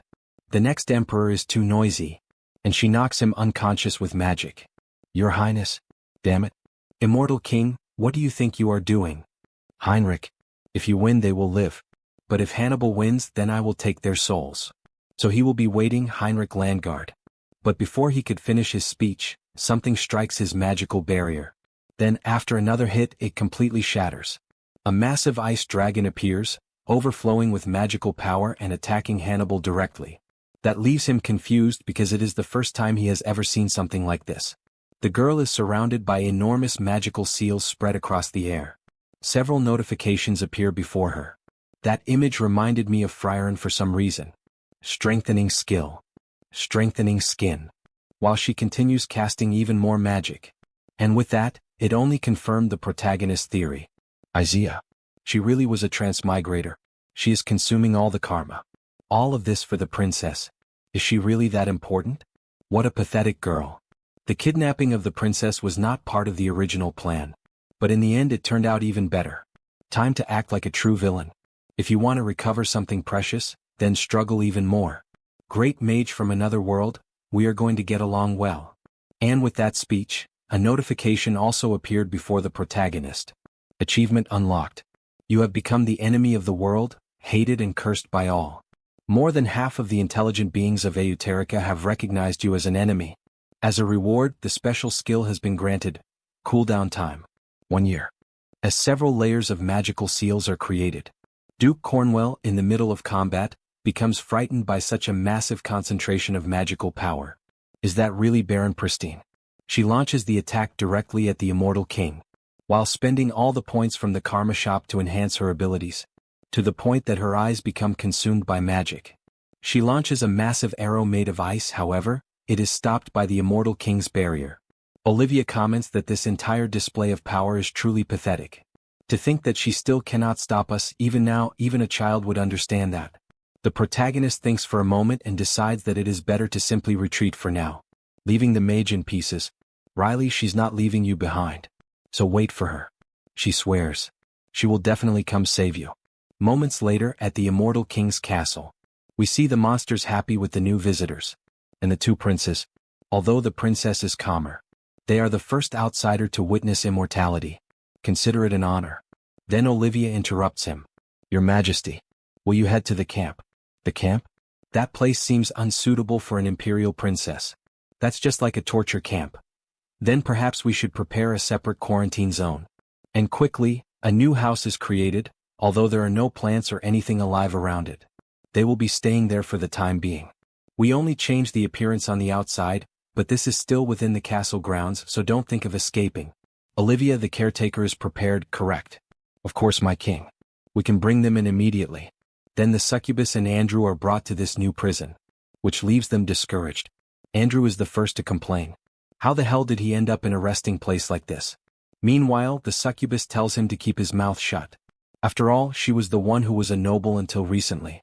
She is the one who truly wants to cry. The prince also started complaining. Do they even know who he is? To make him stay in a depressing place like this, he will be the future emperor of the nation. Alright. Then he will be staying somewhere else. Aha, now that's more like it. Your quarters are over there. A simple cabin. He did intend to create a believable scenario about royalty captured by the Demon King, but he never expected Isaiah to take the bait. Well, this works out even better. Guess it's time to debut that guy. By the way, let us check the new achievement. Then the notification window explains the buff better. Reward granted. Special perk extra life. Cooldown 1 year. Enemy of the world, so there was an achievement like that too. Well, it does feel worthy of an achievement. Earning the hostility of over half the intelligent life in a dimension definitely isn't easy. Then, in a brief moment of madness, the protagonist truly reveals his plans. Come heroes. He will revive again and again and trap you in nightmares forever. The scene changes and we see the barbarian stuffing his belly. At last, his hunger is somewhat satisfied. He moved in a hurry, but he didn't really accomplish much. When he arrived at the battle site, there was no one left. Heinrich still has business in Geron, so he might as well get some proper rest in this body. But someone calls out to him. Lord Harley, so this is where you were. May he have a moment of your time. His name is Patrick from the Mercenary Guild. Really? He feels like he has seen you around before. Ah, is that so? Actually, there is something important he wished to discuss. The leader of our guild, the Mercenary King, has fought beside the hero since the era of the Second Immortal King. It is a tradition that continues to this day, as well as a source of great pride for us. However, recently our mercenary king unfortunately met his end at the hands of the undying army. The protagonist becomes more serious. So that's where he saw him, the Continental Summit. Based on prior intel, he judged Campbell to be an obvious villain and dealt with him immediately. Though this guy didn't seem particularly good either. So, he hates beating around the bush. So what's your point? The position is currently vacant. What makes him stay silent? Vacant and what? Why do you stop talking? Lord Harry, you voluntarily joined the battle against the current immortal King Hans. And he has already built an impressive record as a mercenary. Therefore Lord Harley. Would him perhaps be interested in becoming the mercenary king? What? Mercenary king? Did he somehow offend you? With all the excitement in the world he accepts. After all, every barbarian accepts titles. No, don't worry. Let us do it immediately. As expected. Such decisiveness. A magnificent choice, sir. He gets the rough idea of his scheme now. Patrick was hastily promoted to Secretary General after Cansbull's death, but if another mercenary king is chosen, the other factions would likely remove him from power. So instead he is trying to create an entirely new power structure. If someone like me with strength but no political ties joined forces with Patrick, who wants to maintain his position as Secretary General, then securing real authority would happen in no time. Wow. That's really reassuring, Patrick replied. Now that he understands your intentions, he'll take care of the rest himself. Okay, so what should Harley does in the meantime? Lord Harley should build fame. Please spread your name far and wide across the entire continent. Meanwhile, on the other side of the continent, the northern mountain range, a mysterious man stood atop the corpse of a massive bear. He appeared to be reading an important letter. After finishing it, it became clear that he was irritated. A bet between the hero and the immortal king. A 3-year grace period. What kind of ridiculous joke is this, immortal king? He's been acting strange and defying expectations right from the start. Don't tell me he actually overcame the madness of the abyss. This won't do. At this rate, the god's reinstatement will be delayed. There is a misconception held by many races. And that is the belief that there is no god for humanity. But they are wrong. Because in the past, there truly was a god solely for us. Even the high god of order is nothing more than a mere phenomenon or a system. If only the god of humanity hadn't been banished to the abyss, everyone would know the truth and follow them. It seems it's time for him, the last apostle, to step forward. He feels bad for Bathion, but it can't be helped. He will have to take the madness for himself. For the god of humanity. Then it becomes clear that this is the last disciple of the cult that resurrected the immortal king. Changing scenes, a meeting was being held with the saint. One of the bishops was finishing reading the report. That concludes it. This ends the damage assessment report regarding the immortal king's attack. This is a serious problem. The major families of the empire have suffered heavy losses. Furthermore, to have lost the leading successor, Crown Prince Simon, as well as Princess Riley. But the saint interrupted him. They are not lost. He will definitely bring them back. But the reaction was not what the protagonist had expected. Those fools did not believe the saint's words, which left the protagonist feeling uncomfortable. They will put their faith solely in your words, Saint. After leaving the meeting, only one thought surfaced in his mind. What a mess. The damage was a lot bigger than he expected, wasn't it? Did he get too immersed in his acting? But suddenly a sweet voice called out to the saint. It was Viscountess Pristine. She asked when the saint intended to attack the immortal king. In order to rescue Princess Riley, Isaiah requested once again to be accepted as a member of the hero's party. He supposed this was the effect of Princess Riley's kidnapping. First, she will bring together capable people. Individuals from each nation. That won't be necessary. He has already carefully selected our members. The princess will return safe and sound. She seems surprised and relieved at the same time. His intuition is quite accurate, so she can trust him. Well, she truly hopes so. She's surprisingly a picky eater. And a lot more fragile than she looks. But in the middle of the conversation, the saint came up with an idea. Viscountess Pristine, you have a skill that allows you to teleport using magic circles, right? Weren't you curious about the new party members earlier? You will be able to meet them very soon. Changing scenes, the story shifted to a battlefield. Charlois Kingdom, Count Bioin's territory, in front of the burning mansion. Count Bioin was trembling in fear, hiding like a coward. Meanwhile, the warriors continued fighting. Damn it, we can't hold them off any longer. Escort the count and evacuate immediately. He still hasn't made it out of the mansion. Then one of the enemy leaders appeared, a mage wielding dark magic. Everything is as he wills. We shall purify this world through death. But before he could finish his attack, all of the skeletons were frozen by a familiar spell. The sight left the guards astonished. At last, the hero's party had arrived. We arrived safely in one go. Wow, she's amazing to be able to teleport us across such a vast distance at this speed. Ha ha ha. So this is the Immortal King's first preemptive strike. Thanks for the ride, mage. He will be going on ahead. She will join the fray as well. The two began slaughtering the enemy forces as if they were moving in perfect harmony. But the dark mage merely laughed. After all, that alone would not be enough to defeat him. Remember this well. Death is the only truly equal value for all. A death without discrimination. But his speech was interrupted by a sword piercing his chest. I understand your point well enough, but you talk way too much. The Saint swiftly eliminated the enemy before he could even react. By the way, Saint, are the new party members not here yet? Don't tell her Mr. Harley is the only one. Ah, of course not. That's about time they arrived. They are here. Look over there. Dozens of skeletons are instantly cut up. And only a shadow of a warrior is seen.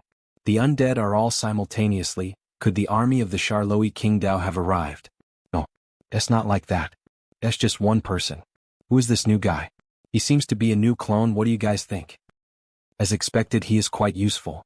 The protagonist chose him because both his abilities and his character were above average. And also because he has lamentable circumstances. The name of the new member of the group is Zeos. He was one of the specialists who made first contact when he heard about the creation of the Heroes group. A pure aura user who has not yet reached transcendence. And who still manages to perform attacks that transcend space. This means that the secret technique he learned is extremely special. What will Zeos be like when he surpasses his peak and reaches the transcendent realm? It is something that leaves the protagonist curious. And the second reason why he was accepted. We see a flashback with Zeos' family. It was his family situation. Because of the sacrificial massacre caused by the oath against the sky to open the abyss. He lost his entire family. And this made the protagonist remember his own past, where he lost his family in a supposed accident. Which he believes was intentional. Although the sacrificial massacre was not Hansa's doing. Even so, he needs to feel a certain responsibility. This leaves the protagonist satisfied when seeing his performance in battle. He will surely become an excellent companion. Meanwhile, in the elven forest, the small elf tries to learn more about her own magic, guiding everyone. The high elf's daughter comments on the situation of the war. In the end, on the Ion continent, we spent almost all our time only in temples. Of course, this was not exactly a leisure trip. But the protagonist tries to cheer her up with popcorn. Which makes her angry at first, although she cannot resist this deliciousness. Stop treating me like a child. Why, every time she says anything he tries to give her food. Although she cannot refuse it. Thinking about it, where does he keep getting these things from? It's really delicious. Don't tell me he went out secretly on his own, right? I got it as a gift. A gift. A big friend put a bunch of magical items for him. Wait, a big friend?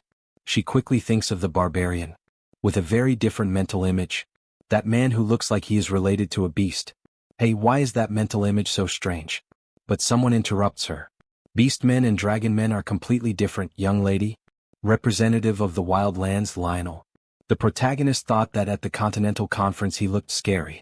But when speaking normally he turned out to be a very friendly guy. Like a little cat. What is this nice smell? Haha, it's nothing, while she tries to hide the popcorn. Speaking of that, we ended up becoming indebted to the Elven Kingdom in several ways. Thanks to them we defeated the Immortal King. And we also received help to travel between continents. If we can help each other, then it is better to help. At this rate, he might even build a temple of the Divine Church in Animel. These portals are really convenient, we need to support this strongly. So the temples are basically transportation now. After some time they finally arrived near the portal. This ends up causing a strange feeling in the small elf. After all, the first time they crossed the sea she was the one who woke up. The second time it was Harris. Who will be next? Hearing this, the other elf ends up getting euphoric. So next is her. She is going to reserve her turn. Alright, without further delay, now it is his turn. The protagonist walks directly toward the tree. The world tree observes the child. The protagonist enters a deep state of consciousness. As if he were blooming like a flower/tree. Vertigo. Reverence. His body feels like nothing more than a small tick parasitizing this land. The small spirits bring him the forbidden fruit. A golden apple. which, upon biting it, immediately the system notifies. The individual has fulfilled the conditions and evolved. The special ability Star Observer has been acquired. The individual has fulfilled the conditions and achieved enlightenment.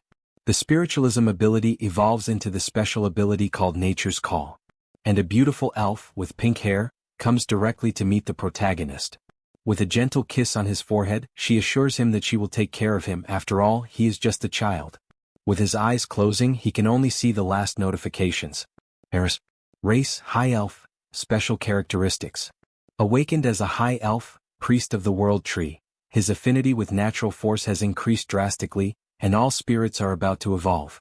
He begins to fall, after all, with blurred vision and no strength in his body. The evolution drained all his energy, just like what happened with the other elf.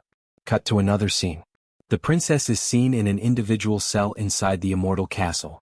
Although she is imprisoned, she is relatively safe while the bodyguard is just drinking tea. This makes her uneasy. What is he thinking? Somehow, it even feels like the guards are trying to treat her with consideration.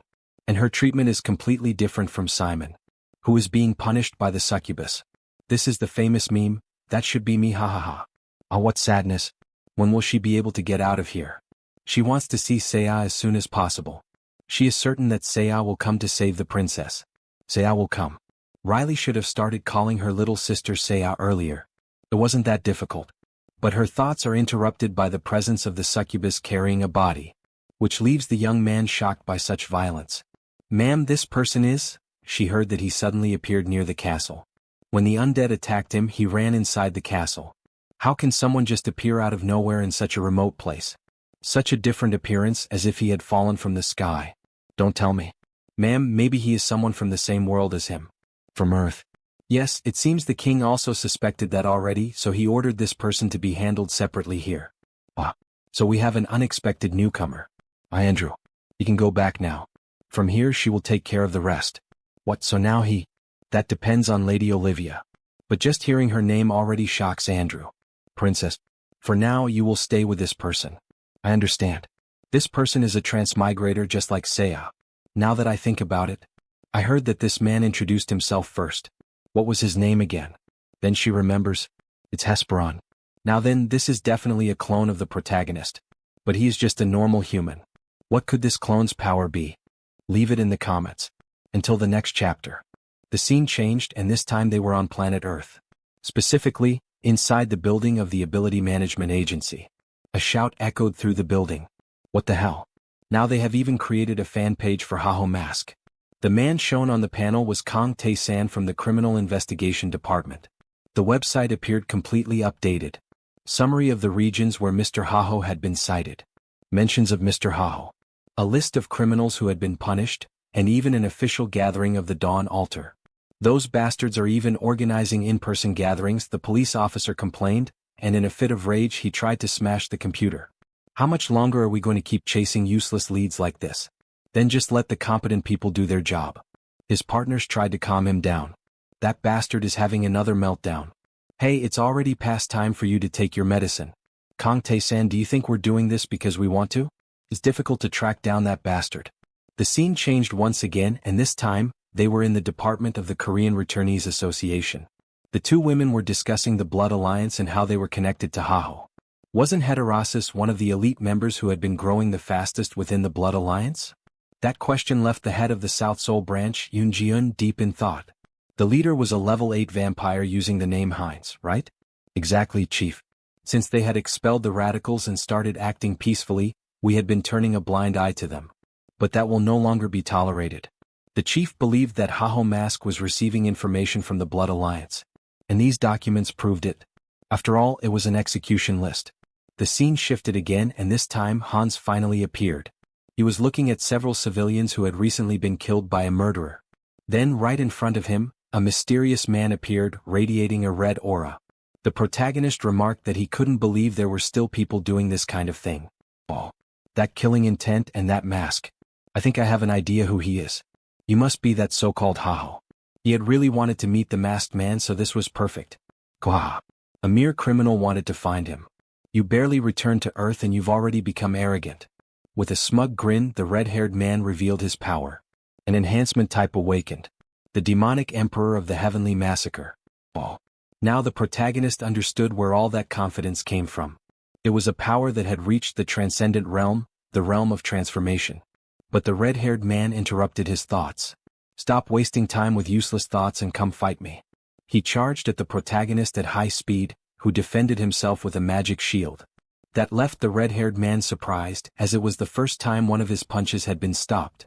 But let's see how long that barrier can hold. He entered full JoJo mode and unleashed a barrage of punches at incredible speed. As expected of someone coming from Harem, he was especially skilled when it came to fighting other people. It was the first time he had faced someone with such powerful internal energy. But this little game ends here. When the barrier finally shattered, just before the punch could reach the protagonist's face, black tentacles restrained him in place, binding him tightly and hurling him against the wall. But of course, a single blow would not be enough. Wow, what is this? This is not ordinary demonic energy. Not even the heavenly demon reached this level. Realizing that now is already too late, little warrior. Don't underestimate me, masked man. I am the demonic emperor of the heavenly massacre. And I don't care. Disappear. Besides, that name is childish. You bastard, you'll see. But once again the red-haired man was easily restrained. How can this force be so overwhelming? This is my last display of mercy. The black bindings transformed into snakes. Do not feel wronged, little warrior. You will be able to be born again. As an extremely special undead. Then let us see. What kind of past do you have? As he examined the fighter's head, he obtained several new clues. This man had been a subordinate of the prosperous Heaven Society. They had been connected even before he went to another world. How strange. If it had been after reaching this level of power, he would have understood. But why did they recruit someone who had been nothing more than an ordinary person? What a shame. Unlike Alterica, obtaining information here was limited. In addition to the Blood Alliance, he also needed information from the legal side of society. Now that he thought about it, there was someone perfect for that. The scene shifted to a young man calmly having dinner. On Sunghyun, the dark mage assigned to the Ability Management Agency. A woman joined him at the table. "Sunghyun, you're already busy with work. Why did you come again? And try this too." All right. Lately, public safety has improved quite a bit, so there are hardly any incidents. Your father and I are happy. But don't keep blaming yourself because of us. Mom, you're exaggerating again. After all, after everything he had gone through to return to Earth, he would never sacrifice his ordinary life again. Son, eat plenty before you go. Yes. Even seeing his father, who had always been so serious, gradually changing was something precious. But while he was enjoying his meal, a strange sensation sent a chill down his spine. Even his parents became worried, asking what had happened to their son after noticing the sudden change in his behavior. Damn, that presence, it's him. Excuse me. He had just remembered that he had forgotten to submit some documents. He would need to go back to work right away. His strange behavior left his parents suspicious. After walking through the city for quite some time, it seemed as though he was voluntarily heading into hell. But he could not involve his parents in this. Show yourself. Why did you come looking for me? Cuckoo. Even knowing that I was here, he didn't try to run away. It was Hans's presence. Of course, he had the complete confidence of someone who knew he could never escape from him. A wise decision. It was worth showing a certain amount of consideration. Just so we're clear, he was a dark mage, but he had never committed a crime. His innate ability was simply the use of the power of darkness. But the protagonist interrupted him, informing him that that was not the reason he had come. That left the young man confused. Seriously? Then why was it that the masked man had come looking for him? That's obvious. Don't be alarmed. You seem quite useful. Thank you, I think. I never imagined I would receive a compliment like that from Haho Mask. Then he will become my first slave on Earth. Press F in the chat for our friend on Sunghyun. The scene changed and we saw the interior of a laboratory. A man holding a pair of forceps announced that everything was ready. Open your eyes. It is the supreme artificial eye, combining magical engineering and mechanical engineering. At last he could see. Even his soul had been damaged, so no artificial eye had worked for him. Flashbacks followed, revealing that he was the one who had tried to attack the protagonist with a mental attack. And as a consequence, he ended up losing his eyesight. It seems that the position of head of the technical division is not merely decorative. The chief technology director of the prosperous Heaven Society, Dr. But speaking of that, there is something he would like to ask you. Of course, go ahead. The one who did this to you. Aitor Harmando? No, Haho. That's right, the one with the smiling mask. He is quite an interesting guy. And to think that he blew up the Korean branch's own base. That has never happened before. Right, but what exactly are you trying to say? Are you just going to stand by and do nothing after being humiliated like that? Of course not. Even if he hadn't said it, it was already part of his plans. We can't leave that place abandoned forever. That's right. Excellent. And this time the doctor will help as well. He really wants to use him as a test subject for his experiments. The scene changed. They were now at the protagonist's house. After taking a nice hot shower, he relaxed in the living room. All he wanted was to stay at home and do nothing. But running around using the projection in Hansa's place was exhausting as well. He was almost becoming extroverted again. Suddenly his cell phone rang. That dark mage, his name was on Sunghyun, wasn't it? Thankfully he had cooperated peacefully. The protagonist had been thinking about how to persuade him. But thanks to that, the gathering of information from the association was proceeding smoothly. And the new project was progressing well too. An undead from the Murim world who had reached the realm of transformation. Wouldn't it be incredible to have such a powerful warrior? But the protagonist's thoughts were interrupted by the sound of the TV. You still treat Haho as a criminal? A morning news program was running an editorial on the subject. It is an undeniable fact that he has contributed enormously to public safety in our country. Exactly. Look at the cases overseas. Hundreds, even thousands of people die every day because of terrorism. Just yesterday there was a major incident in Japan. But the protagonist turned off the TV. The prosperous Heaven Society. They were probably still expanding their influence abroad. Those bastards will get what they deserve. He opened Hansa's information to investigate his schedule. The scene changed and they returned to the other world. The new clone and the princess were having a conversation. So Hesperon wasn't your real name. Since he was going to another world, he thought he should at least have a cool name. So your real name is Ha Sunghyun, but you can just call him Hesperon. I see. But the princess questioned whether Hesperon understood the situation he was in and whether he wasn't a little worried. However, he interrupted her and grabbed the princess's hand. The break is over. Could you evaluate the magic he practiced? What? Already? Didn't we just start our break? Hesperon. Was a mistake. Just because he was someone from Earth, I ended up remembering when Big Sister Saya taught me magic. But he keeps asking me to teach him more. Look at this, Riley. You did it? Hey, show me a little more respect when addressing me. Sorry. He got excited without realizing it. How frustrating. It took her years to learn that magic, but he managed to do it so easily. Could it be that people from Earth are born with talent for magic? Big Sister also learned it very quickly. That's nothing. He is buffed with 4 abilities. Evil Wisdom. Forbidden Knowledge. Path of Sorcery. Mana Mastery. If he had trouble even with basic magic, it would be a disgrace to Hansa's name. Meanwhile, the immortal king summoned his servant. She promptly appeared and asked what his orders would be. While he is away, I will delegate the remaining tasks to her. Do not worry. Everything will be carried out according to the king's will. The scene shifted and they returned to Earth. Hans was flying at maximum speed over the sea. He had come all the way to Japan following the traces of the prosperous Heaven Society.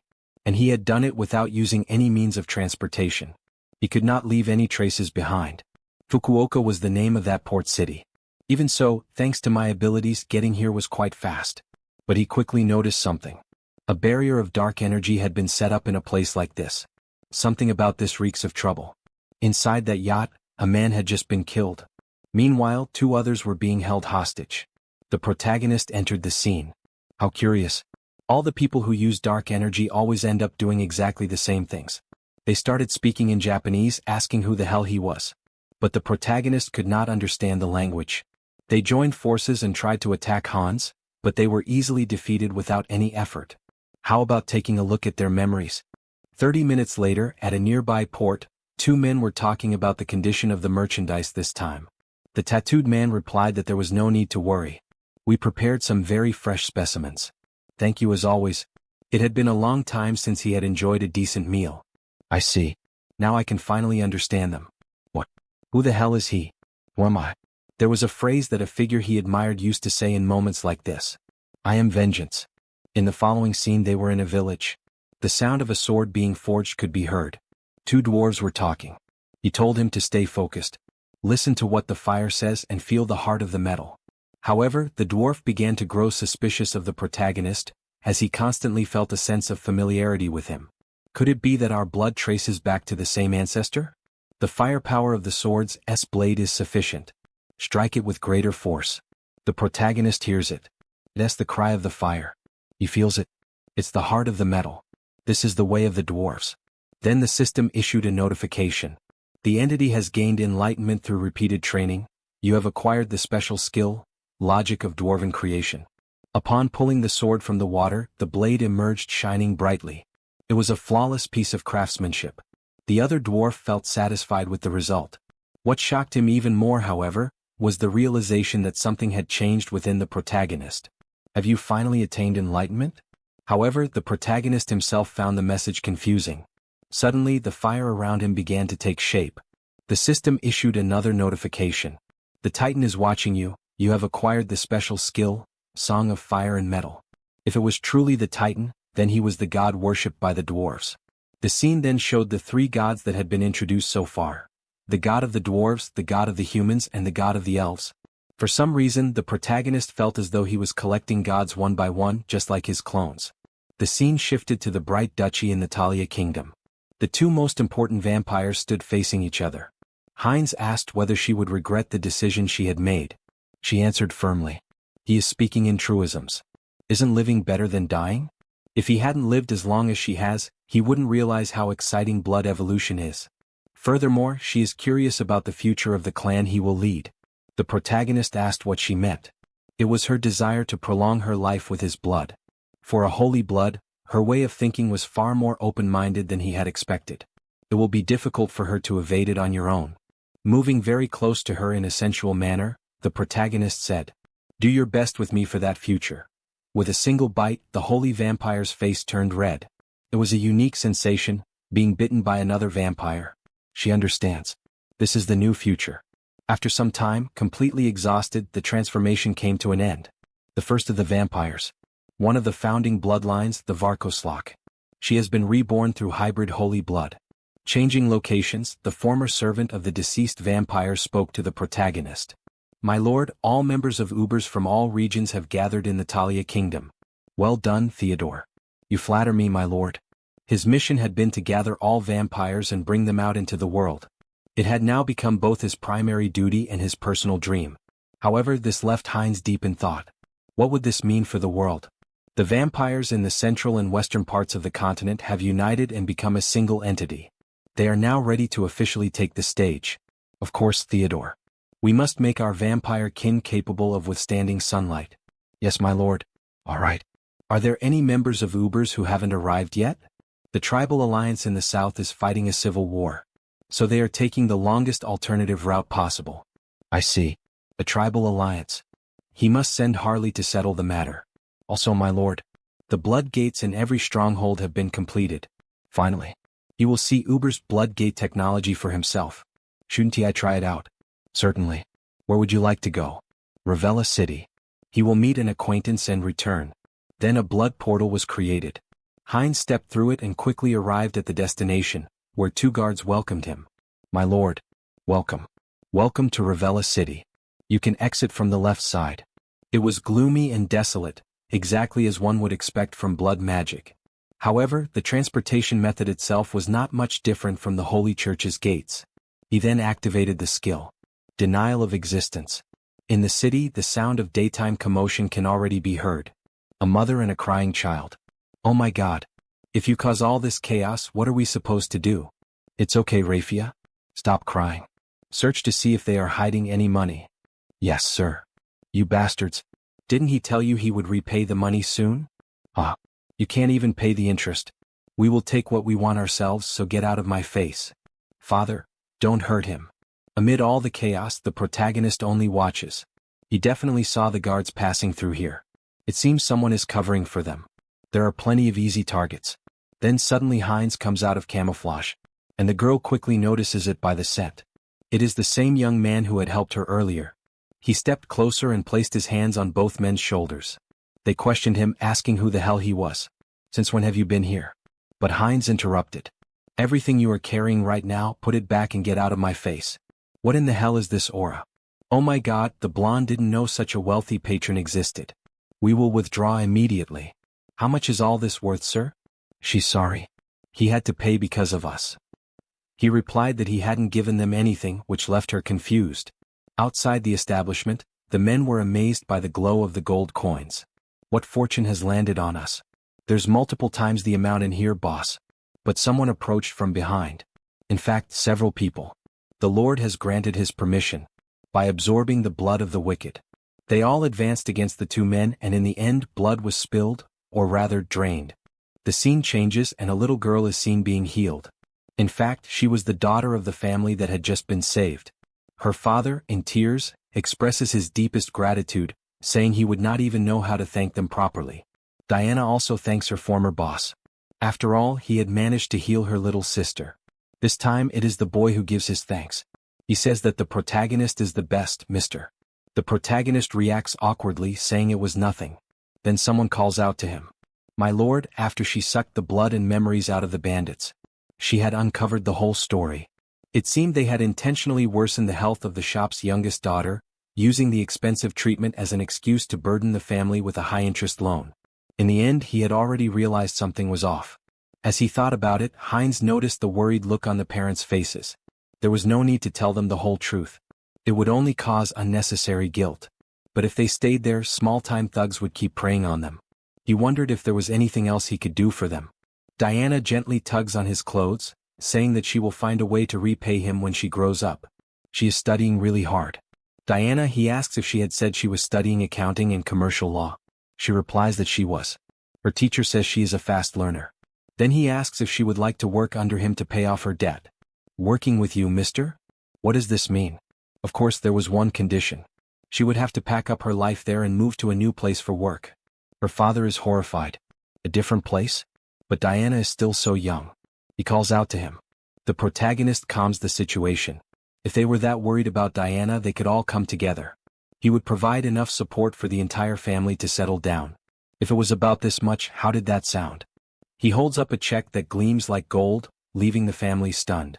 That amount would be more than enough for them to settle down comfortably. If that was what Diana wanted, then they should go. She calls out to him, Uncle? Where should they go? To the capital, Teleria, right? No. They were going somewhere with people he could trust. To Tarak City in the Tulku Kingdom. It was the place where his other clones had already established control. A few moments later, they arrived at the Rockapelli Magic Tower. The whole family was gathered together.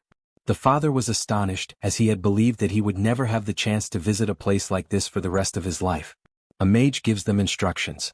Now everyone please step onto the magic circle. Then we shall begin the activation. The four mages cast their magic, and everyone is teleported to the Tarak Magic Tower. However, everyone feels nauseous. The mage even becomes concerned. Even the protagonist feels a little dizzy. Traveling through magic towers has terrible ride quality for the price. There is a reason the Holy Order's gates and Yuppersea's blood gates are praised so highly. Well, he has to go his own way now. But the girl asks if he is not coming with them. No. He still has some things to take care of. There are people outside who will help them, so there is no need to worry. Due to certain circumstance, he will be there in a different form. She will be able to catch his scent right away, right? Yes, mister. In the next scene, they are already inside the city. Hubert Merchantry. Welcome. I have already received word from Lord Heinz. I am the master of this merchantry, Hubert. For those who do not remember, he is one of the protagonist's clones who specializes in commerce. Oh, so you are the master. Please take good care of his family. Of course. Just think of me as Heinz and make yourselves at home. We happen to be incredibly close after all. But the girl notices that they are actually the same person. Back in the city of the vampires, at Brokislack Citadel, Heinz looks over several documents. So, the royalty and nobility of Talia have all surrendered.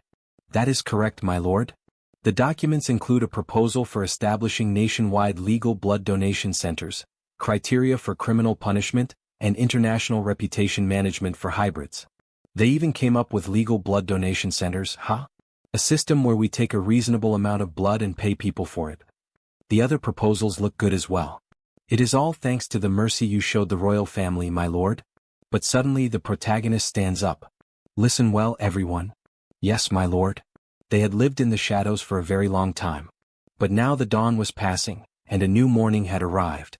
From that moment onward, in the kingdom of Talia, a new dynasty would reveal itself to the world. Hybrid. At another moment, now inside the church, Heinz's vassal continues the announcement. Furthermore, we inform the Holy Order that all authority in the Kingdom of Talia has been officially transferred to the Vampire Alliance hybrid. We hereby convey this to the Church. The saint thanks them for the notice. The other woman, however, is somewhat concerned. It is quite baffling, but there are no procedural issues. What do you think, Saint? She says that it is true a vampire kingdom warrants caution. However, they do not want a military conflict with them. Instead, they wish for dialogue. Therefore, she believes they should accept it for the sake of peace and coexistence. After all, these are chaotic times. Both women are surprised by her response. But what they could not imagine were the protagonist's true intentions. They had finally gained an entire kingdom under their control. At the next scene, the story returns to Earth. Hans finished off the remaining enemies and is searching through their minds. So they really were Banshin Society's lackeys. Much more straightforward than Korea. He only roughed up a few of the big shots, and the clues started falling right into his lap. That just goes to show how much influence the Banshin Society has. Well, the protagonist supposed that's only natural. With their population, they'd have far more awakeners than Korea. He likes how simple this is. He will rip out every last one of your roots, Banshin Society. And that night, beneath the bright moon, Hans vanished together with the shadows. While this, in somewhere. Banshin Society, East Asian Branch. Hans' photo is attached to a document. What is all this about now? The Haho mask showed up in Japan. Has he decided that he doesn't need to target Korea anymore? But from Fukuoka to Kagoshima already. How many places have been hit in such a short time? Haho mask. Even if he possessed the power of a demon king. The elites of the Banshin Society are awakeners who have slain demon kings like that. This time he won't have such an easy fight. Is he here? Yes, master. Contact Japan. Shake off Hayushu's ability bureau, and have everyone focus on Haho mask. Wait, you mean? Yes, that is right.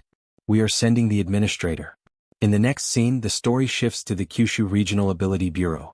A new character is introduced, Director of the Kyushu Ability Bureau. Alright, give me your report. After comparing the field investigation with eyewitness accounts, we're highly confident in the findings. Another character is introduced, Ability Bureau Staff Tamura. So it really was true. What was his name again? Haho mask. Why has Korea's criminal hunter come all the way here to cause trouble? He's known as Korea's unofficial strongest. We should prepare a response. But he is interrupted by the director. A response? Don't exaggerate. He's only one awakener. He can't even match us in the number of awakeners. Then, are we just going to watch? He's still moving south through Kyushu as we speak. Tamura. Contact the National Returnees Association. The awakener even Korea couldn't deal with will be captured by Japan. After those declarations, a war broke out across the Japanese mainland. A man wielding a katana tried to use his ability. Secret art of the Gale sword style. Whirlwind. But with nothing more than a movement of his hand, Hans defeated him before he could finish the technique. But that was not enough. Dozens of enemies appeared. Some were dressed in suits. Ninjas. Samurai. What a pointless attempt. These guys don't seem to be with the Banshin Society. Japan's guardians. He should hold back a little. Then he activated the ability. Death's Grasp. All of the enemies began to panic and grow dizzy as claws emerged from the ground. That was easy. Now that those pests are gone, he supposed it's time to head for the next area. But in the middle of the crowd he noticed something. So there were Banshin Society members mixed in with the guardians. They were so desperate to catch him that they couldn't even tell friend from foe. Ah. Looks like his reputation really is something. To think he has united Japan's guardians and villains. He spotted a suspicious aura, then went after it. If he traces the route they used to get here, he should be able to find Banshin Society's trail. Skill Eye of the Abyss. As expected, he could sense the Banshin Society's aura. So this is one of their safe houses. How predictable. But the moment he touched the doorknob, something happened as if a barrier had been broken. He was teleported to another place. A pocket dimension. Was this a trap? It's a world much like his eternal labyrinth. Then a man approached. Beside him stood a woman and another man with a massive build. All of them were wearing business suits. So calling you Demon King class wasn't just an empty claim. The tall man beside him complained. Are you seriously saying that so casually? He deployed our domain just by his mere presence. The girl commented. Isn't he actually a real Demon King? He's not just some ordinary undead. Look at that evil aura surrounding him. Stop making such a fuss. We already anticipated this. Every one of them has reached the pinnacle. The 5 at the front have even attained transcendence. This pocket world must be someone's unique skill. Finding that person should be his top priority. Whatever. At this point, who cares that Haho Mask really is? We will heal him first. And inspect the corpse afterward. He has certainly got spirit. Let us see how long you can keep that attitude against him. In the end, the protagonist could only see the shadow growing larger and larger. Oh, that surprised him. The man transformed into a giant with an armored body. He looked like a combination of a titan and conqueror's haki. He charged straight at the protagonist. The only way to know is to test it. A massive explosion erupted. The giant man ended up striking only the ground, leaving behind a massive crater. In the background, all that could be heard was a sinister laugh, making the giant feel uneasy. Your destructive power is impressive. Then the protagonist unleashed a spell similar to the spirit bomb. The man tried to stop it with a barrier. But he realized it was not enough as the barrier was beginning to crack. He was struck directly by the spell, causing blood to flow from his mouth. The girl immediately went to heal him. As he complained, he asked why he had not received decent support. He had almost died. But she shouted back, asking what he was talking about. He was only alive because of the barrier she had placed. The leader told both of them to shut up and focus on the fight. The enemy was strong, so they could not lose their focus. Meanwhile, the protagonist was wiping out the other subordinates one by one. The small fry should stay out of this. But after receiving the healing buffs, the giant quickly charged toward Hans. Although the protagonist doubted that anything could happen. What could you possibly do with the same trick? But what he did not expect was for the girl to use a holy power debuff. O Almighty Muriel, bestow your divine radiance upon this place. It ended up nullifying the protagonist's magic. And at that moment, the giant, striking a Saitama-like pose, took the opportunity to unleash a devastating blow, causing massive devastation. In the next scene, the man questioned where he had gone. The girl had also lost sight of Hans. Suddenly, with his heightened senses, he noticed a rain of fire falling from the sky. At that moment, the group's leader activated his magic. Isolation. Reset. With a snap of his fingers, a shield appeared. Skill, Administrator of the Small World. The girl thanked him for the help, calling him the Administrator. She had truly thought she was going to die. With that revelation, the protagonist laughed. So it had been him all this time. The one who created this hidden world. His ability seems similar to that Lawbear's. The difference is it restricts the enemy's power, strengthens allies, and even repositions them. The man was shocked. In a matter of seconds, his technique had been figured out. Haho Mask is even more formidable than he imagined. More low-ranking henchmen appeared. There he is. They won't let him get away this time. But now that he has entered his domain, Haho won't leave here alive. They all began casting countless magic seals. But Haho simply laughed. Your powers may be enhanced, but do you really think that's enough to defeat him? As he dodged the spells, others rushed toward him with swords and fists. The surprise attack missed its target, leaving nothing but dust behind. Meanwhile, the men all began collapsing to the ground. Feels like his skin is melting. The curse. His hand. But something surprised the protagonist. Even his barrier can't block attacks like that. Skill. Immortality has been activated. His true power has been sealed by the restrictions of this space. No matter how he looks at it, destroying this place comes first. But those bastards aren't just going to stand by and let me. He's tracking both me within this space. And the abyss he was using, suppressing our power. In that case, Hans began conjuring a portal, summoning a creature. The three of them were stunned. What the hell is that? Come forth, Heratos. If he's tracking his power in the abyss, then he will simply give that power to someone else. Unlike in Trejo, he personally served as Heratos's dragon heart. It lacked independence, but in return, its loyalty surpasses all others. As he mounted the new summon, he gave his first order. Heratos, you've had your fill of his power, haven't you? Kill all enemies. Hey, Master Administrator. Hurry. Shit. It's already too late. The dragon's powerful roar struck the barrier directly. But they knew the barrier would not be enough. The girl tried to apply more holy energy buffs, but it was not enough. The barrier's collapsing. Everyone retreat. The barrier shattered and the attack struck the leader directly. You are a pretty decent leader. Sending your subordinates away even when you know you are going to die. Thanks to that, quite a few managed to escape, so he didn't break even. The leader's final words were Hannibal Strauss. He will commend your courage and show him some mercy. This time it was Kyushu.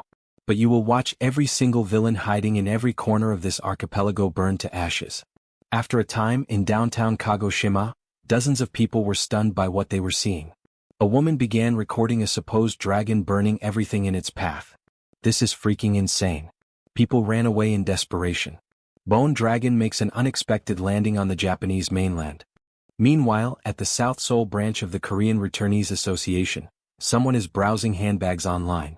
Oh, is this a newly released product? She must buy it immediately. The secretary arrives, noticing her manager is in a good mood. Oh, it's you, Secretary Kim.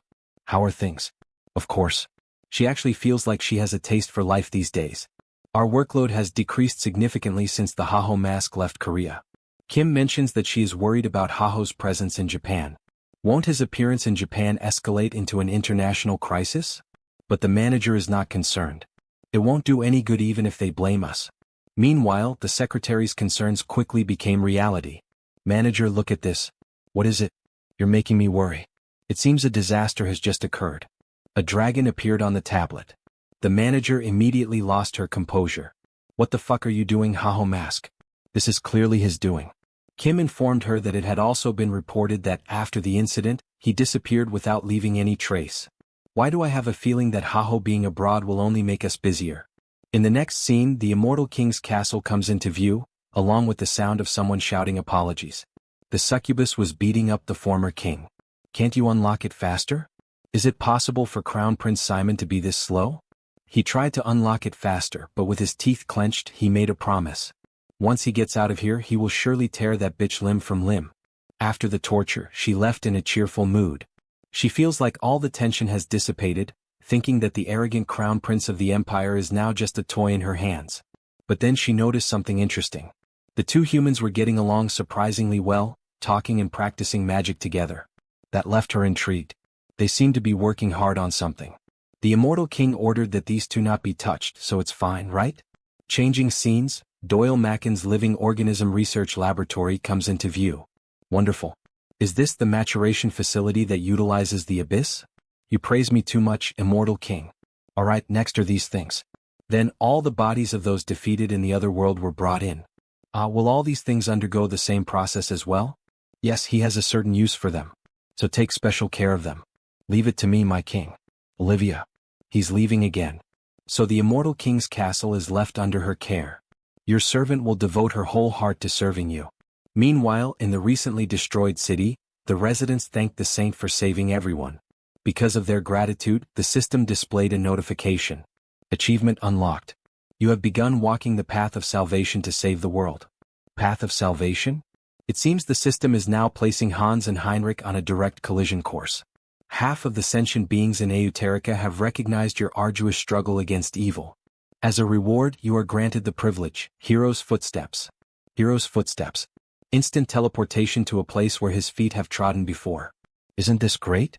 The cooldown is 3 days, but it will gradually decrease. Now, avatar exploration missions will become much easier.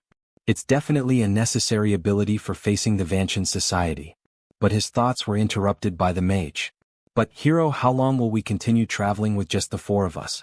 For the sake of the future, what do you think about increasing the number of our companions? Actually, he already had some people in mind. Soon, when the Second Continental Summit is held, they will meet them too. Wait, the Second Summit? Understood. It seems she is still worried about the Imperial Princess, even though she's doing remarkably well. Back at the Immortal King's castle, the protagonist successfully created an ice flower. Look at this, Riley. He can make flowers now too. Wow, isn't this way too much? Her magic training lasted for 10 years. Ah, this is fun. Isn't there anything harder, Riley? No, there's nothing, Harem. The system displayed another notification. The entity has attained enlightenment through repeated training. You have acquired the skill, Introduction to Magicology. To acquire a skill this quickly, this clone will truly become an excellent mage. Meanwhile, the princess remained depressed in the corner. He has truly benefited from Riley's guidance. This seems to be the level of theory that high-ranking nobles learn. A moment later, the two of them were sitting in the garden. Are you feeling better now, Riley? Yes. Riley, you want to get out of here, don't you? That's a given, of course. She's not here because she wants to be. Well, he thinks he can help her get out. Wait, what do you mean? Aside from his affinity for magic power, He hasn't told her what his special skill is yet, has he? Alright. What is your special skill? He opened a portal and a barbecue appeared, looking like it came from Earth. The princess looked confused. Barbecue skewers? Wait, an alternative space? It's not an alternative space. It's food that exists somewhere in this world. Would you like some? Thank you. By paying a certain price, he can summon anything.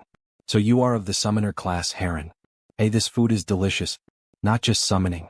He can also overcome spatial restrictions under certain conditions. Spatial restrictions. That means escape is possible too. But it requires prior preparation. With an innocent look, he made a request. Riley, how about making a contract with him? The request caught her completely off guard, leaving the princess blushing in embarrassment.